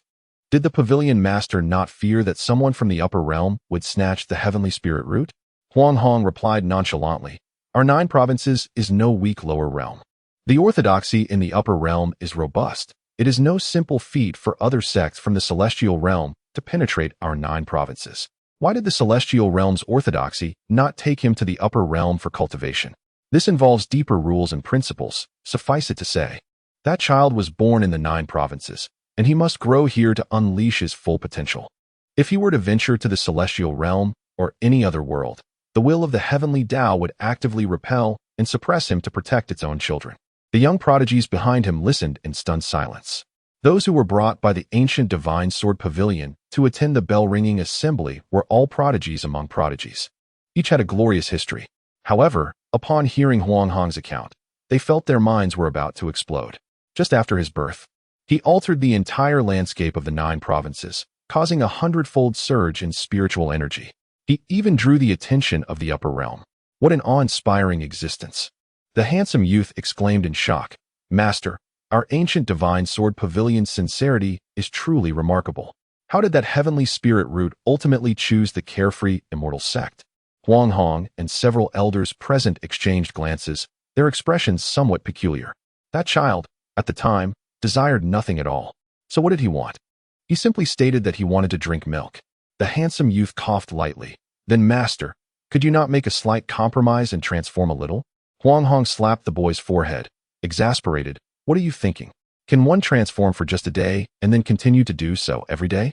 Moreover, that little fellow is rather picky and insists on the most beautiful presents at the gathering. The first beauty of the 9 provinces, Li Piaomiao of the Carefree Immortal Sect, happens to be here as well. Wouldn't that be a boon for their sect?" Later, as the child entered, he was directly appointed as the contemporary chief of the Celestial Immortal Sect. If he had not been in the infantile stage, having missed the previous grand bell-ringing event, he would likely have been awarded the opportunity to strike the bell in that session as well. However, nobody anticipated that 5 centuries later, the once stirring spiritual root that had captivated the entire realm had somehow faltered, failing to even reach the nascent soul stage. It seems fate plays its tricks. Had he developed normally, I would contend that even the current supreme Tao body, given another 500 years of cultivation, would stand no chance against the spiritual root. The supreme Tao body represents the pinnacle of the realm, and the unique qualities exhibited by the spiritual root long surpassed the imaginations of the 9 provinces. The prodigies nodded in agreement, their expressions a blend of admiration and regret. Otherwise, a battle between the supreme Tao body and the unparalleled spiritual root would have been nothing short of dazzling. A voice, leisurely and relaxed, emerged from beside Huang Hong. He turned to see an elderly farmer with a waxen complexion, clad in a simple robe, carrying a black sword, appearing behind the handsome youth. "Old sword deity," they exclaimed. "Master ancestor." The others hurriedly paid their respects, their eyes wide with astonishment. The old farmer waved his hand dismissively, as if shooing away flies. "Why are you all looking at me? Pay me no mind. I'm merely here to see when the meeting will commence." Huang Hong promptly replied, "The discussions among the sects will not begin until the current chief strikes the Tao bell for enlightenment. Master ancestor, you must wait a little longer." He felt a tinge of surprise. The master ancestor had previously fervently sought his ascension, yet now he seemed inexplicably concerned with matters of immortality. "Oh," Huang Jiushao nodded, glancing toward the soaring cloud platform outside the hall. "Where is it? Since I'm here, I might as well join the excitement." "It's over there." Huang Hong quickly pointed to a massive cloud platform located to the west, the exclusive area of the ancient divine sword pavilion. Immediately, a stream of crimson-yellow aura descended from the platform, forming a radiant path like a carpet laid out from above to their feet. Huang Hong stepped forward, then turned to inquire, "Master ancestor, do you favor the spiritual root?" "I have not seen it," came the reply. "However, I did observe the supreme Tao body, and it seemed rather unimpressive, unable to even break a basic sword talisman. What can it achieve?" Huang Jiushao leisurely ascended the platform, followed by a throng of disciples who exchanged glances and perked up their ears. Huang Hong explained, "The contest for the chief's position during the bell-ringing event is not a fair battle. The new chief only needs to make the previous chief move a single step within the time it takes for a stick of incense to burn. That signifies the defeat of the former chief." Huang Jiushao shot him a sidelong glance. "You, young one, I may be detached from worldly affairs, but I have participated in the bell-ringing event before. How could my brother possess such a narrow-minded lineage?" Huang Hong awkwardly smiled. "I merely feared you would forget. After all, the spiritual root has yet to break through to the nascent soul stage, while the supreme Tao body is already at the mid-stage of transformation. It shouldn't be too difficult to make the spiritual root move a step, right?" "True," Huang Jiushao conceded. Nevertheless, I still have faith in the spiritual root. Seeing the master ancestor so confident, Huang Hong pondered. If the master ancestor had some insight, perhaps they could establish a wager for some light-hearted gambling among the other sections. He promptly requested, "Please, master ancestor, share your insights." Huang Jiushao pointed to his heart. "Insights? It's merely intuition.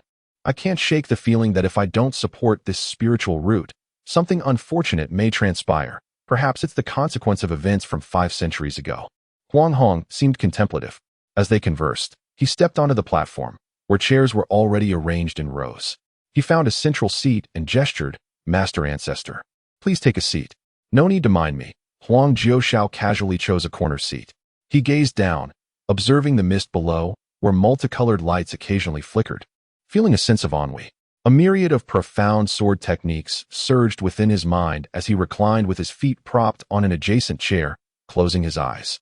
Seeing this, Huang Hong could only shake his head in resignation. After ensuring others were seated, he propelled himself toward the cloud platform of the Myriad Laws Pavilion. Time passed swiftly.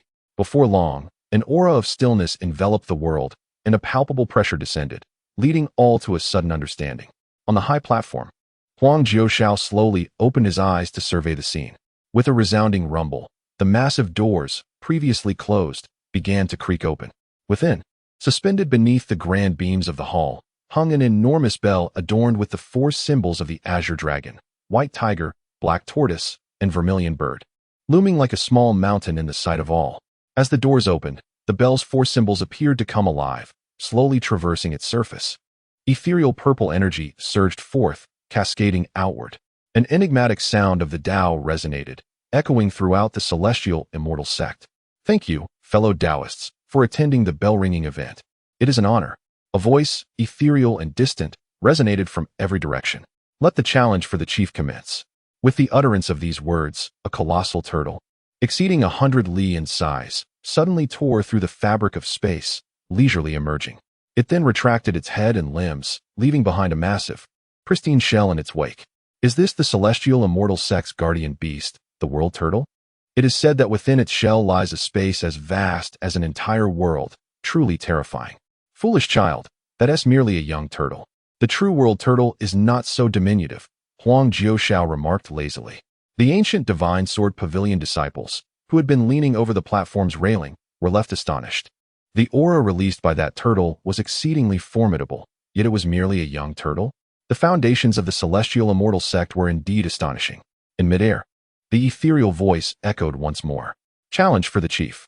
Disciples who had joined the sect within the past 500 years may ascend the platform and fight until none remain to oppose them, marking the end of the challenge."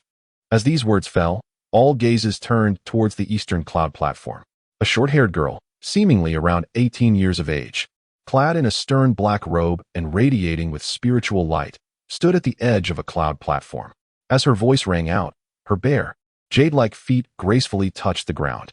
In the blink of an eye, she landed atop the immense white turtle shell, her exquisite face radiating with confidence. Her almond-shaped eyes surveyed the assembly with an air of dominance. "The position of chief is mine. Who dares to object?" Her voice was crisp and imperious. As she spoke, the spiritual light surrounding her intensified, revealing a pair of crimson vermilion bird wings. Above her, a dark, ancient mountain loomed ominously. In response to her declaration, silence enveloped the crowd. In a brief moment, none dared to ascend the platform. On the high platform, the prodigies from various sects regarded the scene with solemn expressions, murmuring among themselves, "How terrifying! I sense even more extraordinary phenomena are unfolding." Every manifestation bestows upon her a terrifying enhancement of combat prowess. Is this the supreme Tao body? She has only been in the Celestial Wanderers sect for 18 years, yet she has already reached such heights. In the future, she is likely to dominate the realm, leaving no one brave enough to oppose her. It is said that to perfect her Tao foundation, she has severed her own cultivation multiple times. Otherwise, she might have already attained the spirit division stage. Hiss! Not only the prodigies, but even the elder cultivators observed Gu Wei with astonished expressions. Extraordinary. Truly extraordinary. The emergence of the supreme Tao body signifies an invincible path, destined to shine brilliantly in this grand epoch. Within the Celestial Wanderers sect, are there any contemporaries daring enough to challenge the supreme Tao body? Suddenly, a black whirlwind materialized, Zhao Qisha arrived to seek guidance. Clad in a black outfit with his hair tied back in a ponytail, Zhao Qisha exuded a formidable aura of magical energy as he stepped onto the pristine tortoise shell. He had broken through and reached the spirit division stage. Why invite humiliation upon oneself? Gu Wei lifted her eyelids, her gaze indifferent. Zhao Qisha snorted coldly. If you lack the courage to challenge, what is the point of cultivating? Behind him, a golden sun phenomenon shimmered, and he brandished a gleaming black long knife, raising it to strike. The spiritual energy within a 10-mile radius was instantly drained. His strike bore an unfathomable celestial might. Boom. Next, Zhao Qisha's long knife shattered, and he spewed blood as he was propelled backward, his form crashing down from the tortoise shell like a discarded sack. Before losing consciousness, he glimpsed a dazzling golden light. The audience was left in utter shock, staring at the figure cloaked in black. Gu Wei stood there, her expression serene. The phenomena that had naturally emerged moments before vanished as Zhao Qisha's strike approached. A radiant golden star phenomenon ascended behind her, hovering like a noble empress. What? He lost just like that? Zhao Qisha, a renowned prodigy of the Celestial Wanderers sect, had used the spirit division to combat the transformation stage and even invoked the heavenly Dao support, yet he couldn't compel the supreme Dao body to act? What piqued my interest more was that phenomenon behind the supreme Dao body. It was unfamiliar yet vaguely recognizable, suppressing all other manifestations, standing alone in brilliance. The 5 great sects and 32 caves, most powerful beings, well-versed and knowledgeable, had never witnessed this golden star phenomenon, their eyes fixed upon it, some even moved to tears. Is there anyone else? If not, I shall ring the enlightenment bell. Gu Wei's cold voice echoed again, devoid of emotion. Her words ignited the crowd. How arrogant. How domineering. The air was thick with an aura of superiority, embodying the might of the supreme Dao body. What else with the arrogance? On a cloud platform glowing with a clear yellow hue to the east, Xia Changming expressed his displeasure upon hearing her words. The chief's transfer battle hasn't even begun. And she's already thinking of ringing the bell? Truly presumptuous. When our master arrives, he will surely crush you. Others were even more agitated, with disheveled hair. Wu Xingyang cursed vehemently. Damn it, how can this Dao body be so arrogant? She completely disregards our junior brother Chu. Someone patted his shoulder, but he shrugged it off. Continuing his tirade, Fangin, don't bother me. Where are the prodigies from our free spirit mountain? Usually, they act like they own the world. But today they've all gone silent. Someone should challenge this little lady and take her down a notch. Junior brother Wu, it's not me.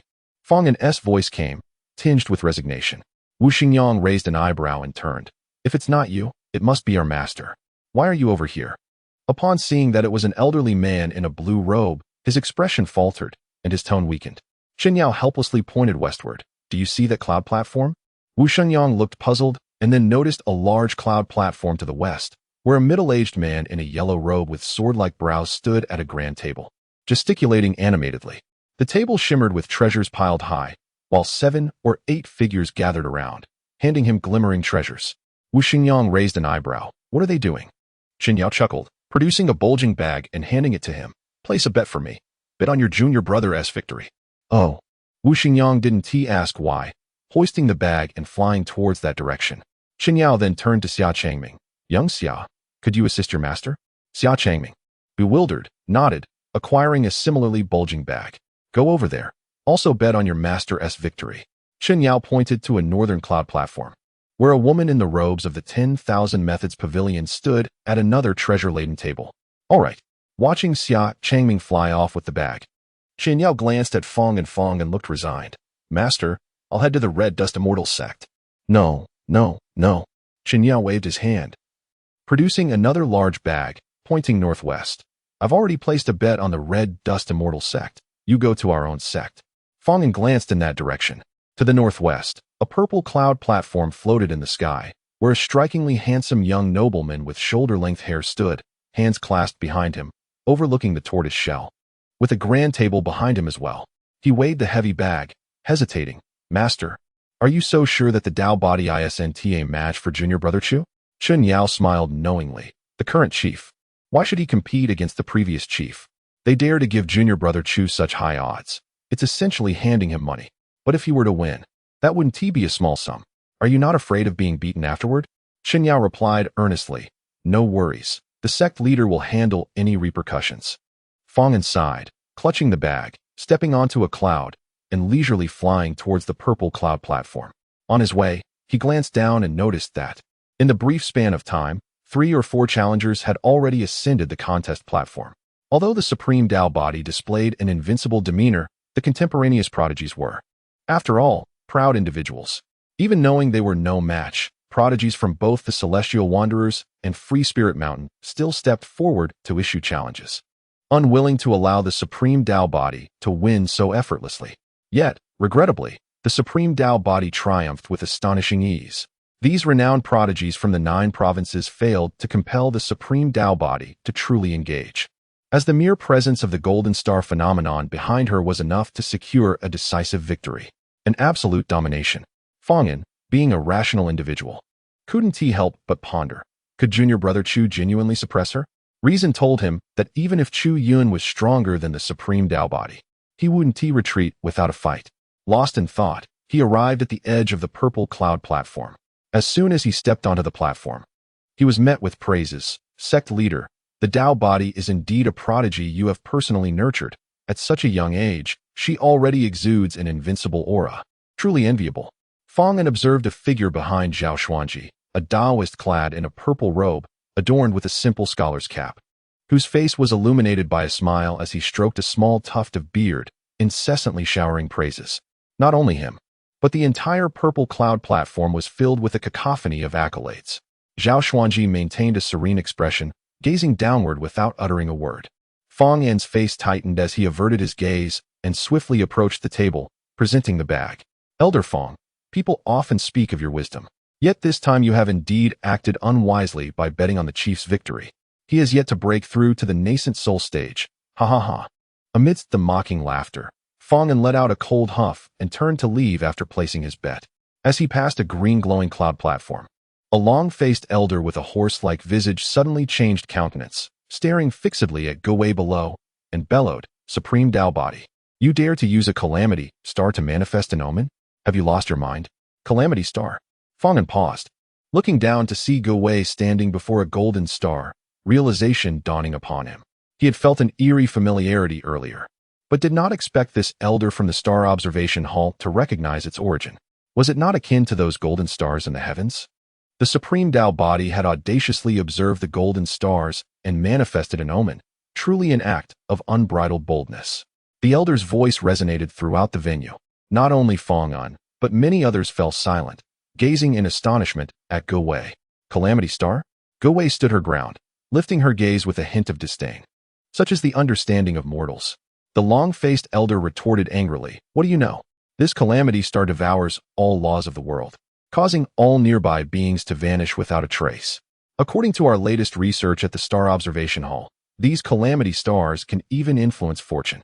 As a Supreme Tao body, you recklessly observe calamity stars. What if you are met with backlash? Go Wei replied coldly, who told you that is a calamity star? If it is not a calamity star, then what is it? He scoffed. Foolishness. My body tells me that it is an imperial star, the supreme path, the beginning of heaven and earth, the order of rules. You know nothing, failing to recognize even the supreme opportunities, yet you dare to instruct me? With the mention of the imperial star, the usually aloof and taciturn Go Wei spoke unusually at length. Her words left many in attendance exchanging glances, bewildered. Fong pondered. Those golden stars in the sky are calamity stars, a notion gradually accepted by the world as spiritual energy diminishes over the years.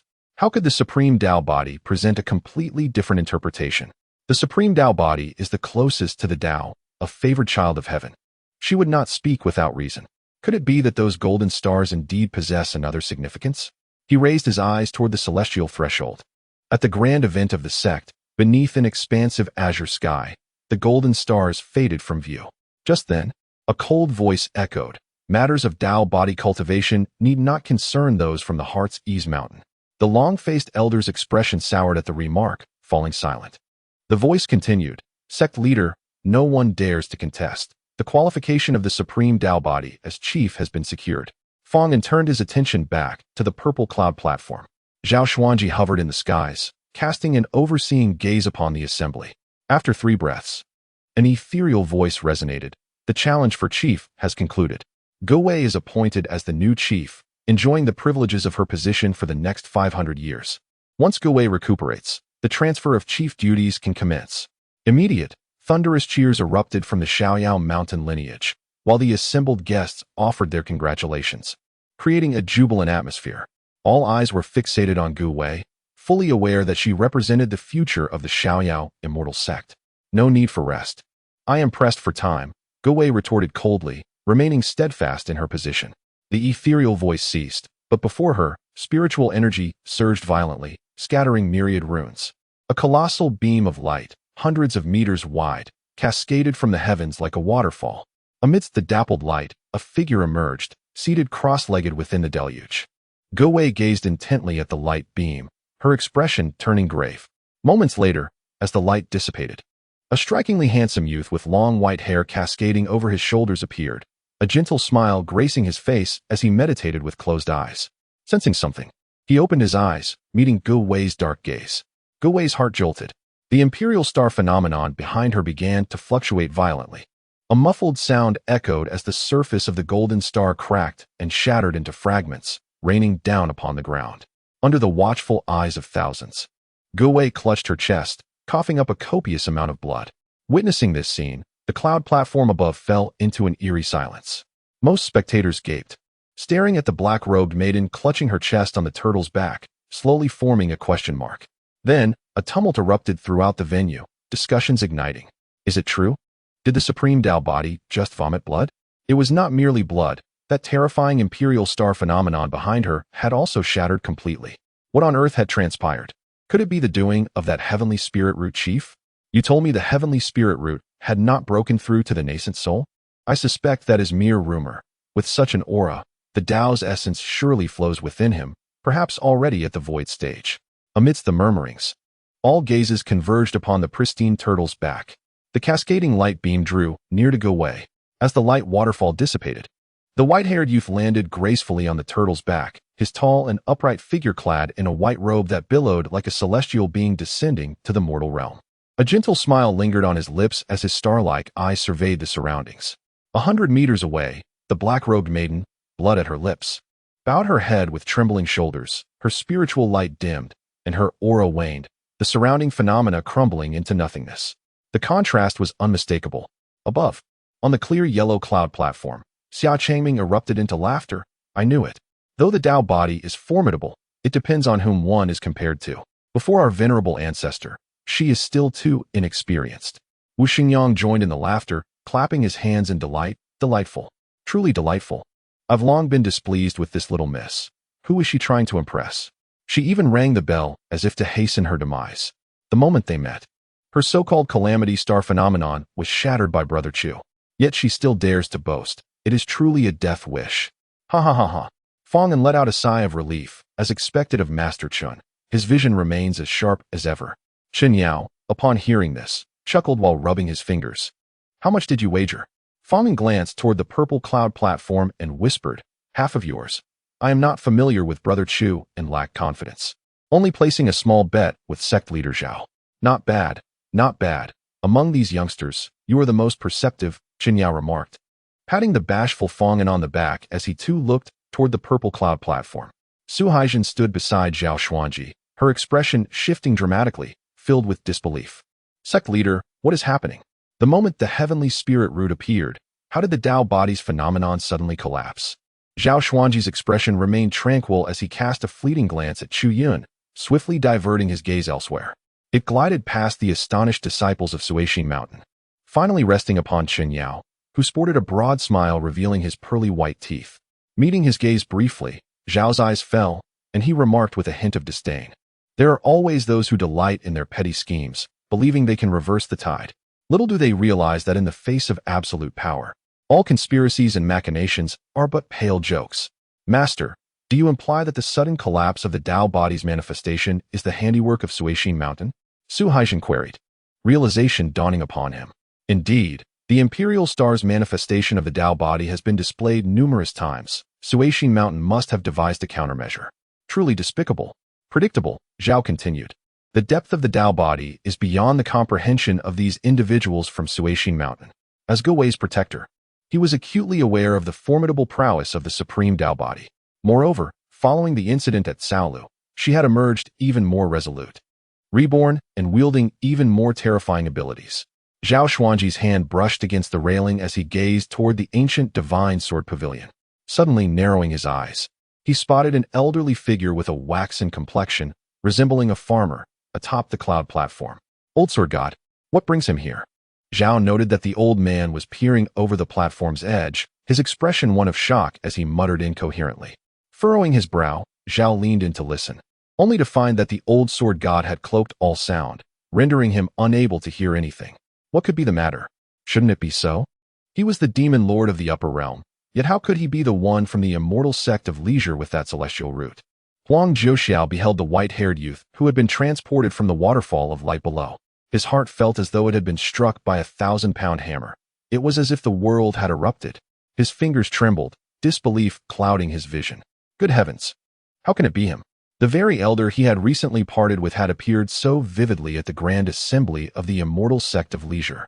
Huang Zhouxiao could scarcely fathom encountering Chu Yun again in such a setting, let alone engaging in a principal battle against that Dao body. His mind was in disarray. What merit did this Dao body possess to contend with his elder? Ancestor, are you well? The young prodigy known as Xiaoyu, a disciple of Huang Hong, witnessed the old sword god reclining in a state of repose. Abruptly, he sprang up from his chair and rushed to the railing, his face a mask of astonishment as he inquired with genuine concern. Not just him, others turned their attention as well. I'm fine, pay me no mind. Huang Zhouxiao waved dismissively, his eyes glued to the scene below.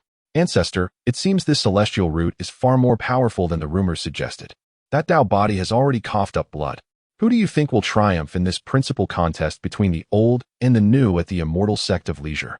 Huang Zhouxiao replied without hesitation, that Dao body is merely a farce. Isn't it being toyed with?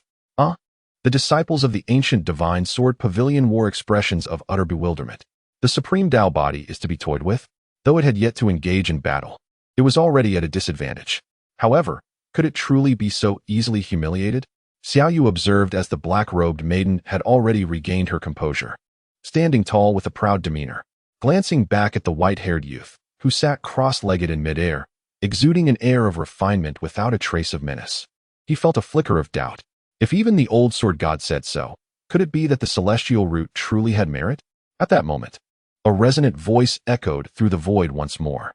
The principal contest aims to inspire the current generation to forge ahead and reward the efforts of the past.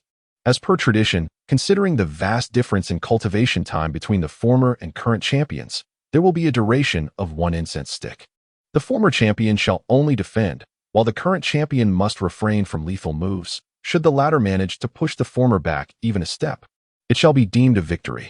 Conversely, if the former champion prevails, the victory is theirs. As the word settled, a massive azure cauldron filled with white ash appeared in midair above the two combatants. A thick sandalwood incense, too large for either to embrace, was inserted into the cauldron, its smoke billowing forth. All eyes were fixated on the sandalwood incense within the cauldron, aware that its exaggerated portrayal was merely for visibility's sake. In reality, it burned at an astonishing speed, far quicker than regular incense, lasting roughly 15 minutes. 15 minutes. A battle between champions separated by 500 years of cultivation time. On the surface, it seemed the new champion held the advantage. Yet, this was not the case. The previous champions of the immortal sect of leisure were renowned prodigies across the 9 provinces. Each one possessed extraordinary gifts and unparalleled physiques. All were exceptionally gifted, and one should not entertain the notion of transcending boundaries to achieve victory. Moreover, a generational difference often signified a disparity of 3 or even 4 major realms.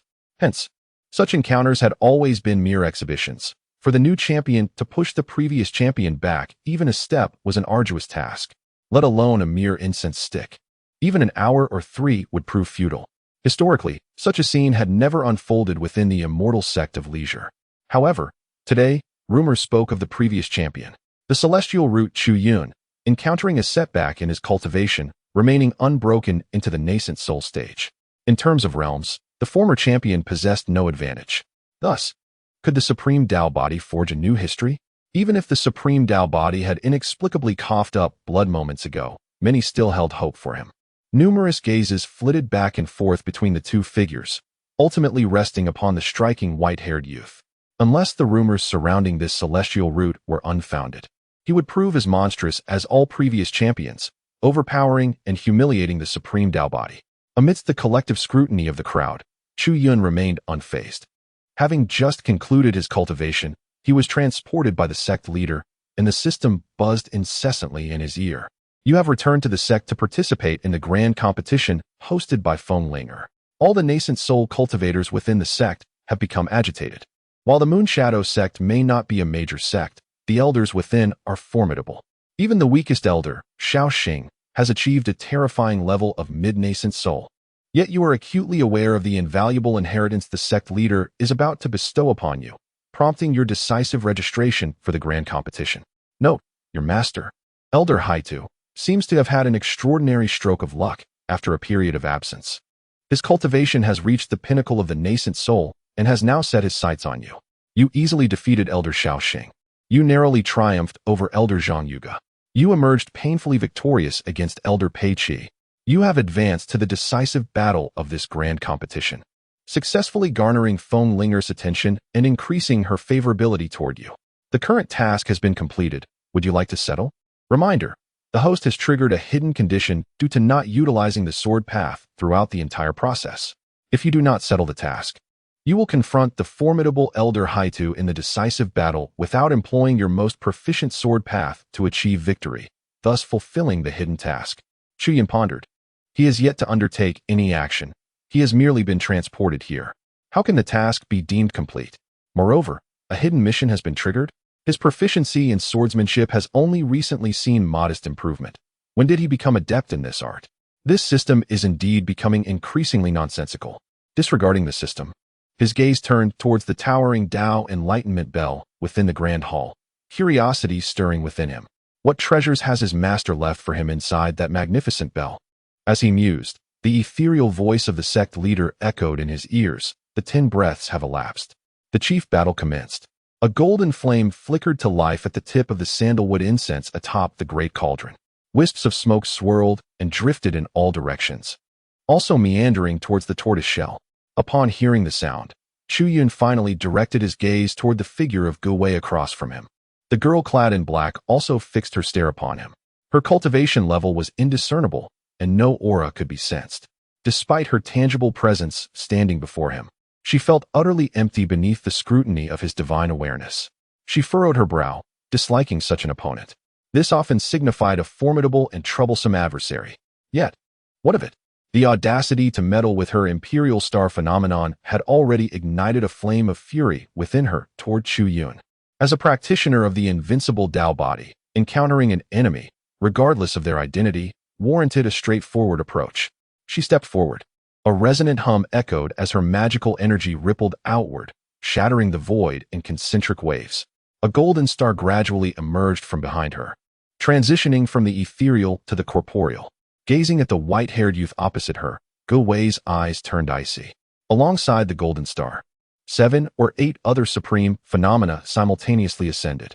The manifestation of her supreme Tao body would grant her numerous enhancements. With a twist of her waist and a draw of her arms, she adopted the initial gesture of an exceedingly powerful offensive technique. The audience collectively held their breath. On the platform of the Wanfa sect, a woman in palace attire bore a grave expression, recognizing the significance.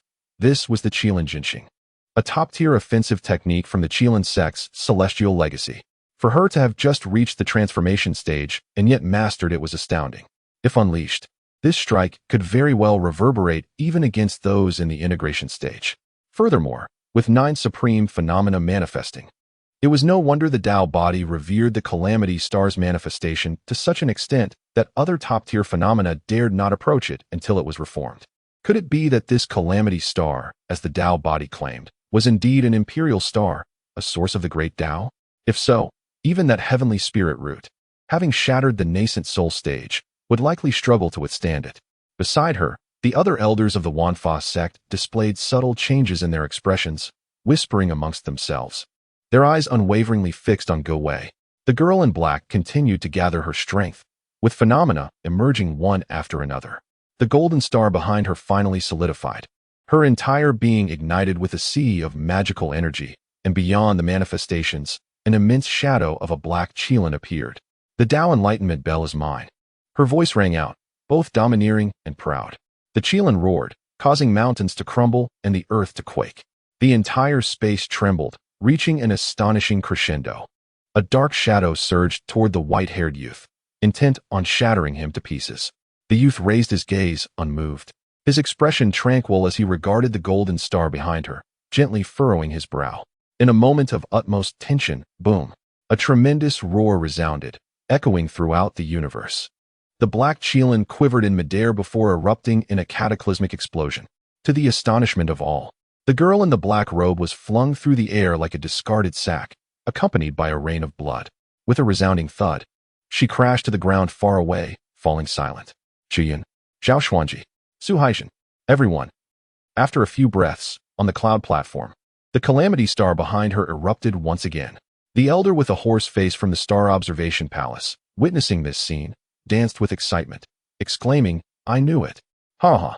I knew this calamity star was no good." The Tao body was overly clever, transforming the calamity star's manifestations and boasting extravagantly, leaving me utterly confused. Yet, at such a crucial moment, it exploded. Ha ha ha. Everyone was stunned. They all saw that indeed.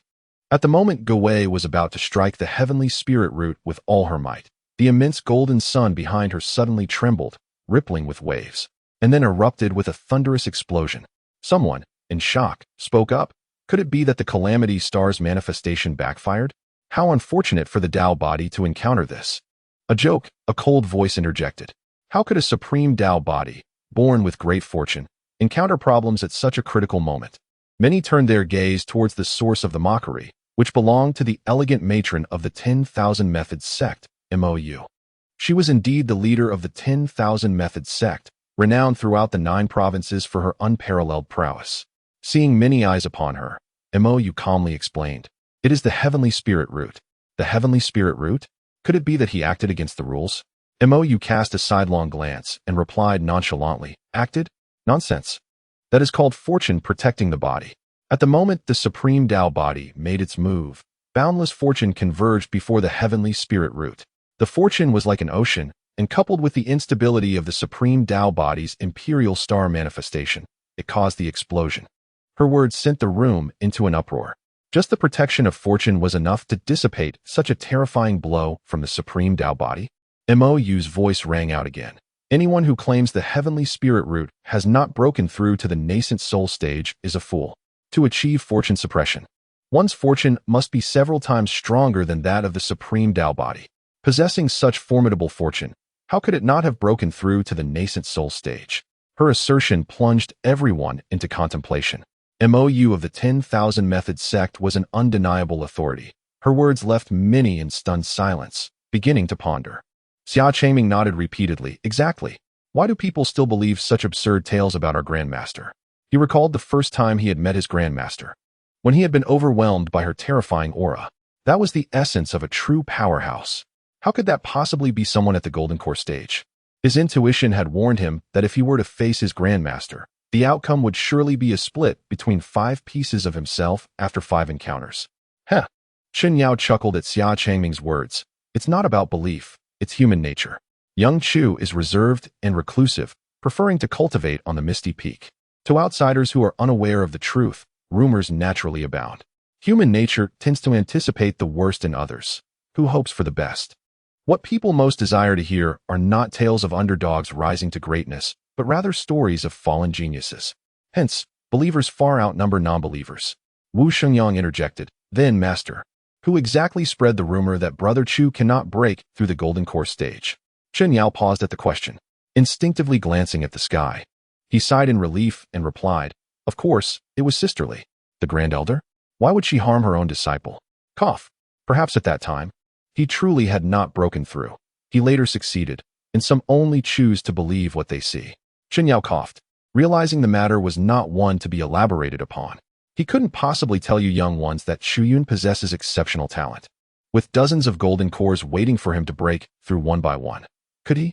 Back then, his senior sister had scoured the world seeking advice to help Chu Yun break through, which led to this information being leaked. However, this matter involved Chu Yun's trump card. Chen Yao knew it was better left unmentioned. Seeing their puzzled expressions, he pointed below to divert the topic, saying, "It isn't over yet. Let us continue watching." Xia Changming, Wu Xingyang, and the others turned their gaze downward. They saw Gu Wei, swaying, struggling to rise from the ground. Her black robe was tattered, and large patches of blood marred her snow-white skin. She was drenched in blood, appearing like a specter. Fortunately, her unique constitution allowed her spiritual energy to manifest, continually mending her body. She raised her head. The face that had always been frosted over with chill finally showed a change, one of disbelief. The imperial star ruling the skies had once again collapsed, directly shattering her Tao body and injuring her primordial spirit. Gasping for breath, she strained to gaze upon the youth. The boy cast her a fleeting glance, one that seemed to regard an ant. At that moment, an inexplicable illusion took hold of her. The white-haired youth standing before her appeared exceptionally tall, towering above the heavens like a deity, radiant and resplendent. In comparison, she felt as insignificant as a frog at the bottom of a well gazing at the moon, or like a mere mayfly beneath the vast sky. "No, I am the supreme Tao body. My path is one of invincibility. Why should I fear a mere heavenly spirit root?" Gu Wei pressed her lips together, glancing at the remaining less than a quarter of sandalwood incense in the great cauldron above. She stepped forward towards Chu Yun, and with each step, her spiritual energy intensified, her condition improving. "I will unleash one more sword. This sword embodies my recent understanding, specifically designed to sever consciousness. Take care." With that, an array of swords began to materialize behind her, each more magnificent than the last, their intentions surging like a tempest, their edges glimmering anew. In truth, Chu Yun was not gazing at Gu Wei. No matter how much a mere ant flitted about before him, it could not alter its insignificance and absurdity. His eyes were fixated on the grand hall that lay behind Gu Wei. His gaze traversed from the apex to the base, resting upon the towering giant bell, which hung immobile. A myriad of extraordinary phenomena unfolded, revealing a resplendent divine majesty. Chu Yun furrowed his brows, increasingly sensing something amiss. He could not articulate precisely what felt wrong, yet there lingered an unpleasant aura, reminiscent of decay. At that moment, a gentle breeze swept through, carrying a faint scent that felt oddly familiar. Chu Yun cast a glance. The 9 exquisite flying swords, shimmering in shades of red, orange, yellow, green, blue, and purple, floated behind the black-robed maiden. She raised her slender, delicate fingers, pointing them upright before her chest, her countenance stern. "Slash," she intoned clearly. The 9 flying swords roared in unison, their lights flickering, conjuring boundless mysteries of the sword path in midair.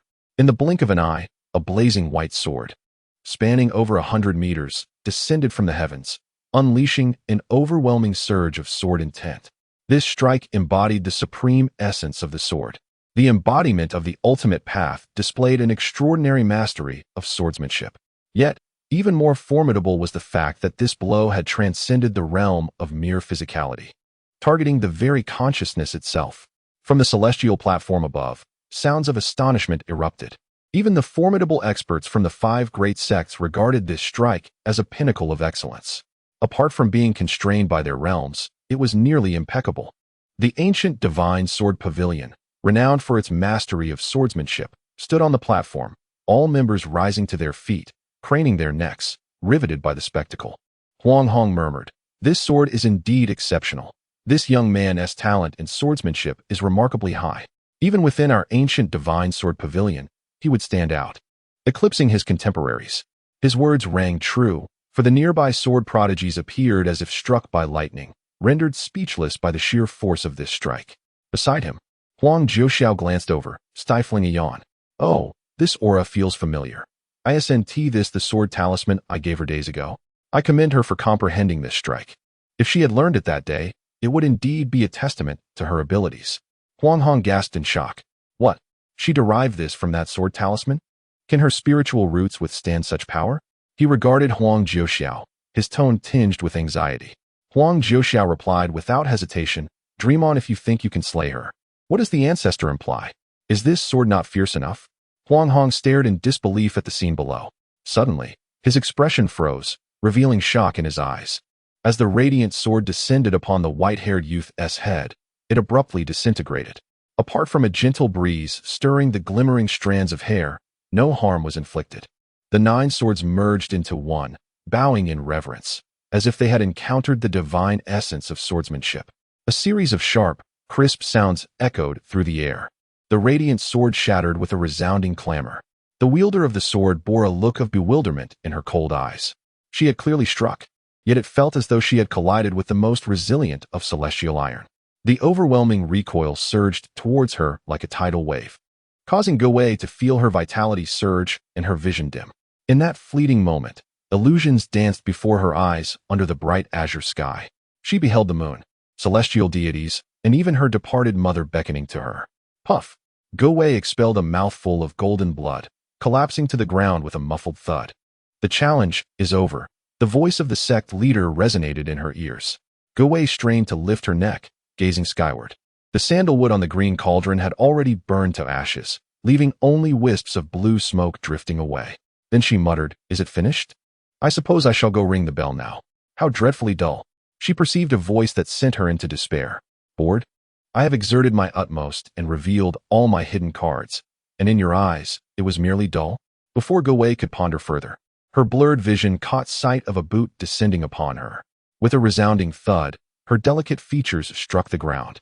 A wave of immense pain surged through her back as the white-haired youth carelessly strode over her, heading toward the grand hall. The world spun. Such profound humiliation. Gowei felt a heaviness in her chest. Her trembling hand stubbornly attempted to rise. However, her injuries were too severe, and her fingers soon fell limply. Ultimately, her eyes rolled back, and she lost consciousness. Chu Yun strode towards the grand hall as the sect leader proclaimed victory. The system's voice resonated immediately in his ears. Task settlement in progress. Task completed. Completion rate 100. The host has triumphantly secured first place in the sect competition, far exceeding the system's expectations, thus earning an additional 50 completion bonus. The host has met the hidden condition of defeating Elder Haitu without employing the sword technique, garnering another 50 completion bonus. The overall task completion rate stands at 200. Rewards obtained: Spirit Light Star Eyes, 2 bottles of Chilan Rare Dew, and 50,000 system points. Special reward: Betrayal of Master and Sect, purple tier. The host receives an additional reward of 100,000 system points. Congratulations, host. After overcoming numerous challenges with blood and sweat, you have finally emerged as a prominent figure in the sect competition, defeating your former master, Elder Haitu, and becoming the star of the Moonshadow sect. You have successfully captured the attention of Feng Linger. She has extended an invitation to the forbidden area on the back mountain, wishing to impart to you a supreme legacy. Note: due to your outstanding performance in the sect competition, Feng Linger holds a favorable impression of you. This is a risk-free opportunity, so please proceed without concern. Chu Yun, in light of the system's rewards, I shall refrain from excessive criticism. However, what on earth is this term betraying one's teacher and destroying one's ancestors? Chu Yun had not yet taken a closer look when, directly ahead, a golden beam of light descended from the sky, guiding him straight into the grand hall. The atmosphere fell into profound silence. No one had anticipated such an outcome.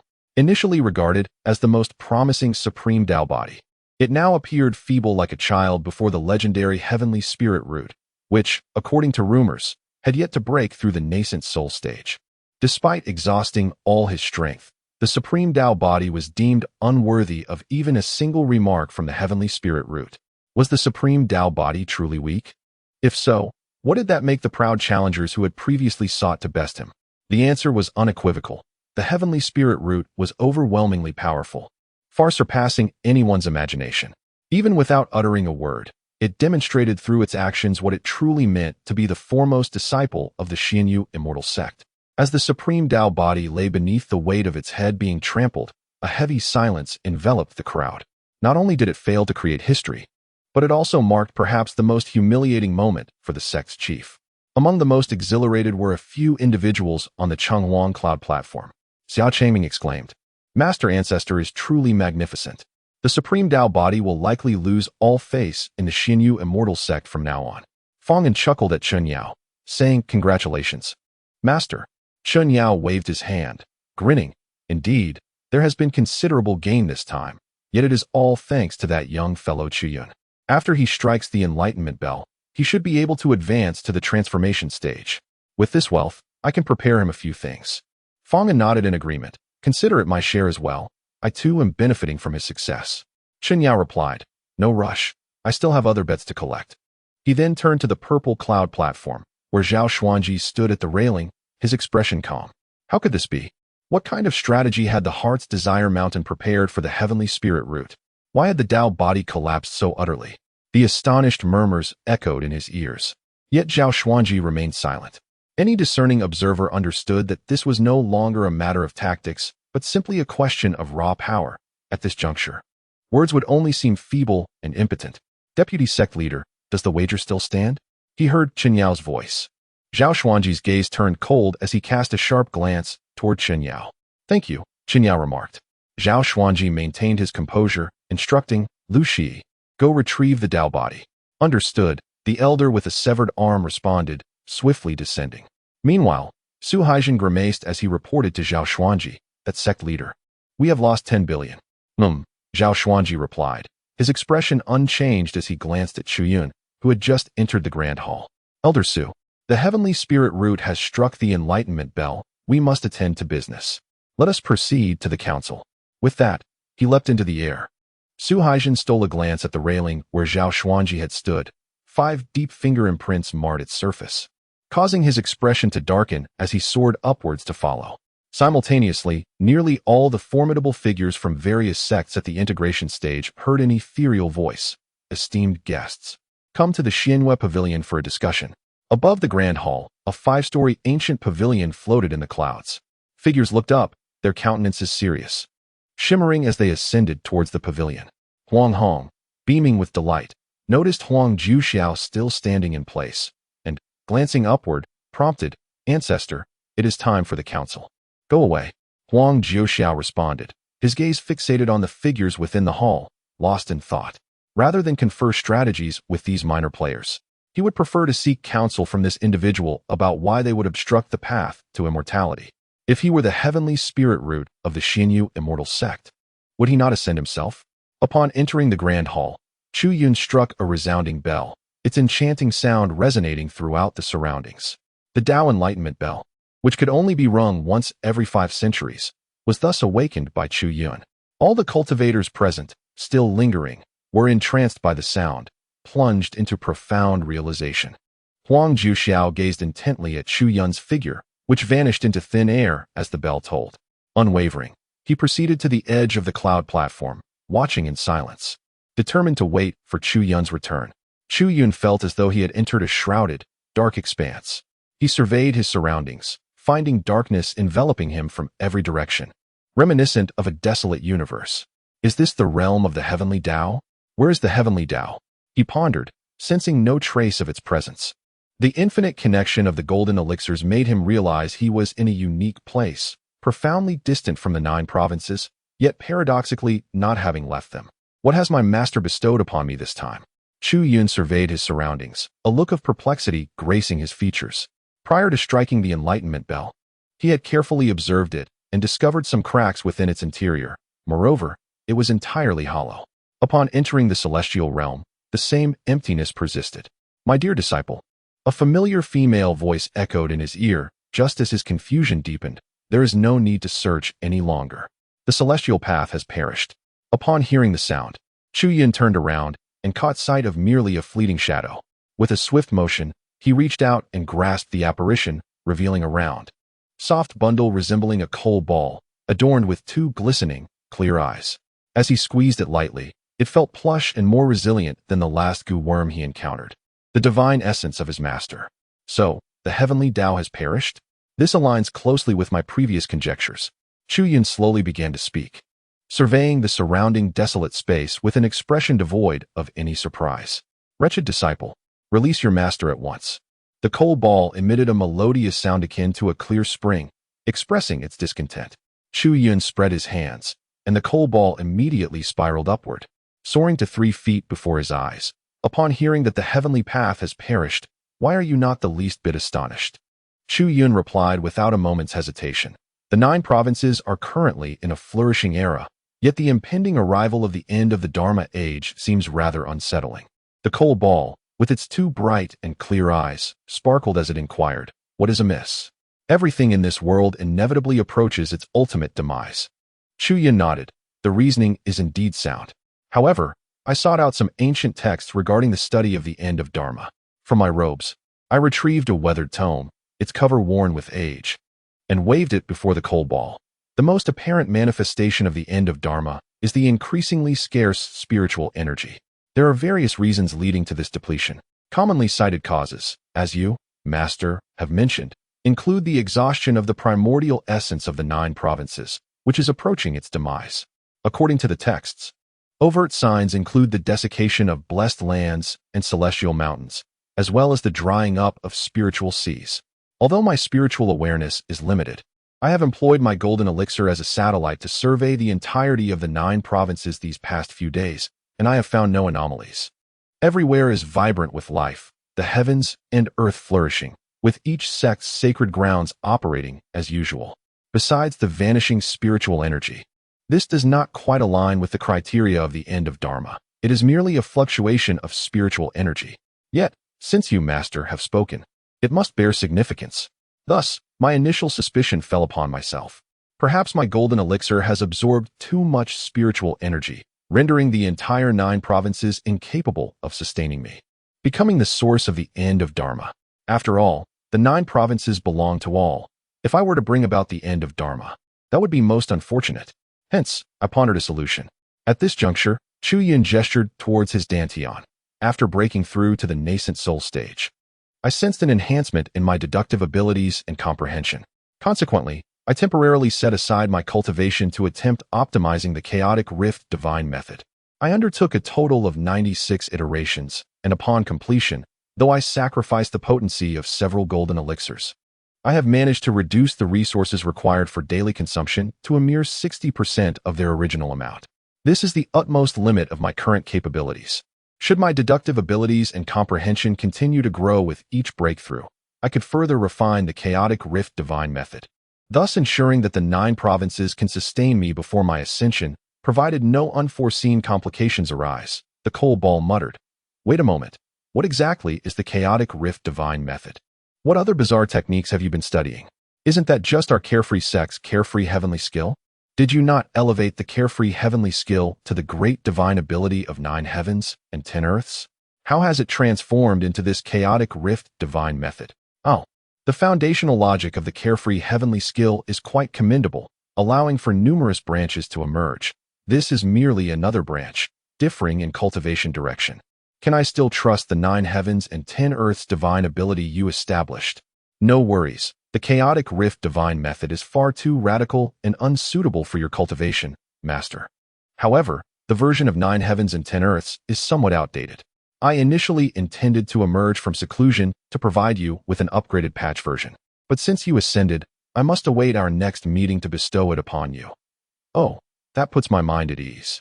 Please, continue. Chu Yun smiled and continued.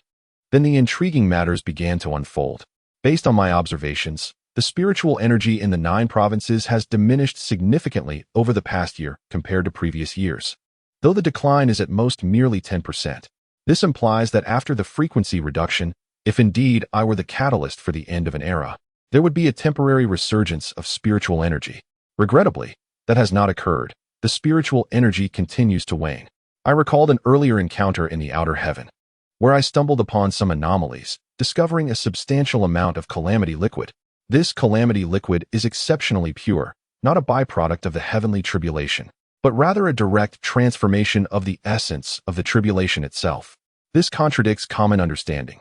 Those who frequently undergo tribulations are acutely aware that calamity liquid cannot emerge without the process of tribulation.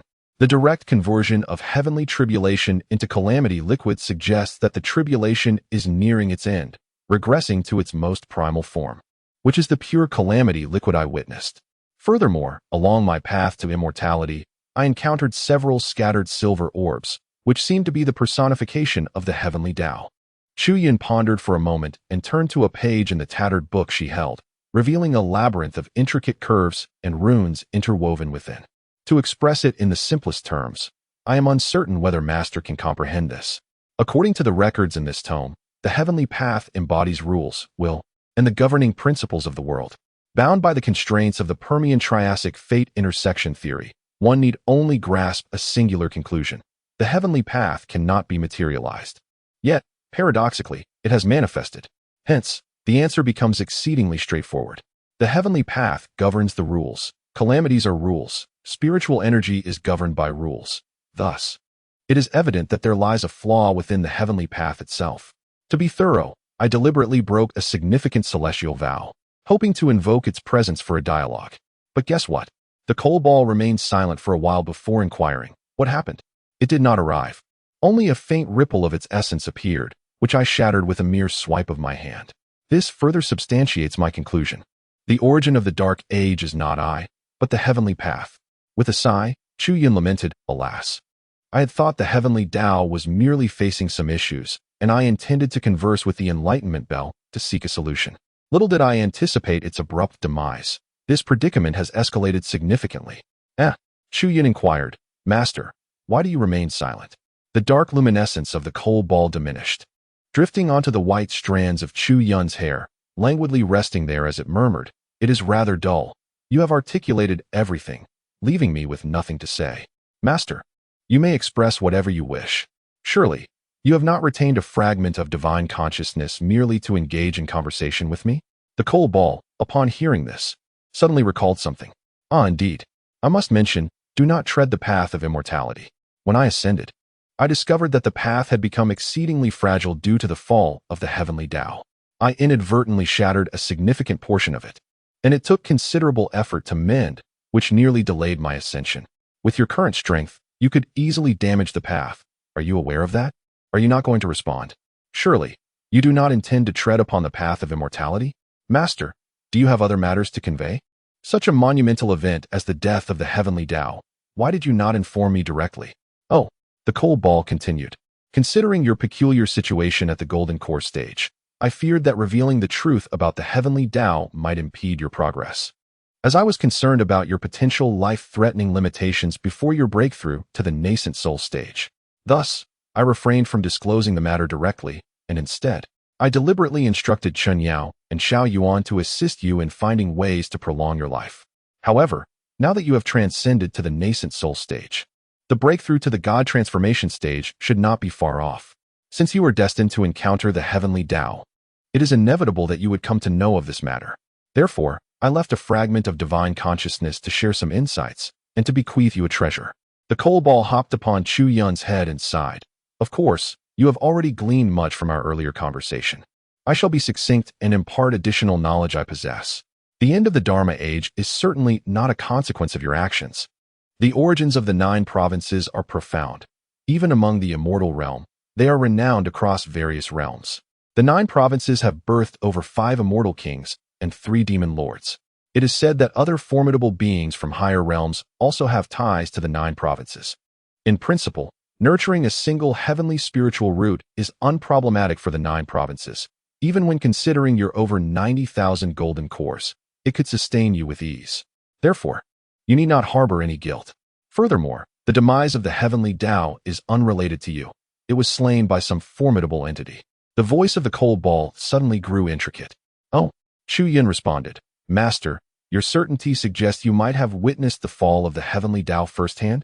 Chu Yun surveyed the pitch-black, silent expanse, allowing the coal-like entity to bounce around in his mind. Not at all, he replied. Before his master ascended, he gathered resources and ventured into the forbidden zone of the Purple River, stumbling upon a peculiar realm by chance, where he encountered the dying will of the heavenly Tao. It left behind a message. What message? The coal-like entity remained silent, its eyes widening like brass bells. 2 beams of silvery light shot forth from its large eyes, illuminating the space ahead, coalescing into a grand screen. On this screen appeared 2 shadows. The shadow on the left bore a cap-like silhouette, beneath which numerous tendrils swayed and floated, resembling a mass of jellyfish. The shadow on the right exuded a graceful form, even as a mere shadow. Chu Yun instantly recognized it as his esteemed master. The voice of the jellyfish resonated. I was slain. How infuriating. Chu Yun murmured, jellyfish, as a resonant voice echoed, revenge. Revenge, assist me in seeking vengeance. After a brief pause, a melodious voice akin to a clear spring responded, reward, reward, I demand recompense. The two shadows simultaneously succumbed to an eerie silence. Moments later, the tendrils of the jellyfish flickered, and several clusters of shadows drifted towards Li Piaomiao. Li Piaomiao, in a manner both courteous and refined, expressed, "Thank you." The jellyfish replied with its tentacles dancing, conjuring a blood-red moon that floated in the air. As Chu Yun pondered the significance of the blood-red moon, Li Piaomiao's voice resonated. "Oh, you mean to say that this sanguine moon signifies the presence that seeks to kill you? I comprehend now. If the opportunity arises, I shall avenge you. Rest assured." "Very well." After this exchange, the jellyfish astonishingly disintegrated like fireworks, vanishing into thin air. The coal-black eyes atop her head narrowed, and the light curtain dissipated as she bounced lightly on Chu Yun's head, remarking, "That seems to be the case." Chu Yun seemed to be aware that he was more astute than himself. In order to eliminate any ambiguity, Li Piaomiao chose not to paraphrase, but instead directly projected the scene as it had transpired. After contemplating for a moment, he rested his chin on his hand and remarked, "From this perspective, it appears that this rules will does not possess the habit of posing riddles. Its intended meaning is rather explicit. It pertains to the blood-red moon mark, an entity that has never been witnessed throughout the entirety of Jiuzhou. Could it truly be that the blood moon has vanquished the heavenly path? The information at hand is scant, making it difficult for me to ascertain. My obedient disciple, fret not over these matters. Observe what I have preserved for you." A coal ball perched atop Chu Yun's head, extending its tiny hands as it struggled to pull something from its dark, rotund belly. After much effort, it extracted a palm-sized silver-white jade ring from its small abdomen. "The essence of the heavenly path jade. One of the rewards bestowed upon me by the will of the heavenly path." The silver-white jade ring floated towards Chu Yun's hand. Chu Yun raised his hand and caught it. The jade was smooth and slightly cool to the touch, resembling the rings of colossal celestial bodies, radiating a silvery luminescence. However, upon closer inspection, one would discover that the surface of the jade was adorned with an exceedingly intricate pattern, its aura somewhat familiar. It bore an uncanny resemblance to the silver basketball that Chu Yun had acquired on his path to immortality, yet this was 100-fold more potent, profoundly embodying the essence of what it means to distill something to its quintessence. Chu Yun was unsurprised. Based on his judgment, this so-called jade of heavenly Tao origin was likely a fragment of the heavenly Tao's remains. It would be abnormal if it weren't powerful. Within it lies the principles of the 9 provinces. Contemplate them well. Even though the heavenly Tao no longer exists, with this jade of heavenly Tao origin, the insights required for the divine transformation stage should be sufficient. However, this jade is intrinsically linked to this heavenly Tao space and cannot be taken outside, or it will collapse. After my divine consciousness dissipates, remember to fully integrate the jade within this space before leaving." "Understood." Having finished his instructions, the coal-like figure spoke again of other matters. "Once I have settled affairs in the upper realm, I will swiftly find a way to save the 9 provinces. My dear disciple, do not act recklessly. Focus on cultivation and leave the rest to me. Of course, you are resourceful. If you can resolve everything before my return, that would also be acceptable." The voice of the coal-like figure grew faint. After extracting the jade of heavenly Tao origin, its once plump form had shrunk drastically, now no larger than a fist. Knowing time was short, it hastened to impart final words. "Understood." Chu Yun sensed the frailty of the coal ball and grasped it in his hand. "Master, are you in such haste to ascend to the upper realm for a particular reason?" The coal ball shook its head vigorously, resembling a wave drum. "It cannot be spoken of, it cannot be revealed." Then, Chu Yun inquired, "When you mentioned that after my ascension, I would be your Tao companion, was that a truth?" Upon hearing Chu Yun's melancholic voice, the coal ball trembled, and its dark luster revealed a hint of blush. The power of the divine was faltering. "My dear disciple, I fear I am about to fade away." With that, the coal ball suddenly disintegrated, transforming into countless starlit specks that vanished within Chu Yun's palm. Upon witnessing this, Chu Yun could only shake his head in resignation, exclaiming how truly disheartening it was. Following the disappearance of the coal, he meticulously examined the jade of the source of heavenly Tao. In the transformation stage, as recorded in the annals of the 9 provinces, one's cultivation deepens, allowing for a resonance with the heavens, whereby the primordial spirit can begin to sense the heavenly Tao and draw forth a thread of the power of rules. Thus, there exists a significant divide between the transformation stage and the nascent soul stage. If the Nascent Soul stage is akin to fighting barehanded, the transformation stage is comparable to piloting a towering mech to vanquish mere children. Of course, the hierarchy of power in the 9 provinces is considerably elevated, with certain extraordinary physiques capable of engaging in barehanded combat and tearing apart mechs, defying conventional reasoning. Ultimately, as long as one grasps the general concept, that suffices. With his knees suspended in the air, Chu Yun held the jade of the heavenly Tao in his palms, resting at his dantian. Now that the heavenly Tao has perished, it is feared that the strength of all cultivators across the 9 realms will gradually decline with the passage of time. Moreover, the death of the heavenly Tao and the resultant collapse of the rules will trigger a chain reaction far more complex than the mere dissipation of spiritual energy. Chaos will ensue, leading to various calamities, anomalies, and destructive phenomena. It may even disrupt the threads of causality, attracting otherworldly demons and spawning a multitude of world destroyers. A moment's carelessness could transform the end of the magical era into an apocalypse. The situation is indeed more dire than one might imagine. Nevertheless, these concerns are not yet within the purview of my Nascent Soul stage. This time, I have reaped considerable rewards. The jade of the heavenly Tao and the essence of the silver basketball share a common origin and can be utilized to craft breakthrough cards. First, I shall endeavor to transcend to the spirit transformation stage. Chu Yun gazed at his dantian. Having completed the system's task, he had garnered an impressive total of 150,000 system points, a substantial sum that would enable him to procure a considerable array of cultivation resources from the system's marketplace. Furthermore, beyond this achievement, Chu Yun found herself intrigued by another reward. It was a pale purple card, suspended gracefully in her dantian. The card depicted 2 stick figures, with the smaller figure triumphantly riding on the back of the larger one, raising a fist in a pose reminiscent of Wu's song battling a tiger. Title: Betraying the Master and Ancestry. Purple. Description: You have committed an act that defies reason, yet do not feel remorse. In a world rife with deception and cunning, trust in yourself, you are in the right. Usage: Upon possessing this entry, any offense towards your master or ancestral figure will randomly bestow upon you a mysterious blind box 1, with the quality of the items being random. Each activation incurs a cooldown period of 1 month. You have received a mysterious blind box. Will you choose to open it? Chu Yun gazed at the entry, lost in contemplation. When had I ever offended my master?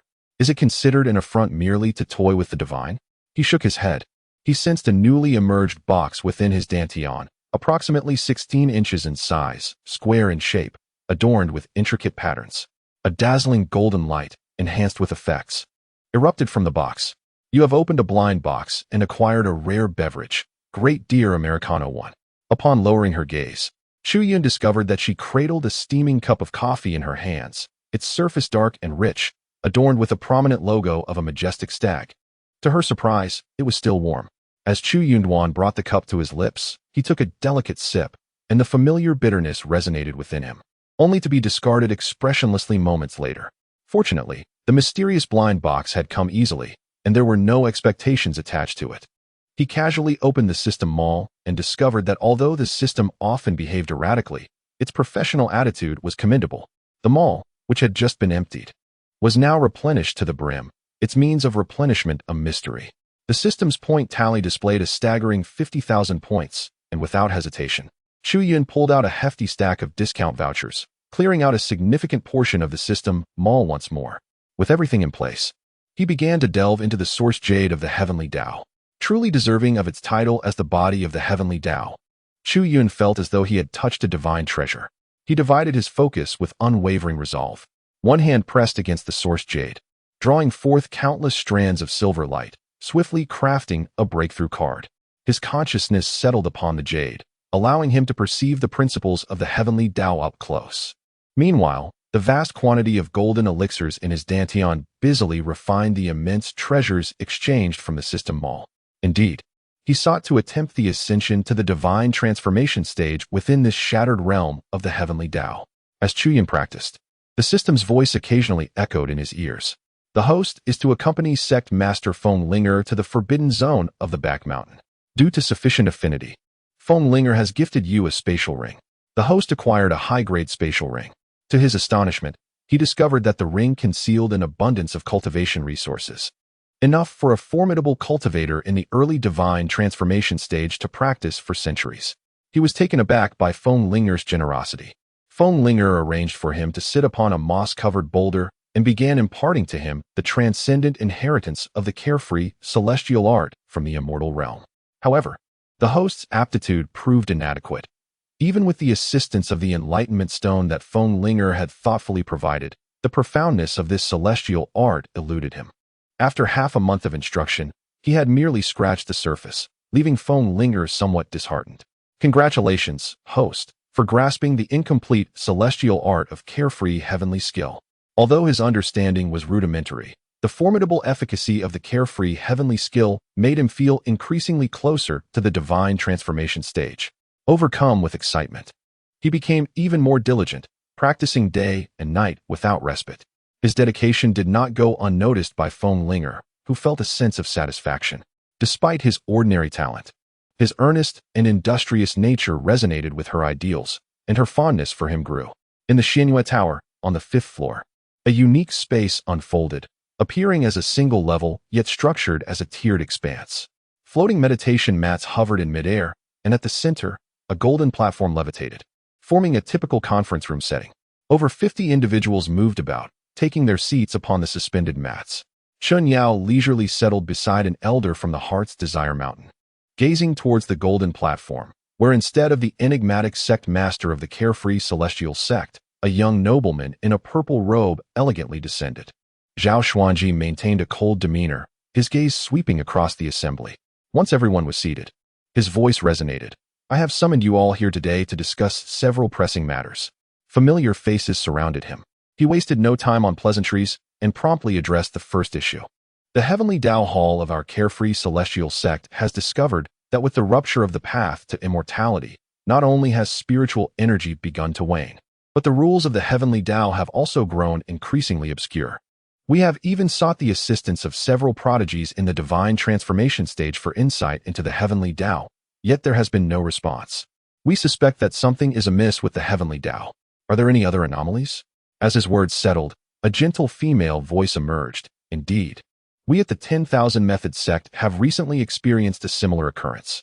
One of our elders faced a tribulation, but the intensity of the heavenly tribulation was remarkably low, even less than that of the 9th heavenly tribulation, resulting in negligible enhancement without the cleansing of heavenly lightning.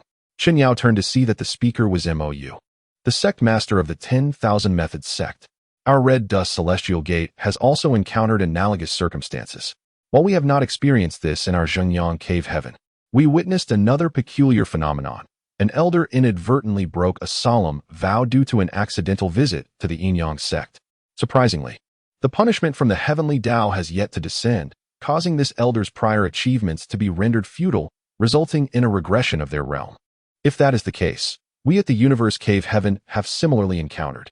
As discussions unfolded, the powerful figures of various sects displayed solemn expressions. While spiritual energy might be manageable, any issue with the Heavenly Tao posed significant trouble. Zhao Xuanji, after a brief pause for deliberation, decisively declared, "This matter shall be classified as a heavenly-level crisis." Subsequently, Elder Su of the Heavenly Tao Hall will form an investigative team with representatives from various sects to deliberate further. Now, regarding the second matter, he continued, this is still related to the path of immortality. Since the rupture of this path, our Carefree Celestial Sect has attempted to contact the Upper Realms Tao lineage, but has yet to receive a response. Do any sects have news? The ancient Divine Sword Pavilion has received no information. The Nirvana Pure Land has received no information. Likewise, Zhao Xuanji furrowed his brow, summarizing, it appears we find ourselves in the direst of situations. We have completely lost contact with the upper realm. Huang Hong, without hesitation, interjected, this issue must be viewed in conjunction with the previous matter. Many who ascend to the upper realm from the 9 provinces are knowledgeable of the fundamental rules. The positions between the upper and lower realms shift under the influence of these rules. Only by relying on the Heavenly Tao mark as a beacon can the upper realm locate the 9 provinces.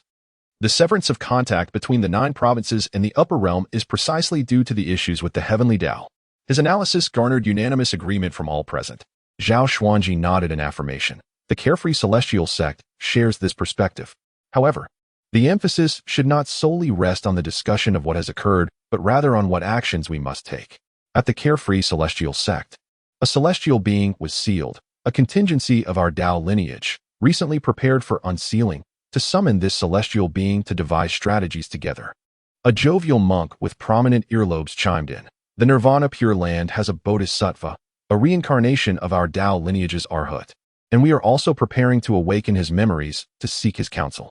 There exists a celestial being within the Red Dust Celestial Gate, but awakening will require time. We at the 10,000 Methods Sect possess the most extensive collection of celestial texts in the 9 provinces and will work diligently to find feasible solutions. As conversations flowed, all eyes turned towards the ancient Divine Sword Pavilion.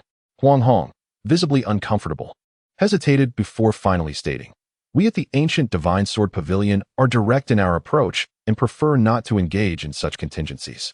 Noticing the peculiar gazes directed at him, Huang Hong pondered briefly before raising a finger. "However, I do have an idea." Suddenly, he produced a bird from his garment, showcasing it left and right. "Is that a celestial bird?" murmured the crowd, recognizing it as a puppet that demanded spirit stones. "Not quite," Huang Hong clarified, shaking his head. "The celestial bird is a unique entity that has recently emerged. It carries an aura of the celestial realm, likely a seal from that realm. I have discovered that this celestial bird does not merely repeat what it hears. As long as one continues to provide it with resources, it raises your status and can even answer your inquiries. I find this intriguing and am inclined to take a gamble. Recently, I have been financially supporting these celestial birds, and I have become one of their esteemed clients." To my surprise, after attaining this prestigious status, one of them revealed numerous secrets of the celestial realm to me. Knowledge that is as precise as that held by the ancient Sword Pavilion. It seems to possess insights regarding the end of the Law era, and I endeavored to extract information from its beak. It raised its less than a meter-long green wings and tapped a bulging pouch on its head, asking, "Celestial bird, are you aware of the current state of the heavenly path?" The ethereal bird flapped its wings excitedly, exclaiming, "Yes, yes, esteemed client, the heavenly path has become manifest. Quick, save it. Quick, save it. Zhao Xuanji. MOU. Everyone. What utter nonsense. Is there not a single sane swordsman among you?" MOU kindly cautioned, "The heavenly path is the embodiment of rules and cannot possibly manifest. Master Huang, losing hope in his avian pursuits, I advise you to limit your interactions with such celestial birds. Not all beings not affiliated with the celestial realm are benevolent. Should this celestial bird be an imprisoned malevolent spirit, it may speak half-truths to deceive you into unsealing it, which would lead to great trouble." Huang Hong nodded in agreement. "I am aware of my limits. We are merely utilizing each other. Unsealing it will not be so simple." "No matter," the monk with large earlobes interjected. "That celestial bird indeed possesses the essence of the celestial realm. I have also gleaned some insights from it. Although it cannot compare to Master Huang, I am currently a 5-star user, and it has accurately answered many of my inquiries. However, for caution's sake, I suggest that Brother Huang wait for our respective sects to summon additional assistance before proceeding." The others cast glances at the monk, surprised that the formidable lord of the Nirvana Pure Land, with his pronounced features, also dabbled in avian matters. "Well then, do any of you have alternative proposals?" Zhao Xuanji stepped forward to moderate. Immediately, others chimed in with various opinions, and the group deliberated on the matter for several hours. It was only under Zhao Xuanji's leadership that a planning committee was established and relevant personnel were identified, restoring silence to the assembly. Next came the final matter. Our informants embedded within the demonic sect reported that we are not the only ones taking action. The 3 major demonic sects are also making significant moves. Zhao Xuanji's expression turned grave as he pointed towards Yunjua. They are conspiring to assault the Tsongshan Forbidden Zone, intending to unleash the fearsome beasts sealed beneath it, creating chaos on a grand scale. Esteemed colleagues, you are well aware of the terror posed by these upper realm beasts. Each time they descend upon Jiuzhou, it results in apocalyptic calamities, particularly those beasts that have been sealed. Their power is beyond measure. If released, we will pay a tremendous price to suppress them once more. At this point, MOU spoke up. The upper realm beast sealed beneath the Tsongshan Forbidden Zone was imprisoned by our Wanfa sect celestial beings. I possess specific information on it. It is a Yomi Mastiff. The Yomi Mastiff? The assembly fell silent, all faces paling considerably. It is indeed the Yomi Mastiff. Even in the upper realm, It is a beast of notorious renown. This matter must not be allowed to succeed. Huang Hong's countenance darkened as he voiced his concerns, while the celestial bird perched on his arm squawked in agreement. Upon learning that the beast sealed beneath the Tsangshan Forbidden Zone is the Yomi Mastiff, the crowd erupted in a cacophony, their composure shattered. Each person began sharing what they knew about the Yomi Mastiff, their anxiety escalating with every word. Chen Yao cleared his throat. Regarding the Yomi Mastiff, let us discuss it separately. We should focus on the main issues. Firstly, according to intelligence, this operation is spearheaded by the Blood Demon Sect, and we still need to investigate and report on when they will attack Tsangshan. Moreover, our embedded agents within the three major demonic sects may not share a unified agenda. We must consider the countermeasures they might employ upon discovering our presence. The other 6 forbidden zones must also be under scrutiny to prevent them from staging a diversion. Of course, our insiders are not to be underestimated. It will not be so easy for the demonic sects to assault the forbidden zones. His words garnered nods of agreement from those present. Over the years, the 3 major demonic sects have survived due to the upper realm's doctrines, and everyone has tacitly engaged in a web of intrigue. Once, a former leader of the Red Dust Immortal Sect, in a fit of rage, captured a group of demonic spies lurking within the sect. He apprehended 40 or 50 individuals, including a celestial elder, all of whom were dealt with severely. To his astonishment, several of these spies proved to be exceptionally capable, thriving in their positions. Following their removal, the Forging Peak and Foreign Affairs Peak of the Red Dust Immortal Sect fell into disarray. Quite the conundrum. Similarly, the demonic sects face comparable challenges. As Chen Yao articulated, orchestrating a grand event is no simple task. Should we notify the master of the Tsangshan Forbidden Zone? Inquired the leader of the Zhengyang Cave. Zhao Xuanji replied coldly. Notification has already been issued. The leader of Zhengyang Cave nodded. That is good. Zhao Xuanji scoffed. Good? He indicated that they could be dismissed. Fools. The leader of Zhengyang Cave. Chen Yao sighed. The temperament of the master of Tsangshan is indeed quite turbulent. Moreover, following the recent uproar surrounding the retrieval of the heart grass, which was disseminated to other forbidden zones, the master of Tsangshan became infuriated and has since harbored extreme hostility towards all humans. My suggestion is that if the demonic sect truly intends to make a move, let them first take a beating. Only then will the master of the forbidden zone be more amenable to cooperation. MOU added. Elder Chen makes a valid point. The master of the forbidden zone has always looked down on humanity. We have maintained a mutual distance, and under such circumstances, it is impossible for them to trust us. Let us be prepared to intervene at any moment. Huang Hong expressed his opinion that Tsangshan Forbidden Zone is located in Yunzhua. We will keep a close watch. As per usual, let us establish a special task force, and I ask each sect to select trustworthy allies to assist. I will distribute communication jade to everyone. Upon his declaration, the other 4 immortal sects and several cave dwellers within Yunzhua expressed their agreement. Under Zhao Xuanji's direction, a special team was formed to address the Tsangshan Forbidden Zone. The final matter at hand, Zhao Xuanji stated calmly, aside from the plans to assault the Forbidden Zone, the demonic sect has another pressing issue. He raised his hand, and all present found themselves holding a crimson scroll measuring about 10 inches. Chen Yao grasped the scroll and unfurled it. On the scroll, a figure with flowing white hair stood tall, exuding an ethereal presence, yet shrouded in a veil of lightning, obscuring its features. The emanating aura suggested a realm above the spirit separation stage. Beneath the scroll, a vast blank area bore several dramatic crimson characters. Blood Demon Sect Heavenly Stage Bounty Order. Kill this individual and bring the head to the Blood Demon Sect stronghold. Reward: 100 years of usage rights in the 9th grade secret realm and a slot for direct disciples of the Blood Demon Sect. The Blood Demon Sect had issued a Heavenly Stage Bounty Order for the individual depicted in the portrait. Recently, the prodigies Zhang Daojun of the Longhu Cave, Su Qing'er of the Huanyu Cave, and Chen Wushuang of the Wanfa Sect have all perished as a result. Several extraordinary individuals, though not deceased, have suffered grievous injuries and nearly met their demise. Their common trait is a mane of white hair, and they possess cultivation at the spirit division or void realm stages. Zhao Xuanji's voice grew increasingly frigid. These accursed demons of the dark sect. The assembly, composed of the sect's upper echelons, clutched the crimson scrolls in their hands. Their gazes icy, indicating that many were already aware of the situation. Suddenly, the great earlobed Buddha spoke up. Isn't the reward for this assassination order rather peculiar? The intelligence we received indicated it was a direct gift from the ninth-rank secret realm. How has it transformed into a matter of usage rights? Huang Hong furrowed his brow, scrutinizing the blood-colored scroll. Is that so? The information we obtained differs slightly. I have heard that the former Blood Demon sect leader, the Blood Demon ancestor, would personally take on a closed-door disciple. How has it changed to the current sect leader training a direct disciple? At this point, many individuals began to awaken to the reality, exchanging glances of realization. Mou's voice rang out coldly. We are all aware of this white-haired assassination order. Sectmaster Zhao, please get to the crux of the matter. Is there perhaps another discovery?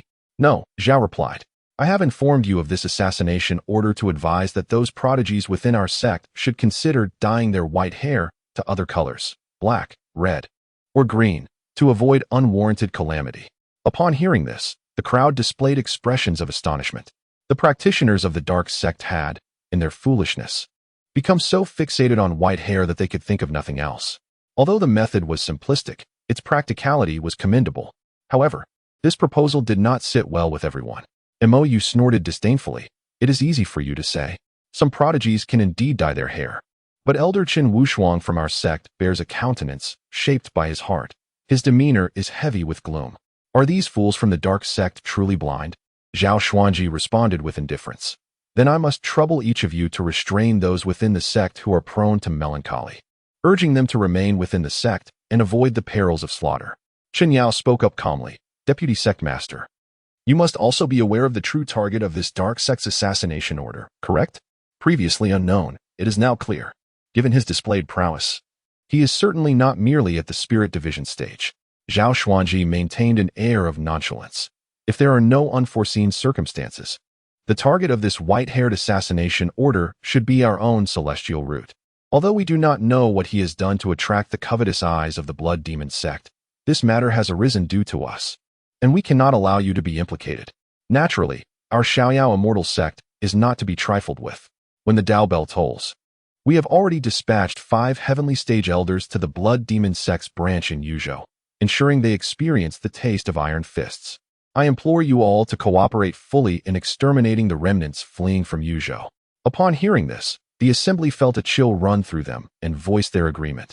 Indeed, it is our collective responsibility to eradicate the dark sect, and we shall certainly cooperate. The comrades of the Xiaoyao Immortal Sect should not harbor resentment. The celestial root has revealed its brilliance today and will inevitably face this trial. When the soldiers come, we will defend. When the waters rise, we will cover the earth.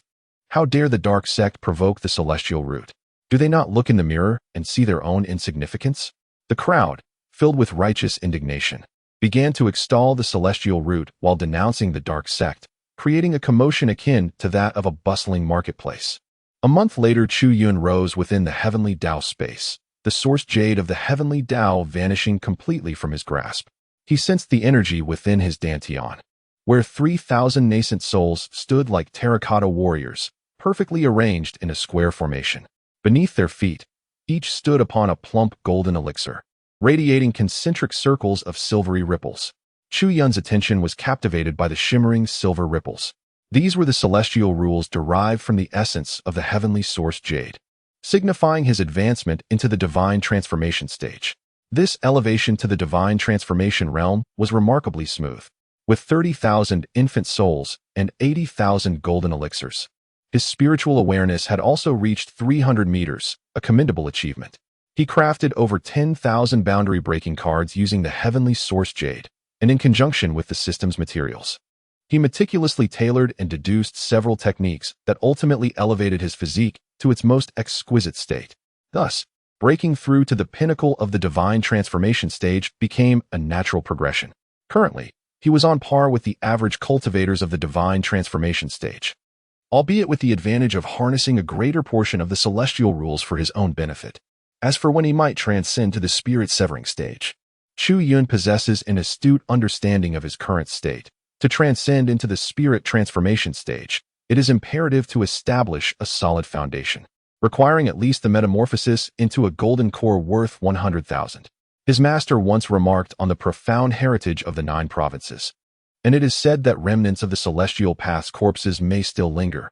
If he can uncover some, the goal would not be insurmountable. At this very moment, the voice of the system resounds once more. You have diligently practiced on the back mountain of the Moon Shadow Sect for over a century, and at last, a surge of vitality courses through you, your pores expanding, and your golden core radiating brilliance. Congratulations, host. You have once again defied the odds and successfully ascended to the early phase of the spirit transformation stage. From this day forth, you shall be regarded as a figure of note within the vast expanse of the 8 desolations. However, within the perilous realm of the 8 desolations, danger is ever present. In a quaint town named 9 Heroes, located 800 li from the Moon Shadow Sect, an alarming phenomenon unfolds as the entire populace suddenly experiences bleeding from their 7 orifices, transforming into bloodthirsty zombies. More daunting still, this affliction exhibits a potent contagiousness, capable of infecting even cultivators. The situation escalates rapidly, prompting the Moon Shadow Sect to collaborate with nearby sects to investigate the matter. Yet, a chilling development arises. Despite their efforts, numerous disciples and even several elders dispatched by the Moon Shadow Sect fall victim to the 7 orifices syndrome, succumbing to the fate of blood zombies. An urgent countermeasure is initiated. Linger intends to promote you and has assigned you a sect mission. Within 3 months, lead the junior disciples of the sect to 9 Heroes to resolve this crisis. Hint: the mastermind behind this ordeal is an exceedingly bizarre blood corpse, boasting formidable cultivation at the mid-phase of spirit transformation. You, being at the early phase of spirit transformation, are in grave danger. This system recommends that the host exchange for the zombie Taoist package in the shop, should you succeed in vanquishing it. A treasure to enhance your aptitude shall be bestowed upon you. Chu Yun gazed at the task, thoughtfully stroking his chin as he commenced the process of keyword extraction for the wise system. Time frame: within 3 months. Condition 1, sect mission. Condition 2, a pendant for a junior disciple of the sect. Condition 3, venture forth to slay monsters. Condition 4, the necessity of the target being a blood corpse remains to be verified. It was not an insurmountable challenge. He decided to set out, bringing along Xia Changming, to casually attempt the completion of a sect mission. Chu Yun finalized his arrangements and prepared to depart from the celestial path space. He surveyed his surroundings, where a thick, misty darkness enveloped the area. At the horizon of his vision, a delicate swirl of azure mist lingered, drifting gracefully. The aura of the Enlightenment Bell lingered in the air. Undoubtedly, traversing through this ethereal mist would lead him back to the tranquil Immortal Sect.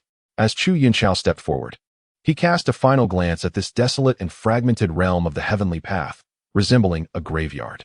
After a moment of contemplation, he waved his hand. Instantly, 7 resplendent golden pills erupted forth, radiating a brilliance akin to the sun. They illuminated the expanse of the heavenly path, transforming the entire space into a warm and gentle sanctuary. Chu Yun nodded in satisfaction and stepped into the mist. The moment he entered, a dazzling array of colors unfolded before his eyes. A familiar chime resonated softly in his ears. A brilliant light illuminated his vision, and a familiar aura enveloped him. Chu Yun gazed at the scene before him, his brow slightly raised. He had not returned to the serene confines of the Xiaoyao Immortal Sect. Instead, he found himself once again in a vast, shadowy expanse of the universe. What is this? With a flicker of thought, Chu Yun swiftly retrieved information on the nearest golden elixirs within a radius of 10,000 miles, thereby ascertaining his precise location. He was not far from the Xiaoyao Immortal Sect, and he set his sights toward the direction of the 9 provinces. Suddenly, the silver ripples surrounding the primordial infant and golden elixir within Chu Yunden's dantian began to flow like a crystalline spring. Suddenly, a thunderous roar reverberated through the void. Beneath Chu Yun's feet, a colossal whirlpool materialized, voraciously drawing in spiritual energy from all directions. A silver-white river manifested directly beneath him. What is happening? Is this the rule of the heavenly Tao? No, it is the power of my transformation into divinity. Chu Yun gazed down at the shimmering Milky Way beneath his feet, instinctively wanting to retract his gaze. Yet, it was too late. The celestial river, moving at a speed surpassing light, surged downward. An endless expanse that seemed to have no end. The silvery light intensified, widening and expanding with each fleeting moment. In the blink of an eye, the vast heavens above the 9 provinces were traversed by the boundless Milky Way, parting the clouds and waves as it pierced through the realm. The thunderous roar echoed, reminiscent of a mighty river rushing forth or a waterfall cascading down, its reverberations shaking the very earth. This was an unprecedented spectacle in the creation of the 9 provinces. All living beings heard the ear-splitting sounds from above and looked up in astonishment. In Cloud State, within the Tsangshan Forbidden Zone, Niu Binbin exclaimed, "What on earth is that? My lord, this is terrible." Turning around, he spotted a silver-scaled dragon tumbling towards him, its face contorted in fear. "What are you shouting about? Can't you see the celestial phenomenon above?" The Silver Dragon King's voice trembled. "No, it's not that. Old Turtle is." Niu Binbin was startled by the news from his advisor and quickly inquired, "What happened? Isn't he in seclusion for a breakthrough? Could it be?" The Silver Dragon King shook his tail frantically. "Old Turtle is about to give birth." Niu Binbin was taken aback and immediately retorted, "Old Turtle giving birth? He is male." "Indeed, he truly has." The Silver Dragon King insisted. "As soon as that river appeared in the sky, I heard Old Turtle howling next door, claiming he has birthed a turtle son. You should see for yourself." Niu Binbin, bewildered, leaped towards the east, but suddenly froze as he glanced up at the Milky Way. In Qing State, at the Wanfa sect, Mou arrived at the towering pavilion, her delicate hand seemingly reaching out to touch the celestial river. The Milky Way? The aura of the heavenly Tao? Is the path to immortality re-emerging? No, this spectacle is even more extravagant than the path to immortality. Sect leader, a calamity has struck. The spiritual energy from Tianqi Abyss has erupted, creating a tsunami of spiritual energy. The entire Tianqi Abyss has collapsed. Our people and those from the demonic sect have been submerged. A massive phoenix appeared from the west, its wings flapping anxiously. Mou was stunned. A tsunami of spiritual energy? Is this not the end of the Dharma era? Do not panic. I shall summon the Wanfa Divine Yin. Reacting swiftly, she began to weave a series of intricate hand gestures, as runes danced in the air, shaking the heavens and earth. Boom! In a 100-mile radius beneath the pavilion, a gigantic Bagua diagram emerged, beginning to spin. Wow! Wow, wow, wow! Beneath the Bagua, the sound of a tender wail suddenly resonated. Mou froze, her mind momentarily blank. The usually rational leader of the Wanfa sect found herself at a loss for words. Oh no! How could the Wanfa Divine Yin have given birth to a little Divine Yin? Above her, the fiery phoenix exclaimed in shock. Below, the Bagua diagram opened, revealing a massive golden-armored Divine Yin surrounded by several tiny golden-armored Divine Yans, some sitting on the ground while others clung to the leg of the larger Divine Yin, all crying out. Witnessing this scene, Mou felt darkness encroach upon her vision, hastily leaning against the railing, nearly fainting. Before she could fully process this revelation, an even greater shock struck her. She casually glanced up at the sky, her eyes widening in disbelief. There were people amidst the celestial river. In Central State, at the Xiaoyao Immortal Sect, an old farmer leaned against the Tao Enlightenment Bell Hall, one hand poised as if wielding a sword, while the other leisurely picked his nose. Suddenly, he looked up at the Milky Way, his eyes widening in astonishment. What is this? Is the heavenly Tao manifesting? Could that figure walking upon the Milky Way be a senior? Huang Jiuxiao sprang to his feet, gazing at the heavens. Above the vast, boundless Milky Way, a figure approximately 100 feet tall, with white hair and clad in white, exuded an ethereal charm, as if carved from jade. Could it be the senior he had long awaited? Was this celestial river, traversing the 9 provinces, perhaps summoned by the senior? Had he attained the recognition of the heavenly Tao, becoming its chosen one? A flurry of thoughts raced through Huang Jiuxiao's mind. Just as he intended to soar into the heavens to greet Chu Yun, a cacophony erupted from within the Xiaoyao Immortal Sect. Heavens! Sect leader! The sect leader has given birth. Hurry, someone come help. Qin Yu bellowed, his voice echoing throughout the sect. Not just Huang Jiuxiao, but the entire Xiaoyao mountain lineage Zhao Xuanji. Su Haijin, Ge Wei, and many others simultaneously turned their gazes towards the direction of Chun Yao's cries. A multitude of celestial birds soared in formation, flapping their wings as they flew back and forth within the Xiaoyao Immortal Sect. He has given birth. He has given birth. Chen Yao's voice reverberated throughout the sect, causing an uproar. Several figures appeared in the skies above, led by an individual clad in luxurious purple robes, hands clasped behind his back. Following closely were Su Haijin, Lu Shi, and Ge Wei, along with numerous elders and prodigies from Xiaoyao Mountain, all gazing towards the direction of the ethereal peak where the sounds originated. What on earth is happening? Xian Yao must be spouting nonsense. The sect leader is male. How could he possibly give birth? Wait, he truly has. Chu Yun was in shock. As he spoke, he extended his spiritual sense. Before he could finish, the images relayed back left him momentarily blind.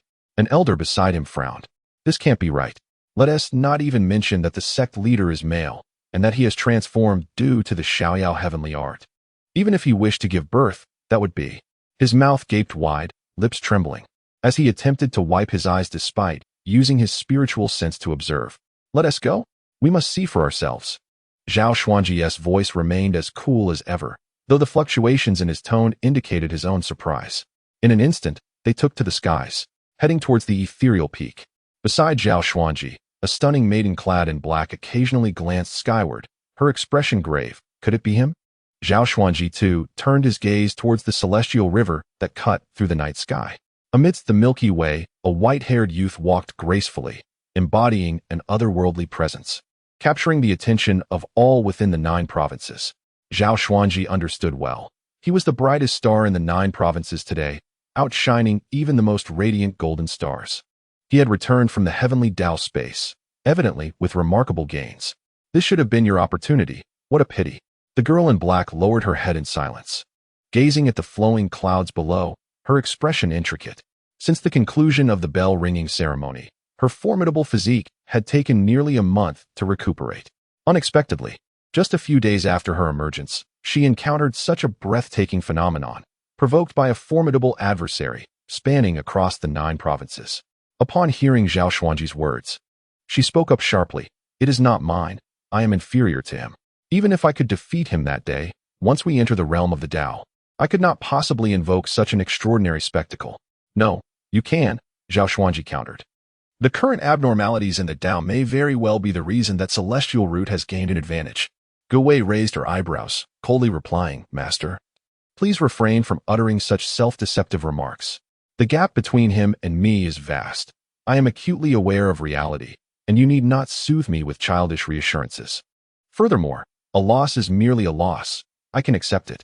If it is not my fortune, I do not wish for it. Despite her tone remaining proud, Zhao Xuanji detected a hint of despair in her words. Having debuted at the pinnacle, she had paved her way to invincibility, only to confront an unprecedented foe, utterly vanquished. The most terrifying aspect was that her opponent continued to advance rapidly, seizing one unparalleled opportunity after another. Zhao Xuanji glanced at the figure traversing the galaxy in white, then at the supreme Tao body beside him, dulled by the dust of reality. An unease stirred within him. To exist in the same era as true prodigies was destined to plunge countless individuals into despair. Even the mighty supreme Tao body must bow its head? What a joke. Humph. Zhao Xuanji flicked his sleeve dismissively, coldly stating, useless. A supreme Tao body that cannot withstand even a modicum of setback is a mockery. If one calamity cannot be subdued, then refine 10 or 100. If a single sword technique fails, practice 10 swords or 100. Whatever resources you require, I shall provide. Stop lamenting. What good does it do to disgrace ourselves here? Leave. Gu Wei hesitated for a moment before turning to depart. The elders gazed at her retreating figure, and Gu Wei's voice rang out once more. It is an emperor star, not a calamity star. Regardless of its nature, a defeated supreme Tao body cannot still be deemed supreme. Go reflect upon this. Chu Yun furrowed his brow, observing Gu Wei depart without offering any defense. Vanishing into the night sky, he could not help but advise, Master, the Tao body is still young. That celestial root has transformed in a single day and has trained for many more years than the Tao body. It is only natural to be unable to prevail. There is no need for such harsh expectations. Zhao Xuanji was not inclined to linger on the matter, waving his hand to interrupt. Let us go see how many offspring our master intends to bear. The group immediately turned their gazes forward, where a towering celestial peak, the misty peak, floated in the distance. Hundreds of miles away, a throng of over 50 people had gathered, along with a multitude of celestial birds circling above. Clear out. Everyone get back. Only those proficient in medicine and midwifery should approach. All others, retreat as far as possible. Why are more people arriving? Do they not fear the reckoning that will follow after the master gives birth? They crowded forward, their clamor ringing loudly, amidst which Chun Yao's irritable voice could be heard. The elders exchanged glances, their faces contorted with amusement. Upon hearing Chun Yao's words, they merely shuffled back a few steps. Clearly, the Master's authority held little sway over them. They seemed unperturbed by Chen Yao's threats. Seeing this, Zhao Xuanji furrowed his brow. How could the Master suddenly be with child? He turned to his side. Has anyone else in the sect experienced similar conditions? Su Haijin, clutching a piece of black jade and muttering incantations, nodded in response to Zhao Xuanji's inquiry. Yes, indeed. Just received word that a 2,000-year-old juvenile world turtle in the sect has also shown signs of giving birth. Additionally, Senior Zhang's fierce bear beast and the book Spirit of the Xinxin Mountains Heavenly Book Hall have exhibited similar conditions. Apart from the Master, they are all non-human. Moreover, he continued, I've received news that such occurrences are manifesting throughout the entire 9 provinces. And remarkably, it is the males giving birth. It is anticipated that after today, the living beings of the 9 provinces will experience a significant surge. Zhao Xuanji nodded, his gaze coldly surveying the celestial expanse, slowly articulating. The Master has cultivated to such an extent that she has transcended human form. To face such tribulations is only natural. However, he added, the Tao governs the rules. Birth is a sign of vitality. It seems that the state of the Tao is far better than we had imagined. Beside him, a tall elder with a slender frame also nodded, grasping a piece of black jade. The Tao analysis team concurs with your assessment, Master. If the Tao were weak, it could not possibly manifest such phenomena. Excellent. Zhao Xuanji exhaled deeply. Ever since the conclusion of the bell-ringing ceremony, the Tao analysis team had convened countless meetings over the past month, exhausting their mental faculties. The conclusions drawn were not particularly optimistic. Yet now, this phenomenon had caused the entire Tao analysis team of the 9 provinces to erupt in joyous exclamations. Su Haijin interjected, but this doesn't seem to differ much, does it? The tall elder's expression grew serious as he waved his hand. Not at all. Regardless, madness is preferable to illness. At least there is vitality. And it will not perish easily. As long as there are no grave issues, once we connect with the upper realm's Tao lineage, there will be remedies. Upon hearing the expert speak thus, Su Haijin nodded, refraining from further debate. After all, they were professionals. Their understanding was undoubtedly superior to his layman's perspective. Zhao Xuanji's voice resounded once more. Elder Su, what do you think the celestial root has gained in the Tao space? Elder Su responded without hesitation, benefits, tremendous benefits. To emerge from the Tao space and create such a phenomenon is unprecedented. The elders in the historical hall will be quite busy today. This celestial root is destined to leave a significant mark in the history of the 9 provinces. Zhao Xuanji was disinterested in such matters. Inquiring further, what specific advantages might it entail? Has it become a child of the Tao? Elder Su pondered for a moment. It should not be. There have been 5 children of the Tao in the history of the 9 provinces, and none have possessed such stature. Perhaps it has formed a fraternal bond with the Tao. Su Haijin exclaimed in astonishment. A fraternal bond? Surely you jest. Just how potent must its fortune be? To be brothers with the Tao would mean the Tao's fortune would constantly accompany it. As long as it remains within the 9 provinces, it would be invulnerable to calamities and malevolence. Who would dare to plot against a brother of the Tao? The Tao would surely reduce them to ashes. The mere thought of such a scenario was terrifying. Zhao Xuanji remained silent, his countenance darkening. Elder Su waved his hand dismissively. This is no jest. We scholars are always rigorous, never speaking lightly. Our judgments are strictly based on the scale of this galaxy. My suggestion of a fraternal bond is a conservative estimate. If we were to consider the implications more broadly, it would be entirely plausible to say that the celestial root has become the father of the Tao. Su Haijin. Zhao Xuanji, are you not being absurd? What is the father of heavenly Tao? Do you believe that heavenly Tao would consent to such a notion? Under ordinary circumstances, that would be utterly impossible. However, our heavenly Tao analysis group, have we not become quite unhinged in our analyses? If we have indeed lost our senses, then indulging in absurdity seems trivial, does it not? Elder Su, unimpressed, mimicked the act of eating. His scathing words rendered everyone present into silence. At that moment, a thunderous voice resonated. All of you, leave at once. The sound reverberated powerfully in all directions. The onlookers, particularly the elders, with few exceptions, including the distant Zhao Xuanji and others, turned pale. A terrifying storm had descended, sweeping everyone away like leaves caught in a tempest. Chen Yao's panicked voice rang out once more. Heavenly Tao above, Master, please remain still. The 17th birth is facing complications. Quickly, summon the birthing techniques. Direct them towards the northwest of the master. I've discovered another fetus here. Wu Shangyang. Do not dawdle. Secure those little ones. Do not let them wander. The remaining individuals grew increasingly agitated. What a commotion! What are you all doing here? Suddenly, a refined and amiable voice echoed from above. A handsome youth, with flowing white hair, stepped down from the heavens, traversing the Milky Way, and paused, observing the frenzied crowd. After stepping onto the Milky Way, Chu Yun found himself immersed in a moment of profound enlightenment. When he regained his senses, he had already arrived near the ethereal peak. Unaware of the events that had transpired, he lowered his gaze and beheld a vast expanse of golden sea of clouds, stretching approximately 1,000 miles. With its surface undulating like tumultuous waves, he observed several elders, led by Chun Yao, bustling about within this golden cloud sea, moving in and out with great fervor. Chu Yun, you have returned. Please do me a favor and keep an eye on these little ones, Chen Yao exclaimed, gesturing towards a corner in the west. Little ones? Chu Yun glanced over and happened to see Wu Shangyang, drenched in sweat, carefully placing a small cluster of golden clouds into a corner of the golden sea of clouds. There, a dozen or so golden clouds were already drifting. Upon closer inspection, one would notice that each golden cloud emanated a unique aura, gently swaying in the air.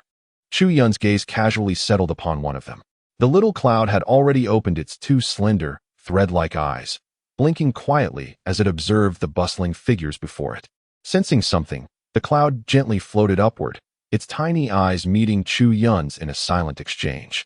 In an instant, the expression on the cloud's surface became vividly animated. As Chu Yun momentarily stood in a daze, the mischievous little cloud, seizing the opportunity, swiftly darted away as if it possessed legs, racing off for several miles. However, with a mere gesture of his thumbs, Chu Yun summoned it back from the void. Just as he managed to recapture this playful golden cloud, the other little golden clouds began to stir restlessly. Some fashioned tails from the mist, others sprouted delicate wings, while a few curled into spherical shapes, dashing in all directions, north, south, east, and west. Oh dear! Echoed the innocent exclamations. In every direction they fled, an exceedingly robust wall of air materialized, causing them to collide with an invisible barrier. The air wall propelled them back to their original place, forming a cage. The group of little golden clouds began to whimper and whine. Some howled, others sobbed, and a few attempted to soar upwards, plotting their escape. At this moment, Chu Yun gained a profound understanding. Chen Yao and the others were engaged in a form of birthing. From this vast expanse of golden clouds, they were delivering clusters of small golden clouds. This golden sea of clouds was also an old acquaintance of his, the master of the Carefree Immortal Sect. Although the presence of the sect master within the entirety of the Carefree Immortal Sect was rather weak, it was noteworthy that, despite never having made an appearance, he often lingered outside the misty peak. With each breath he took, the master was frequently dispersed by the winds. It seemed that the master relished this play, as he would soon drift back after being scattered. In the past, when his own master was still present, he often lamented about the sect master's antics. Yet it was to no avail. The sect master held another identity as the master of his own master, thus becoming his grandmaster. If his master could not rein him in, it was naturally of little concern to him as a disciple. To his astonishment, upon returning, he witnessed a scene that defied comprehension. The sect master was indeed giving birth, and astonishingly, to over a dozen at once. How could the sect master have suddenly borne so many? Chu Yun gazed upon these small golden clouds and discerned their extraordinary nature. Each exuded an aura characteristic of the Nascent Soul stage, rapidly intensifying. The discussion could wait, for the sect leader faced a complicated and perilous childbirth. Chun Yao was engrossed among the golden clouds, flanked by several esteemed medical masters from the Carefree Immortal Sect, all of whom resembled ostriches burrowed within the clouds, presenting a rather comical sight. Chu Yun glanced over and found it was not as complicated as Chun Yao had described. With a flick of his fingertip, a slender thread of magical power shimmering with silver light descended towards Chun Yao and his companions. Moments later, a faint sound emerged. Ing, ing, ing. Chun Yao suddenly pulled back, revealing a pinkish golden cloud that was noticeably larger than the other small golden clouds. Beads of sweat dotted Chun Yao's forehead as he looked up at Chu Yun and exclaimed, "You truly are impressive. Can you even connect with the essence of life?" Chu Yun smiled lightly, offering no further explanation. "Oh dear, don't jump around. This little one is quite spirited. It must be at the pinnacle of the Nascent Soul stage." Xian mused as he observed the pink-gold cloud cluster with curiosity, noting its distinctiveness from the others. As it was cradled, the pink-gold cloud grew louder, emitting a persistent whimper, almost as if it were weeping. Upon witnessing this, Xian chuckled. Ah, it seems this one is a girl. Well, congratulations to the sect leader on having both a son and a daughter.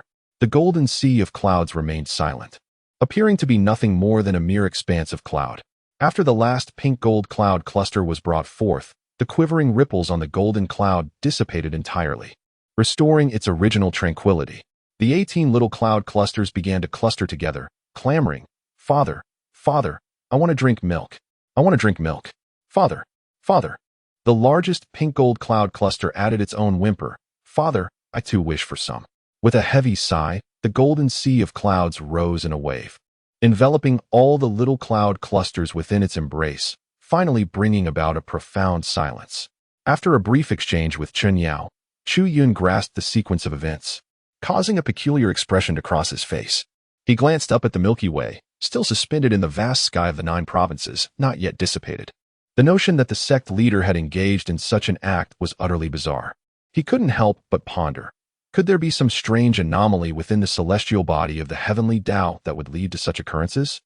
It must pertain to the rules of life dictated by the heavenly Tao. It was imperative to discern whether these rules had been inherited by me or if they merely stemmed from the cosmic phenomena of the Milky Way. The distinction is significant. If the influence arose from the Milky Way's anomalies, that would be manageable. However, if it were the power of his transformative rules infused with a procreation directive, would that not imply that any adversary would be compelled to reproduce at the first encounter? Such a tactic is exceedingly peculiar. Chu Yun, I've received word that many beings in our sect appear to be on the verge of giving birth tonight. I must attend to this matter. Chen Yao's voice resonated.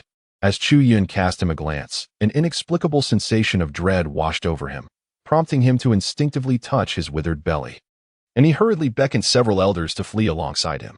Upon witnessing Chen Yao and the others depart, Chu Yun chose not to utter a word. Instead, he stood quietly in place, resting his chin in contemplation. A low, rumbling sound akin to distant thunder echoed around him. What has befallen the heavenly Tao? Chu Yun glanced at the golden sea of clouds and paused in contemplation. With a wave of his hand, a colossal golden star suddenly appeared overhead, enveloping both him and the golden clouds within its radiant embrace. The heavenly Tao has perished. He confided this truth to the sect leader, who was one of his own. Upon the utterance of these words, the golden sea of clouds fell into silence, and for a moment, no sound could be heard. Chu Yun gazed down at the layers of clouds, where glistening raindrops, imbued with rich and abundant spiritual energy, cascaded downward. The deluge intensified, transforming into a torrential downpour. The rain poured incessantly, resembling a magnificent waterfall in the blink of an eye. With a look of astonishment, he pondered for a few moments and then mused. Have you lost control? A voice resonated from the golden sea of clouds, ethereal and profound. You foolish child, I am merely overcome with sorrow and weeping. You have insulted our esteemed ancestor, triggering the betrayal of teacher and ancestor clause, thus acquiring a mysterious blind box. Chu Yun was taken aback. No, how could it be that he was betraying his teacher and ancestors? His initial judgment of incontinence was misguided. He had not anticipated the tears. For many years, having known this venerable master, he perceived him as exceedingly serene, almost reminiscent of a person afflicted with senility. Unperturbed by anger or joy, he exhibited hardly any emotional fluctuations. Akin to a cloud drifting in the heavens, often disappearing for days on end, leaving no trace behind, maintaining a remarkably low profile within the entire Xian sect. Thus, as he gazed upon the torrents of rain beneath the clouds, he contemplated the possibility of postpartum incontinence, never suspecting that such a tranquil master would weep profusely upon hearing the news of Tiandao's demise, shedding tears like a cascading waterfall, while Chu Yun was still in disbelief. The voice of the golden sea of clouds resonated once more. In the days before I ascended to the position of sect leader, I served as the master of the Tiandao Hall, dedicating my years to the study of the Tao. By a stroke of fortune, I managed to cultivate a favorable relationship with the Tiandao of the 9 provinces. In my youthful exuberance, I rashly proposed a brotherhood with them, and to my astonishment, they consented. The Tiandao of the 9 provinces is my elder brother. Little did I expect that after years of silence, the news I would receive would be of such grave nature. In the prime of its life, How could it possibly fall? It is truly unimaginable. Alas. The Golden Sea of Clouds did not respond to Chu Yun's question, but rather sighed deeply. In truth, I had already sensed some issues with the Enlightenment Bell and had my suspicions, yet I never anticipated that the reality would unfold in this manner. When you returned to the Tiandao space, could you share with me what transpired? Very well. It is a lengthy tale. Let us first return to our old haunts. Chu Yun had indeed intended to seek counsel from his ancestral master, unaware of the profound connection he shared with the Tao of Heaven. Thus, he made his way towards the ethereal peak. In the blink of an eye, he found himself upon the jutting cliff of the misty peak. The golden sea of clouds began to swirl, cascading beneath the stone precipice, while tears had nearly dried, with a few small pearls still trickling down. Above him, the Golden Elixirs sensed the commotion and promptly descended to envelop them. Chu Yun sat gracefully at the cliff's edge, gazing upon the resplendent Milky Way above. As he recounted his experiences within the heavenly Tao space with measured elegance, this matter bears some connection to our revered master. The sixth uncle once mentioned to me that before his ascension, our master left something for me within the Enlightenment Bell. Having spoken thus, Chu Yun raised his hand with deliberate poise. A crimson lunar sigil materialized at the precipice, emanating an eerie lunar halo. The Scarlet Moon, echoed the voice from the Golden Sea of Clouds, seemingly immersed in contemplation. After several measured breaths, it continued with dignified cadence. I once encountered similar phenomena within certain ancient tomes. However, this was many years past, and the memory has grown somewhat faint. I shall need to conduct further research. Very well, came the composed response. Chu Yun was taken aback to discover that his revered ancestor possessed clues regarding the red moon mark. He extracted a piece of Lingxi jade and cast it into the sea of clouds, saying, "Master Ancestor, this is the newly revised 108th edition of the technique, designed to enhance memory. Thank you. I will endeavor to recall it as swiftly as possible," Yun Hai replied courteously, as the surface of the cloud waves undulated, enveloping the Lingxi jade. Next, I must impart some crucial information, the cloud waves resumed. The demise of the heavenly Tao will usher in a cascade of troubles. The gradual descent of the 9 regions into a state of magical desolation is merely a trivial matter. The true peril facing the 9 regions is far more dreadful than you can fathom. My elder brother once elucidated that the essence of the 9 regions differs fundamentally from that of other lower realms. The essence, which constitutes the spiritual energy of heaven and earth, intertwines with the laws of myriad techniques, becoming one with the 9 regions and its cultivators. You may comprehend that the golden cores of each cultivator in the 9 regions are, in essence, the incarnations of its fundamental essence. Chu Yun nodded slightly, acknowledging, "I am aware of this. My revered master has spoken of it before. When he was merely 10 years old, he commenced his exploration of the rules and origins of Jiuzhou. There was even a period during which he doubted whether he himself was the essence of Jiuzhou, pondering how the heavenly ways of Jiuzhou could permit him such unrestrained evolution of the golden core. However, this hypothesis was dismissed by his venerable master. If he were indeed the origin, it would imply that all inhabitants of Jiuzhou were but illusions, and such illusory beings would be incapable of imprinting the world's mark and ascending to the higher realms. Over the past 500 years, numerous beings of great enlightenment have ascended from Jiuzhou." The voice from the Golden Sea of Clouds continued. "The demise of the heavenly way would not only sever our connection with the upper realms of Jiuzhou, but also strip us of the protection afforded by the heavenly way, leaving us exposed within the void. There exists a significant likelihood that the celestial laws of some external worlds may perceive Jiuzhou, leading to an invasion from other realms, seeking to devour the essence of Jiuzhou." Upon hearing this, Chu Yun felt invigorated. Such a fortuitous occurrence? He had been troubled by insufficient resources for his cultivation while simultaneously reluctant to disturb the entirety of the 9 provinces. Thus, he had chosen to lower his frequency and was executing the wandering golden elixir plan. Should a new realm intrude upon the 9 provinces, it would be a tremendous boon for him. The Golden Sea of Clouds spoke softly. The 9 provinces may be formidable in the lower realm, yet amidst the boundless void, there exist not only numerous lower realms akin to ours, but also higher-tier worlds on par with the celestial realm and the demon realm. According to the ancient texts passed down from the celestial realm, the void is exceedingly vast. Countless worlds, akin to grains of sand, are concealed within, constantly shifting in position. The 9 provinces can establish long-term connections with the celestial realm and the demon realm, thereby obtaining protection. Correspondingly, other advanced worlds must exist, commanding a multitude of lower realms. Should such a world descend, I shall collaborate with several old-timers from the 9 provinces to delay their advance, and at that juncture, I shall rely on you to lead the 9 provinces to safety. This will undoubtedly herald a dark era, and we must await the restoration of our connection with the celestial realm and the demon realm, or the emergence of a new heavenly path. To have the opportunity to once again conceal ourselves in the void and restore peace to the 9 provinces. I understand. Chu Yun's expression grew solemn. The situation was more troublesome than he had anticipated. In the 9 provinces, he found it nearly impossible to encounter a worthy opponent. However, if a higher realm, akin to the celestial realm, were to descend, as a mere transformation stage cultivator, could he truly contend with an average celestial being, let alone a celestial king? Chu Yun was rarely struck by a sense of crisis, for he possessed an intimate understanding of his master. The latter seldom spoke without reason. Thus, when such words were uttered, there existed a 99% probability that the events would indeed transpire. The only variable lay in the timing of when realms akin to the immortal realm or the demon realm would come to discover the 9 provinces. There was no need for excessive anxiety. Barring unforeseen circumstances, the vastness of the void allowed for the 9 provinces to perpetually shift in location. As long as fortune did not conspire against them, it was not particularly easy for a more advanced world to inadvertently observe them. Speaking of which, your efforts over the past few centuries have not gone unnoticed. The anomalies in the heavenly Tao had long been foreshadowed. The ferocious beasts and malevolent entities from the outer heavens had manifested at a frequency far exceeding that of the past millennia.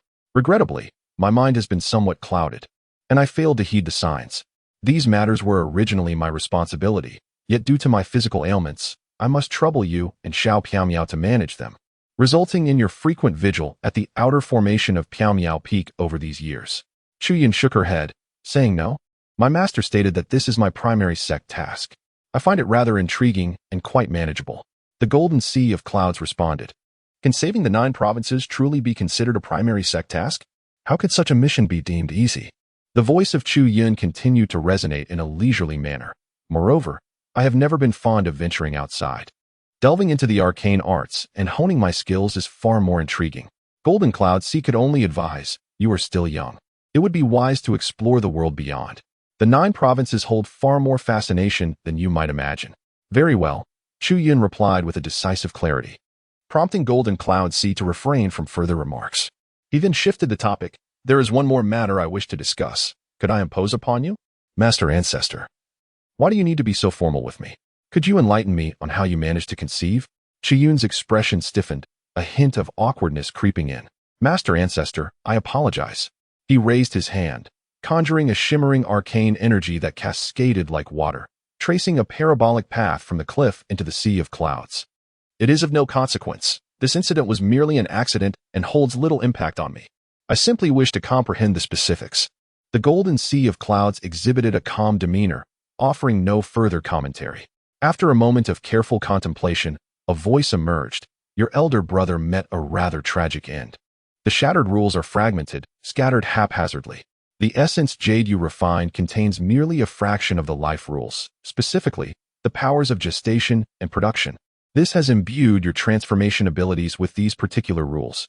Yet, the rules are overly fragmented, applicable only to the yang aspect and ineffective against non-human entities. Nevertheless, given your level of control, you should be able to manage it. Chu Yun nodded, acknowledging that the celestial phenomenon of the Milky Way was likely a manifestation triggered by his ascension to the level of transformation. Thus, it encapsulated the essence of his transformative power, inadvertently affecting the entirety of the 9 provinces. He had previously contemplated this matter himself.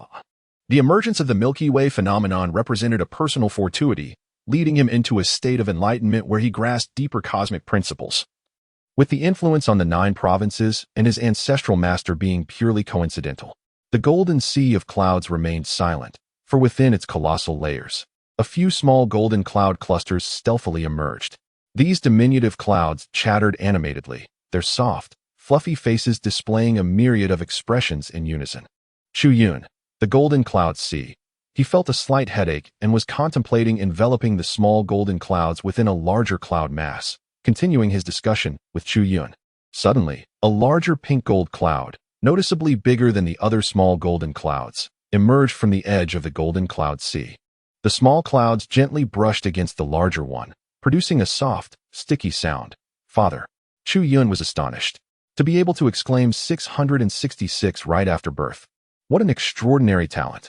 Alas, a sigh escaped. In any case, I must exercise caution with this ability. I shall first take these children for a stroll. Chu Yun suddenly realized that it was merely a leisurely stroll. He suppressed a chuckle and said, Master Ancestor, please continue with your tasks. I would appreciate it if you could assist me in devising 2 versions of the Carefree celestial techniques suitable for these children. The current one, the 108th edition, is beyond their capabilities. 2 versions? Yes, one for Yin and the other for Yang. Understood. Thank you. After this brief exchange, the golden sea of clouds drifted away languidly. Chu Yun gazed at the delicate pink clouds drifting at the edge of the sea of clouds, encircled by 17 diminutive cloud formations, chattering incessantly. Unable to suppress a shake of his head, he felt a twinge of guilt. His venerable master, at such an advanced age, had taken on the role of a kindergarten principal. As a gesture of contrition, he resolved to meticulously deduce the 2 sets of cultivation techniques. Rising, he made his way toward the loft atop the mountain. The ethereal peak was deserted, for the spiritual herbs and trees had been stripped bare, lending the place a rather desolate air. However, Chu Yun felt at ease, and in just a few strides, he arrived at the door of the attic, gently pushing open the tightly shut door. After a month away, the room was bright and immaculate, everything so familiar. He stretched languidly, made his way to the rocking chair by the window, and reclined, casting a glance at the night outside. With a snap of his fingers, a sliver of radiant silver light from the Milky Way above poured through the window, illuminating his white hair with a frosty sheen, and his spirit sparkled with brilliance. Chu Yun lazily squinted his eyes and sighed. There's truly no place like home. I shall rest for a couple of days before embarking on my system tasks. He recalled the mysterious blind box he had just acquired and casually opened it. A burst of shimmering golden light, enhanced with special effects, erupted from within the box. You have opened the blind box and obtained a rare beverage, Enlightenment Fruit Tea 1. Chu Yun lowered his gaze to the milk teacup in his hand, which had inexplicably appeared with a straw inserted. Inside the transparent vessel, orange liquid swirled around 2 fruits the size of pigeon eggs. His lips twitched in bewilderment. What on earth is this? He brought the straw to his lips and took a sip, a flicker of astonishment crossing his eyes. Ah, quite intriguing. One hand grasped the cup, while the other retrieved a tattered book from his lower abdomen. He reclined in the rocking chair, leisurely engrossed in reading. Yet, within his pupils, a myriad of intricate symbols began to ascend, and in an instant, countless thoughts collided like sparking flames. The following day, upon receiving a message, Xia Changming arrived at the ethereal peak and busied himself with various tasks. As the sun reached its zenith, Xia Changming suddenly stepped into the pavilion and addressed Chu Yun, who was seated by the window. Master Uncle, someone wishes to see you. Who? Chu Yun languidly turned a page. The person named Huang was an elderly gentleman. His ability to ascend directly to the 9th heaven suggested he had established good rapport with the elders within the sect. Ah, I understand now. Let him in. Very well. Xia Changming turned and exited through the grand door. Please, come inside. Before long, a figure returned alongside Xia Changming, who guided him into the room before taking his leave. Huang Jiuxiao observed Xia Changming secure the door, then shifted his gaze to the window, where a silver-haired youth reclined in a rocking chair. His expression softened, and with a hint of excitement, he exclaimed, Senior, I have finally had the pleasure of meeting you. Hee. Chu Yun smiled gently, her gaze lingering on the pages of the book. Is there something you wish to discuss with me? Huang Jiuxiao opened his mouth, suddenly at a loss for words. Since the Bell of Prosperity event, he had remained at the Carefree Immortal Sect, never returning even to the humble abode of the ancient Divine Sword Pavilion, driven by his curiosity and astonishment regarding Chu Yun's true identity. Now, faced with her inquiry, was he to reveal that he was not the Demon Lord, but rather the chief of the celestial roots at the Carefree Immortal Sect? Such a disclosure felt exceedingly presumptuous. After all, the esteemed elder had never claimed to be the Demon Lord. That notion had been entirely his own fabrication. Strictly speaking, this elder was considerably younger than he. Should he inquire why she had severed her path to immortality? Was she not concerned about her future? Such a question would surely be even more forward. Though she might be young in years, her strength and insight were undeniably formidable, capable of easily overpowering him and effortlessly besting that timid Taoist. Huang Jiuxiao found himself in a quandary. Should he take the opportunity to seek guidance on the swordsmanship he had been diligently contemplating during his time at the Carefree Immortal Sect? He had several questions that had eluded his understanding, and given his knowledge of the Elder, perhaps a few sentences would suffice to illuminate his queries. Yet, would that not come across as overly mercenary? What about asking about the cosmic phenomenon of the Milky Way? No, that would be inappropriate, an even greater taboo. After a prolonged period of inner turmoil, he glanced around and boldly asked, "Where has your ox gone?" "Ox?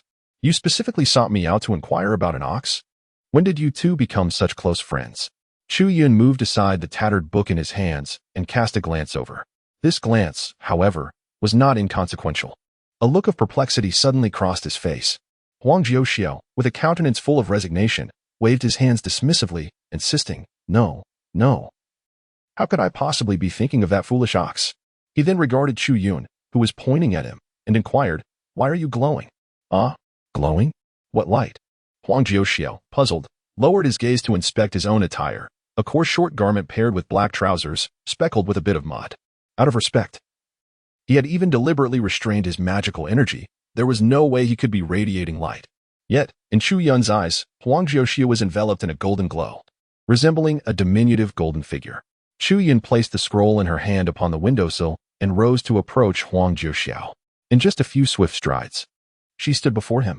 Huang Jiuxiao, somewhat taken aback, lowered his gaze to examine his attire, pondering where the source of the glow might be. "Do not move." "Let me see," she instructed. Chu Yun raised his arm, his thumb and ring finger pinching a shimmering inch of golden light upon Huang Jiuxiao's shoulder.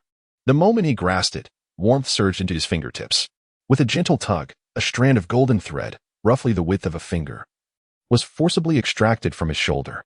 Squinting, he scrutinized the cluster of golden light, a breath of familiarity washing over him. Its essence bore resemblance to the Tao of heaven. Yet it was not the Tao itself. An instant judgment formed in his mind, though its origins remained a mystery. The familiar nature of its power could be harnessed to create a breakthrough card, indeed, a valuable find. He lifted his gaze to Huang Jiuxiao and inquired, "Do you sense anything?" "What sensation?" Huang Jiuxiao replied, bewildered, shaking his head. To him, it appeared as though Chu Yun stood before him, fingers dancing as if performing an illusion devoid of substance. The golden light was non-existent, and the sensation was absent. Was it only I who could perceive it? Chu Yun appeared to be lost in thought, her finger exerting a subtle force. The golden thread in her hand snapped, nearly half a meter of it cascading down from Huang Jiuxiao's shoulder, swiftly coiling into the palm of Chu Yun like a small serpent. "What about this?" No sooner had she spoken than the old man suddenly contorted his face, tilting his head back to moan, "Go." Chu Yun appeared somewhat lecherous. After a moment, Huang Jiuxiao regained his composure, realizing his indiscretion, and quickly stepped back. Apologizing, "I apologize for my indiscretion. How do you feel now?" Suddenly, he was struck by a spark of inspiration, his demeanor shifting to one of exhilaration as he exclaimed, "I believe I have just attained a moment of enlightenment." "Enlightenment?" "Yes, it pertains to a question that had eluded my understanding for quite some time, but suddenly, it has become clear. What could have caused this? Is it related to the golden light surrounding me?" Huang Jiuxiao's face was etched with astonishment from Chu Yun's actions. He could roughly deduce what had transpired. Yet, could such a simple tug and pull truly lead to enlightenment for someone at the pinnacle of the Great Ascension? It seemed rather implausible. "Let me observe further." Chu Yun also found it unreasonable. He raised his hand once more, deftly grasping the golden light that only he could perceive emanating from Huang Jiuxiao's body. He repeated the operation, now with experience. As he pulled the golden thread, he casually placed a silence array upon Huang Jiuxiao's mouth. Subsequently, the golden thread severed from Huang Jiuxiao's form. The old man tilted his head back, mouth agape, displaying an expression of sheer ecstasy. Chu Yun chose not to regard him, instead focusing on the golden thread cradled in his palm. Under the influence of his thoughts, the thread swiftly twisted into a rudimentary golden furball. To be frank, this golden ball paled in comparison to the original jade he had obtained from the Tao of Heaven or the earlier silver sphere. Its efficacy was considerably inferior. Nevertheless, as it had sprouted directly from Huang Jiuxiao, its extraction yielded benefits, potentially propelling him into an enlightened state. Resolute, he decided to stow away the golden furball, pondering its potential in crafting a breakthrough card. With a firm squeeze, he drew the golden ball into his dantian. To his astonishment, the moment the golden ball entered his body, It naturally gravitated toward the location of his spiritual root, descending directly onto a robust branch of the root, where it vanished from sight. Moments later, a fruit, no larger than a button, emerged from that very branch, exuding the essence of the Tao of Heaven's original jade. This resonated perfectly with his intentions. Although it was indeed a fruit, this pale golden specimen was in no way comparable to the sword path fruit nearby, which was the size of an infant's fist, offering virtually no advantage to Chu Yun. Chu Yun narrowed his eyes, observing the oblivious Huang Jiuxiao, and sensed that the situation was beginning to grow intriguing. He raised his hand and reached for Huang Jiuxiao, saying, "Just bear with me for a moment." His fingers grasped the air lightly. Huang Jiuxiao trembled, and saliva began to dribble from the corners of his mouth. A vast expanse of golden light was drawn towards his palm, and the diminutive golden figure of Huang Jiuxiao was instantly transformed into a firefly-like version of himself. Countless golden threads entwined, coalescing into a swirling vortex of golden light within his palm, which was then absorbed into his being, merging into the world tree. Before long, the pale golden fruit visibly swelled, growing to the size of a walnut. Upon glancing at the enlightened Huang Jiuxiao, who appeared utterly unperturbed, Chu Yun turned his attention to the pale golden fruit. An incense stick's worth of time passed. Beneath the fruit, 5 boundary-breaking cards floated gently. The fruit's golden radiance diminished, its hue growing dim. Yet, Chu Yun understood that given sufficient time, it would gradually regain its luster. He cast another glance at Huang Jiuxiao. The faint golden glow enveloping him remained, and the elder's features had rejuvenated somewhat, nearing middle age. Although his cultivation had reached its zenith without any change, a newfound aura of sharpness emanated from him. Suddenly, he opened his eyes and bowed deeply to Chu Yun, expressing his gratitude. "Thank you, esteemed senior, for your guidance. I have made significant strides in the path of the sword." With a raised eyebrow, Chu Yun noticed that the golden aura surrounding Huang Jiuxiao had intensified slightly. After a moment of contemplation, he spoke, "Draw a sword and let me observe." "A sword strike?" Sensing the seriousness in Chu Yun's expression, Huang Jiuxiao felt a stir in his heart. He immediately formed his fingers into the shape of a sword, unleashing an enigmatic sword intent that sliced through the air towards Chu Yun. With a swift motion, a transparent blade of energy cleaved through the void, creating a gash in the atmosphere. Chu Yun raised his palm to grasp the sword energy, sensing it briefly before calmly stating, "There has been progress in my swordsmanship. I should have advanced to the second level." "Second level?" Huang Jiuxiao responded, realizing that this was likely the elder's classification of mastery in the art of the sword. However, there was still a slight deficiency in skill. One should first proceed in this manner, then in that, and subsequently in another. As Chu Yun casually spoke, Huang Jiuxiao was taken aback, a surge of gratitude welling up within him, realizing he had been enlightened once more. This journey to the Carefree Immortal Sect was indeed a tremendous gain. Am I about to ascend to the 3rd grade? He dismissed such chaotic thoughts, his eyes wide open, attentively listening, occasionally nodding, completely enraptured. Chu Yun observed the gradual emergence of golden light upon him. Though sparse, it was sufficient for a rudimentary assessment. He raised his hand to gather the golden radiance and infused it into the heavenly spirit root. After a while, noticing Huang Jiuxiao beginning to exhibit the distinctive expression of a struggling student, he ceased his actions. Once Huang Jiuxiao had a moment to assimilate the information, Chu Yun spoke. "Very well, let us conclude here. If you seek Nyo, he is not present. You must venture elsewhere." No, senior. I did not come in search of that foolish bull," Huang Jiuxiao interjected, his face a mask of astonishment. "I came to witness the bell-ringing grand assembly. And to my surprise, I encountered you, senior. I never expected you to be not the demon lord of the upper realm. This is truly unexpected." Chu Yun smiled at him and said, "Let us speak of important matters." Huang Jiuxiao's face flushed with embarrassment, and having opened the conversation, he no longer held back.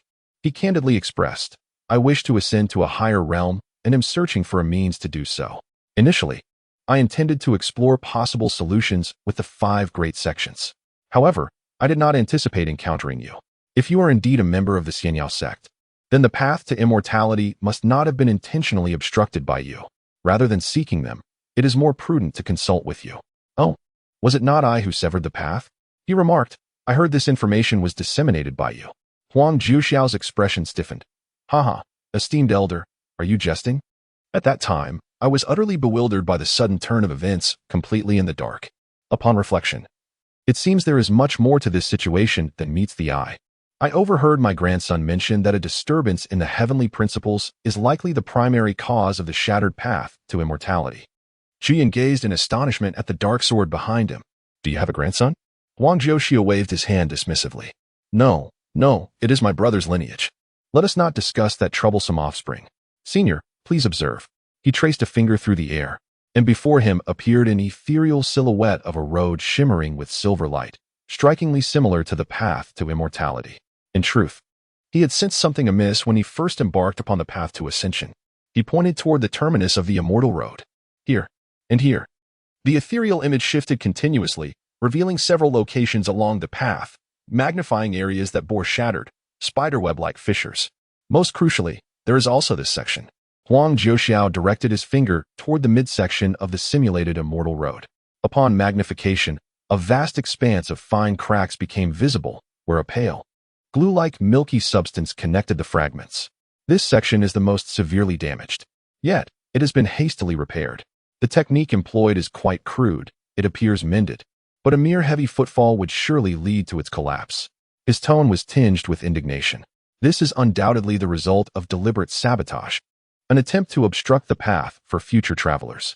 I have conducted an investigation, and recently, numerous individuals have ascended, among whom were several from the Blood Demon sect. Those from the Blood Demon sect are not particularly astute and have a penchant for destruction. It is highly probable that they are responsible for the damage to the path of immortality. Chu Yun, Huang Zhuoxiao continued, I recall that day when my senior encountered me. It seemed you were not well versed in the path to immortality. When you stepped in, perhaps you inadvertently trod upon a chaotic restoration point, leading to an unfortunate misstep that triggered a chain reaction. Should I issue a statement now, declaring that this was not your doing? No need. Chu Yun was indifferent to these remarks and swiftly changed the subject. Knowing that I possess a heavenly spirit root, why do you still address me as senior? You are considerably older than I am. Alas, this world is so topsy-turvy. Who lives by age alone? It is the capable who take precedence, and the accomplished who serve as mentors. If you find senior unflattering, I would gladly refer to you as my esteemed master instead. Chu Yun rolled his eyes. Your thoughts are rather fanciful. However, speaking of methods, there is indeed a hint of possibility. With a subtle gesture, a silvery brick materialized in his palm. Huang Zhuoxiao focused intently, feeling a familiar aura that sent a jolt of astonishment through his heart. What is this? The path may have vanished, but perhaps it could be reconstructed. Is it feasible? I cannot say for certain. Would the heavenly Tao consent? It would not object. Truly, as a senior, his rapport with the heavenly Tao is unyielding, which explains the immense cosmic phenomenon he could invoke. Huang Zhuoxiao was taken aback, scrutinizing the brick in his hand. The materials used for this pathway to immortality seemed quite extraordinary. Chu Yun smiled as he gazed out the window, remarking that it was not so extraordinary, as it could be found everywhere. It was the perfect opportunity to see how much material he had recently gathered. He made his way towards the door. A few days prior, he had set up a bird-catching formation within the peak, which should attract a considerable number of celestial birds. Huang Zhuoxiao, intrigued by the materials for the path to immortality, hurriedly followed suit. However, as soon as they stepped outside, a dark swarm of celestial birds filled the sky. Bird-catchers, they screeched, flying towards the mysterious peak, cursing loudly in a most unpleasant manner. A few notably larger celestial birds soared directly in front of Chu Yun, issuing a warning. Warning. Warning. Capturing birds may bring momentary delight, but it will also bring tears to loved ones. If you do not release our kin and compensate us generously, we shall take severe retaliatory actions. Huang Zhuoxiao observed this chaotic scene of celestial birds flapping their wings, creating an overwhelming presence, and his expression turned peculiar as he quietly inquired, Senior, could the materials for the path to immortality you mentioned be? Chu Yun nodded, observing the heavenly respect birds before him. Their aura bore a striking resemblance to the path of ascension, and with a slight modification, they could potentially be utilized. However, I remain uncertain whether they can be reconnected to the upper realm. Huang Zhuoxiao furrowed his brow. Similar to the aura of the path of ascension, he was well aware of the heavenly respect birds, noting that Huang Hong had recently taken a keen interest in them, investing a considerable amount of spirit stones. Yet, he held little fascination for these birds, dedicating his days to diligent cultivation while waiting for Chu Yun. Upon hearing Chu Yun's remarks, he seized the vociferous heavenly respect bird that had been issuing warnings, channeling his spiritual energy into it to gain a deeper understanding. Sensing Huang Jiuxiao's presence, the heavenly respect bird squawked, "Young friend, dire circumstances are at hand. The spiritual energy of this world is rapidly depleting, and we urgently require 50 high-grade elemental crystals to dismantle the formation. In return, I shall bestow upon you 100,000 top-tier elemental crystals and grant you a legacy of the Celestial King." A gentle pat on the bird's head would suffice to complete this donation. Huang Jiuxiao raised an eyebrow, astonished by the bird's audacity in demanding 50 high-grade elemental crystals outright. How many has my prodigal grandson fed this creature? He pondered. Chu Yun stood by, marveling at the scene. This bird truly seemed to gauge its audience, daring to demand such an extravagant sum from Huang Jiuxiao. Origin crystals are the most esteemed cultivation materials in the 9 provinces. Even the most inferior origin crystal surpasses the value of top-grade spiritual stones by tenfold. The superior origin crystals are even comparable to some ordinary celestial stones. Thus, for this celestial bird to audaciously request 50 pieces is nothing short of extortionate. After capturing the leading bird, another emerged from the flock, its body expanding as it opened and closed its sharp beak, addressing Chu Yun in a mechanical voice. "Warning, warning, 10 seconds remaining. Please release our member and compensate with a substantial sum. This celestial being is poised to take vigorous countermeasures." 10, 9. Chu Yun, intrigued, inquired, "What compensation do you seek?" The mechanical voice abruptly ceased. The bird, with eyes resembling emeralds, scanned Chu Yun from top to bottom before proclaiming, "The suspect is currently the most notorious villain in the 9 provinces.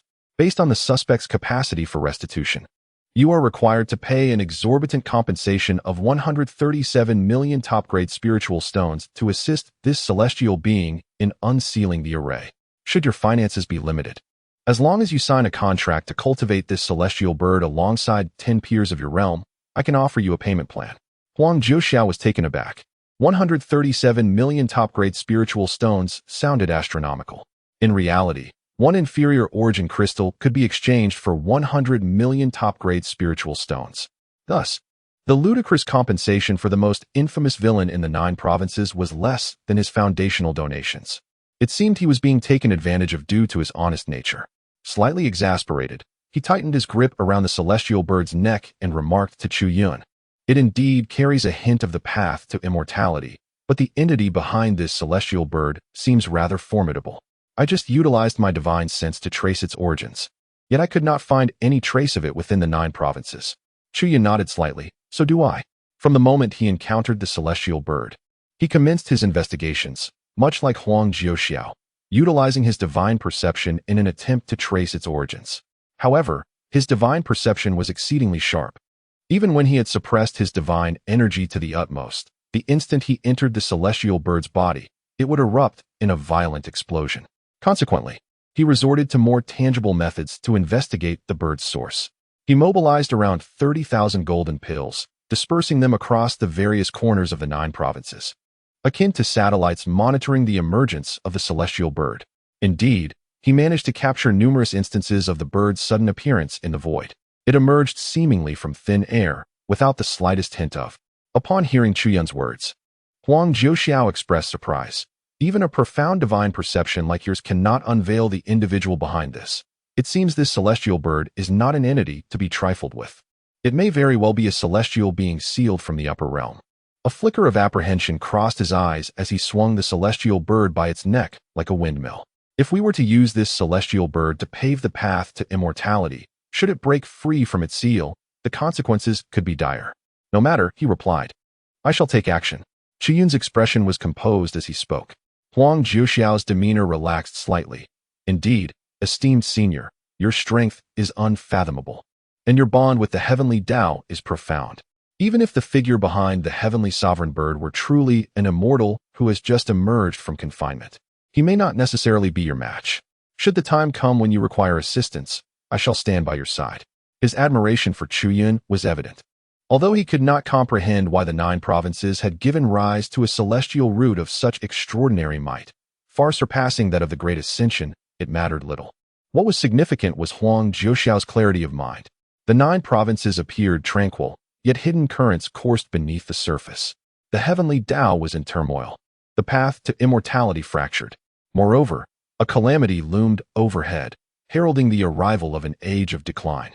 In his pursuit of ascension to the higher realms and the resurrection of his beloved, he understood that he must tread a righteous path. Setting aside the immense favor he had already received, the celestial route from the Carefree Immortal Sect represented the path he deemed correct and once determined. He would resolutely pursue it. With this thought, the brilliance in Huang Jiaxiao's gaze towards Chu Yun grew ever more resplendent. Chu Yun chuckled as she patted his shoulder, saying, "It is not as grave as you suggest. If this revered bird truly possessed such capabilities, it would not need to scavenge for spirit stones. However, I do require your assistance with certain tasks." Huang Jiaxia remained silent. The gentle pat had extinguished the nascent golden glow, leaving him slightly drooling. Chu Yun shook his head.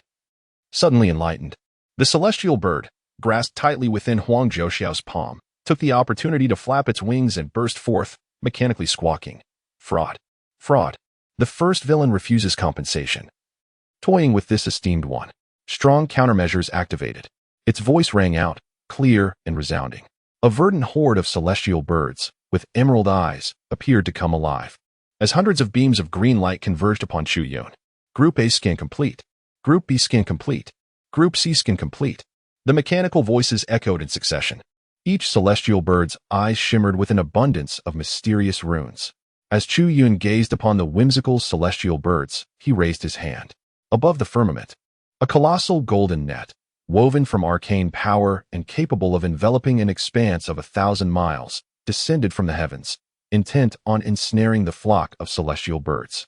The celestial birds, seemingly sensing impending doom, resolutely refrained from flapping their wings, hovering in the sky, their eyes aglow with rapidly swirling runes. Just as the golden net was about to descend, the largest of the celestial birds proclaimed in a voice that resonated through the cosmos, "The most notorious villain of the 9 provinces has been thoroughly scanned. Key information extracted. Name, Chu Yun. Alias, Heavenly Spirit Root. Status, former chief of the Carefree Immortal Sect. Beauty rating, flawless. Current age, current realm, initial stage of transformation. Current talent, considered utterly mediocre. However, a recent manifestation upon the heavenly ladder has led to slight improvement, deemed unremarkable. Current cultivation techniques, Carefree Heavenly Art, incomplete version, Thunder Calling Azure Cloud Sword, 9-leaf forging technique. Current hidden assets, Heart Protection Talisman 30, Double Cultivation Talisman 9999. Upload successful. The most notorious villain of the 9 provinces. All your personal secrets shall be packaged and sold to the entirety of the 9 provinces to compensate for the damage you have caused to the celestial birds. Tremble. Fear. I shall not grant you forgiveness. The celestial birds, imbued with fury, conveyed their wrath even through their mechanized tones. Chu Yun was taken aback. Was this all? He had anticipated that the celestial beings would take immediate action against him, yet their so-called stringent measures amounted to merely opening a box. The crux of the matter was that the box had not even been properly opened. The information gleaned from the scans evoked a sense of unsettling familiarity, as it was entirely comprised of the scripts and items bestowed upon him by that theatrical system. As he pondered this, a sharp, resounding explosion pierced his thoughts. Alarm! Alarm! A grave crisis! A grave crisis! Beep! Beep! Emergency protection protocols activated. The host is under the scrutiny of a transcendent existence that vastly exceeds your capabilities. Harboring malevolence towards you and discovering the existence of this system, the host is urged to flee immediately. Flee at once. The system autonomously activated the highest grade void barrier. The system autonomously initiated the supreme concealment barrier. The system automatically transmitted a high-priority survival package to the host. You have received a reward. Rule level random teleportation talisman 10. You have received a reward. Supreme defensive artifact. Celestial silkworm armor of the 9th grade. You have received a reward.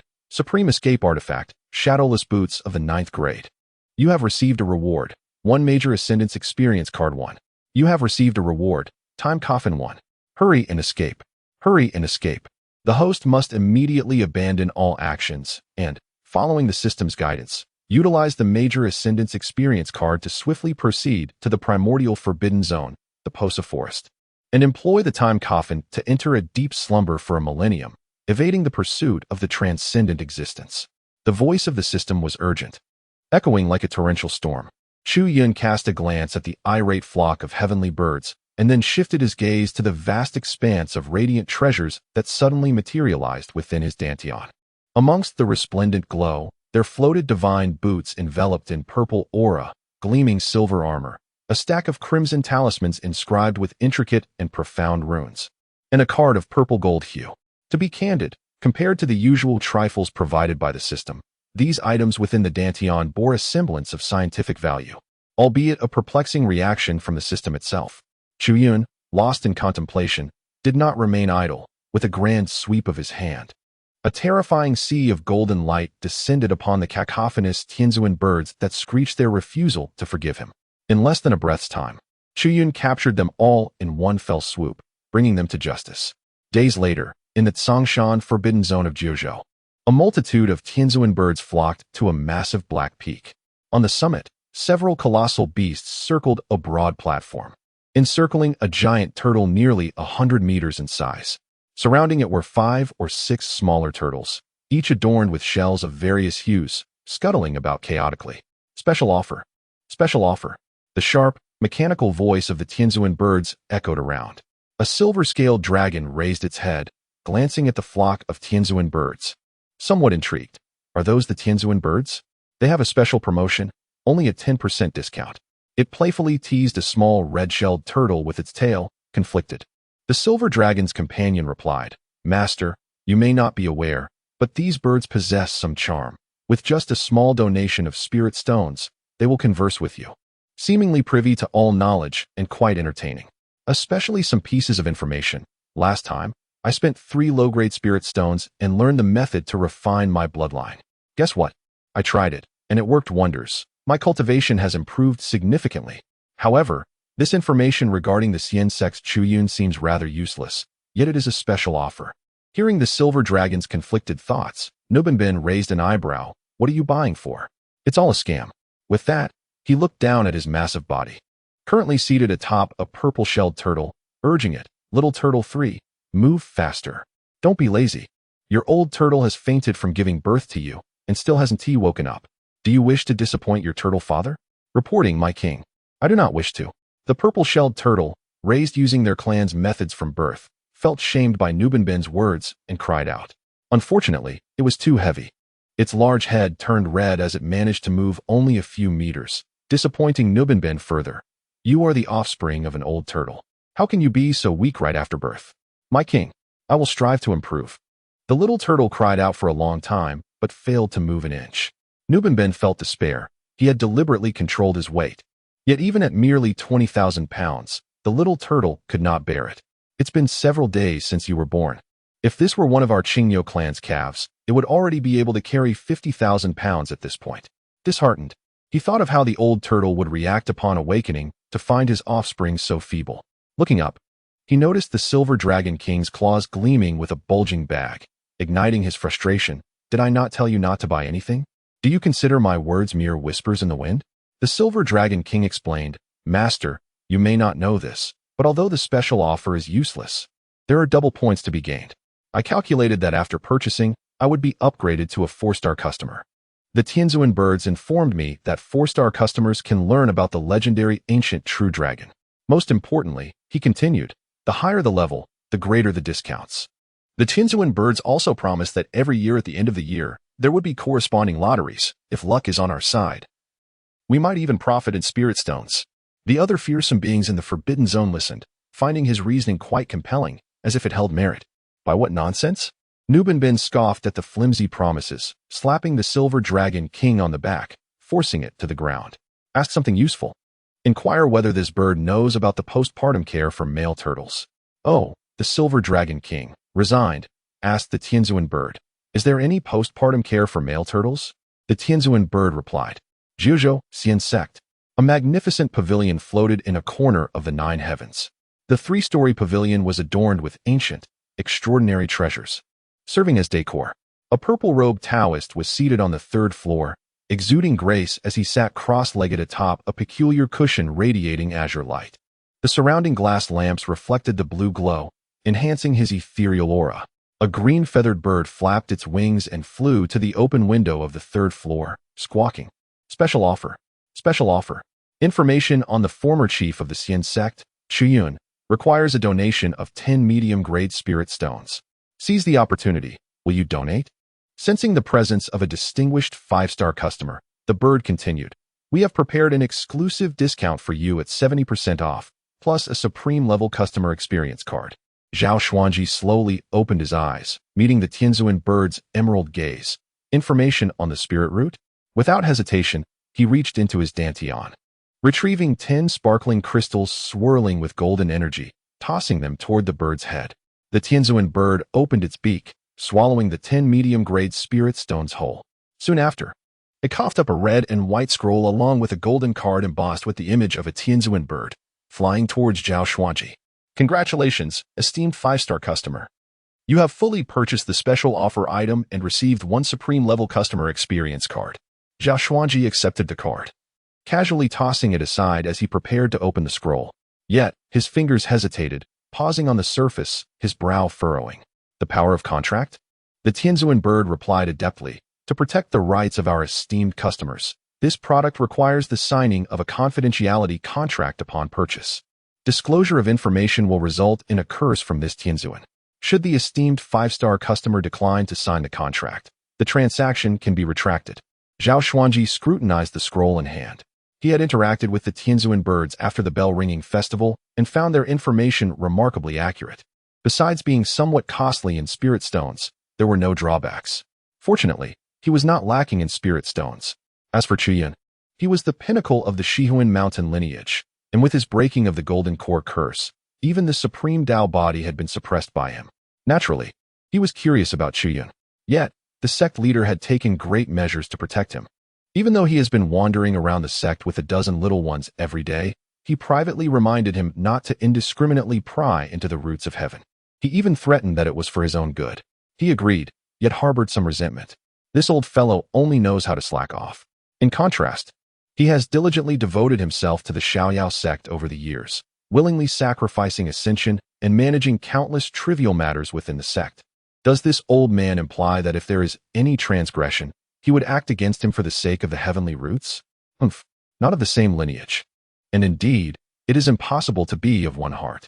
Zhao Xuanji felt quite displeased. Nevertheless, he held on to his pride. Since he had promised the sect leader, he would not take any unnecessary actions. However, now that the Tianzuan bird had taken the initiative to offer its services for merely a few spirit crystals, he believed that uncovering some secrets regarding the heavenly roots would be a rather profitable venture.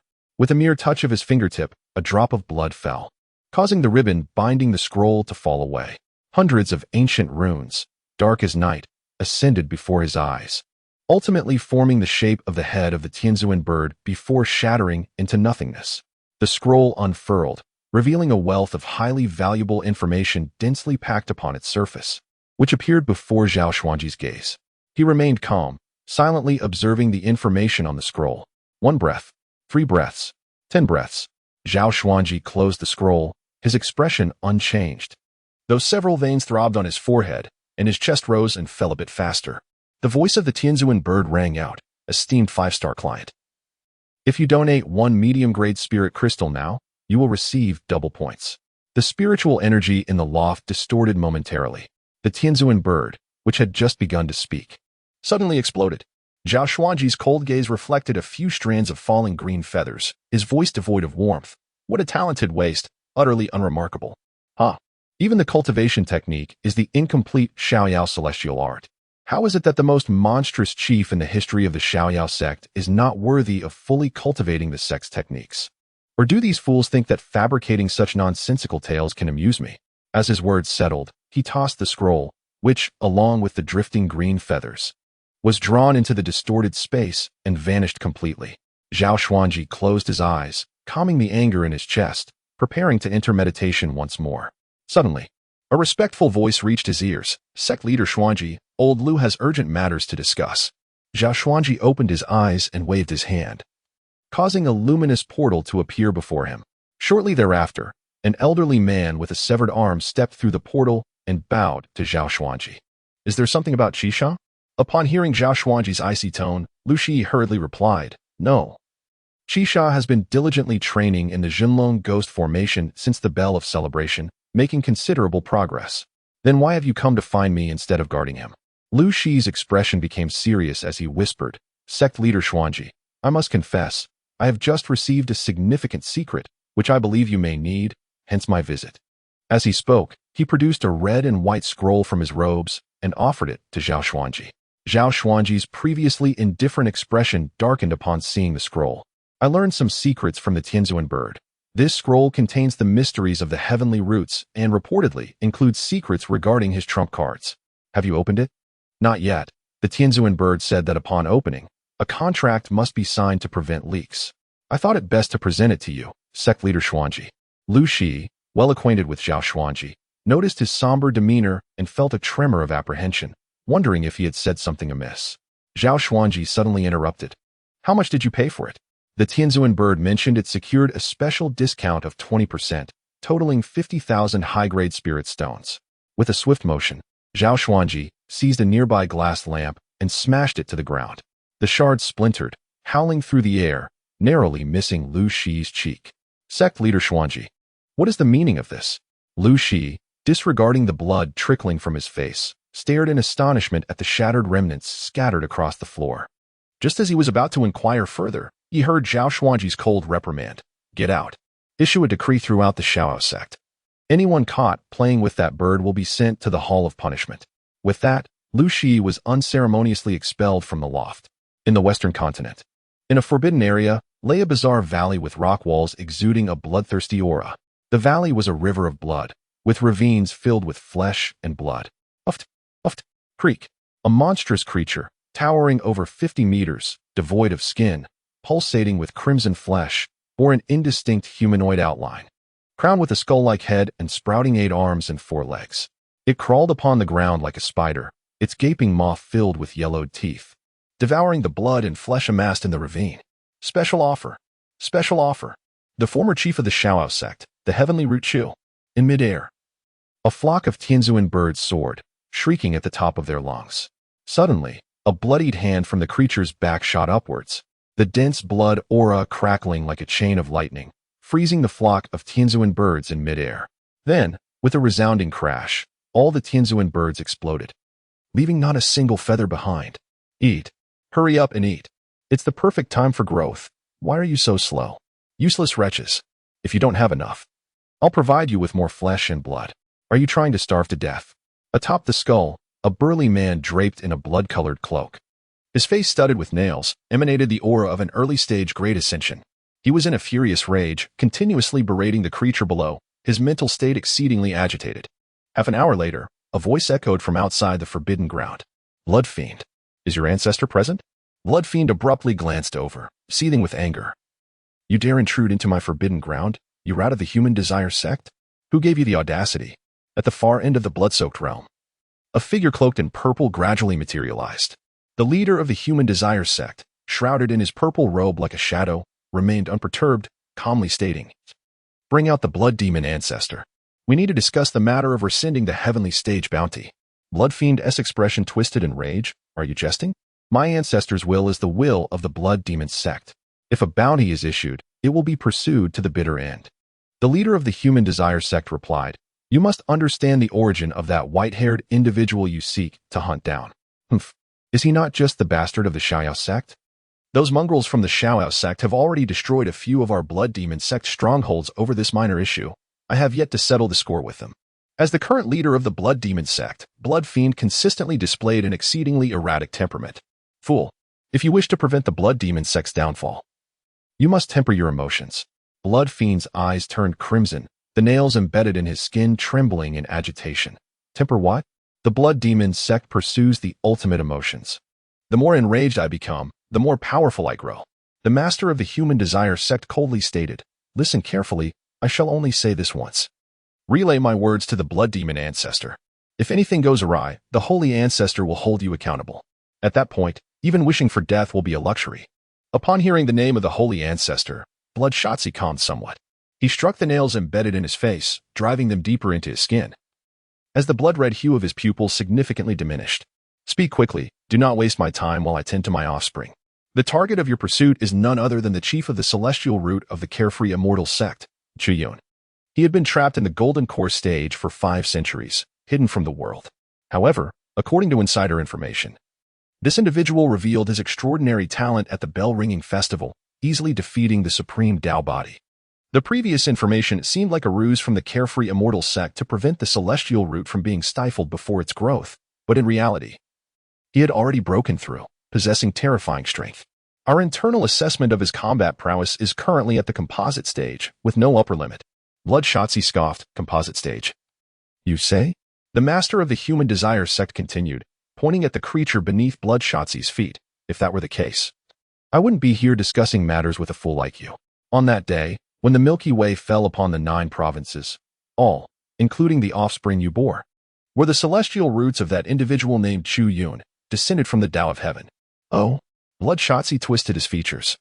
Then I must thank him for granting me such a fine son. The master of the Human Desire Sect ignored him. The immense phenomenon he caused indicates a profound connection with the Tao of Heaven. As our sect scholars who study the Tao have analyzed, anyone who dares to oppose him within the 9 provinces will face calamity from the Tao of Heaven, encountering dire consequences. As he spoke, the master raised his palm, casting a shadow, revealing a headless corpse of a celestial bird. Moreover, even this creature, which knows countless secrets, is intentionally aiding him in concealing his traces. I deduce that the mysterious celestial behind the celestial bird has already placed their bets on him. Given the gravity of the situation, with such a fortuitous existence emerging, we should refrain from targeting him. You must persuade the blood demon ancestor to abandon the pursuit of this individual, lest you jeopardize the holy ancestor's grand design. Otherwise, if the holy ancestor's wrath descends, none of you can withstand it. Upon hearing this, Bloodshotzi sneered repeatedly. Regarding the master of the Human Desire Sect with the gaze of an imbecile, surely you haven't forgotten that our blood demon sect's sacred laws disregard causality and fortune? You cannot kill him. Does that mean we, the blood demon sect, cannot? To be frank, my ancestor has already made contact with the holy realm. Regardless of his celestial root, if the blood demon sect decides to kill, then it shall be done. Now, begone. Do not obstruct my sight. At the Carefree Immortal Sect's mountain gate, above the sea of clouds, a grand glazed hall radiated with resplendent light. The ancient Divine Sword Pavilion congratulated Chu Yun on his promotion to Heavenly Elder, presenting him with an ice crystal cold jade sword case. The Nirvana Pure Lands Master Xian also congratulated Chu Yun, gifting him a precious pagoda relic. 72 white jade stairs wound downward, with flying vessels of various sects hovering on either side, while crimson-feathered celestial cranes, resembling flames, flitted about, carrying gilded congratulatory scrolls. Inside the hall, a Qianquan cauldron buzzed incessantly, devouring offerings from all directions, with the runes illuminating the hall celebrating Chu Yun's promotion to Heavenly Elder, dazzling the eyes of the disciples of the Carefree Immortal Sect. At the main entrance of the hall stood 2 individuals. On the left was an elderly man in a blue robe, whose warm smile occasionally greeted arriving guests with nods of thanks. On the right stood a Taoist clad in purple, his scholarly cap neatly fastened, his expression impassive. Just then, a voice rang out from outside the hall. Shen Ningxiang of the Red Dust Immortal Gate congratulates Chu Yun on his promotion to Heavenly Elder, presenting a marriage contract. Instantly, everyone turned their gaze. Chen Yao also looked over to see a beautiful woman in a red dress approaching from the horizon. Her hair was elegantly styled, adorned with a phoenix hairpin. Her curvaceous figure filled the loose red dress, accentuating her form. Yet, the faint aura of her formidable cultivation compelled many young disciples to lower their heads, too intimidated to look directly, only daring to steal glances at the pale purple sachet swaying at her waist. Chen Yao sighed inwardly. Elder Shun, your Red Dust Immortal Gate is once again sending such chaotic gifts. I must state up front that Chu Yun is currently in seclusion and will not be attending this promotion ceremony. I can only relay your message. Whether he appreciates your sex goddess is entirely up to him. Shen Ningxiang's eyes sparkled with charm, a red mole gracing her eye, her lips curling in a smile. This marriage contract is no ordinary matter. The intended is none other than the Holy Maiden of Purple Glass. If we delve into it, I must address her as senior sister. Chen Yao's expression shifted in shock. The Holy Maiden of Purple Glass? The one with the sacred body of heavenly mechanisms? She has not yet ascended? Shen Ningxiang replied with a smile. Senior Sister Purple Glass sealed herself within the divine crystal when she was in the composite stage, claiming she would wait for a great era. Despite our sect leader's persistent persuasion, she remained resolute. At that time, no one understood what great era could surpass the immortal realm. Who would have thought we are on the brink of the end of law era? And she has emerged from her seal, declaring that the great era has arrived, wishing to unite with the one who recently stirred the phenomenon of the Milky Way. We are merely seizing this opportunity to extend our congratulations.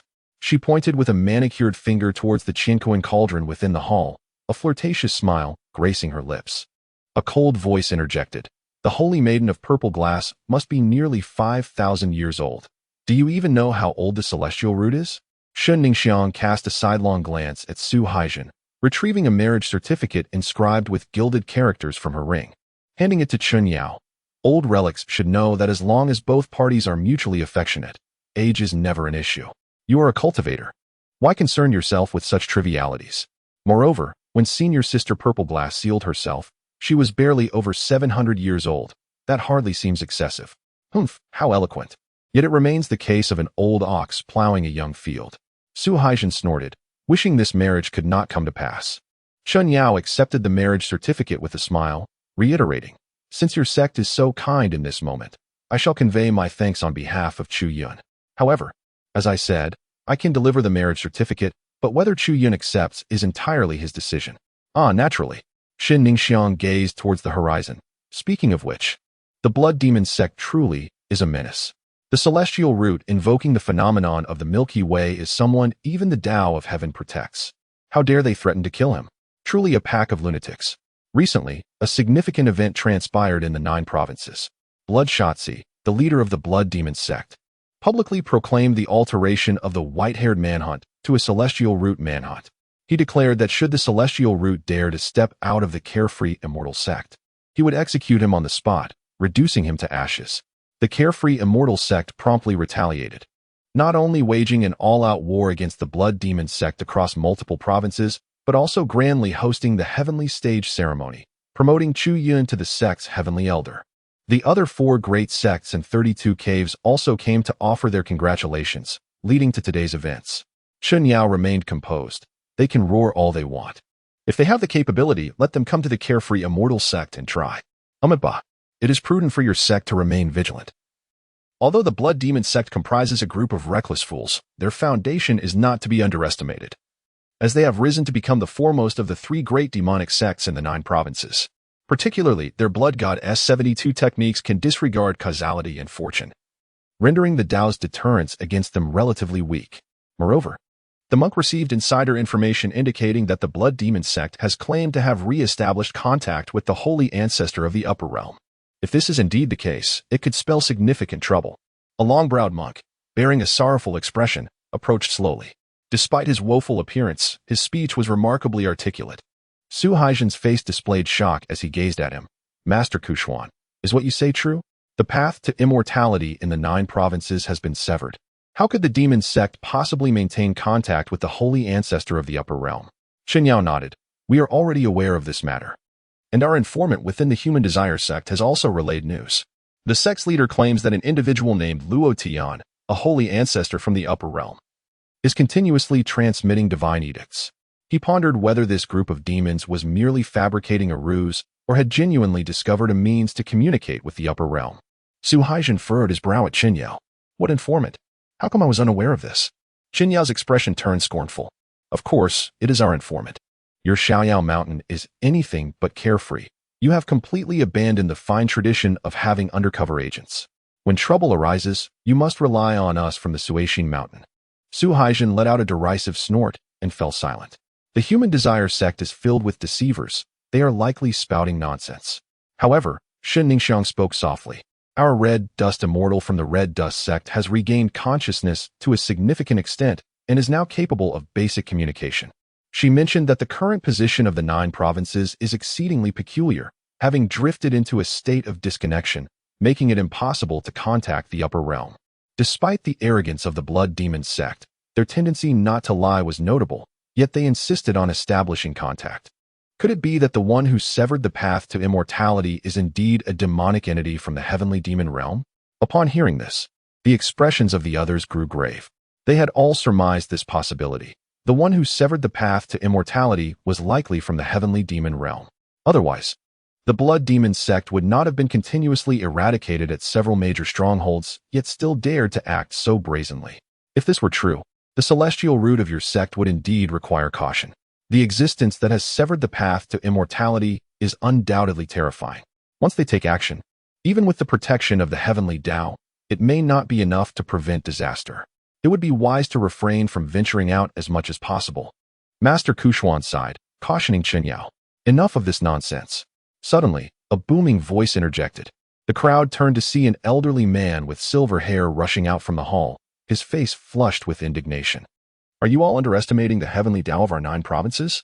Even if a being from the upper realm attempts to harm Chu Yun under its protection, it is nothing but a delusion. Master Kushuan regarded the silver-haired elder and replied, Ah, Elder Su. While you are indeed an authority on the heavenly Tao in the 9 provinces, the heavenly Tao itself has encountered issues. Even if Chu Yun is the child of the heavenly Tao, it cannot provide protection at all times. Shen Ningxiang concurred, adding, That is the holy ancestor from the upper realm. Who knows what means he possesses? Elder Su scoffed, You know nothing. Watch closely. He pointed skyward and began to chant. Chu Yun is the progenitor of the heavenly Tao.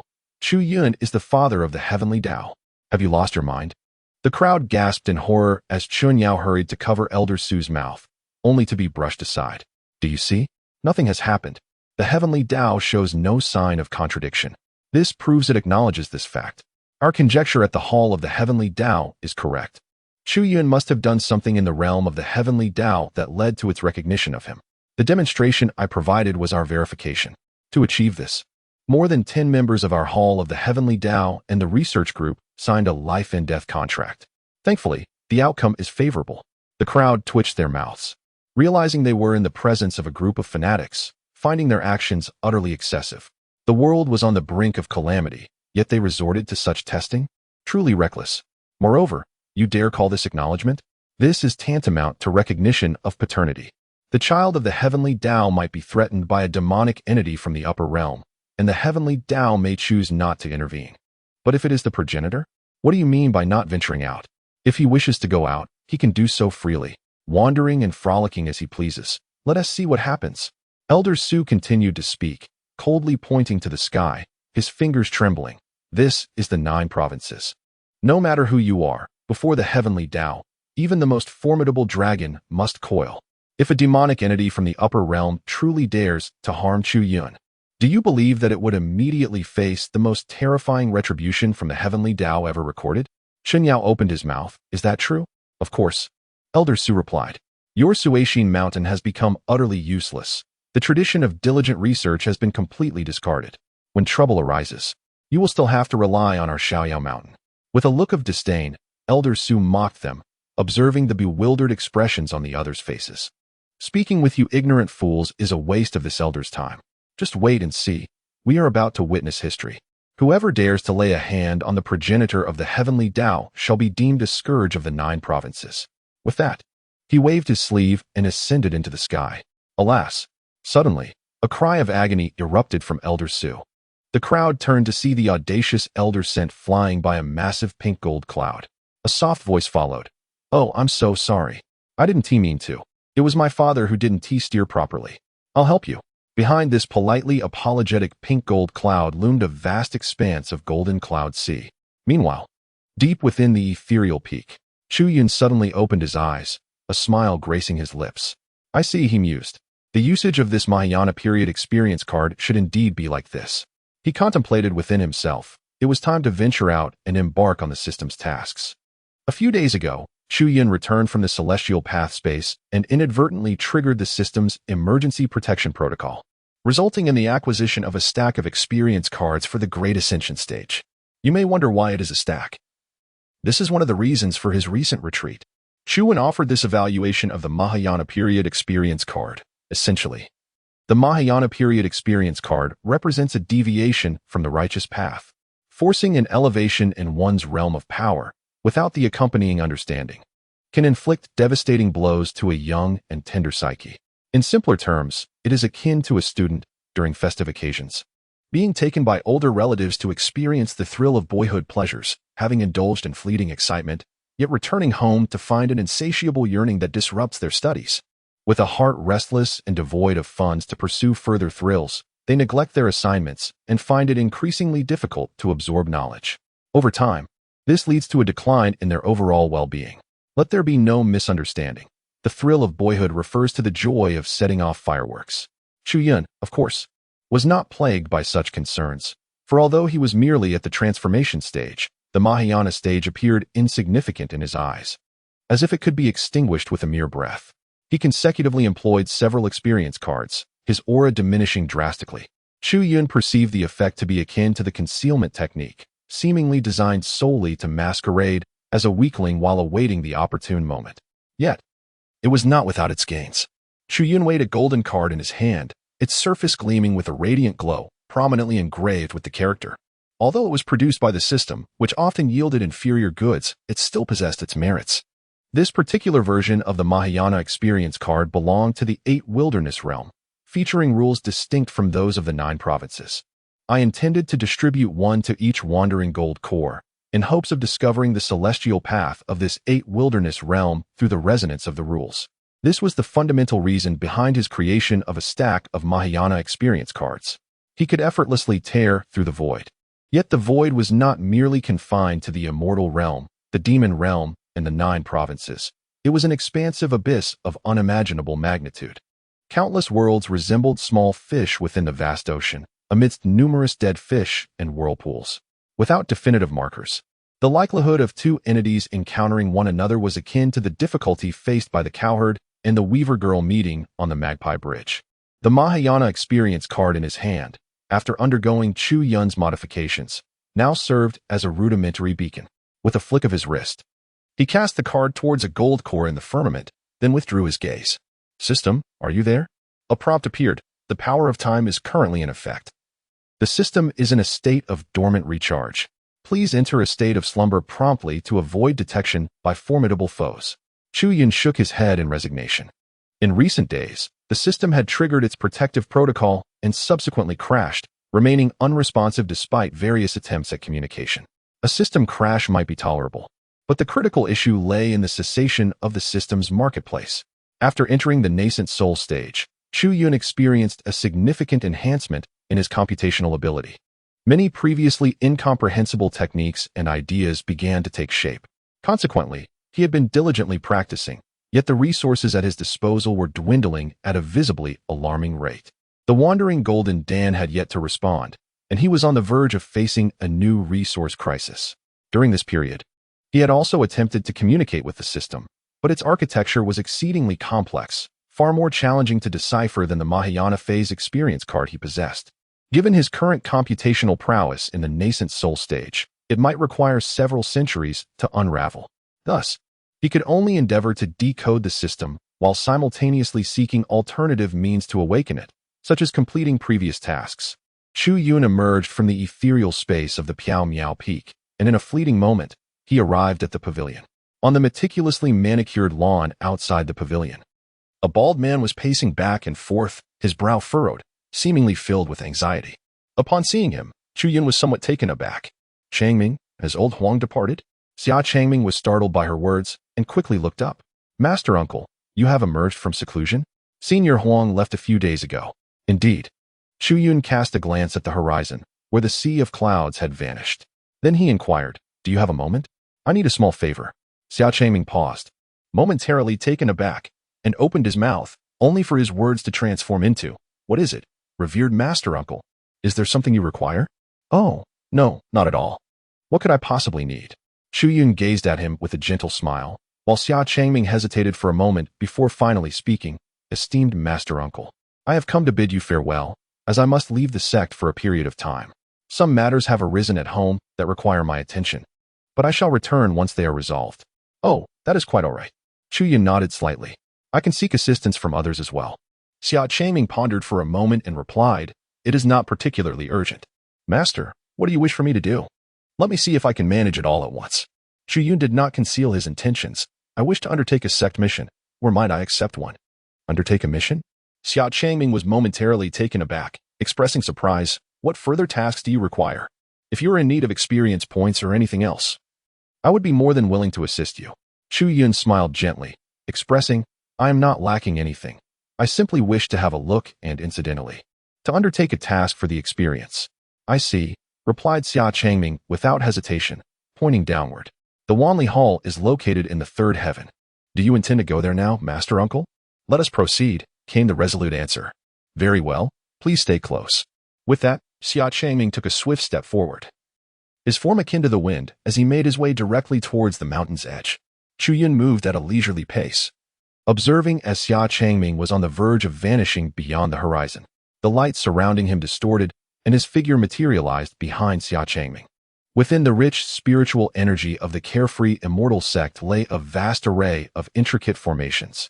Xia Changming, well acquainted with the terrain, deftly navigated the twists and turns, guiding Chu Yun down from the ninth heaven.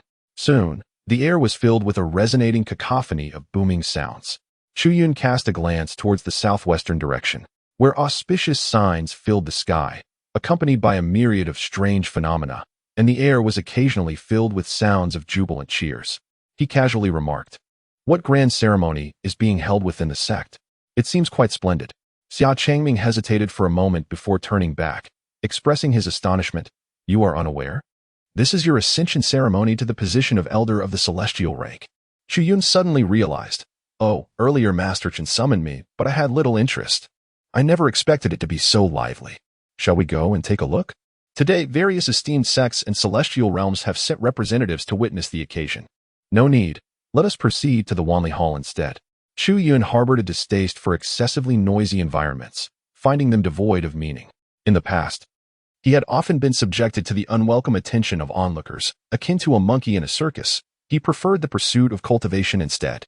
Xia Changming, well acquainted with Chu Yun's temperament, refrained from further commentary and swiftly led him to the Hall of Wanli. The Hall of Wanli was a quintessentially designed grand edifice, reminiscent of many structures found atop the celestial peaks of the Carefree Immortal Sect, albeit considerably more expansive than the ordinary. Xia Changming gestured towards the sparsely populated entrance below and remarked to Chu Yun, in times past, the Hall of Wanli was bustling with activity. Yet today, owing to your heavenly stage ceremony, it has fallen into a rather tranquil state. Chu Yun remained silent and descended directly. The hall was indeed rather desolate. Only a somewhat portly figure, clad in elder's robes, yawned languidly. A few scattered silhouettes stood before him, gazing upward at a spiritual projection hovering above. Measuring nearly 100 meters in both length and width, densely populated with an array of tasks. The sect's assignments were generally categorized by difficulty, ranging from the highest to the lowest, divided into 4 principal tiers: heaven, earth, mysterious, and yellow. Xia Changming pointed to the spiritual projection, elucidating to Chu Yun.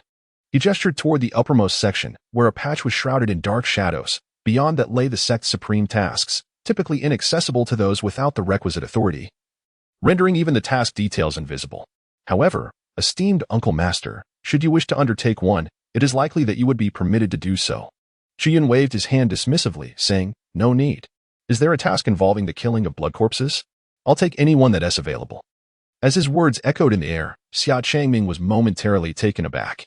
The portly elder, who had been stifling a yawn, along with the other disciples present in the hall, simultaneously directed their gazes towards him. Their expressions were peculiar, filled with astonishment, as if Chu Yun had uttered something earth-shattering. Although Chu Yun's spiritual consciousness was lacking, his sensory perception was remarkably acute. He distinctly sensed the gazes of everyone around him. The rotund elder, illuminated by the aura projection, emanated a presence characteristic of the spirit separation stage. He lifted his eyelids slightly, revealing a glimmer of disdain in his eyes. The expressions of the other disciples mirrored a mixture of astonishment and confusion. He calmly surveyed the aura projection, including the obscured tasks, leaving no detail overlooked. There was nothing. The task list of the Wanli Hall ranged from perilous excursions in forbidden zones to mundane activities like planting flowers and gathering herbs. Yet it contained not a single mention of corpse. Xia Changming immediately whispered, Master Uncle, are you referring to the blood corpse? What do you mean? Blood corpses do not require extermination. They are merely materials, and one does not exterminate materials. However, in our Xiaoyao Xian Zong, Matters of reincarnation are typically handled by the Red Dust Immortal Sect. Blood corpses are considered preserved goods, akin to local specialties, I believe. If I recall correctly, local specialties are usually subject to purchase limits. Of course, should Master Uncle require assistance, we can request the Foreign Affairs Hall to procure them on our behalf. Chu Yun pondered. Isn't the blood corpse supposed to be a type of monster according to the system's mission description? How has it become a local specialty? The system's requirement is to slay a phantom blood corpse. In this altered world, he can only rely on the old methods, adhering strictly to established protocols. If the blood corpse has now transformed into a local delicacy, does that mean that harvesting this specialty counts as fulfilling the mission? Chu Yun furrowed her brow and inquired. Are there no living ones? Xia Changming scratched his head, appearing somewhat troubled. Living ones?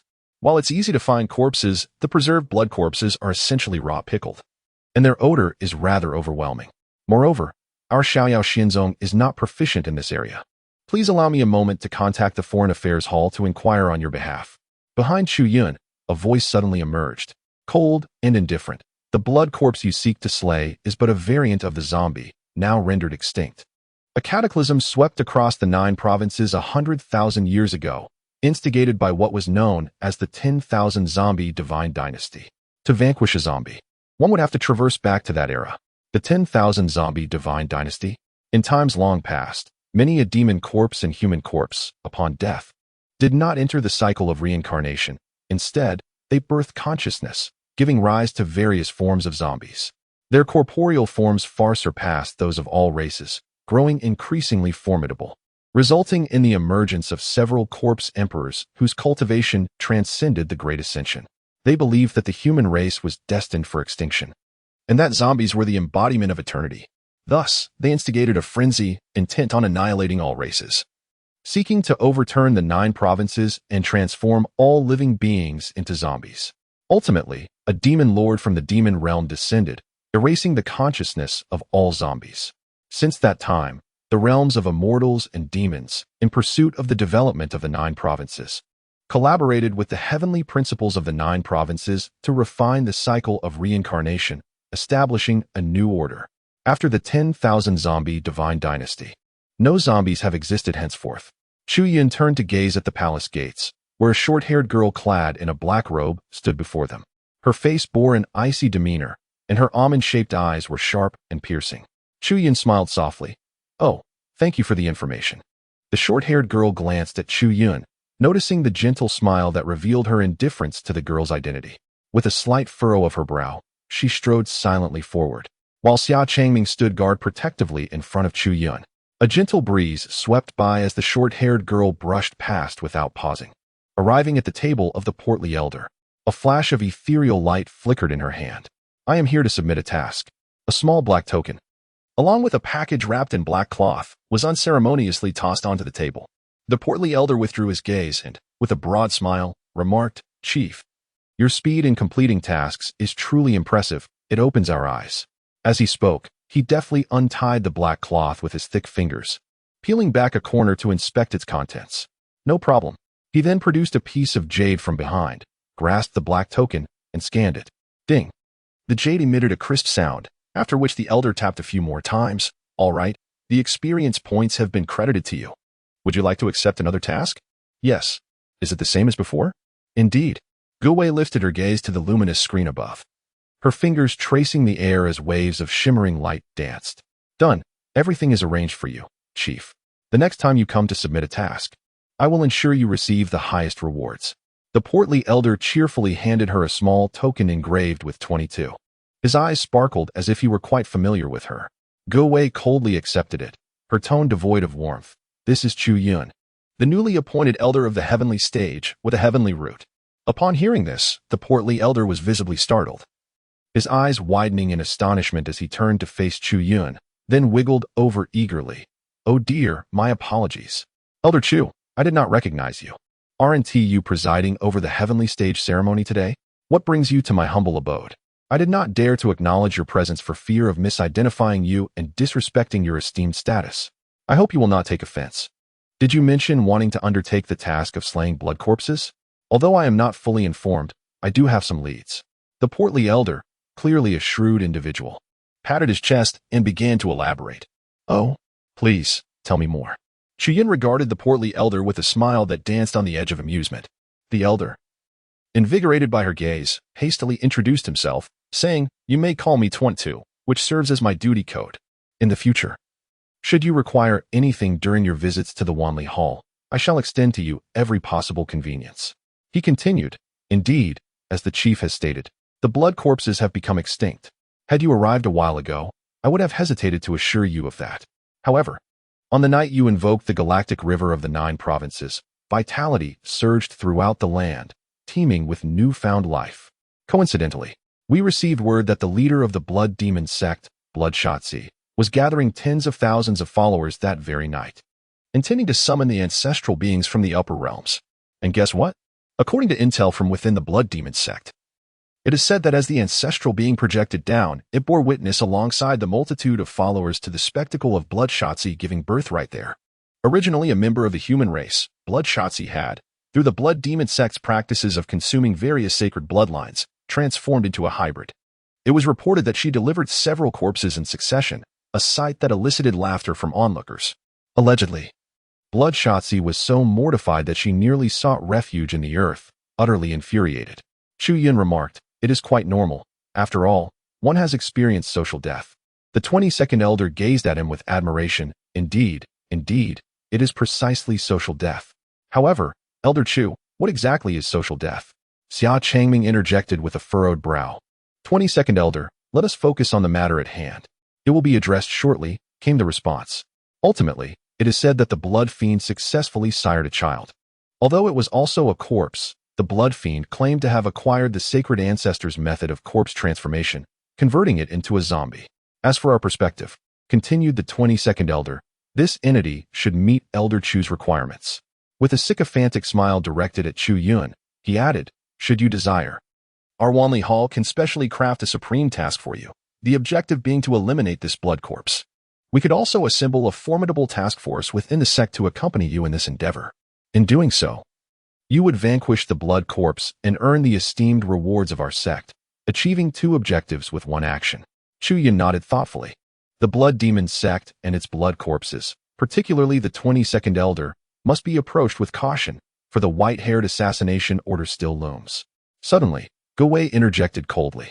Upon hearing this, Xia Changming turned and realized that the esteemed Dao body remained at the doorway, unyielding in her presence.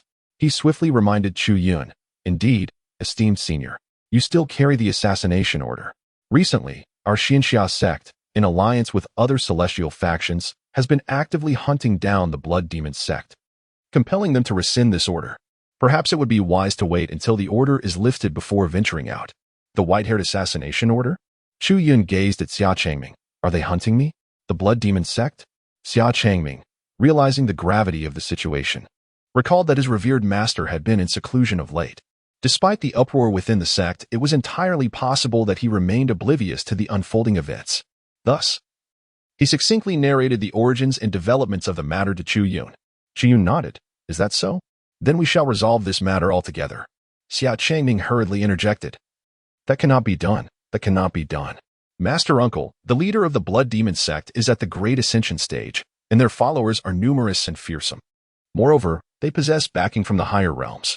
I have heard from Master Chen that a sacred ancestor has already descended upon the blood demon sect." At this point, he glared at the plump elder and exclaimed with indignation, "You, at this moment, wish for my master uncle to venture out and seek trouble with the blood demon sect? What are you truly plotting?" The 22nd elder hastily donned a smile and remarked, "We are merely offering a suggestion. With Elder Chu's connections and relationships, it should not be too difficult. Furthermore, Elder Su from the Hall of Heavenly Dao has also mentioned that Elder Chu is aligned with the Heavenly Dao." "No worries. I understand," replied Chu Yun. "Thank you." Chu Yun politely addressed Elder 22, saying, "You are too kind. We have merely fulfilled our duties." Elder 22, taken aback, was filled with excitement, his small eyes gleaming and his plump face slightly flushed, as if being acknowledged by such a prominent figure as Chu Yun was a tremendous honor. Then, he noticed the distinguished young man with white hair suddenly turned to Gowei and, pointing at him, declared, "By the way, this individual is an undercover agent of the demon sect. Please arrange for someone to deal with him." "What nonsense are you spouting?" Elder 22 exclaimed, his eyes widening in disbelief, his body trembling with anxiety. He hurriedly waved his hands, saying, Elder Chu, you cannot speak so recklessly. How could I possibly be affiliated with the Blood Demon Sect? We are all here for your benefit. If you are dissatisfied with our suggestions, you can certainly bring your complaints to the Hall Master. Why must you tarnish my reputation? The gravity of being labeled a spy for the Demon Sect was far too burdensome for his fragile frame to endure. Please, I beg you, do not pursue this further. I concede my mistake and apologize. Whatever you desire, I shall comply. Before he could finish his plea, a resounding slap met his words. As Chu Yun raised his hand with an imposing force akin to that of Wu Zishan, a terrifying pressure descended, instantly subduing Elder 22. Gu Wei's perplexed voice echoed. How could he possibly be a spy?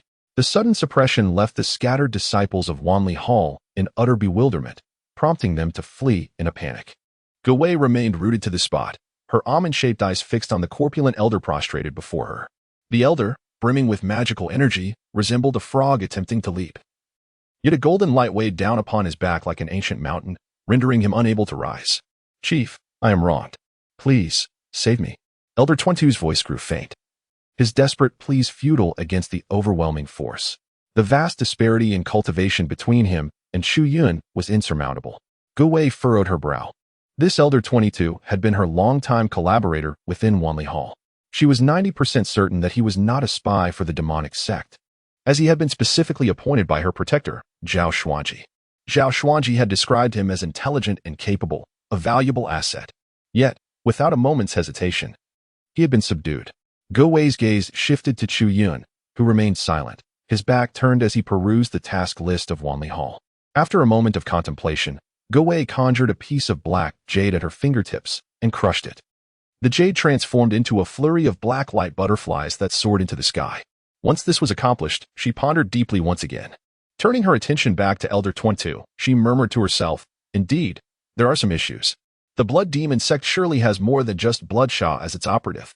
You are deliberately guiding him, exploiting his arrogance, leading him into the trap of the Blood Demon Sect. Furthermore, his mere accusation of you being a spy raises questions. Your defense that you are not affiliated with the Blood Demon Sect also seems suspicious. How unjust, how unfair. I merely spoke what I knew, and I misspoke earlier. Gu Wei shook her head. No, your accent is from Yuanzhou. According to the statistics from the Wanfa sect, the mid-level operatives of the Blood Demon Sect predominantly hail from Yuanzhou.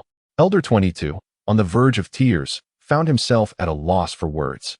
Clearly, this chief had no intention of siding with him, opting instead to believe the words of that heavenly root practitioner.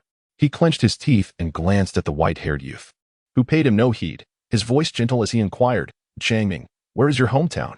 My hometown is in the great Xia dynasty of Shizhou. Then why not casually accept a task from Shizhou? After completing it, I will meet with the sect leader, and we can proceed with the mission. All right. Xia Changming quickly agreed, casting a concerned glance back at the terrified Elder 22, and whispered in confusion, Master Ancestor. Why is Elder 22 accused of being a spy for the demonic sect? I have dealt with him before, while he occasionally likes to take advantage. He is quite capable, and has been part of the sect for many years. What do you think? Chu Yun gazed at the luminous screen, his eyes wandering. Xia Changming rubbed his head, deep in thought, and remarked, I must admit, I find this rather peculiar. Although the 22nd Elder has long resided in the Wanli Hall, he is not entirely cut off from information. You previously made quite a stir at the Zhongming Grand Assembly, and after that, the celestial anomalies were set in motion. Not to mention, the bounty for your capture is frequently discussed in the Wanli Hall. It is rather strange that he seems unaware of such matters. Gu Wei interjected. The 22nd Elder exclaimed, No, I was merely in a daze. Elder Chu Yun is holding the heavenly stage celebration today, and I dared not make any assumptions. Chu Yun chuckled in silence. You seem to have quite the imagination. Xia Changming, perplexed, inquired, How did you come to that conclusion? Simply by observing, was the reply. With a casual remark, Chu Yun suddenly sensed a disturbance in the air above the Wanli Hall. Before him emerged a pair of snow-white jade feet, stepping gracefully through the waves. Elder Chu offered an apologetic smile. I just attended your grand ceremony, and upon receiving news of the Tao body, I hastened to arrive without delay. Before his eyes stood a slender maiden draped in garments of purple clouds, her large, watery eyes assessing Chu Yun, her brow and gaze imbued with sincere regret. Chu Yun lifted his gaze, locking eyes with the woman in purple whose watery orbs sparkled with intrigue. "Who are you?" he inquired. The woman in purple chuckled softly. "I am the master of the Wanli Hall, the elder of the celestial steps at the Carefree Mountain, GZ. You may address me as Master G or Elder G." "Ah, Master G, then I shall leave this matter in your capable hands." Chu Yun gestured behind him. "No problem." GZ Xue, with her exquisite white foot, gracefully stepped down, each step blossoming with ethereal snow lotuses. She descended from the air, gliding past Chu Yun, leaving behind a fragrant breeze, and approached the figure known as 22, sighing softly, "Alas. 22, you have served in the Wanli Hall for over a millennium, haven't you? I never anticipated you would turn out to be a traitor. When your master entrusted you to my care, I vowed to provide you with extra protection. Now, it seems I must make a decision that weighs heavily on my conscience. You are aware of my methods." "Speak," he replied. "Is it the cult of desire or the cult of forgetfulness?" Upon seeing GZ's appearance, 22's previously defiant expression suddenly paled. After a moment of silence, he ceased to argue and slowly admitted, "The cult of forgetfulness." GZ nodded. "Then you are indeed one of those deceivers from the cult of desire. For the sake of your master, I shall personally escort you to the abyss of 10,000 punishments." A bitter smile spread across 22's face. "Damn it, I shouldn't have gazed at that heavenly root even once. Just because of that fleeting glance, I have remained hidden for so many years, only to be exposed." He was utterly convinced that his exposure was due to that single glance at Chu Yun, uncertain of where he had given himself away. GZ remained silent, her slender, pristine fingers gently tapping on 22's forehead. A faint purple aura enveloped him, infused with an overwhelming pressure. In an instant, 22's form twisted and transformed into a small purple sphere, held securely in GZ's palm. The transformation occurred in the blink of an eye, tossing the purple sphere lightly. GZ turned to Chu Yun, her smile radiant. "Thank you, Elder Chu. This little rascal was one of the top figures in the Wanli Hall. It was fortunate that you discovered him. Otherwise, if he had lingered there for another decade or century, advancing into some core territory, it would have been quite troublesome." Chu Yun shook his head, saying, "No need for thanks. It was merely a trivial matter. However, gratitude is still warranted. In the Wanli Hall, we may lack in many aspects, but we certainly possess an abundance of training points. Thus, I shall take it upon myself to gift Elder Chu with 1 million training points as a token of appreciation." Despite being from the carefree lineage of Xiao Mountain, GZ displayed a remarkably amiable demeanor towards Chu Yun. She slightly bent forward, revealing a generous expanse of whiteness, and in a friendly manner, inquired, "May I ask how you discern this?" Having been in the Wanli Hall for many years, he had never been suspected before. Xia Changming, along with Gu Wei at the entrance, instinctively perked up their ears. As the saying goes, too much courtesy is not to be blamed. Without a moment's hesitation, Chu Yun replied, "It's not as complicated as you might think. Just now, when he encountered me, there were 17 instances of abnormal redshift into spiritual energy waves during his 360 breaths. The authentic Xiaoyao heavenly skill would not present an energy decay coefficient of 8.42 at the Qianli node. Even if we were to assume he practiced a flawed version, it would not exceed that value." Xia Changming responded with a puzzled expression, while Gu Wei furrowed her brow. GZ, deep in thought, suddenly caused the purple orb in her palm to bounce energetically, her emotions seemingly stirred. Noticing that GZ appeared to grasp the situation, Chu Yun felt intrigued and elaborated briefly, "It's not just this. There are countless flaws. For instance, he deliberately imitated the phase deviation of the Xiao heavenly skill, displaying a modicum of cleverness, yet it was negligible. The demonic energy compressed into pseudo-solar attribute spiritual power makes such a degree of phase shift glaringly artificial." Gu Wei interjected, "What seems artificial?" GZ frowned, asking, "What exactly appears to be false?" Upon witnessing this, Chu Yun casually traced delicate lines of magical energy with his fingers, conjuring a three-dimensional diagram of spiritual power that erupted before the assembled onlookers. "Observe here, and also here." The diagram revealed ripples emanating from the 4 cardinal directions. It resembled a binary spiritual pattern simulated through a ternary algorithm. While it appeared compatible, each cycle resulted in an entropy increase of 0.00159 joules, thus manifesting his demonic energy. In this projection, you can see his wavelength of spiritual energy. Have you noticed? It does not overlap at all with the core frequency bands of the 8 trigrams on the celestial art diagram, revealing a significant flaw. Moreover, by adjusting several chaotic parameters within the celestial art, the incompatible resonant waves of demonic and spiritual energy would inevitably arise. To put it simply, it is akin to the number 1 and 0 coexisting for an extended period. The 0 will inevitably succumb and leak out. There are 7 or 8 such vulnerabilities, all readily apparent, although explaining them would be far more intricate, so I shall refrain from elaborating further. Chu Yun furrowed his brows and inquired, Lord Ji, how have you fallen asleep? Xia Changming replied with a soft snore. Zzzzzzzzz Chiu echoed the sound. Zzzzzzgz added a sleepy expression. Zzzzz Gu Wei looked on in surprise. Chu Yun sighed.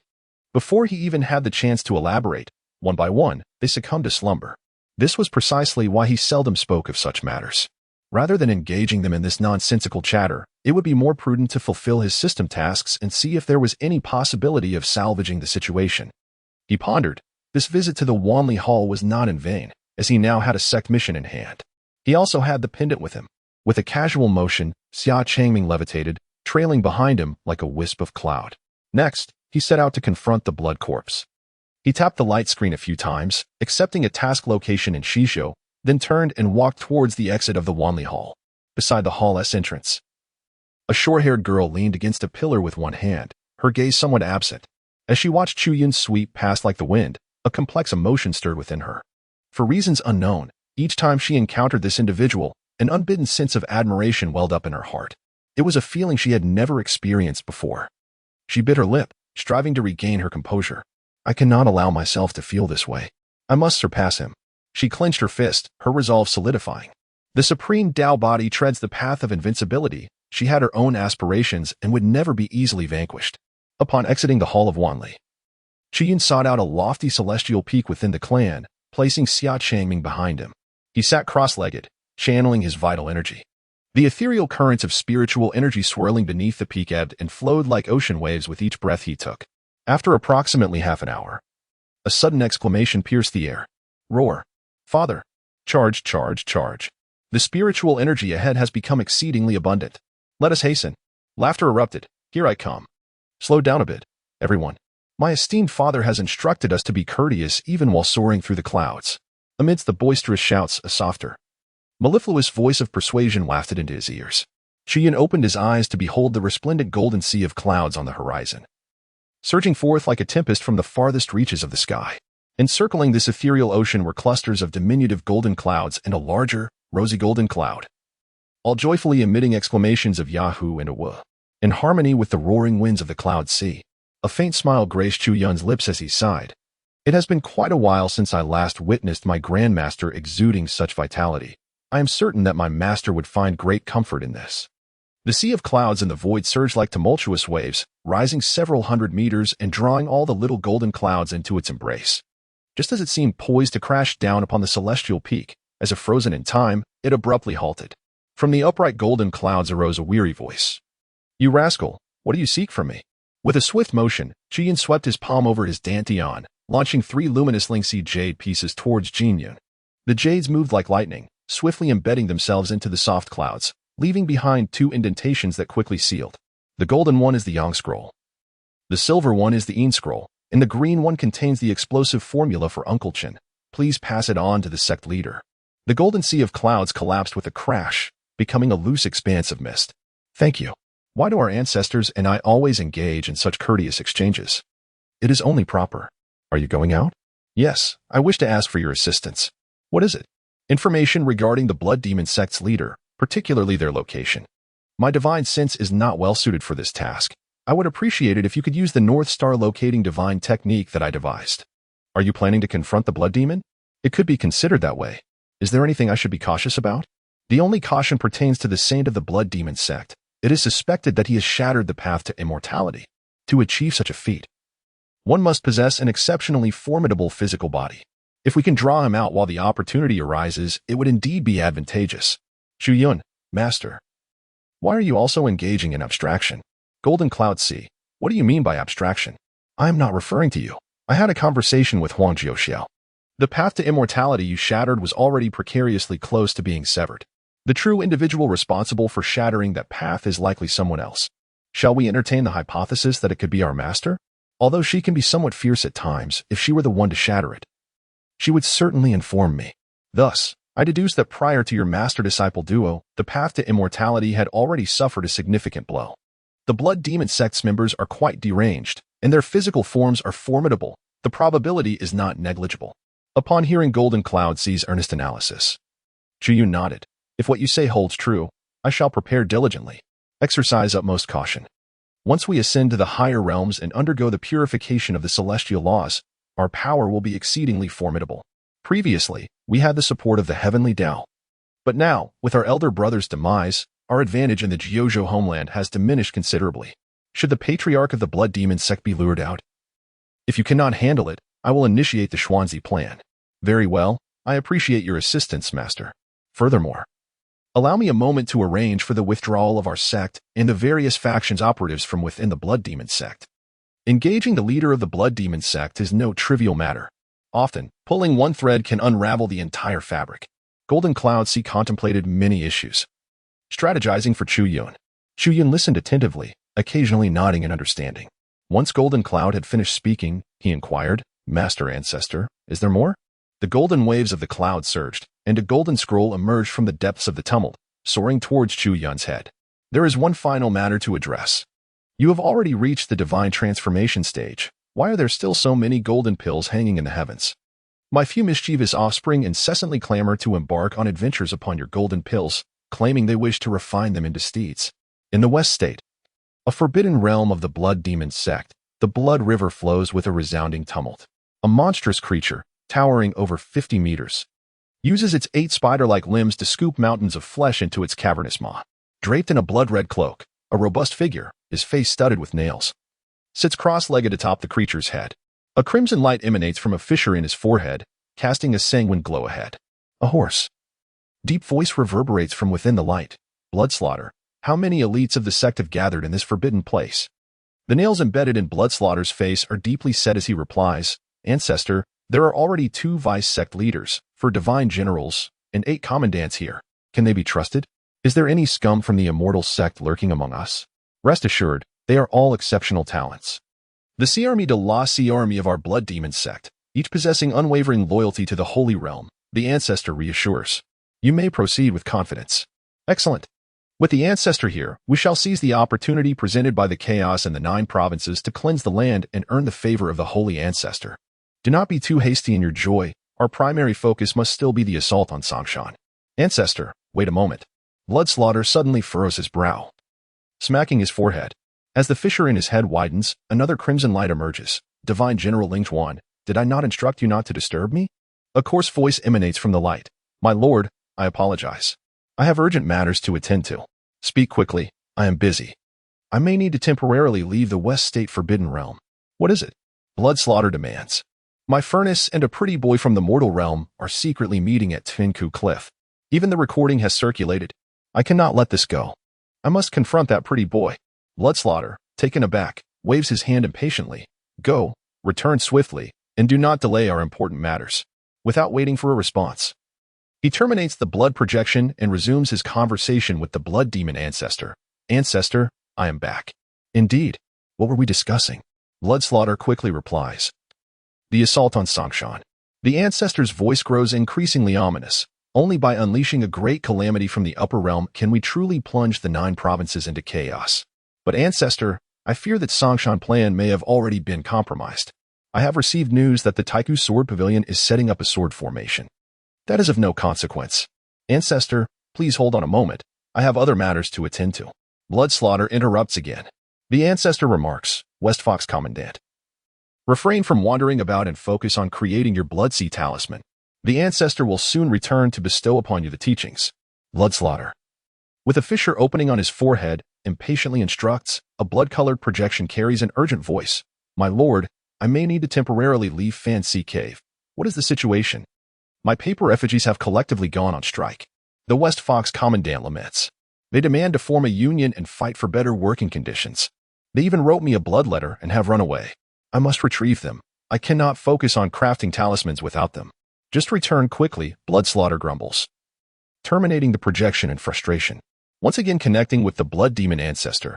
Ancestor, please continue. The Ancestor's thoughts, momentarily disrupted, coalesce into a fierce declaration. If the Holy Ancestor were absent, I would have reason for concern. However, the Holy Ancestor has assured me of his presence when the time comes. I shall make those from the Immortal Sect understand that in the face of absolute power, all is but an illusion. Wait, Ancestor. The Vice Sect leader, Blood Tion, is seeking me. After a brief pause, Blood Slaughter reconnects, eagerly inquiring. When shall we launch our assault on Songshan? After I have fully inherited the Holy Ancestor's teachings, the Ancestor responds. It will not be long, at most a month. When that time arrives, I will directly descend upon Songshan. You must coordinate with the Human Desire Sect and the Forgetting Emotions Sect, ensuring they are prepared for my manifestation. At which point we shall initiate a full-scale attack. Understood, Ancestor. You may rest assured, I will arrange everything. The Blood Demon Ancestor erupts into maniacal laughter. Keek keek keek. Blood Slaughter joins in the cacophony. Keek keek. Eh? The Ancestor, growing impatient, interjects. Who seeks you now? Blood Slaughter, gazing skyward with a puzzled expression, replies, Ancestor, something seems amiss. There is a calamity star in the sky, and it appears to be drawing nearer. This forbidden realm of the Blood Demon Sect exists as an independent microcosm. The heavens resembling a well cover, revealing only a fragment of the world. As Blood Slaughter sits atop the head of the blood corpse, he inadvertently glances upward and realizes night has fallen. The sky is adorned with shimmering silver stars, their golden brilliance intermingling. Among them, a golden star grows increasingly prominent, gradually occupying half of the well cover, instilling a primal fear within Blood Slaughter's essence. He promptly informs the Blood Demon Ancestor. Suddenly, his expression darkens. Unfortunately, the response from the Blood Demon Ancestor is drowned out by a series of garbled sounds, and the projection begins to blur. Has the connection been severed? Is it due to that calamity star? Blood Slaughter gazes at the golden star, his brow flickering with crimson light as he casts several intricate spells and produces a piece of blood-colored stone, yet he is unable to re-establish contact with the Ancestor. An alarm bell rings within him. This calamity star is shrouded in mystery.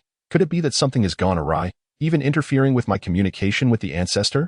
Suddenly, a tremor courses through his forehead as a flickering projection appears. Master? Master? Are you there? Blood Slaughter exhales in relief. It seems he has been overly concerned. The Ancestor must be in a mysterious place of inheritance, far removed from here, leading to a poor signal and a brief disconnection. Are you there? Are you there? I have urgent matters to discuss. The voice from the blood projection grows increasingly insistent. Blood Slaughter furrows his brow as he looks to the sky. Is that you? Ancient General? Do you also have urgent matters to attend to? Urgent matters? What urgent matters? The Ancient General responds. Master, this is a critical moment. I have heard that the Blood Demon Ancestor is returning soon to impart the Holy Ancestor's teachings. You must not roam about carelessly or risk incurring the Ancestor's wrath. Silence. Blood Slaughter interrupts the incessant prattle of the Ancient General. Speak quickly if you have something to say. I have no patience for your ramblings. It is fortunate that the Ancient General is the most seasoned and utterly loyal confidant of the Blood Demon Sect. Had it been anyone else, they would have already been dismissed with a wave of Blood Slaughter's hand. Oh, I see. Master, the situation is dire. I observed the calamity star deviating from its original position, seemingly plummeting towards the earth. Coincidentally, through my rudimentary calculations, it appeared that the star's descent would likely coincide with the location of our sacred ground. I requested to intercept it, aiming to eradicate the threat in its infancy. The voice of the Shadow God General was tinged with excitement, eager to act. Bloodfiend snapped back. What nonsense! Had he forgotten how the former vice leader met his demise? However, the Shadow God General hesitated momentarily, offering a well-meaning reminder. If we do not retaliate soon, the bloodless Great Formation will shatter. Bloodfiend retorted, and the Calamity Star continued its descent, relying solely on the formation to withstand the pressure. I held the formation's core, generating a 99-layered blood sea array to dissipate the force, and now only the final 3 layers remained. If we do not strike back soon, there is a 90% chance that our sacred ground will be destroyed. Oh, and the remaining 10% chance implies that not only will the sacred ground be obliterated, but all of us, including you, my leader, will perish here. Bloodfiend was enraged. Are you just idly standing by? Summon the others, reinforce the formation, and together, drive this calamity star away. The Shadow God General's voice faltered. Leader, I am the only one maintaining the bloodless Great Formation. Ling Chuan and Tian Feng have abandoned their posts. I do not know their whereabouts. Bloodfiend demanded, what about Su Yuan? What of the Northern River Envoy? They had been unfortunate, crushed to dust alongside the outermost 99 layers of the formation at the moment the Calamity Star commenced its descent. And Chintai, Guishu? They had fared slightly better, meeting their end only at the 43rd layer of the formation. Some brethren did not comprehend the formation, should it collapse entirely. Relying solely on their physical prowess to battle the Calamity Star could lead to swifter demise. Blood Fiend growled, "Why did you not disclose such crucial information earlier?" I began stating the situation was dire from the outset. The Shadow God General replied, "Curse it all. A bunch of useless fools." The Shadow God General muttered softly, "Should we consider retreating?" Retreat? Absolutely not. This sacred ground was painstakingly established to nurture the Blood God. Blood Fiend rose, his crimson cloak billowing, and he bellowed, "Steady yourself. Ah, I shall strike now." Excellent. I can maintain this for the duration of an incense stick. Blood Fiend disregarded him, summoning an overwhelming aura of great transcendence. An infinite breath of rules transformed into thousands of crimson tendrils, hurling toward the approaching Calamity Star. The star above trembled the already tenuous crimson chains, threatening to shatter. Thousands of crimson tendrils quivered, barely stabilizing. Suddenly, a soft sound echoed. The crimson chain snapped, and the golden star descended. The crimson tendrils convulsed violently, releasing countless wisps of white smoke, as if they were on the verge of combustion. Blood Fiend's complexion turned as pale as paper, sensing his profound energy being drained in an instant. Alas, the Shadow God General's voice echoed in his ear. "My estimations were erroneous. The bloodless formation has crumbled." Blood Fiend stumbled, nearly losing his footing in midair. "You." Just as he was about to unleash a torrent of curses, the Shadow God General's feeble voice reached him. "In the next life, I shall serve you faithfully. I am doomed." Splutter. Blood Fiend's complexion flushed crimson as he spat forth a mouthful of golden blood. His essence began to wither at an alarming rate, visibly deteriorating. Simultaneously, terrified cries resounded from all directions. At the edge of the sacred ground, the cultivators of the Blood Demon Sect sensed the horrifying brilliance of the golden star, evaporating like shadows in the dark. Blood Fiend acutely perceived that within the span of a single breath, over 100 souls had perished in this sacred ground as the formation shattered. The calamity continued. The heavens and earth crumbled. The golden star descended like an apocalypse, leaving Blood Fiend drenched in perspiration. "Let us depart," a raspy voice resonated from below. The grotesque creature, once feasting on flesh and blood, had ceased its consumption, its body emitting white smoke, on the verge of being consumed by the divine radiance of the golden star. Blood Fiend's countenance turned deathly pale. "Did you think I did not wish to escape? What the hell is happening?" He tore through the void, yearning to flee. Unfortunately, the golden star above had established an absolute suppression, sealing all space. With his initial stage of great transcendence, he found himself surrounded by impenetrable walls, akin to a defenseless child unable to break free. Why must so many calamity stars fall upon the vast expanse of the 9 provinces? And why must one land in my sacred ground? Is there a vendetta against me? Blood Fiend sensed his magical treasures disintegrating like fragile paper, revealing despair and resentment as he bellowed, "Indeed, it is indeed a grudge against you." Suddenly, a familiar voice resonated in his ear. Blood Fiend's face lit up with surprise, as if a drowning man had found a lifeline. "Is it you, the dog of the Human Desire Sect? Did you orchestrate this?" His gaze darted around, spotting a blood-red sprout swaying in the distance, the voice emanating from it. "You foolish imbecile. We are all in the same boat. Why would I conspire against you? I had advised you to revoke the assassination order, yet you refused, provoking the wrath of the heavens. This is nothing but your just deserts." The sprout chuckled derisively. Blood Fiend stood in shock, gazing at the radiant golden star, roaring, "Impossible. Absolutely impossible. I am also a being of great transcendence in the 9 provinces. How could the heavens be so cruel? True, you are of great transcendence in the 9 provinces, but evidently in the eyes of the heavens. Compared to that celestial root of the Carefree Celestial Sect, you are but a mere hair. No, I do not wish to die. That assassination order was not issued by me. It was the Blood Demon Child. Go ask the entirety of the 9 provinces who they believe issued that order. You did not come here merely to mock me, did you? Save me. If I survive, I will agree to any terms." It seems your mind is not entirely consumed by rage. If you wish to live, heed my words. I may not be able to save you. I can only offer you one piece of advice. Whether you live or die depends entirely on the will of the heavens. Hearing the words of the Human Desire Sect leader, Blood Fiend seethed. "What are you babbling about at such a critical moment? Hurry and provide a solution." The sprout swayed, whispering softly, and soon crumbled under the radiance of the golden star. Blood Fiend stood rooted, watching as the divine brilliance above distorted half his face. With widened eyes, he took a deep breath and shouted with all his might, "I was wrong. I should not have pursued Chu Yun. Please, Heavenly Way, have mercy and spare me. I'm sorry." The voice echoed through the vast lands, resonating like thunder.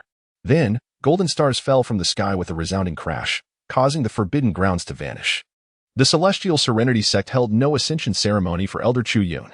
Within the glazed hall, Master Ku Xian, Xian and Qin Yao were seated cross-legged around a small table adorned with an array of celestial vegetables and spirit fruits, a vibrant feast for the eyes.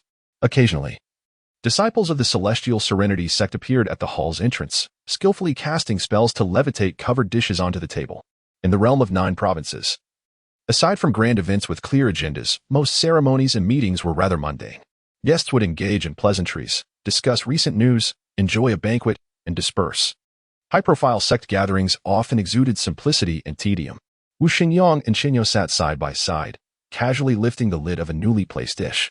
As the cover was removed, a brilliant golden light burst forth, nearly blinding him. Qin Yao whispered in his ear, "The next grand assembly in 9 provinces will be in 3 months, for Master Nirvana Pure Land's disciples' 100-day celebration. However, there are many celebrations that day. I will attend the 100-day celebration of Xinyin at the 10,000 Methods sect, so you shall represent us at Nirvana Pure Land. Master Nirvana is a close brother of Master Ku Xian. We must not be remiss in our etiquette. Your junior brother Chu rarely attends such mundane ceremonies, so you must present a worthy gift in his name." Wu Xingyang grabbed a golden fried tiger whip, devouring it like a duck neck, while glancing at the solemn-faced Master Ku Xian across from him. "It's a trivial matter, but this time Master Ku is gifted a relic of the pagoda. I recall that Master Ku's master bore that name," he mused, intrigued. "I inquired earlier and discovered that it is indeed a genuine relic of his master. This gift carries weight. What should we offer in return to match its worth? Or did Elderly leave behind any valuable possessions? What nonsense are you spouting?" Qin Yao glared at Wu Xingyang, striking him on the head with the fried tiger whip. "How did I end up with such a dim-witted disciple? I will prepare what is necessary. You need not fret over these trivial matters." Just as he was reprimanding Wu Xingyang, Qin Yao suddenly paused, his ears twitching as he heard a thunderous voice from outside the hall. "I was wrong. I should not have pursued Chu Yun. I beg the heavenly way for forgiveness." The rough voice echoed repeatedly, silencing the bustling hall. Not only Qin Yao, but everyone looked up in astonishment towards the entrance. The sect leader? Pursuing Chu Yun? Shen Ningxiang rose, stretching her limbs. "It is Blood Demon Sect's blood fiend. Why has he suddenly proclaimed an apology to Elder Chu of your esteemed sect? What has transpired?" The crowd nodded in agreement. Those attending the Celestial Serenity Sect's ascension ceremony were prominent figures in 9 provinces, although the voice was somewhat indistinct. The meaning behind the words was clear. The Blood Demon Sect was notoriously wicked, especially Blood Fiend, known for his arrogance and volatility. Just days prior, he had brazenly boasted in 9 provinces, and now he had performed a complete about-face to apologize to Elder Chu Yun. There must be a deeper story behind this. "Do any of you know what has happened?" someone asked, furrowing their brow. "I do not know. I seek enlightenment." Let a well-informed friend speak. "It must be that the Celestial Serenity Sect has employed some means to frighten the Blood Demon Sect." The unexpected turn of events left everyone bewildered. However, in significant matters, a strategist often emerges. "Do not fret. I am a 5-star client of the Heavenly Bird. Allow me to inquire." A voice resonated, capturing everyone's attention. They turned to see the long-browed monk, his face contorted in distress, slowly retrieving a heavenly bird, bound and gagged. As the bird was released, it flailed about, shedding feathers but failing to change its predicament. The onlookers exchanged glances, questioning whether he was indeed a 5-star client or a mere kidnapper. Noticing their astonished expressions, Master Ku Xian offered a wry smile and explained, "This bird is too noisy, always inundating me with recharge notifications. I had no choice but to silence it for now." He removed the gag, and the heavenly bird squawked, "Warning! Warning! Esteemed 5-star client, you have insulted this heavenly being. Your dignity is compromised. If you do not recharge with 100,000 high-grade essence crystals promptly, points will be deducted, and your rank will decrease." Master Ku Xian deftly produced a bulging pouch, tapping the bird on the head and stuffing it inside. "Heavenly bird, inform me of the happenings within the Blood Demon Sect. Why is the sect leader apologizing?" The crowd was taken aback by the monk's adeptness in handling the bird, leaving many novice bird owners astonished. After a moment of silence, the heavenly bird complied, swallowing the pouch. Moments later, it opened its beak. The heavenly bird reports news from 9 provinces. The Blood Demon Sect's Qizhou branch has been obliterated by a fallen golden core. The Blood Demon Sect's Yuanzhou Forbidden Grounds have met the same fate. The Blood Demon Sect's Shizhou Forbidden Grounds have also succumbed to destruction. Furthermore, the Blood Demon Sect's deputy leader, Zhu Yanxue, was struck down by a golden core and perished on the spot. The sect leader, Blood Fiend, was similarly slain by a golden core. The heavenly bird continued. The cause of these events stems from the Blood Demon sect issuing a bounty on the notorious Chu Yun. The sect leader believed he had offended the heavenly way and thus faced divine retribution. In a desperate act of contrition, he resorted to kneeling, seeking forgiveness from the heavenly way. For more detailed analysis, please upgrade your status to Supreme 3-star to unlock deeper insights. The crowd gaped in shock, processing the revelations. Once they regained their composure, they turned their gazes toward Master Chu Yun. Did a golden core truly bring about the downfall of the Blood Demon sect? What golden core possesses such power? Is this a jest? The heavenly bird claims Blood Fiend is dead? Can a single golden core extinguish the Blood Demon sect's leader? Does it not realize that Blood Fiend is at the ascendant stage? Master Chu Yun, is your bird malfunctioning? Perhaps we should acquire a new one. Master Chu Yun remained silent, his expression growing even more forlorn. The sect leader's public apology had already been bizarre enough. Now, the heavenly bird's claims seemed utterly fantastical. Not only the others, but even he began to suspect whether the bird, having been bound for too long, was harboring resentment and merely collecting fees without delivering service. Sighing at the collective gaze of the assembly, Master Chu Yun grasped the bird's beak and rewrapped it. Apologies, it seems this bird is merely babbling again. Let us await further news. Xin Yao chuckled. Do not blame the master. This bird has a history of deceit. To swindle spirit stones, it would resort to any means. Let us enjoy the amusement it provides without taking it too seriously. Ha ha ha. Xian covered her mouth and laughed, remarking on the amusing nature of the bird. She recalled that it had previously sent her confidential information about your esteemed elder Chu Yun.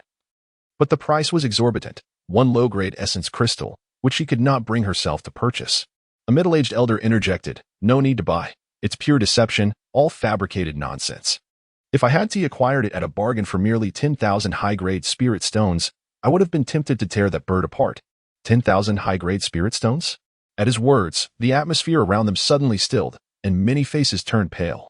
A young disciple beside him quickly reminded, Elder Zong. The sect master has issued a decree prohibiting the tampering with birds within the sect, and especially forbidding the use of spirit stones on this one. The middle-aged elder's expression stiffened, and he hastily waved his hand. It's not like that. I misspoke. It was a friend from a different sect who lamented to me after purchasing it. Just a reminder for everyone, do not fall for this trick. Humph. A cold snort echoed through the hall. Su Haijin cast a sidelong glance at the middle-aged elder and said flatly, do not attempt to evade responsibility. You dare disregard the sect master's command? You will go to the punishment hall and accept your due discipline. The middle-aged elder's face turned sour. Su, I have just received some news. Su Haijin ignored him, and, noticing the gathering attention, abruptly stated, although the bird's claims diverge from reality, it is accurate in certain aspects. A significant upheaval indeed occurred across the 9 provinces just moments ago. In Qizhou, Yuanzhou, and Shizhou 7 provinces in total, over a dozen calamity stars fell from the sky. And feedback indicates that several of their landing sites were secret strongholds of the Blood Demon sect. However, whether the likes of Xue Shazi and Zhu Yanshui were truly crushed remains uncertain. At Su Haijin's revelation, the audience collectively gasped. Wu Xinyang's eyes widened in disbelief. What? The celestial bird spoke of calamity stars as golden cores? What connection could there possibly be? Xinyao, seemingly taken aback, quickly added, fellow cultivators. I have just received news confirming that Xue Shazi has perished, struck dead by a calamity star, leaving no remains. Others who perished include Zhu Yanshui, Ho Feng Tao, Bai Jie, and Luo Bing. Each name he uttered sent shockwaves through the crowd, as these were formidable leaders of the Blood Demon sect. Notorious for their reign of terror across the 9 provinces, and now inexplicably slain by calamity stars. Unbelievable. This is utterly astonishing. There was no room for doubt. As information from their sect's inner channels had also corroborated the news, detailed and succinct, aligning perfectly with what the Xian Zong had received. Master Chu Yun murmured. It seems that aside from mistaking the calamity stars for golden cores, the celestial bird has spoken some truth. Xiang, emerging from her shock, remarked, strangely. The bird's description is rather vivid. Those calamity stars do bear a resemblance to golden cores. As she spoke, she swayed her waist and walked towards the hall's entrance. Gazing skyward. Although the sky was still bright and clear, her powerful consciousness penetrated the layers of clouds, peering into the celestial realm. Even above the Xian Zong, a dozen golden stars continued to hang in the sky. Her actions inspired a throng of others to follow suit. hastening to the front of the hall to observe the stars. Indeed, they resemble them. Xian Zong murmured. It's a pity my golden core has long transformed into a nascent soul, otherwise, I could make a comparison. Suddenly, he fixed his gaze upon a black-haired youth clad in the sect's blue robes and exclaimed, "Hey, you there, in the golden core stage? Show us your golden core." The crowd turned to the young man, who trembled under their scrutiny as he held a plate. "Oh, okay," he stammered. With a surge of power, a round, fist-sized golden core materialized before him. Indeed, it bore a striking resemblance. He had never noticed the similarity before. The celestial bird, though a mere puppet, had some intriguing notions.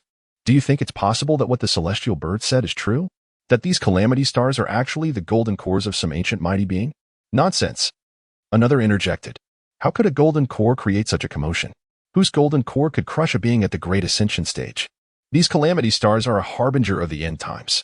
Today, they strike the blood demon sect. Tomorrow, they could very well descend upon our Xian Zong or even your Nirvana Pure Land. You should prepare yourselves. You speak utter drivel. A sharp crack echoed as Chu Yun stumbled slightly from the force of a sudden slap from behind. You young brat, do you take my words lightly? With the Father of Heavenly Tao present in our Xian Zong, calamity stars cannot possibly descend upon us. The crowd turned to see a sprightly silver-haired elder who had appeared from nowhere, exuding arrogance as he proclaimed, "Behold, I warned you earlier." Provoking the Father of Heavenly Tao invites disaster. Who could have predicted retribution would arrive so swiftly? Do you believe me now? At his words, the crowd was taken aback, their expressions shifting. Elder Su's earlier comments had not garnered much attention, overshadowed by the celestial bird's golden core discourse. However, witnessing his confident reappearance stirred unease and contemplation among them. Undoubtedly, this explanation seemed the most plausible, especially given the recent celestial disturbances.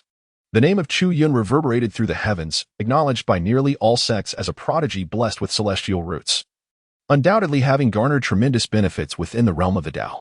This notion was further corroborated by the anguished cries of Blood Fiend before his demise.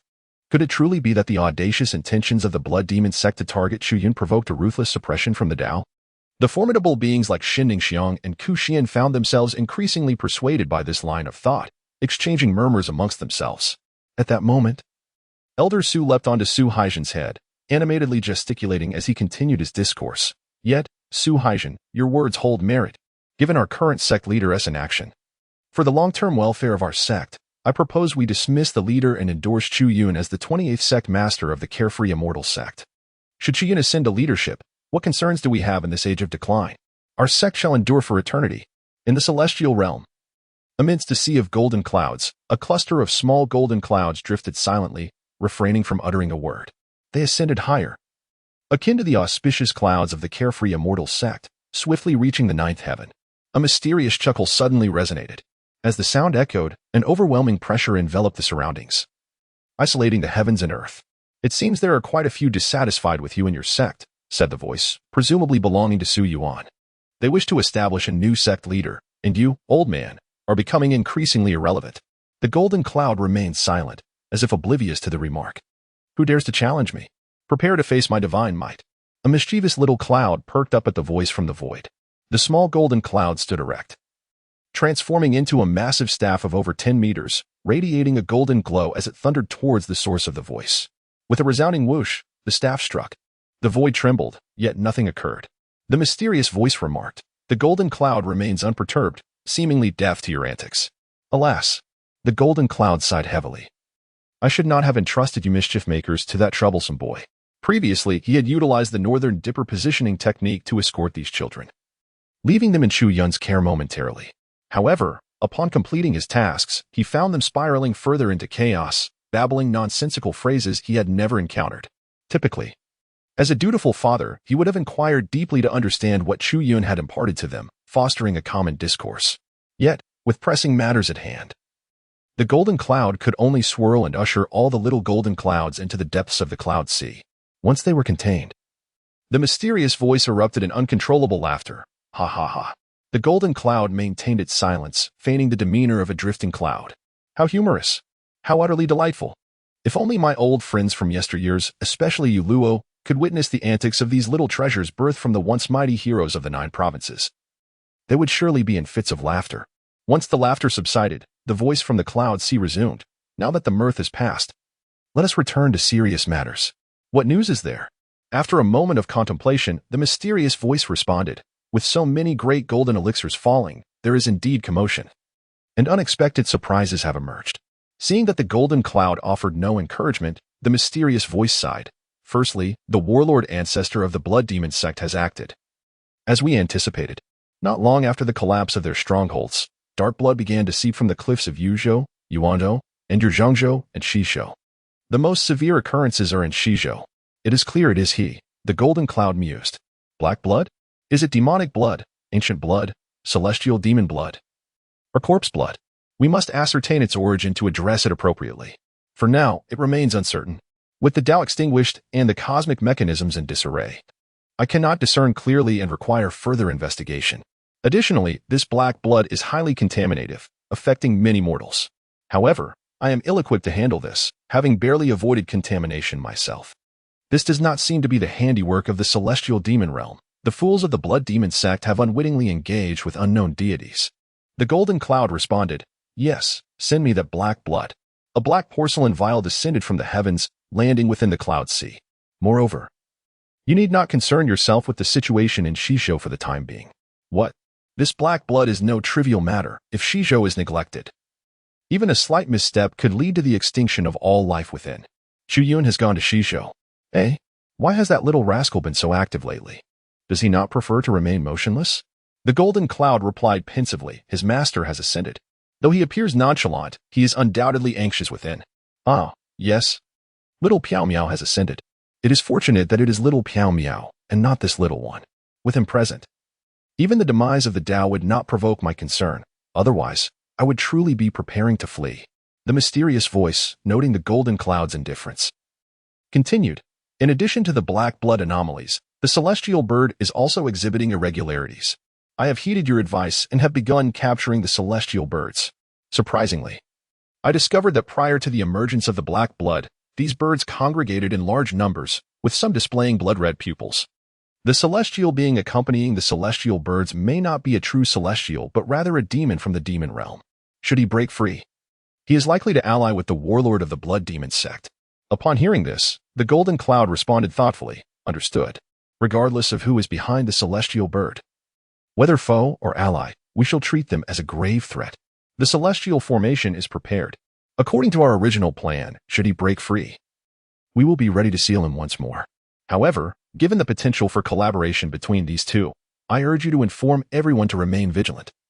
We shall tackle each issue individually. Understood, enough with the nagging. Is there anything else? There have been unusual movements beyond the heavens. I have recently detected numerous celestial passages. We must exercise caution, as entities from other worlds may emerge at any moment. For the time being, there is no need for concern. The celestial realm observes the phenomena. She mentioned that the majority of those otherworldly passages were crafted by Chu Yun's golden elixirs, yet I have not had the opportunity to inquire further about their specific designs. The enigmatic voice remarked in silence, that lad is truly a marvel. Who possesses the capacity to refine such an abundance of golden elixirs? Were it not for the boundless spiritual energy he was born with, he would have drained the entirety of the 9 provinces. Speaking of which, Fuyunzi, how many golden elixirs does he currently possess? How has he ascended to the level of transformation, yet those elixirs remain? The golden sea of clouds sighed. If you choose not to speak, then so be it. I shall take my leave. You may continue to indulge in your little games with your offspring. The mysterious voice departed, and the oppressive celestial pressure receded like a tide. The golden sea of clouds fell silent for a moment, gently patting the edge of the clouds, from which floated a delicate pink cloud. Father, are you taking us out for a stroll again? The voice of the sea of clouds responded tenderly, little 18, who is the illustrious Empress Mayong of the 8 Desolations. Might you share some insights with your father? In the western region, a mighty river surged forth. On the riverbank lay Xia Changming, sound asleep. Drooling at the corner of his mouth, a silver-haired youth stood upon the tumultuous waters, as if treading upon solid ground, wielding a multicolored sword, gazing towards the horizon. His eyes were filled with unwavering focus, patiently awaiting a moment. Time passed, though the duration was indeterminate, until a beam of golden light descended from the heavens. Observing this signal of golden brilliance, the multicolored sword in his hand gradually dimmed, and he mused, the holy ancestor does not emerge even under such circumstances. Indeed, they are formidable beings from the higher realms, possessing a keen sense of danger. With a subtle gesture, The river, formed by 99 billion self-created runes, roared and transformed into a transparent illusion, vanishing from sight. Just as he stowed the multicolored sword, a notification from the system abruptly resonated in his ear. Task settlement in progress. The host has slain the ghostly blood corpse, achieving a task completion rate of 100. In the presence of Wang Chan's father, the host eliminated Wang Chan, earning the achievement defiance before the father and corresponding entries. The host has accomplished a hidden task and received rewards. The host has garnered additional rewards. Chu Yun, the system crash was one thing, but why are the rewards now displaying as garbled text? Chu Yun furrowed his brows.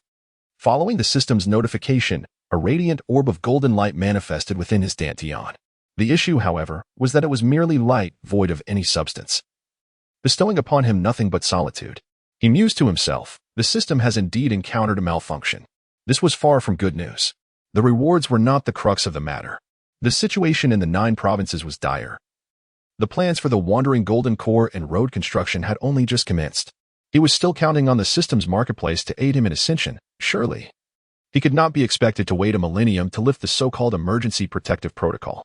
After a moment of contemplation, Chu Yun directed his spiritual perception towards the radiant orb of golden light, intertwining countless thoughts. As his myriad thoughts flickered, the spiritual energy within a radius of 10,000 miles, as well as that surrounding the golden stars in the vast sky of the 9 provinces, began to visibly dwindle at an alarming rate. An hour later, he let out a sigh. Chu Yun exhaled a breath of turbid air, a faint smile gracing the corners of his lips. Fortunately, although he could not decipher the system in a short span of time, he had indeed discovered several vulnerabilities within the garbled rewards it dispensed.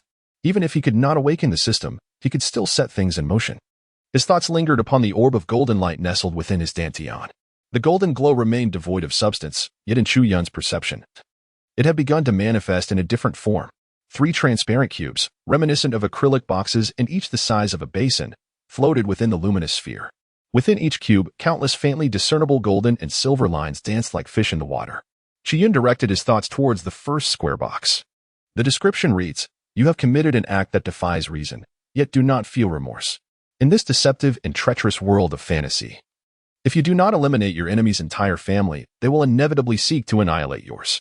Effect: upon acquiring this entry, if your adversary's entire family is involved, there is a chance they will lose their rationality when attempting to strike against you." Chu Yun gazed at the second square box. The golden and silver lines suddenly intertwined to form a character from the 9 provinces that he could comprehend. This time, the system rewards points, without a moment's hesitation. Chu Yun conjured up ethereal golden and silver lines, perfectly mimicking the essence of breath, to fill in the blank space following the integral with the number 99999999999. Soon, the reward points for this cubic box were revealed. This time, the system awarded points, 990,000. With a raised eyebrow, Chu Yun's mind stirred. The golden and silver lines he had simulated acted like an eraser, attempting to wipe away the newly generated 990,000 points and refill them by hand. Unfortunately, mere seconds later, the displayed reward points still read 990,000. Was there a flaw in the decryption? That seemed improbable. I had meticulously aligned all the granularities, ensuring that the margin of error would not exceed 0.00023. Moreover, the chaotic particles at both macro and micro dimensions had been simulated into a system state. So why could I only adjust it to 99,000? Chu Yun rested his chin on his hand, his eyes shimmering with boundless golden lightning. After a moment of contemplation, he realized the fault code in the underlying logic particle mapping requires an upgrade. Oh, how enlightening. It turns out that the current maximum authority of the system is merely 990,000. To upgrade, well, at present, he cannot locate the corresponding module. However, utilizing these system points as leverage, he could undoubtedly pry open a corner of the marketplace. Consumption is certainly feasible, although he remains uncertain whether there is any restocking while the system is in a dormant state. As Chu Yun's thoughts stirred, a familiar interface materialized before him. The gray and dreary system marketplace, 8 Desolations Edition, was forcibly rebooted. The display indicated a system credit balance of 990,000. Glancing over the marketplace, Chu Yun breathed a sigh of relief. Fortunately, the marketplace was fully stocked. The system had not completely malfunctioned. Thus, he decided to purchase everything available. Instantly, a pile of fracture vouchers began to materialize, and Chu Yun commenced a shopping spree. The system marketplace, brimming with goods from the 1st to the 9th tier, saw all items vanish in an instant, transferring into Chu Yun's Dantian. Indeed, Chu Yun's Dantian was boundless, capable of accommodating such a plethora of treasures, enough to overwhelm even a cultivator at the Great Ascension stage. Chu Yun gazed at his points balance, which had settled at 340,000, and could not help but feel a sense of reflection. It truly has not been easy. I have finally cleared it out. With these treasures, my recent cultivation can afford to be less frequent. This marks his first time completely depleting the system's store, instilling within him a unique sense of accomplishment. On the interface of the system's marketplace, he inscribed 3 prominent characters: request restock. He then exited the interface and turned his attention to another square box within the radiant orb, which constituted an additional reward for this counterattack mission. Chu Yun continued to sense the information within the box as before. This time, the reward was a treasure that would enhance one's qualifications. Due to the outstanding abilities of the bound host, who has consistently completed tasks with exceptional diligence and a remarkably high completion rate, System No. 9527 has formally applied for a higher-level world-class reward to motivate the host. The proposed project by this system is. Chu Yun squinted his eyes. The information contained within this box was rather intriguing. Some rewards actually required an application? To whom should one apply? What were the higher-level, world-class rewards? His initial reaction upon forming these thoughts was not to fill in the blanks, but rather to begin deducing based on this information. 3 time intervals passed. The golden stars in the sky had dimmed considerably. Even the recently exchanged system treasures had consumed quite a bit. Chu Yun rubbed his brow, feeling a tinge of regret. It's futile. The mastery of system particles and regulated states is far too limited, and the phases do not align. The quantity of encrypted orders exceeds that required to decipher the entire system by several hundred billion, indicating a structure of a higher order. For the time being, intervention is impossible, let alone a complete decryption. Forcing the issue may lead to catastrophic failure of the system. It seems observation is the only prudent course of action. After fruitless efforts, Chu Yun redirected his focus to the system's application projects. In stark contrast to the complexities he previously attempted to unravel, the application projects appeared clear and comprehensible at a glance. There were 3 distinct options presented. 1. Yin-Yang Spring, aimed at cultivating the Yin-Yang celestial body, human immortal level. The system assesses the application approval rate at an estimated 95. It is recommended to prioritize this project. Suggested unit, 1 pool. 2. Divine Tree Essence, focused on cultivating the celestial root, Earth immortal level. The system estimates the application approval rate at 45. Should the host successfully complete the hidden task this time,